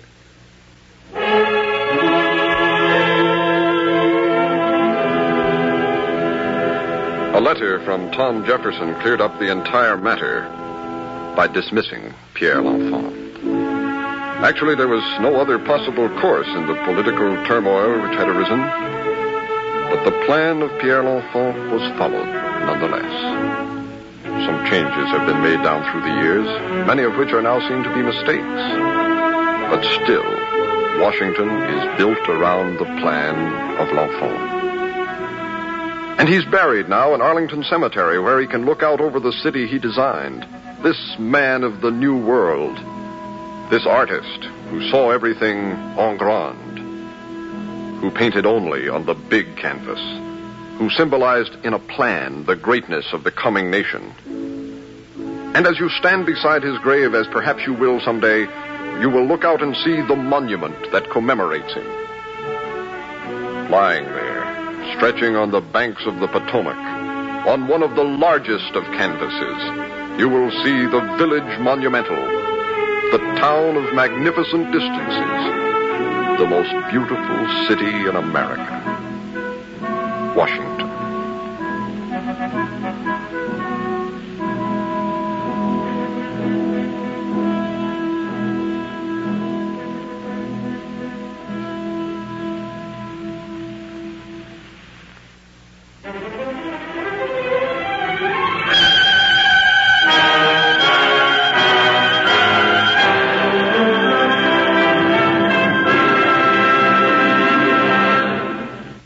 American Adventure is written by John Ely, directed by John Clayton, and is produced by the Communications Center of the University of North Carolina, Earl Wynn, director. The series is made possible by grants and aid from the Educational Television and Radio Center, an organization established by the Ford Foundation. In Paint the Big Canvas, the part of Pierre L'Enfant was played by Charles Hadley. Earl Wynn was Washington, John Bunnitz was the chairman of the commissioners, and Bill Waddell was Washington's assistant, Mr. Lear. Cast members in all American Adventure programs are students, professors, and townspeople of the University of North Carolina community, and American Adventure is produced and recorded on the campus at Chapel Hill. Tonight's program originated from WPTF in Raleigh, North Carolina.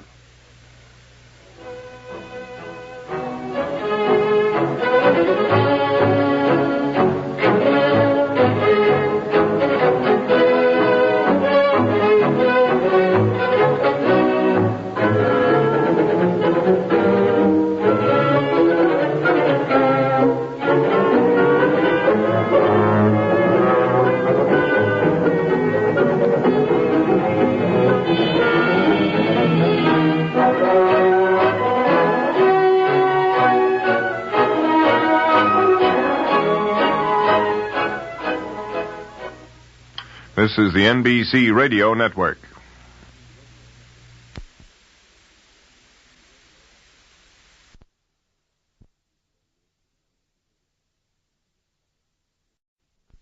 American Adventure, a study of man in the New World, his values and his characteristics, who he is, what he believes, what he lives by. Written by John Ely, directed by John Clayton, American Adventure is produced and recorded by the University of North Carolina Communications Center, Earl Wynn, director. Tonight's story deals with Joseph Palmer, Old Jew Palmer, as he was called in 1830 by some of the people of Massachusetts, though he was not old and was not a Jew. But he did wear a Jew's beard, long and full and flowing. And the people of his community told him to take it off. But Joe Palmer wouldn't do that. He said his face and his whiskers were his own, that he was a free man.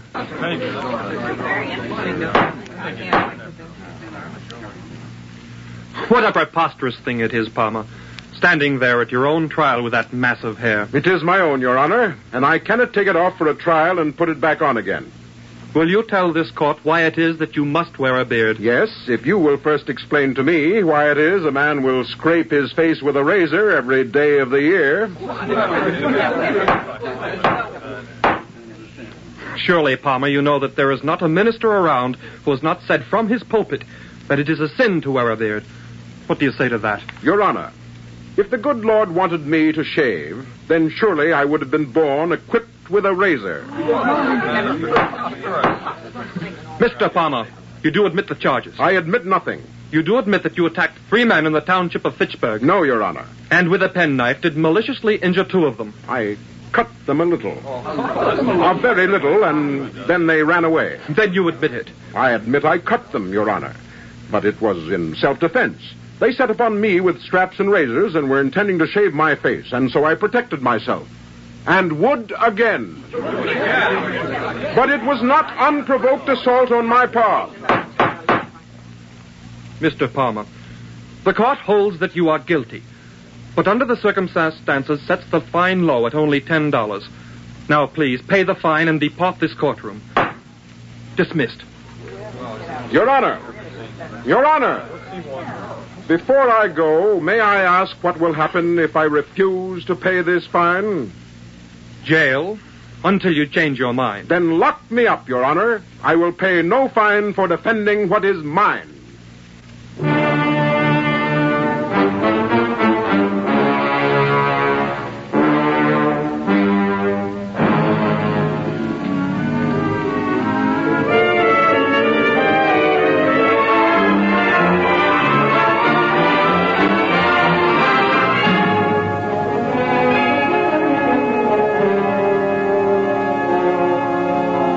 Down, darling.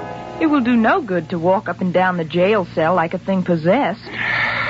Oh, perhaps it was foolish to defy the judge, Nancy, but it aggravated me. I can hardly blame you, dear. For indeed, the whole town knows that those 3 men set upon me, that I did not provoke them. I was coming out of the Fitchburg Hotel, having just delivered some meat for his restaurant, and they started walking toward me with straps and razors, and one carried a rope, with which I suppose he intended to bind my hands. Oh, let's not talk about that. The whole town knows it, and I won't pay that fine. Darling, be quiet. You're getting excited. How much was the fine?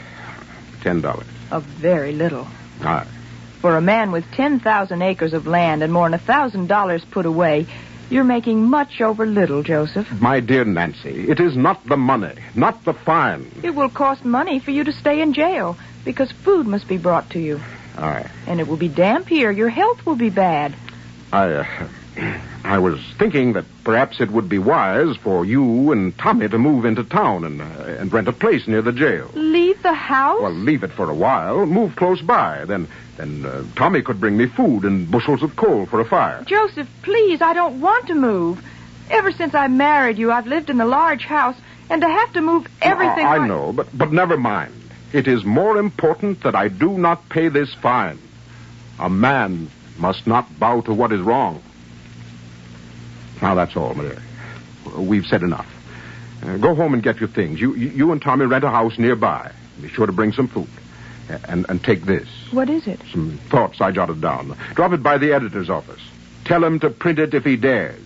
Yes, Joseph. And, Nancy, don't look mournful. It may seem strange that I should put such emphasis on this fine, but you would not want me to pay it when I feel that it is wrong, would you? No. Of course not, dear. So hurry along. I'll be all right here.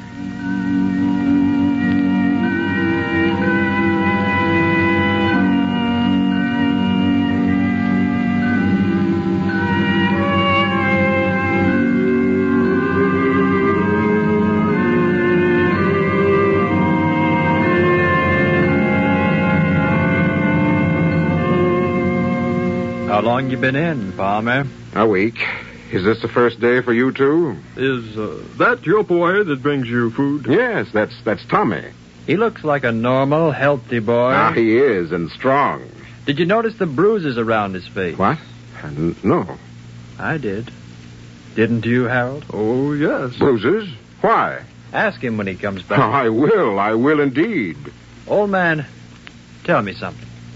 Why do you wear that thing? Because people told me I could not. Who? Foolish people who formed a prejudice without knowing why. So I flouted the prejudice, and now I'm in jail. You think a man should wear a beard? I don't know that it matters. I think it does. Don't you, Harold? I think it's a bad habit. You ought to shave, Palmer. Well, why did they put us in the same cell with you anyway? Oh, I don't know. Don't you? What do you mean?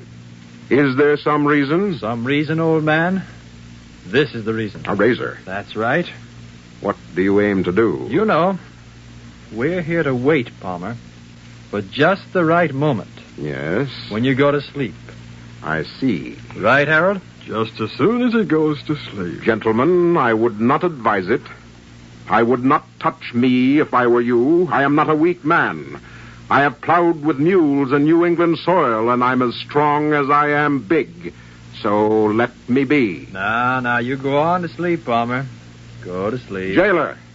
Jailer! Listen at that. What good will the jailer do you? Jailer! What in the world's going on? Be quiet in there. Murder! Good gracious, man, hold your tongue. What is it? What is it? These men intend to shave me, and I insist that they be taken out of this jail cell. Well, Harold, I see you told him what we planned, which was a foolish thing for you to do. What harm can he do, jailer? He can yell and wake the town. So get about the business. Shave him now. But he ain't asleep yet. Gentlemen, I warn you. I'll help you. There'll be 3 of us to get it done.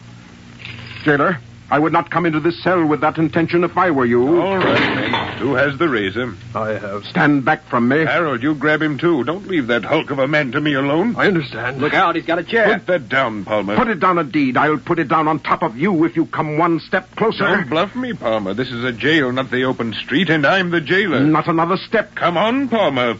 Come on, look out. All right. Get out of here. Come on, Jailer. Palmer, you kill him. Go on, Harold, out the door. Good Lord have mercy, he's crazy. Close the door. But the jailer's in there. Close it. Harold, why did you leave me? Palmer, I quit. Get up. Stand. I am. Now I want your word that you will never, so long as you live, permit any man to shave my beard in this jail. I promise. Your word. My word. Before your maker. Before him, yes. Now get out of here. Harold, here's the key. Open the door. Close it.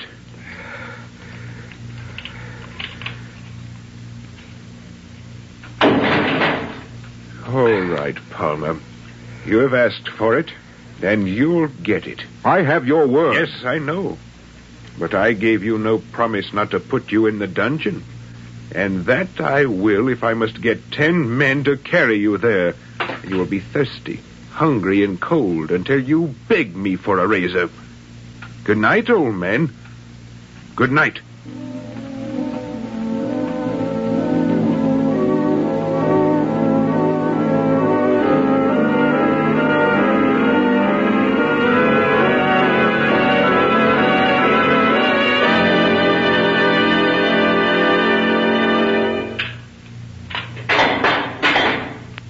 He's in there, Reverend. Call me when you want out. Joseph Palmer? Yes. Where are you? Here on the cot, preacher. If you came to tell me about the wrath of God, go on home. Why is it dark in here? Why are the shutters closed? Because I was in a dungeon. But the sheriff made the jailer take me out, so the jailer put me in here and closed me up. Ask him. How long have you been in darkness? I don't know. Started the 22nd of September. It is now December the 20th. Is it? How many days is that? Almost 3 months. Well, that's not as long as I'd thought. Your son brings you food? When he can. The jailer is a hungry man. And water? Preacher, never fear. And never mind. I seek no help from you. I am God's servant, Joseph Palmer. And in the epistle to the Hebrews, it is clearly written down to visit those in jail. Our brothers. Brothers? Ah, sir, I'm not a brother to such as you. I have not forgotten, no, nor has God himself, how I knelt there with the others, and you brought around the cup, and others took communion. And when you got to me, you passed me over. Palmer, try to understand.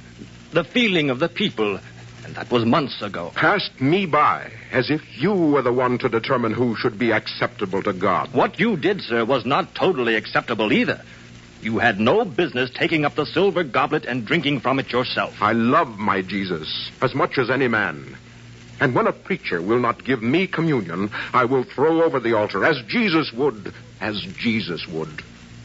If Jesus had been there, do you think he would have refused me communion because I had a beard? Perhaps he would. He would know sacrilege when he sees it. Are you suggesting, sir, that he would have shaved his own?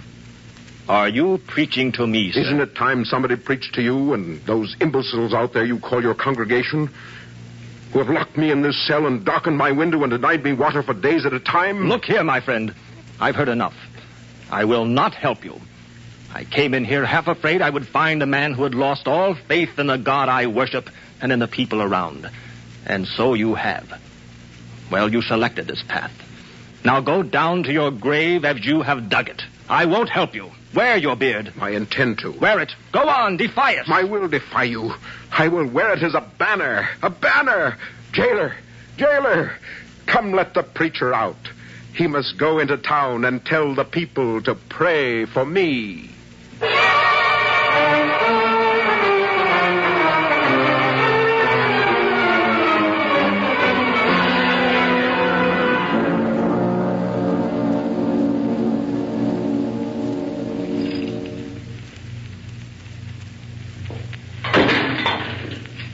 Hello, Palmer.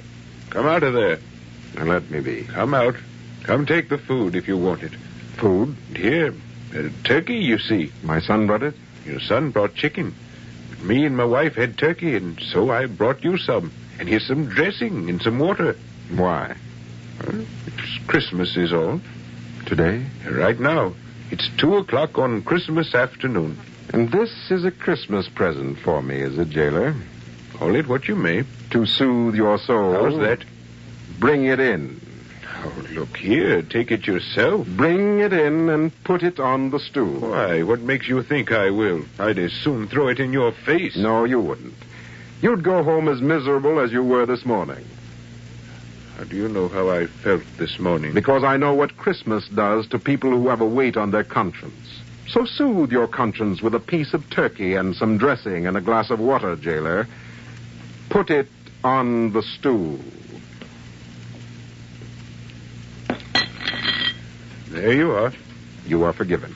I asked no pardon, and I don't intend to take down the blinds and let the air and light in either, nor to change my ways a bit. But on Christmas, it seemed to me at least that... Well... Are you done? I am. Then leave me alone, and I will eat your apology. I sent word to your wife and son that they could call on you this afternoon. They will, I guess. You are a most generous man, jailer. Now go. Well, go on. You've done your good deed. Mr. Palmer, I didn't come here to ask no pardon. What I've done has been done in good faith. What if every man went around here looking like that, with one of them beards? I don't like it. It's none of your business. But even so, I got to hand it to you, Mr. Palmer. I've been a jailer here for many a year. What are you trying to say, jailer? Well, just this. Tonight, after your family has come to see you, then decide, Joseph Palmer. Decide to pay the fine. It's but $10. Then go on home. I hope you will. I don't want any more of the kind of action I've had to take with you during the past months. You can let me go whenever you choose, jailer. No, Palmer. You've got to pay the fine. Think it over. I wish you'd go home. If you don't, I don't know what I'll do.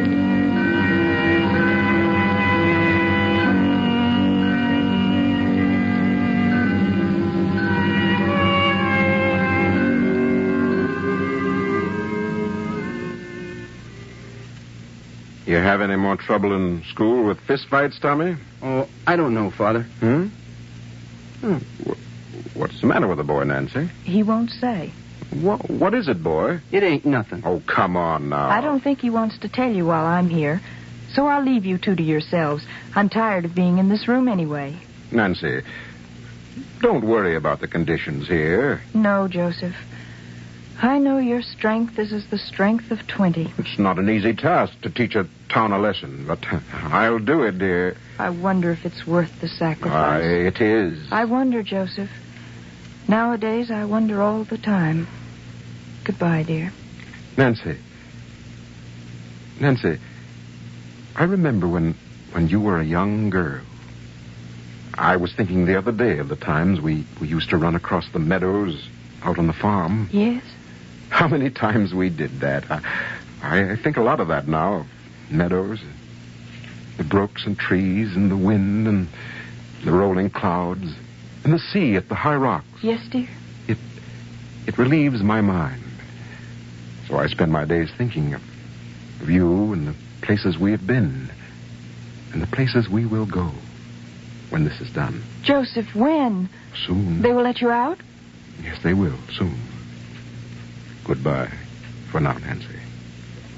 Goodbye. The door's open, is it? Yes. The jailer left it open for us. Now, Tommy, what is all this? Start at the beginning. The beginning was easy, sir. They hit me with their fists at the beginning. Oh, did they now? But that didn't work. So then they stopped talking to me, except to call me names and ask me when my father would get out of jail. Father, I haven't a friend left in this entire town. Then you never had a friend in this town, Tommy. Don't talk like that. I know that isn't true. But, Tommy... Don't blame it on the people, Father. It's not them. Well, who is it, then? It's you. Aren't you to blame? To blame for wanting to be a free man? Father, free? Are you free in here? Look, this is a stone wall, Father. These are stone steps. These are bars. This is a jail. Tommy! Let's say no more about it. Think of something I can do, but not surrender. I cannot think of it. Better to be like Socrates, to defy the people, drink the hemlock, and die in prison, than to compromise. Father, to be free, does a man have to be different? I don't know. Can a man live like others and be free? Yes. Then why not do that? Father, why not even shave? You are a strong man, sir. You are wise, a leader, but no one can follow you. I'm glad you told me this, Tommy. Father, it's only $10, isn't it? That's all the money the fine is, boy. What else is there, sir? That's worth all this? I don't know what it is, Tommy. I only know I've always felt that it was very important. Now you go on to your mother. Hurry. Father, consider. Yes, now go on. Goodbye, sir. My. Jailer, come lock the door. I'm coming, Palmer. Is it sundown yet? Right at sundown. Sky is red. Christmas almost over. Well, Lord Jesus, happy birthday. Did you decide, Palmer? About what? The fine. Are you going to pay? Well, Jailer, I have thought about it. And I've decided that I don't know which course would require the stronger man right now. Refusing to pay or paying. Or where freedom lies. Decide to pay, Palmer. Otherwise, I don't know what might happen to you with deep winter coming on. It gets below freezing in here. There's only one course for me to take, Jailer, when you come right down to it. That's right, sir. And I'm going to take it. So lock the door. Sir? I said lock the door. Come hell or high water, I'll not pay that fine.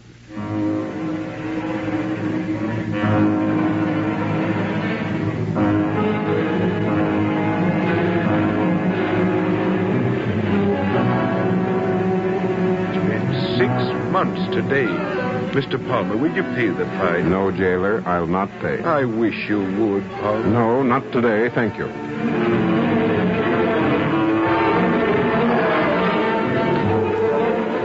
It's been 9 months, Mr. Palmer. Will you pay the fine? I will never pay the fine, Jailer, never.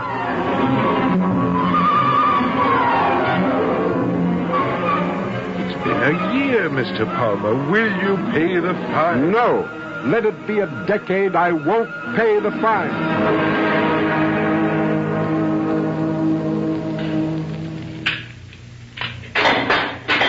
Palmer? Yes? This is the sheriff. What do you want, Sheriff? To let you go. I believe you'd stay on here until you died. So get out. Go on home. You're free. Huh? You mean the town has decided that I don't have to pay the fine? Well, yes, that's what I mean. Well, then only one thing remains before I leave. You see, at times food has been brought to me, and I have not gotten it.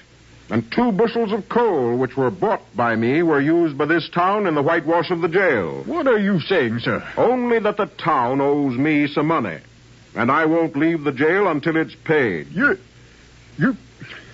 won't go after more than a year. Palmer, I'll get 10 men and put you out of here. Very well. Be that as it may. Palmer, I don't know whether to cuss you or to shake your hand. I don't know whether you have a devil or be a saint. Well, Sheriff, don't concern yourself about it. I'm Joe Palmer. That's what I am. My own self, my own man. Now, go get your 10 men.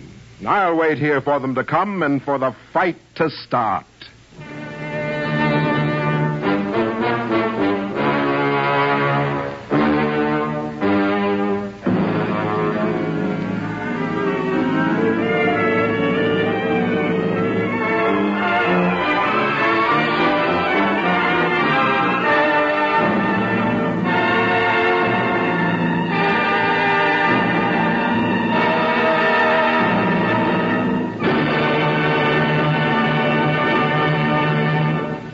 That evening, Joe Palmer was ushered out of the jail, beard and all, and so his prison term came to an unceremonious end. This was in 1830, and Palmer lived 45 years after that. In fact, he lived to see beards grow popular. A friend of Emerson, Alcott, and other individualists of his day, Joseph Palmer never changed his ways and never shaved. And when he died, a monument was built to him in the North Leominster Graveyard in Massachusetts. And this inscription was carved for all to see. Joseph Palmer, persecuted for wearing the beard. The part of Joseph Palmer in tonight's American Adventure program was played by Earl Wynn. American Adventure is written by John Ely, directed by John Clayton, and is produced by the Communications Center of the University of North Carolina. The series is made possible by grant and aid from the Educational Television and Radio Center and the National Association of Educational Broadcasters. American Adventure is produced and recorded at the campus at Chapel Hill.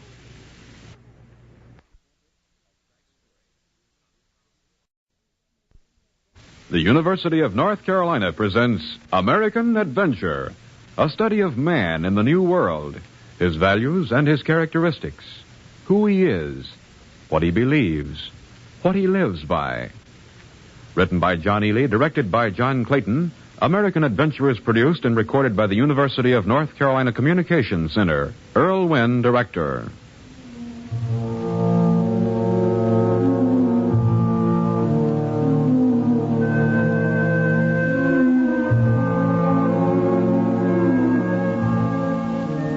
Tonight's story takes place in the South of slavery days and is based on fact. It is the story of a planter, of one night in his life and of the next morning.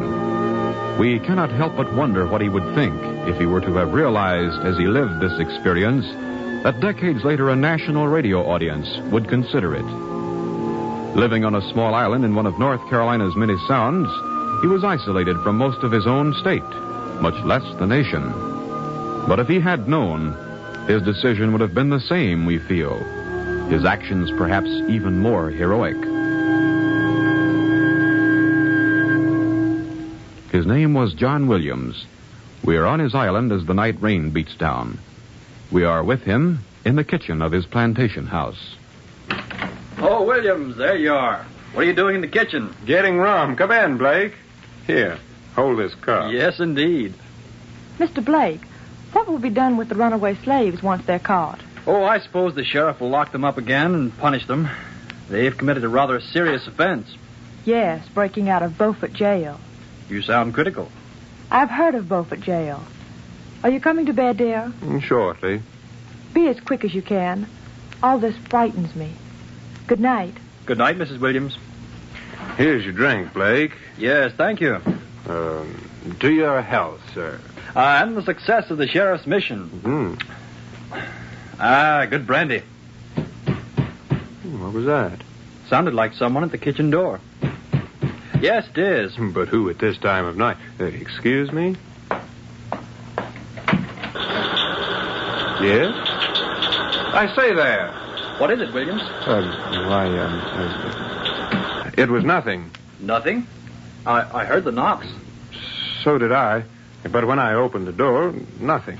Nobody there at all? Nobody. Let me take a look. Hello out there. Hello. Who's there? Do you see anyone? No one at all. Now, isn't that unusual? I heard the knocks clear enough. And you spoke to someone. Did I? Yes. Well, no matter. Surely there's no danger. Shall we go ask the sheriff about it? If you wish. He'll tell us about ghosts on the Sound Shores, no doubt. You go on ahead. I'll pour him a drink and bring you another. Pour me a tall one, Williams. I may need courage before morning with ghosts knocking at the doors.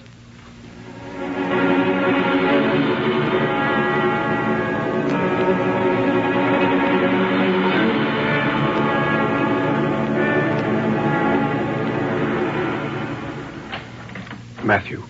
Yes, Mr. Williams? Get out of bed and come into the kitchen. Yes, sir. Yes, sir. You heard? No, sir. I heard nothing. I just opened the kitchen door to find 2 runaway slaves here. Yes, sir. Well, why? Why did they come to the kitchen door? Why not to the slave quarters if they wanted help? Is it because you've made your room a haven for them? No, sir. Indeed? At any rate, I've suspected that. But, sir... Let's say no more about it, please. Did you recognize the 2 runaways, sir? They're probably the ones that escaped this afternoon from Beaufort Jail. I did not know of that. And in my house tonight are 2 men, the sheriff and Mr. Blake, who have come from Beaufort to look for them. And I am implicated. I should have reported them on the spot, but I let them run away and then lied to Blake, said no one was there. Why do I do things like that? Why, sir, I don't know. My wife said she hoped they'd get away, and I just let them go. Mr. Williams, sir. Yes. In Beaufort Jail, a man is fed very little. So I've heard. So much the better reason to avoid breaking laws. Mr. Williams, it is cold tonight, and they are tired and wet from crossing the Sound. Are you suggesting, Matthew, that Don't you know the penalty for aiding runaways? Yes, sir. It's easy enough for you to talk. But if you were in my place, Matthew, you would speak differently. Yes, sir. No, I will not take part in this. I only thought, sir, that you would not want to let them die. Oh, if there's any danger of that, then I'll tell the sheriff, and perhaps they can be caught and treated in Beaufort. Sir, in Beaufort they will also die. No, look here, Matthew. What am I to do about all this? I wash my hands of the whole affair. I will not report it, and I will not aid them. I am now leaving the kitchen area for the night, and I will not return. You lock up and see that all matters are attended to. Yes, sir. But take care, Matthew. I did not like the faces of those 2.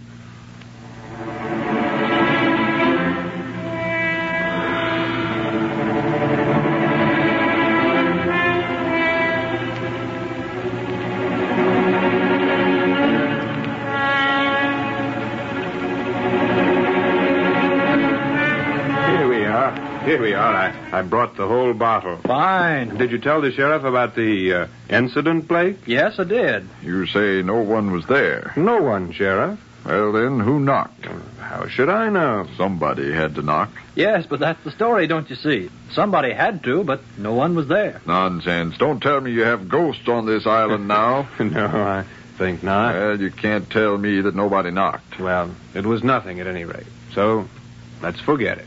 Of course, the fact that you saw no one at the door doesn't mean nobody was there. And now who's talking of ghosts, Sheriff? Maybe one of them knocked, then ran back into the shadows until he saw who answered. Oh, I see. You give them too much credit. Well, I don't underestimate them, that's true. Mr. Blake, I feel those 2 runaways are around this house this minute. Well, then, tomorrow morning you'll find them for sure. They won't go far. Not tomorrow morning. Tonight. Sheriff, it's quite dark out there. Will you accompany me, Mr. Blake? Well, if you like. You, Mr. Williams? Not if you will excuse me. Of course.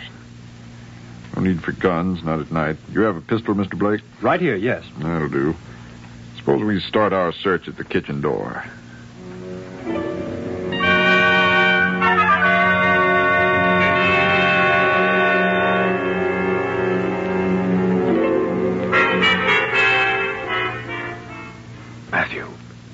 Matthew, did the sheriff and Blake come in your room? No, sir. Well, they've decided those two runaways are around here somewhere. We've got to get them out of the house. Yes, sir. Where can we send them? I don't care where you send them. The sheriff and Mr. Blake are going through the barns now. Then they'll go to the slave quarters. Where are the runaways? They're in my room, sir. If you take them out the front way, perhaps they won't be seen. But hurry them. Mr. Williams, sir. Yes. It is raining and they're ill. Well, what am I to do about that? Am I a physician? Can't you understand the problem here? Yes, sir, but would you tell them? I cannot. Confound it, Matthew. Let me see them then. We have no time for hesitation. Well, hold the lantern high. Yes, sir. Why do they pull back as if afraid? What miserable specimens of humanity they appear to be. It is no easy matter to cross the Sound, sir, and to come up through the marshes. Do they speak English? Yes, sir. Well, then, now listen here. I'm not going to hurt you, but there are some other men around who will. So take my advice and... Why do they look so frightened? I told them I wasn't going to hurt them. Yes, sir. Why are they afraid of me? Sir, because you were white. But I've never beaten a slave nor mistreated one in my life. I know, but they could not understand that. I see. What did you feed them, Matthew? I gave them meat and bread. On the dresser in my room is a box of balsam salve. Get it and treat the cuts on their skin. Give them some hot tea and keep them warm. Give them such clothing as you can spare. Yes, sir. I can't turn them out of this house looking so frightened and ill. And I can't turn them over to that sheriff. And I shouldn't help them. But they must learn that they can expect some kindness from a white man. Now, I'll return to the kitchen and wait for the sheriff. Sir, what if he wants to come in here? Oh, I don't think he will. To search my house is an insult probably beyond it. There's no way out of this room, sir. If you should try the windows open only a little way. Never mind. I will think of something. Just tend to their wounds for now.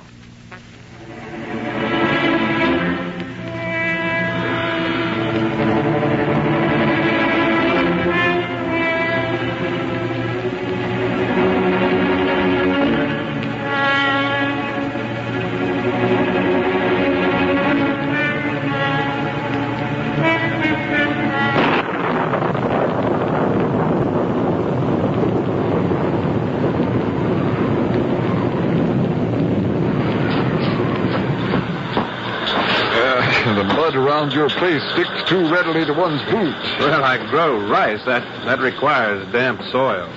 Come on in and close the door, Mr. Blake. Yes. We found no slaves, Williams, except your own. Well, tomorrow you can look again. Of course. Shall we go into the parlor? I'd rather sit here in the kitchen, where it's warm, if I may. As you wish. Yes. We did pick up a clue, though, didn't we, Mr. Blake? A small one. 2 pair of footprints, clearly marked under the eaves outside the door. No shoes on the feet, clearly marked. Could be almost anyone's. They approach the door, stop, and they run off in the opposite direction. Well, perhaps they were the 2 slaves. Perhaps they came to the door, as you conjectured, then ran away. Yes, but I didn't quite conjecture it like that. Why, what do you mean, Sheriff? Why would 2 of them come to the door to knock? Why wouldn't one of them remain in the shadows and let the other one knock and then hurry back to it? Well, perhaps you can ask them when you find them. Can I get you some more brandy, gentlemen? Tell me first, do you spend much time in the kitchen? None at all. Are you ever back here? Oh, occasionally. At night?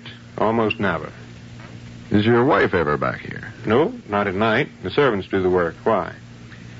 Well, I have a perfect theory, except for one fact. Just one. What is that? They were not at the door when you opened it.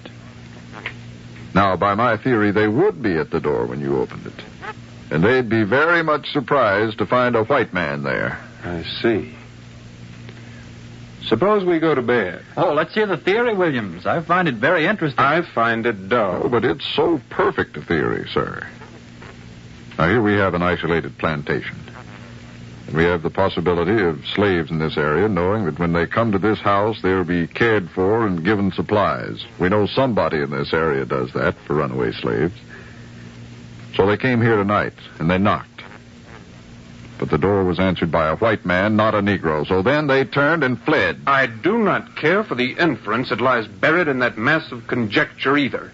Listen to me, Sheriff. I've heard quite enough. Then, sir, answer me one question more. 1 questions more mean nothing to me. Just one. Is there a Negro slave who sleeps in this house and who usually answers the kitchen door at night? Yes, my boy Matthew. May I look in his room? No. I insist. Insist all you please. The answer is no. Sir, I must look. Sheriff, this is my house. Take care of what you do. You have no warrant. Nonsense. If you have 2 escaped slaves in here, we both had best find it out now. Sheriff?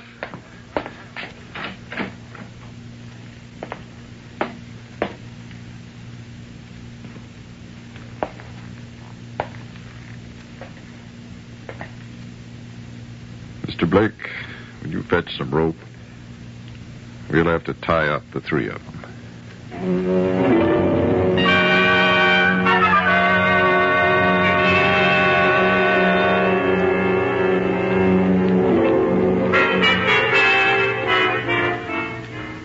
I do not want Matthew questioned any further. But, Williams, it would seem to me that you'd be interested in finding out the truth.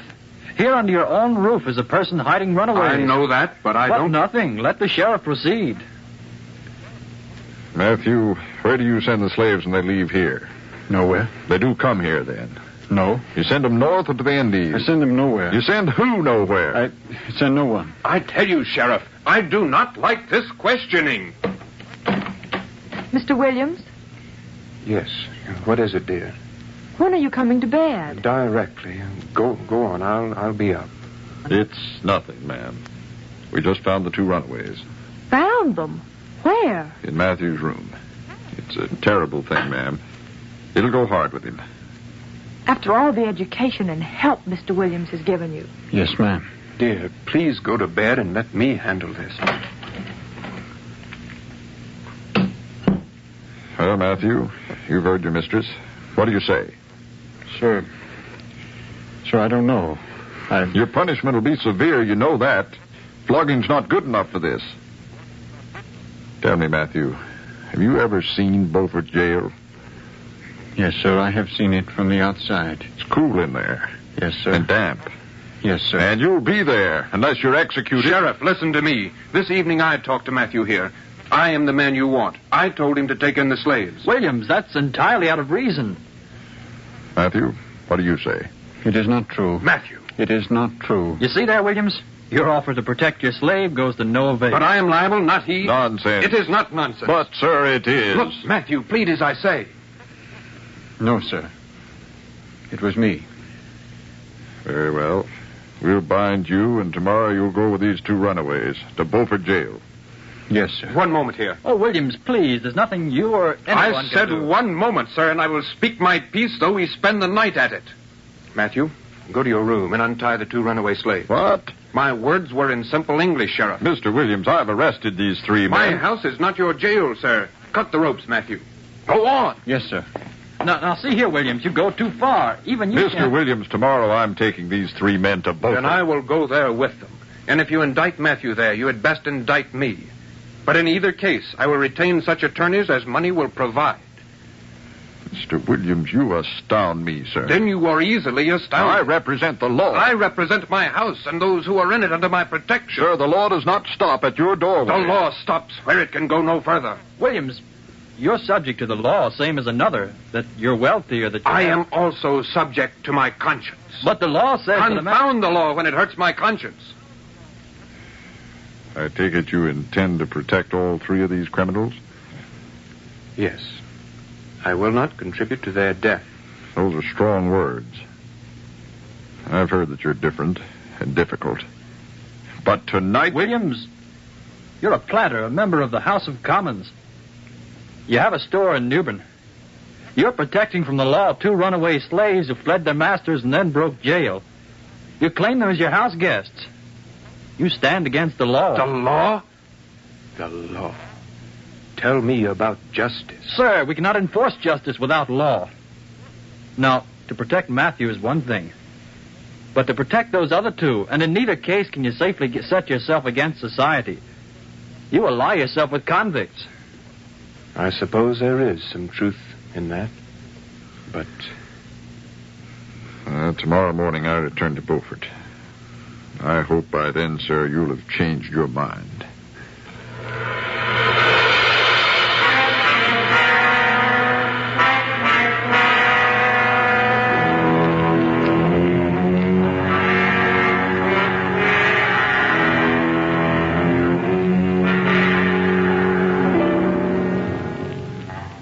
Mr. Williams, are you in here? Yes, dear. Oh, I've looked everywhere. I woke up as usual and you'd not come to bed. I know. I have sat here and listened to the rain and looked at the fire. But that's foolish, isn't it? The rain has stopped. It was very heavy. What's the matter, dear? What's wrong? It is that Matthew's guilt is mine. And for a solid night I've gone through that terrible experience of examining my beliefs. But two men came to my door. They were hungry, and I fed them. They were cold, and I clothed them. They were ill, and I treated them. But I am outside the law. I will not contribute to their death. All outside the law.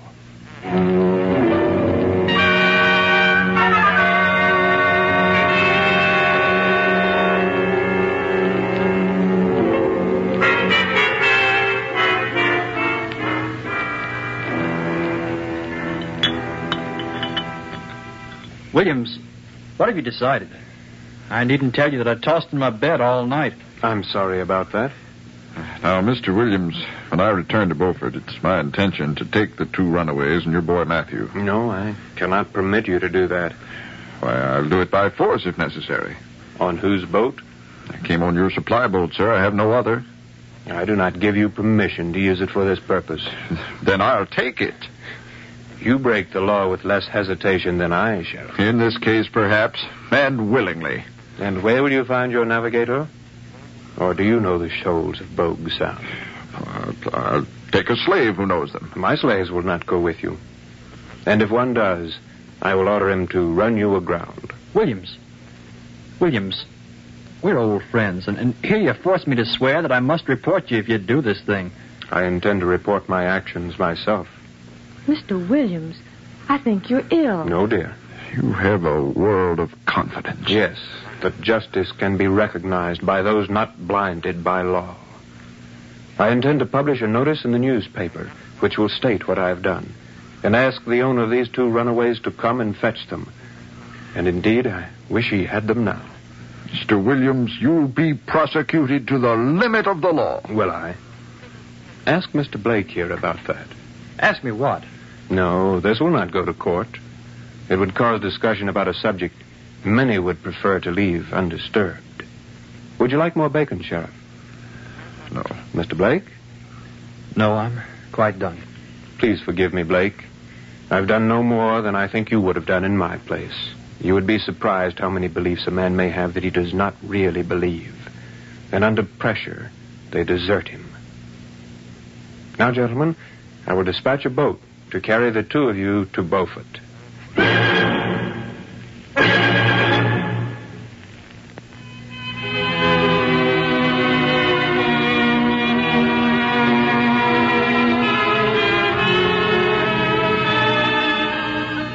Court records do not show that any legal action was taken against Robert Williams. But in the newspaper, the North Carolina Gazette of New Bern, in its issue of January 7th, 1774, there is the following paid announcement. Taken up and committed to jail at Beaufort in Carteret County, 2 new Negroes. They came in a canoe to Bogue Sound, but where from we cannot understand. By some accident or act of humanity, they got out of jail of a cold evening and must have inevitably perished before morning and strayed to the subscriber's kitchen, who wishes the proper owner had them, but cannot send them any more into confinement to starve and freeze to death, according to law. For the great lawgiver Moses had in command that we should do no murder. Robert Williams, Carteret County, North Carolina, November 22nd, 1773.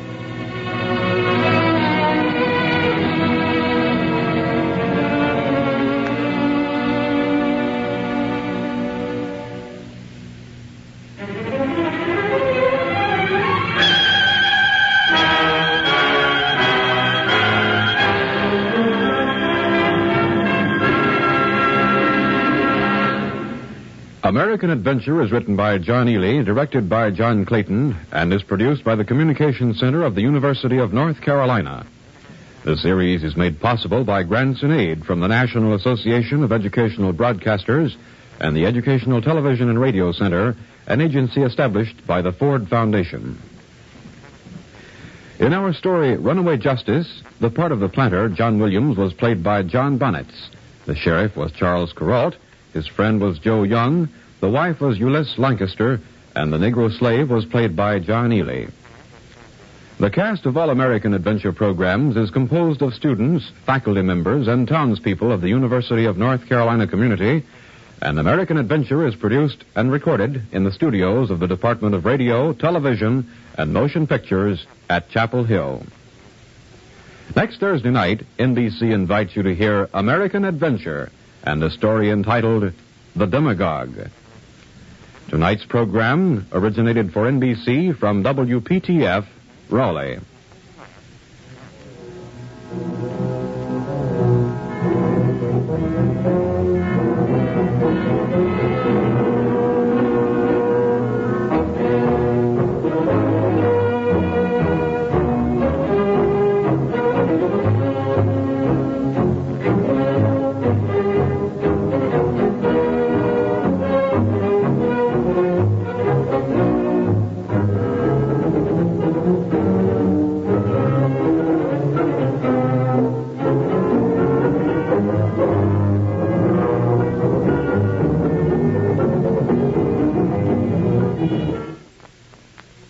This is the NBC Radio Network. In just a moment, American Adventure. But first, you'll meet some stimulating people tomorrow when you switch your radio dial to this NBC station and join America's favorite daytime radio service, Weekday. The fine company includes Margaret Truman and Mike Wallace, your hosts, plus famous personalities like tomorrow's guests, Nelson Eddy and Margaret Burke White, photographer for one of the nation's leading news magazines. There's always something interesting and newsworthy on Weekday. So listen Monday through Friday for Weekday on this NBC radio station. And now, stay tuned for American Adventure on NBC. The University of North Carolina presents American Adventure, a study of man in the New World, his values and his characteristics, who he is, what he believes, what he lives by. American Adventure is written by John Ely, directed by John Clayton, and is produced and recorded by the University of North Carolina Communications Center, Earl Wynn, director. Unlike most American Adventure programs, tonight's story is fictional. We call it The Demagogue.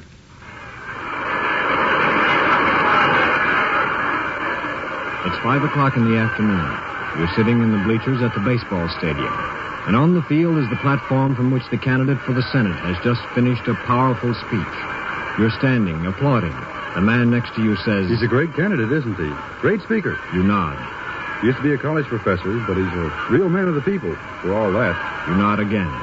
Notice that the candidate and his wife are waving to the crowd. Then you see another man. A man with heavy eyebrows, a grim expression in his eyes, and a wry smile on his face. He's sitting on the platform.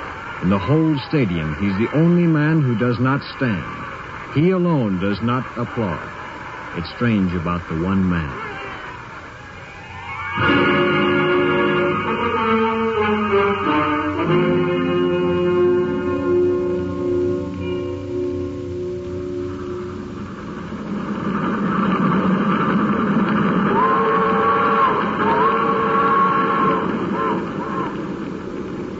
Well, what did you think of my speech, Charlie? Oh, everyone seemed to like it all right, man. Say, I noticed you, Charlie. You didn't stand like the others. I have flat feet, you know that, man. You didn't even applaud. I sprained a wrist once. Now lay off, will you? Sure, forget him, man. Well, guess that's right. My worry on the last night of the campaign. One more speech. It's all over. Now, here's the way it shapes up for the rest of the evening, Matt. If the train gets to the Capitol on time, we arrive at 8:05. Have a short press conference in the car outside the compartment here. Then you get in the car, they'll have waiting. The police escort will take you to the city auditorium. Right. The radio and television programs are due to begin at 8:30.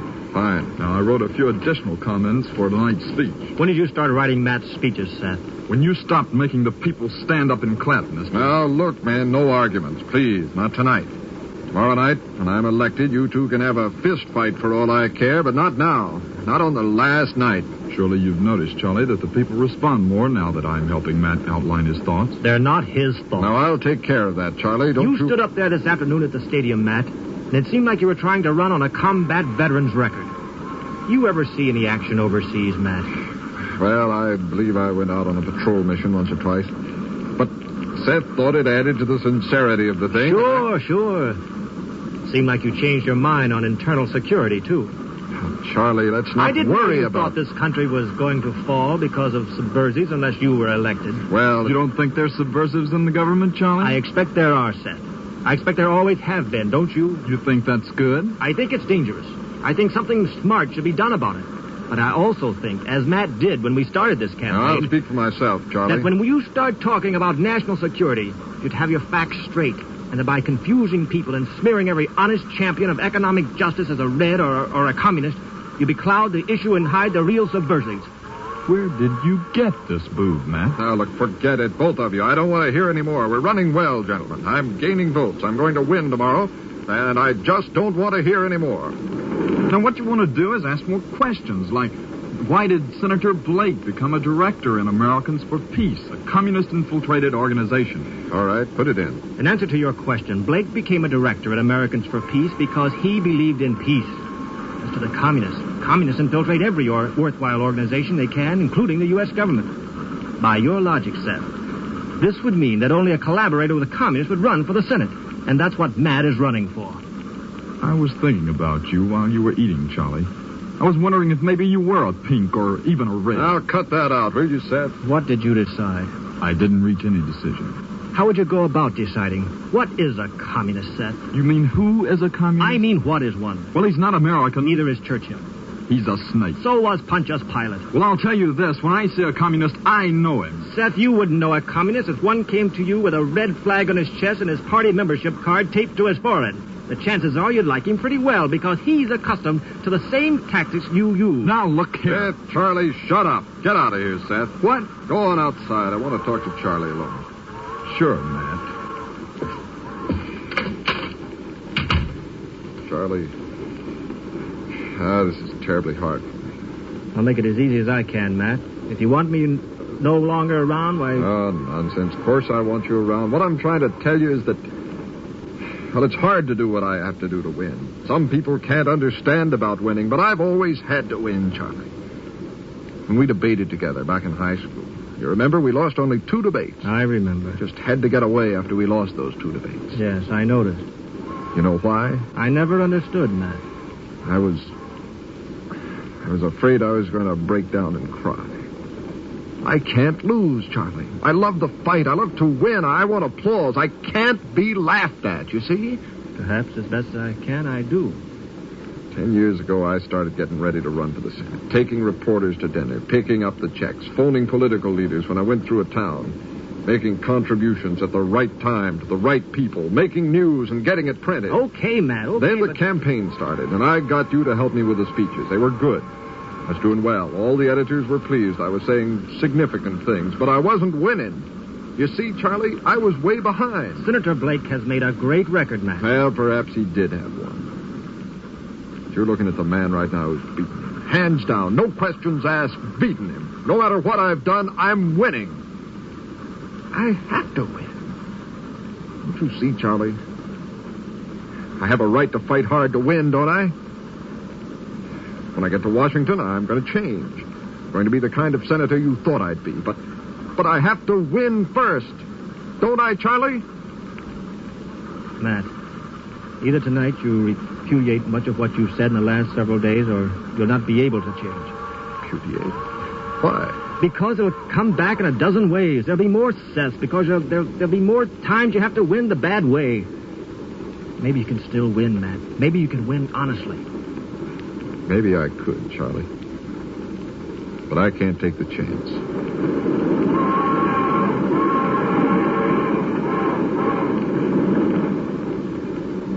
It's 7:40 and we're already 10 minutes behind schedule, man. Then cancel the press conference at the Capitol. Right. There are a couple of reporters on the train now. You might talk to them. You think I should? Why not? I'll see them for a minute. And there are two people in the car outside who want to see you. What about? Contribution. Now, we don't make a report on contributions till after the voting set. They want to make a contribution, man. Calm down, will you? All right. Send them in. I'll talk to them, then to the reporters. Right. Hey, where's Charlie? Who knows, Matt? Who cares? Come on into the compartment, please, Mr. and Miss Simpson. This is Mr. Matthews, Mr. Simpson. How do you do? My pleasure, sir. This is my wife.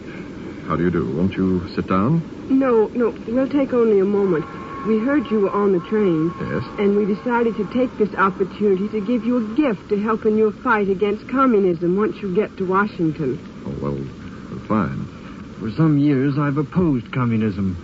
I was a Lutheran minister in Czechoslovakia for 7 years. One of our daughters is still there.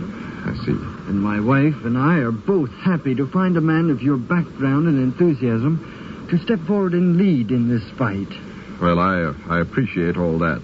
Here is our check, sir. Fine. Thank you, sir, for this contribution. Say, $1,000 is quite a large amount for a preacher, isn't it? Yes, it is. You do hate communists, don't you?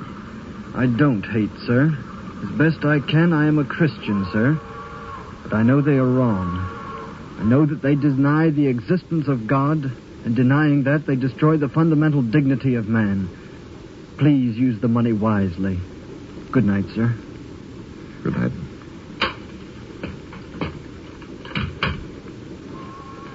Hey, Seth. Yeah? What's the matter? Keep people like that out of here. They make me nervous.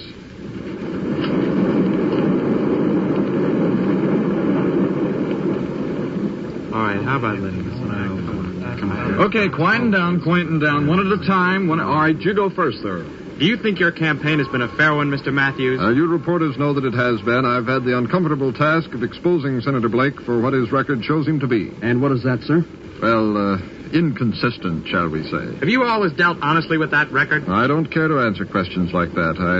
I don't think he's suing me, is he? The secretary is. Huh? How's that? You said the secretary was a communist. Oh, no. I never said anything of the kind. We reported it only 2 days ago. No, I believe I said I don't think Senator Blake's secretary is, at the moment, a card-carrying member of the Communist Party. Yes. Well, don't you see? I'm saying the secretary's not a communist member. But aren't you also trying to imply that he once was, or that he is a communist, though not a member? I'm trying to make a simple statement. Shall we print a retraction, sir? No, make no retraction. I thought you just said he wasn't a communist. I don't know whether he is or not. I don't have contacts within the Communist Party. Why don't you ask Senator Blake? Do you think Senator Blake has any contact within the Communist Party? If Senator Blake doesn't wish to try to clear his own secretary, why should I? But don't you think that, so far as you know, his secretary is loyal and honorable, sir? I wouldn't care to say as to that. You realize you're smearing a man's reputation, Mr. Matthews. I realize only that I've made a few simple statements, which I hope are not misinterpreted. But which are easily misinterpreted. Now, I've had a difficult task in this campaign, something many people, evidently some of you and others on the train, don't understand. I've had to reveal Senator Blake to be something other than the angel everybody thought he was. Now, for that, I expect to be smeared by some. There are always those in politics who play with mud balls when they run out of arguments, when they have no defenses. But my position is clear. Your position is totally unknown, Mr. Matthews. Huh? What's your stand on the labor question, I have taken a stand against every kind of subversion. You're running against sin, Mr. Matthews, we know. What's your stand on foreign aid? What time is it, Seth? What's your feeling about farm supports, Mr. Matthews? How about the UN, Mr. Matthews? Seth. I'm sorry, gentlemen. Mr. Matthews would like to answer all these questions, but in 20 minutes he has to speak over a state network, so that's Will you answer the questions in your speech tonight, Mr. Matthews? That's all, men. Now move out of the compartment, please. Let's go. Come on. Well, let me congratulate you, Mr. Matthews. On what? Winning tomorrow. I didn't think you liked me. I don't, but the publishers of my newspaper does.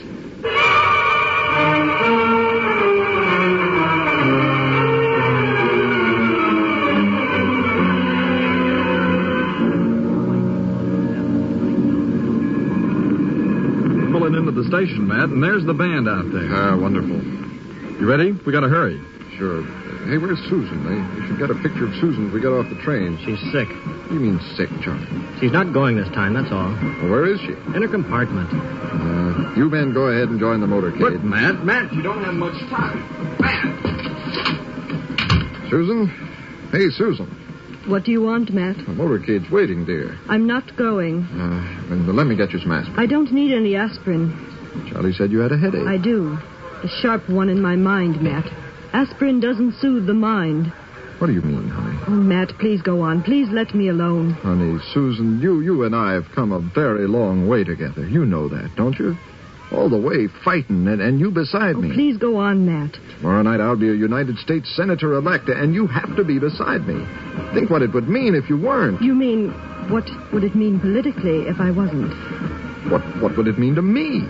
And to you, and to the children, and to my parents. They're very fond of you, dear. Oh, please, Matt, go on. Go on, make your speech. Oh, I know I've broken one or two rules. I explained that to Charlie, but tomorrow night I'll be a senator-elect in spite of everything. In spite of everything. Get out of here, Matt. You mean it, don't you, Susan? Yes. Oh, honey, Susan, I'd give up the election for you. Is that what you want? Susan, say something, will you? You're the talker, Matt. You say something. All right. All right, I'll say this. When I go to Washington, as I am, I'm taking Ann and Tommy with me. You know how anxious they are to go, how glad they are that I'm to be a senator. If you think you can leave me, Susan, and take the children with you, you're wrong. No matter what. Now, come on, Susan. We have only a few minutes to get to the auditorium.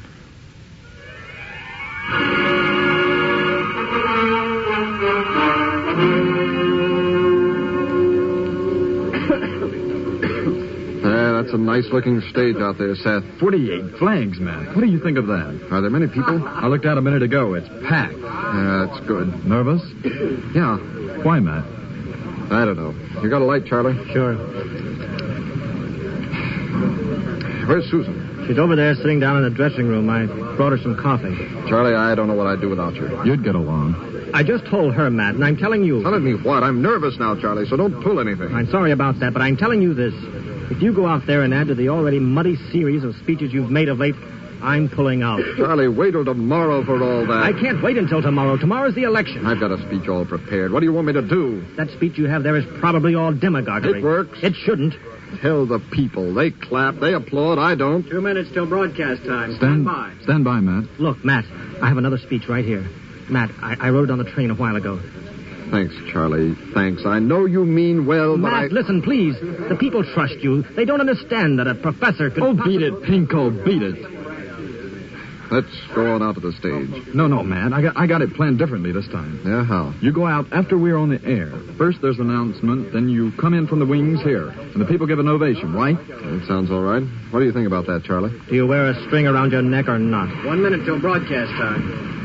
Hey, what about the TV cameras? What do they take pictures of if I'm not out there? I got one camera shooting the audience while the announcement is on. Then camera 2 shoots the empty podium up there. Then camera 1 picks up the wings here just as you come out and pans left with you as you walk onto the stage. All right. Then the other camera will pick up the crowd going crazy, see, and I got a group picked out for the cameraman up there. All right. Sounds effective to me, Seth. 30 seconds till broadcast time. Hey, where's Susan? She's right there. Hey, Susan. Susan, get ready to go out. All right, Matt. I'll see you later, Charlie. I hope so, Matt. Oh, yeah, here's a pencil, Matt. You'll need it as a prop in the speech, remember? Oh, yeah. Yeah, I remember. Thanks. Stand by. Matt, I hope you realize out there you're under the American flag. Be quiet, The Charlie. flag of Washington, Madison, Monroe, Jefferson. Stand by. The flag of Lincoln. Good evening, ladies and gentlemen, from the main auditorium of the state capitol, where several thousand people have gathered to hear the final campaign speech of the next senator from this greatest of states. Okay, Matt, ready? Arnold V. Matthews. Wait for the applause to build. Now. Right. Come on, Susan. Listen to that. What did you think now, Charlie? He went on with a bang, didn't he? A bang and now a whimper. Huh? Ladies and gentlemen, thank you. When I realize that this is only one tiny fraction of the vast group which tomorrow will go to the polls and vote for a new and different government to represent represent this state in Washington, I feel like cheering. Now, before I go into those vast issues which perplex this nation, I want to continue a policy we have maintained throughout this campaign. I would like to introduce to you my constant companion for these past months, one of my staunchest supporters. Susan, where are you? I'm here, Matt.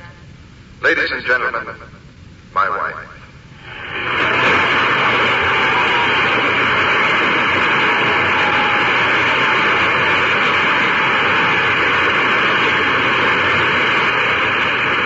Judging by that applause, perhaps you should be the senator rather than I, Susan.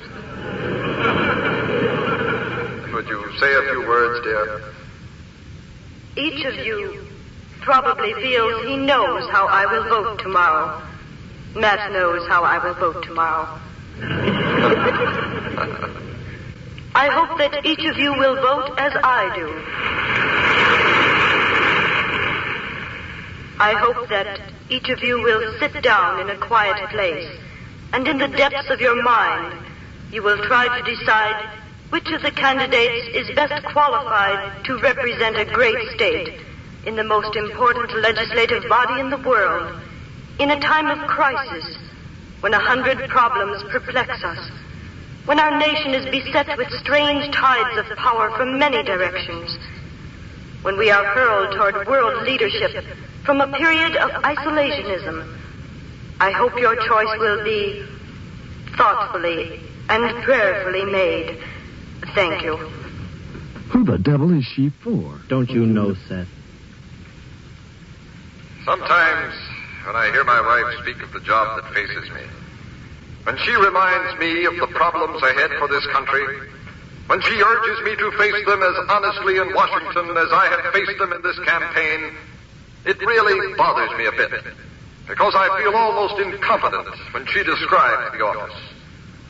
But I think I am safe in saying I am more confident of my loyalty and my success in Washington than my opponent from his record has a right to be. I promise you that when I am sent to Washington, I will go with a firm allegiance and loyalty to the basic principles of America. I promise you that when you send me to represent you, I will represent you honestly as God and American history show me the way. Well, we got him back. I wonder what Susan was trying to do. Probably trying to be honest, Seth. Now, ladies and gentlemen, there are problems. There are problems, as my wife said, that face us. And there is one that bothers all of us fathers and all you mothers, I'm sure. And that, of course, as you would say yourself if I asked you, is the problem of subversion in government. As a veteran who watched men die in fierce battle for America, I cannot help but be concerned about the possibility of losing this nation through default. Many nights I can remember crawling into a tent or foxhole, and by use of a flashlight and a worn small pencil, I still carry that pencil. Here it is. Let me move over here. And let one of the television cameras photograph it for the folks back home. Did you get it, cameraman? Yes, sir. You know, he's really a genius, Matt is. That wasn't even in the script about the TV camera. I see. With this pencil, I would scroll out letters to the parents of the men who had that day died for this country. Who can doubt my loyalty?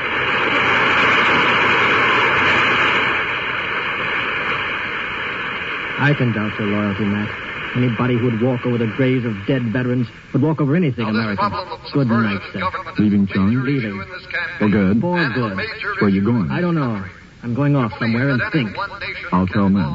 It'll break him up. But after he wins, he'll forget about it. He likes you. Old time's sake, I guess. Sure. You're crazy to walk out on him now that he's going to be elected. You could get a good job in Washington. Congratulations, Seth. You do think he's going to win, don't you? I think he is. The people out there, they're still listening, aren't they?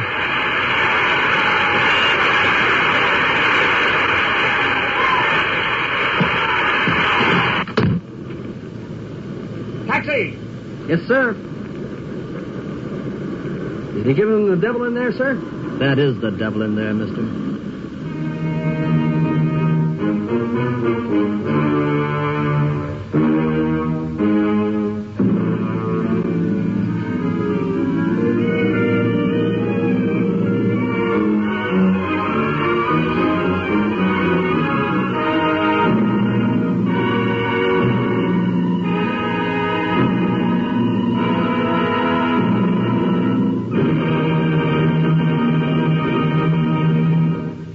American Adventure is written by John Ely, directed by John Clayton, and is produced by the Communications Center of the University of North Carolina.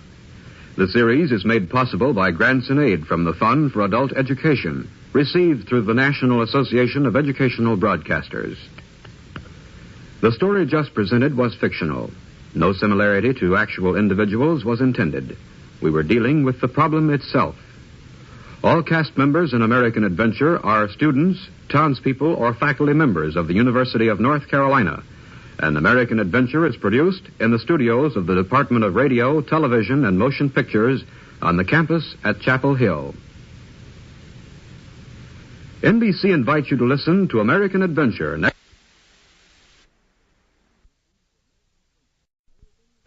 The University of North Carolina presents American Adventure, a study of man in the New World, his values and his characteristics, who he is, what he believes, what he lives by.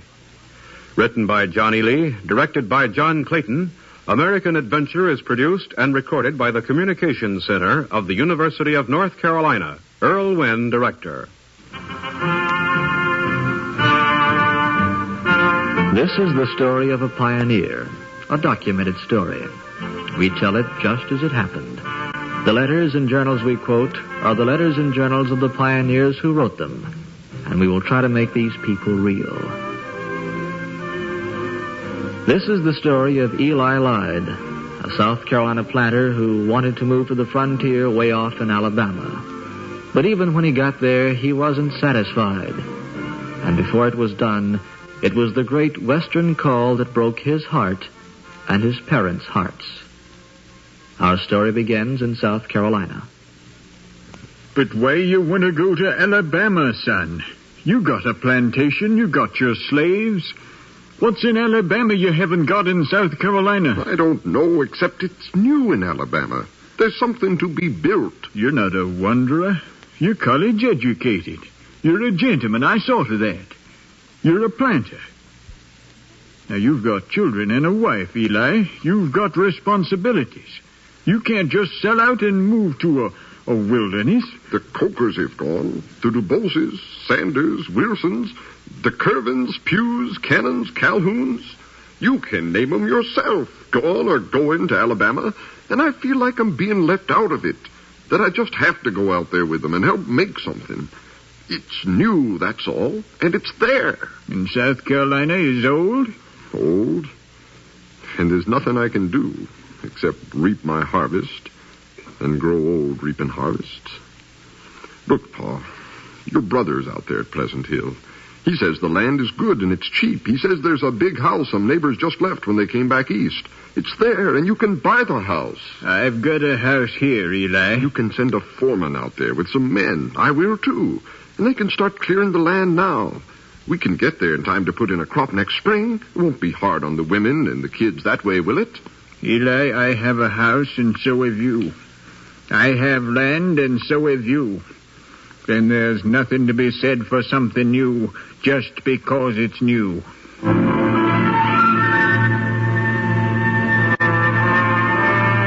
The womenfolk, they talked against it.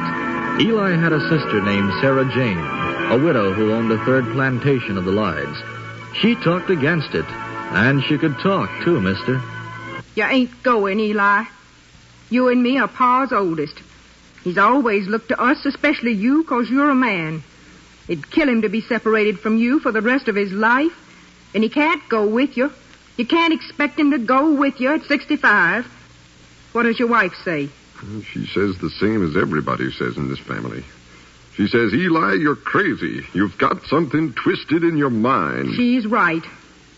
Yes, she's right. I've got something twisting, turning in my mind. I wish the good Lord would tell me what he plans to do with me.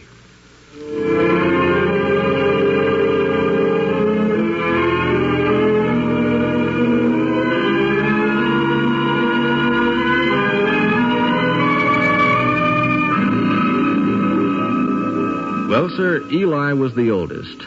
And even though his father was 65, he finally said he'd go with him to Alabama. The womenfolk darn near died on the spot, especially Sister Sarah. But her foreman and men were sent to clear land.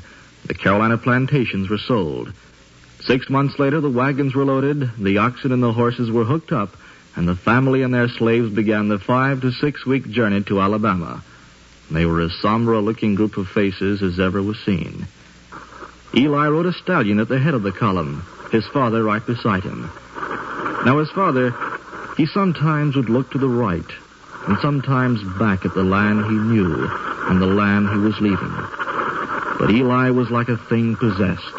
He looked only straight ahead. It was as if he didn't see anything except, way off in the distance, tall trees in Alabama. The road that led from Society Hill to Alabama went through Darlington Village, passed through Sparrow Swamp, Lynch's Creek, and on to Camden and the river there.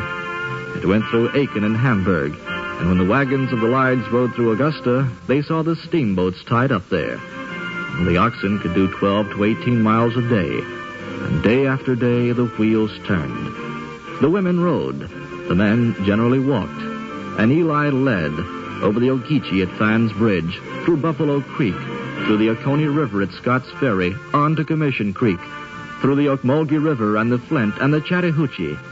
That's the way you went to Alabama. Now, there were no deserts to cross and no ranges of high mountains. The Lydes weren't the first settlers to go to Alabama, and the dangers, even in the Indian country, weren't high, except from disease and accidents. But the road was hardly a road at all, and the oxen grew tired earlier every day, and the men and the women and the children did too.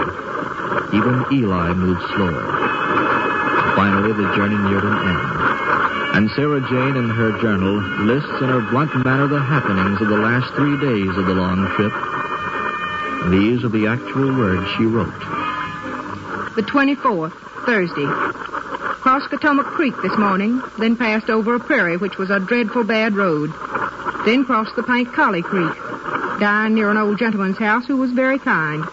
Invited Pa and Ma to go in and take a cup of warm coffee and gave them some potatoes. Crossed the Tallahassee Creek this evening, which was a pretty bad place.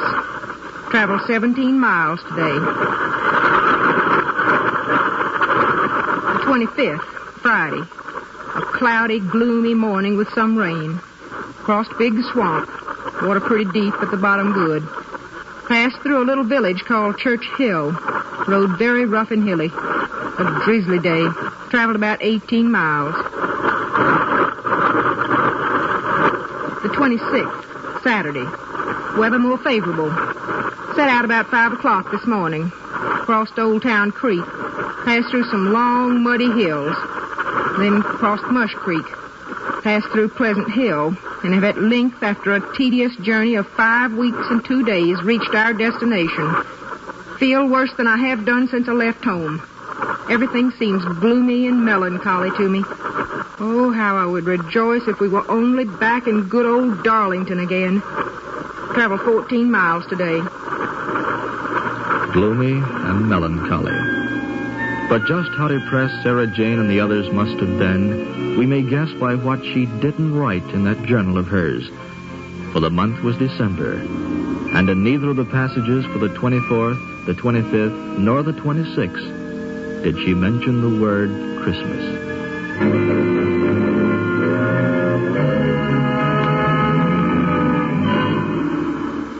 But as Sarah Jane was depressed, her brother Eli was elated. The land was deep, the trees were tall, and the streams were full in Alabama. There was room around him, and Eli was as carefree as you ever saw, as if a great weight had been lifted from him. With 1,000 acres of land to be cleared, with houses to build for his own family, livestock to tend, and decisions to make, he nonetheless appeared to have not a care or worry in the world. What his pa did, his pa had the women folk, and problems aplenty. You said you wanted to hear this letter before I mailed it, didn't you, Ma? Is this the letter to your sister Hannah? To Hannah and Caleb. Well, go ahead then. I can listen and sew at the same time. Hannah and Caleb Coker, Society Hill, South Carolina. We are living in Pa's new purchase. The house is far from being comfortable. It's a double house with a narrow passage between. The rooms are small and very open. There are cracks where the joists go in, almost large enough for a dog to go through. But they answer for windows, and we have no others. The loft is nothing but some loose boards laid down and no way to get up but to climb up the logs. We have 2 beds in one room and 3 in the other. Consequently, we have no room for a table on which to eat. So, at mealtimes, we have to take down one of the doors and set it in the passage, which is very uncomfortable in cold or rainy weather. And we've had a good deal of both since we've been here. Pa and Samuel made us 4 tester bedsteads out of little saplings.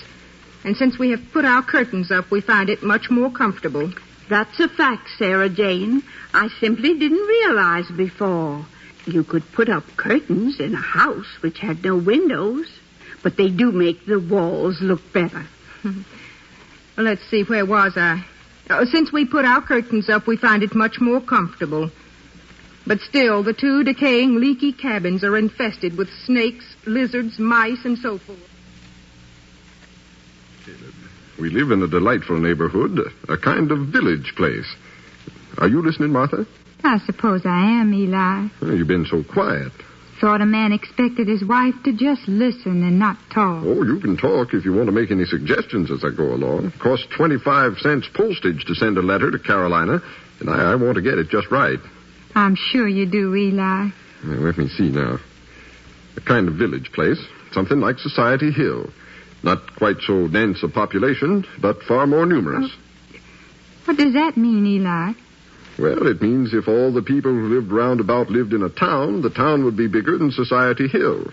Not if all the people who live around about Society Hill lived in Society Hill, it wouldn't. Now, you're going to listen to this letter, or are you going to write it? I'm listening, Eli.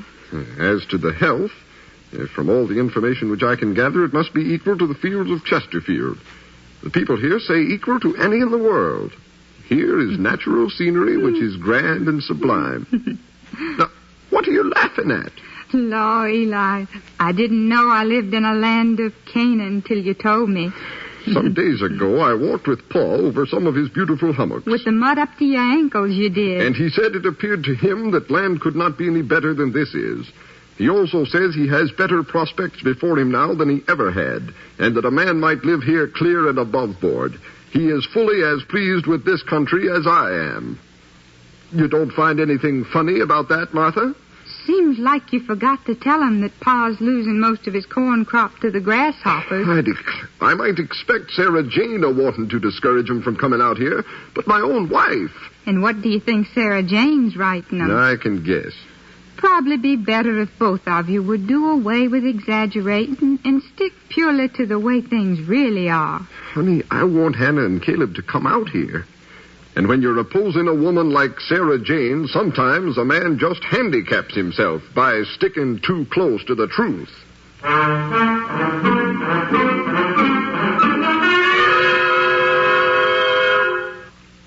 If you lived in Pleasant Hill, Alabama in 1835 and 6, and then gone away for several years, you wouldn't have recognized it when you came back through. As time passed, the fields took on a trim and orderly look, instead of being big holes hacked from the sides of the forest. Houses were prosperous. There were 3 churches and a school. You would notice that the children were growing up, and the babies were children, that the old people were getting very old. James Lyde, for example, was crossing 80, and Eli was changed. But with Eli, it wasn't so much his face or his stature that was different. No, it was something else that the years had done to Eli. His wife noticed it, his children did, and his father did, too. You couldn't help but see it, the way he'd stand watching the wagon trains in the road, winding their way west to the ever-advancing frontier. At night, the way he would watch the fire, just sit there and watch it. It was just a matter of time till he said what was troubling him. Are you coming to bed or not, Eli? In a minute, Martha. If you're through with this coffee cup, I'll take it. I just been sitting here looking at the wheels, Martha. Wheels? In the fire.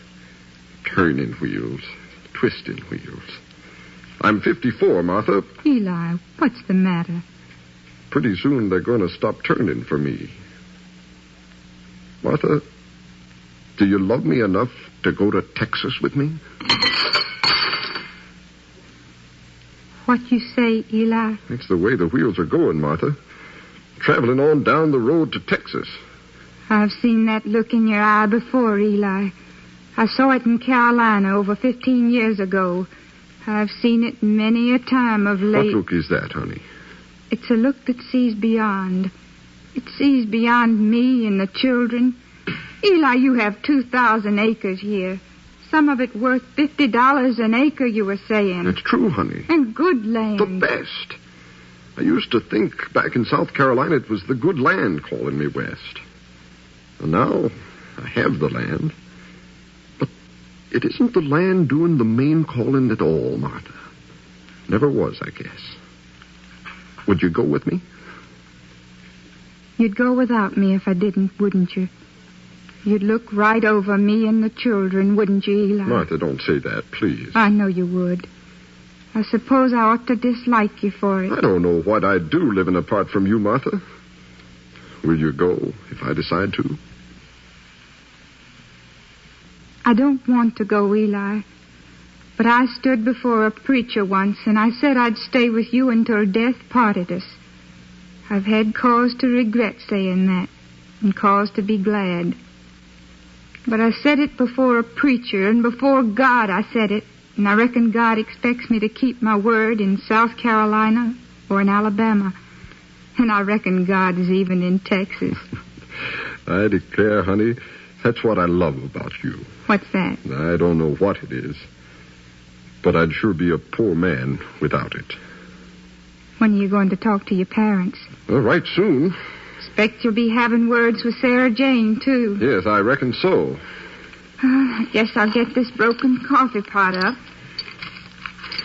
Honey, why'd you ever marry a roving man like me? I'll tell you why. Because back in Carolina, where I first knew you, I saw you to be a giant of a man who could go up and stand in the middle of 1,000 acres of cleared lands with slaves and houses and full barns, and it wasn't big enough for you.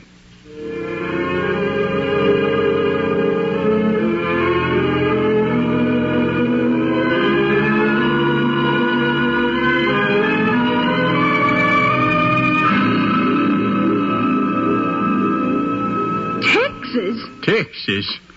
Eli, ain't Alabama close enough to the end of the earth for you?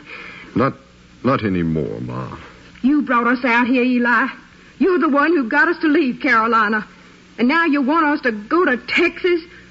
If I had my way, you'd be taken out and horsewhipped. All right, Sarah Jane, I've done heard your mouth enough to be able to estimate your opinion on any subject, and surely on this one.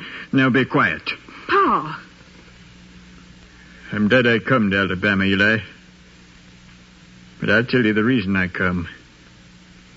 Not because I like the idea of the West. You know yourself I made Caleb promise never to come west before I'd give Hannah permission to marry him. I know, Pa. I talked so hard against the West then that even I haven't been able to talk him into breaking his promise and coming on out here in all these 14, 15 years. I know, Pa. So it wasn't the West calling me, like some folks say. It was because you come to me just like now and you said, Pa, I'm going west. And you're my oldest. And in some ways, you're my best. Pa, look, you're just talking yourself into something that doesn't apply. It does apply. I come here to keep my family with you. I was 65, Eli, but I moved. Your Ma's probably here for much the same reason, if the truth was known. Even Sarah Jane is probably here because she couldn't stand being separated from the one man she's had to argue with since her husband died. Pa, I never... Be quiet, honey. But I can't go further west. I'm 83, and this time I just ain't leaving. You've built something here, son. You've built a town. You probably more than any man around. You've got hundreds of acres of land an axe has never even touched. But you see, it's done. It's finished here, except for the polishing and the wearing away. The call is out there. Call? What sort of call do you reckon it is that would take a man from his parents? Now, Paul... I've heard of men getting a call to preach the gospel. Even the Lord said to leave your parents when you go out to preach. But there's nothing in God's word about leaving them in their old age after having drug them across the country. Not for a call which has no meaning to anybody and benefits nothing. James, please don't get so excited. What's the matter with you, Eli? What's eating at you? I don't have to tell you that, Paul. A man doesn't have to tell another man what there is in moving on. Maybe now you don't want me to go, so you don't want to recognize it. I'll tell you what I recognize, Eli. I can see it clearly. I recognize your duty to your wife and kids, and to your ma and me. No, I ain't too proud to tell you that I need you with me. Nor to tell you that I think you ought to stay. You're educated. You're not a tramp to be marching through the woods all your life. And if you go, you'll go without my blessing. Pa, it's going to hurt me. It's going to about drive me crazy, but I have no choice. No choice at all.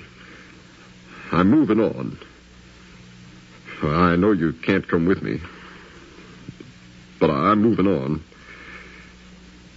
And I don't want to go without at least your forgiveness. You ask us to forgive an act you haven't done, knowing you're going to do it? Yes, sir. I'm asking.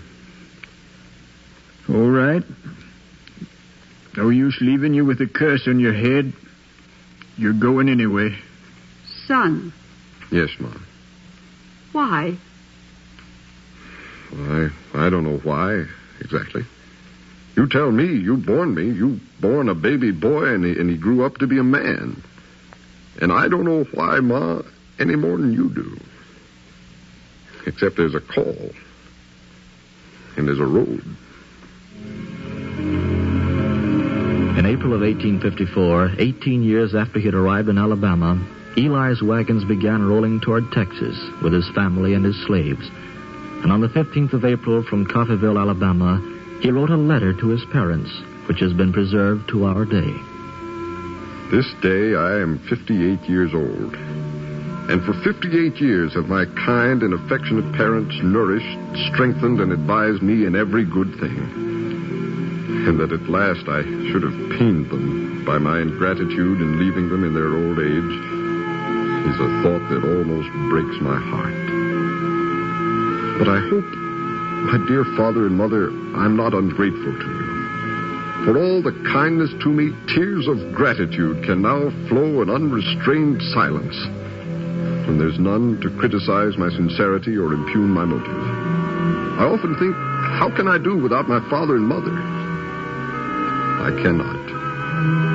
I cannot do without them, yet something within me whispers onward, onward, and urges me on like a prisoner who has been 58 years, and idles in his Lord's vineyard, and has lived on his bounty, and has made no return for the favors he's received. Abraham's case is often applied to me as I travel along the wearisome road. And often does the desire arise in my heart to know what the Lord intends to do with me. It's now 11 o'clock at night, and the family have retired long since. And there's nothing to break the silence of the night but the wind rustling in the trees and the rain pattering upon the tent. Give my kindest regards to all my friends and relatives. Eli H. Lyde.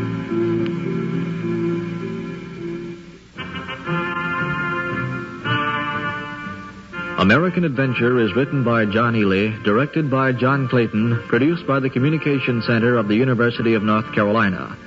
American Adventure is a study of man in the New World, his values and his characteristics, who he is, what he believes. The series is made possible by the National Association of Educational Broadcasters and the Fund for Adult Education, an independent agency established by the Ford Foundation. Letters and Journals of the Lyde family have been edited by Fletcher Green in a small book published by the University of South Carolina Press. Dr. Green's book is entitled The Lydes Go South and West. In the Pioneer Call, Charles Kuralt was Eli, John Ely the father, Fran O'Neill the sister, and Josephine Sharkey the mother. Carl Castle speaking. American Adventure is produced and recorded by the University of North Carolina on the campus at Chapel Hill. The University of North Carolina presents American Adventure. Written by John Ely, directed by John Clayton, American Adventure is produced and recorded by the University of North Carolina Communications Center, Earl Wynn, director.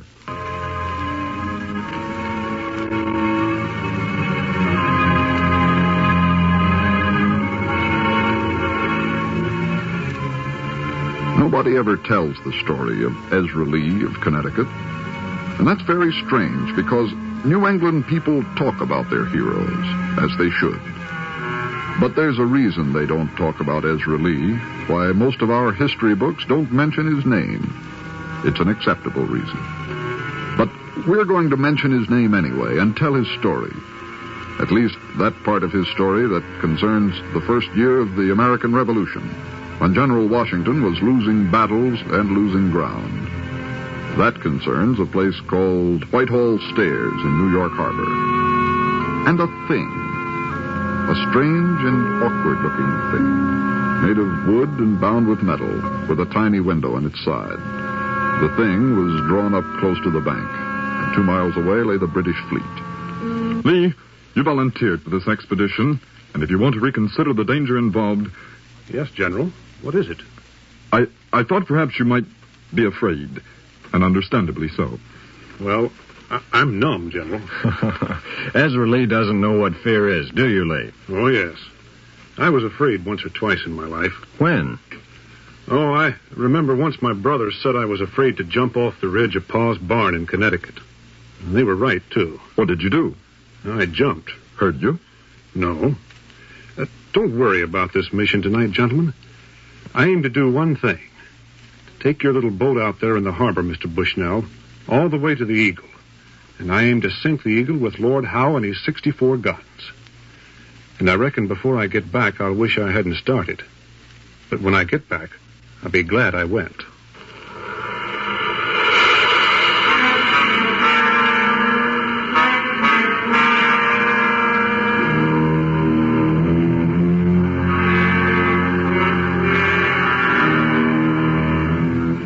All right, Lee, go over it one more time. Look here, Mr. Bushnell. I've tested this water boat, and I know... Go over the operational procedure again. Down there, your mind's not going to be clear. There's not enough air to breathe. You get confused. Now, tell me what you do once more. All right. I get inside the water boat through this little hatch in the top. Yes. You close the hatch. Close it down and lock it. Then I pump that handle, and it turns the propeller shaft, and the boat starts moving across the surface of the water. Exactly. Now, to submerge beneath the harbor. I open that water cock with my foot, and water flows into the bottom of the water boat. Then the weight of this water reaches a certain point, and the little boat goes under. All right. Then to move underwater, I pump the handle, and the propeller turns, and it goes right along. For how long do you pump? Until I get to the Eagle. No, there's one other thing you have to remember, or you'll end up at the bottom of the harbor.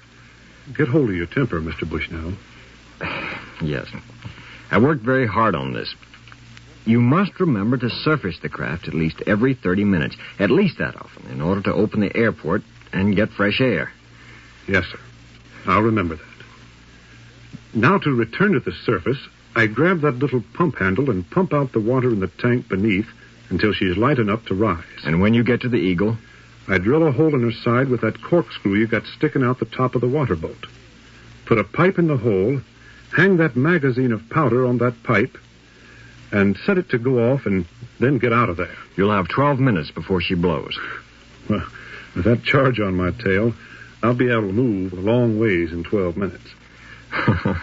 Goodbye, Lee. Goodbye, sir. You've got 4 miles out, 4 miles back. so take your time. Good luck. Thank you, sir. Thank you.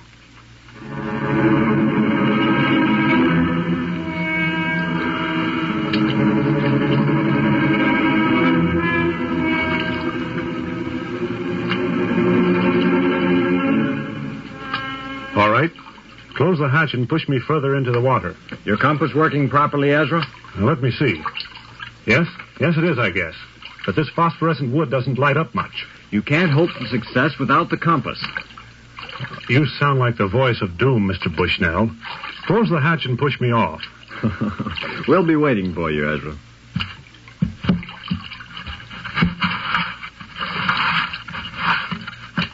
All right, push him out into the water. Lord of mercy, take it easy out there. You've done busted my shins. All right, give her as big a shove as you can, man. Hey, Lee, does she leak now? Hey, Ezra. Ezra Lee. Get away from this thing, Bushnell. Leave me alone. Good luck. It's up to you.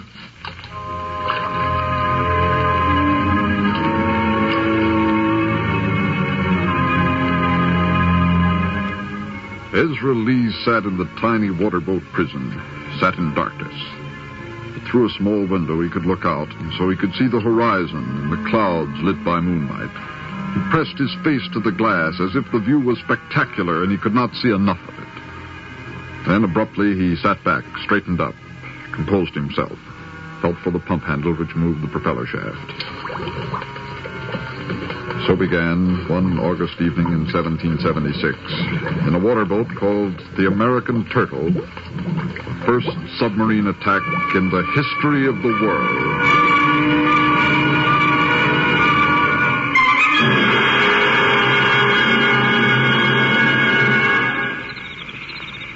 How far out you reckon he is? Not far.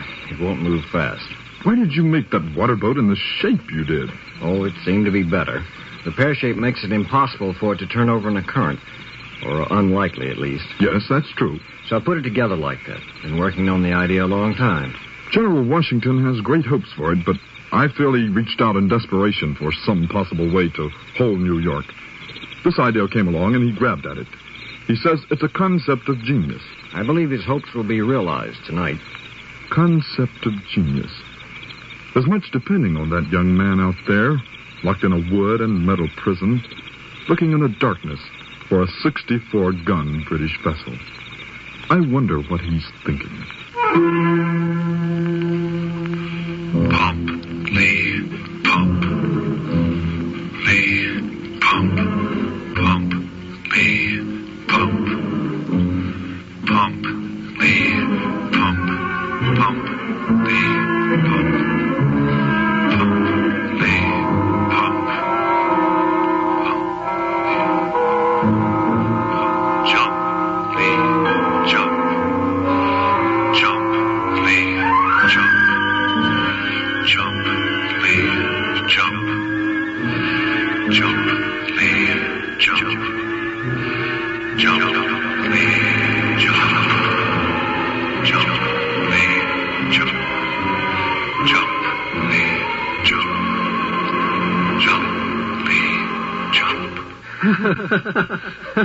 I told you Ezra was a sissy. Always has been. Why, before I was his age, I'd jumped off higher roofs than that.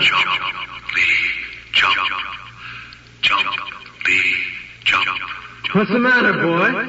You got up there to the peak of the roof, but you wouldn't jump, would you? Are you afraid, boy? Sure he's afraid. Takes a brave boy to leap off a barn roof. That makes the third time you told us you was going to jump. Third time you've been up on that roof, Ezra. But you never do jump. We come out of the house and stand here waiting, but you don't jump, Ezra. I come up from the field this time to see you jump, Ezra, but you didn't jump. Jump, Lee, jump. Jump, Lee, jump. Oh, what does Mama know about it? I tell you, I've jumped off that roof before. Sure he has. I seen him. Go on, Ezra. What's the matter, boy? You're not afraid, are you? Go on and jump, Ezra. Jump. Jump, Lee, jump. Come on and jump, Ezra. Jump. Lee, jump. Jump, Lee, jump. Jump, Lee, jump. Jump.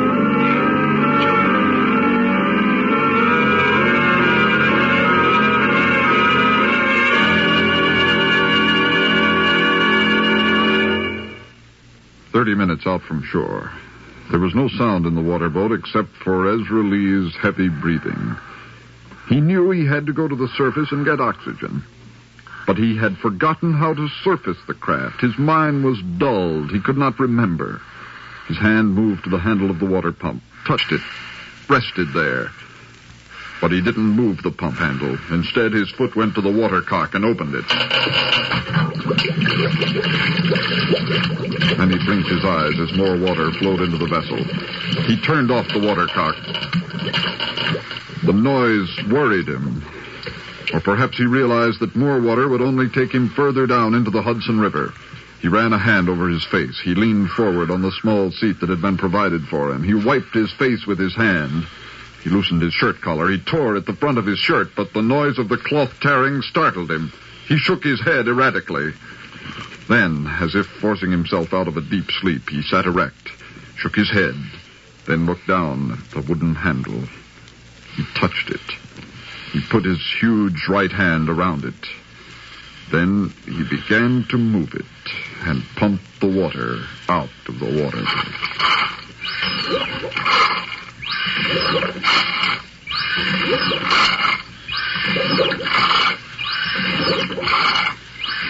3 minutes later, the surface of New York Harbor was broken as the submarine emerged. Ezra Lee clawed open the air vent. Fresh air surged in. He leaned his head back and breathed deeply. It was always the same, even in the trial runs, always difficult to remember. He would have to come up sooner next time, or one of these times he would not remember. Lee closed the air vent. Then with his foot he struck the watercock. And once more, the waterboat submerged.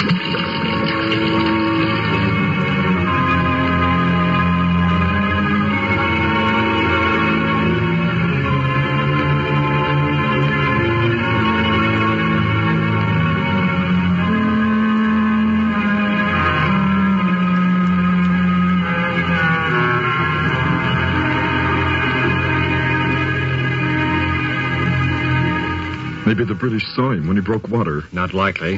Why should they keep careful watch, knowing how helpless we are to do them harm? Don't suppose they'd know what it was, even if they did see it. How far out was he? A third of the way to the British fleet. Doesn't seem far to me. I expect it does to Ezra Lee. Yes. Messengers? Yes, sir. When did you ride to General Washington?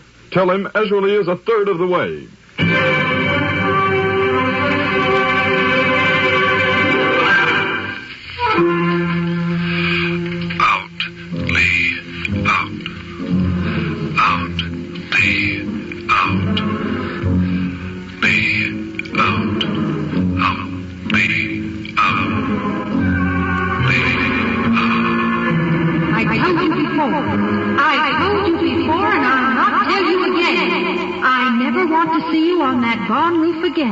Never again, Ezra. Now, I want your promise, Ezra. I want you to promise me never to go on that barn roof again. Do you hear? Do you hear, Ezra? I don't care what your brothers say. If you had jumped, you might have hurt yourself. I'll talk to your brothers. Now, promise me, Ezra. Promise me. Promise me, or I'll put you in that pantry until you do. Promise me, do you hear? All right, Ezra. Into the pantry. Come on. In with you. Now, when you promise, you can come out. And not before. Now, you can't open that door from the inside. And you'll stay in there until you promise me, Ezra. Until you promise me you will not come out.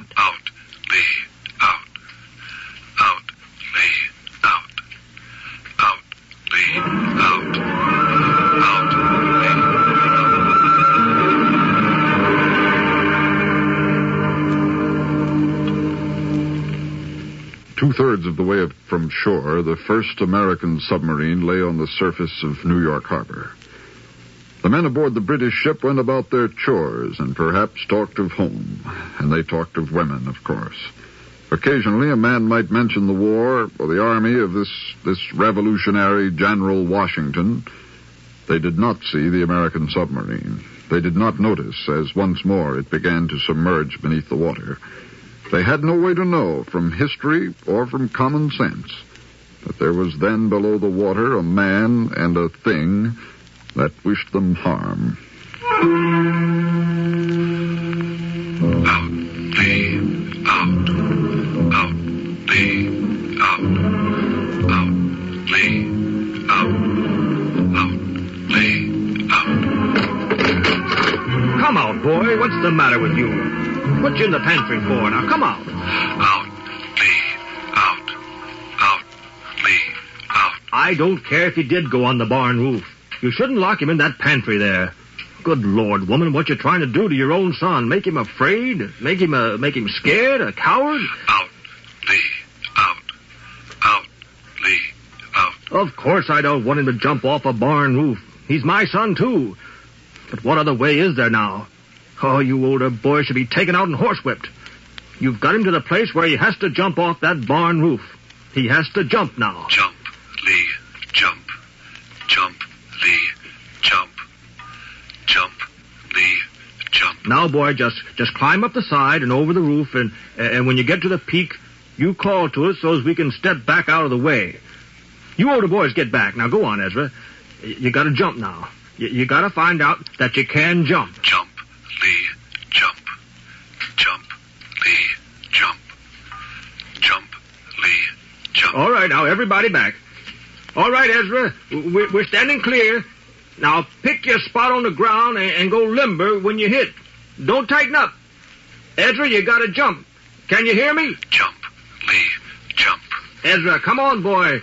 Don't just stand there on the roof. Jump, I tell you. Jump, Lee, jump. Jump, Ezra. Lee, jump. Jump, Lee, jump. Jump, Ezra. Ezra, jump. Jump, Lee, jump. Jump. Jump.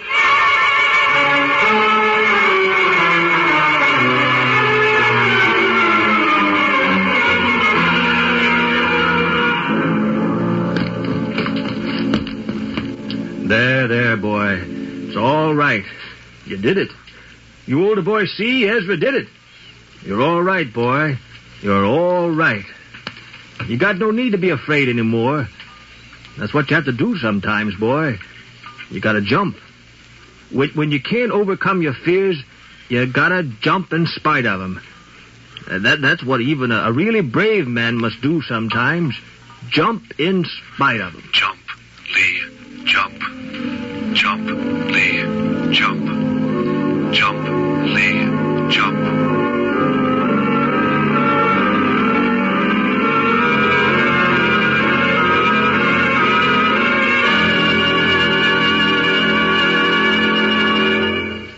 A long way from shore. Under the shadow of the British vessel Eagle lay the submarine and Ezra Lee. Inside the Eagle... What the blazes is that bumping noise? What? Collins, wake up, wake up! What's the matter? Give a listen.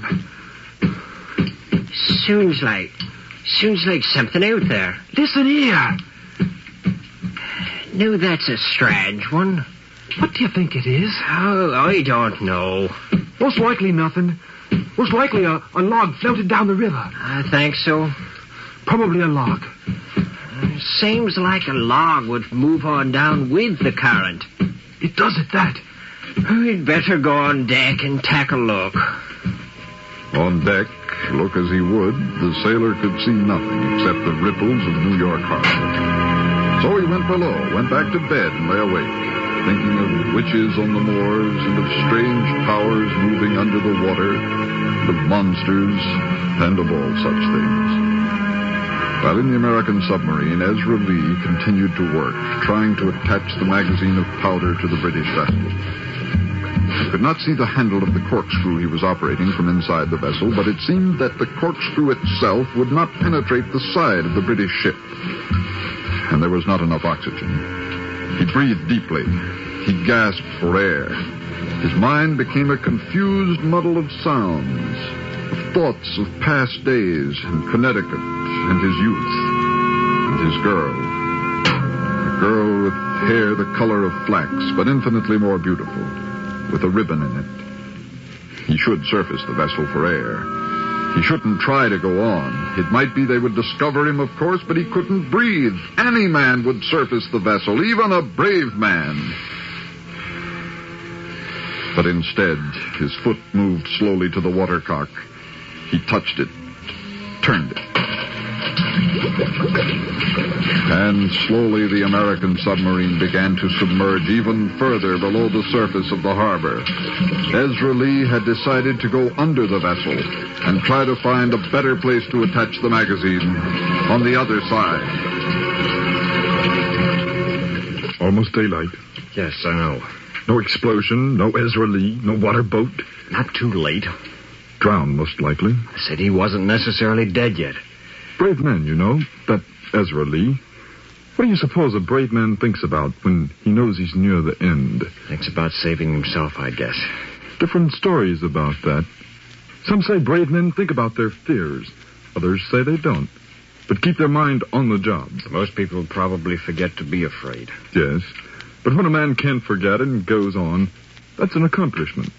To have courage in spite of fear. Why doesn't he come back? Why doesn't he surface? It's light enough for us to see him. Hey, Spawns. Yes, sir. Ride to General Washington and tell him we failed. No, wait, not yet. Yes, sir. Call the messenger back.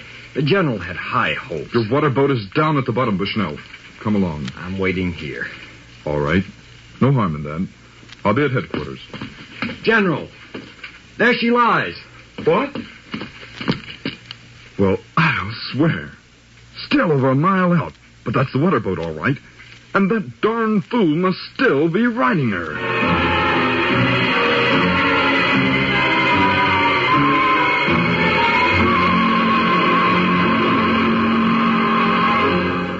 Did you do all right, Ezra? Well, that's a fine boat, Mr. Bushnell. But that British flagship is coated with metal. Metal? I reckon that's what it is. I couldn't bore a hole in her bottom. You got to the ship? Yes, sir. She'd have blown, but I couldn't attach the magazine. With all the dangers, the impossible situations, the one thing we didn't know defeated us. One thing. Now, what's your temper, Mr. Bushnell? Something that could be fixed easily. A different drill, perhaps. It couldn't be too thick a metal on the ships. Well, that's all you need. A new drill. Look, Lee, Ezra. Yes, sir? I have all day to figure out a way to attach that magazine of powder to the flagship. All day to get ready. Yes, sir? And then tonight, Lee. I reckon I know what you want, Mr. Bushnell. Will you do it? I reckon so. I know General Washington will be pleased. Well, I never was one for decorations. Not for just jumping off a barn or something like that. You get that drill problem fixed, Mr. Bushnell, and tonight I'll pump myself back out there and attach the magazine to the Eagle.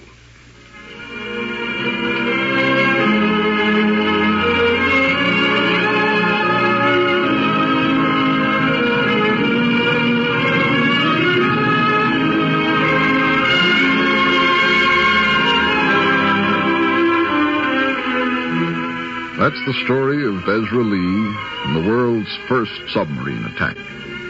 For a second night, Ezra Lee took his place inside the American underwater boat called the Turtle, and once more the hatch was clamped down and he was pushed off into the water. Once more he started out to fight the British fleet, alone.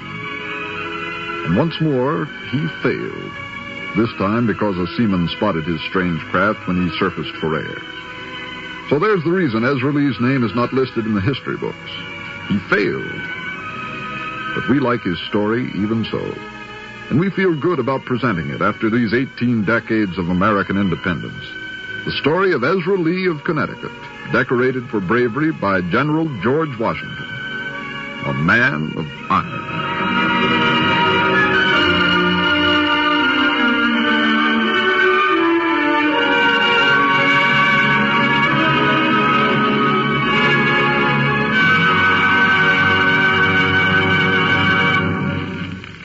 American Adventure is written by John Ely, directed by John Clayton, and is produced by the Communications Center of the University of North Carolina. In Man of Iron, Robert Thomas was Ezra Lee. American Adventure is recorded in the studios of the Department of Radio, Television, and Motion Pictures on the campus at Chapel Hill. Next week, American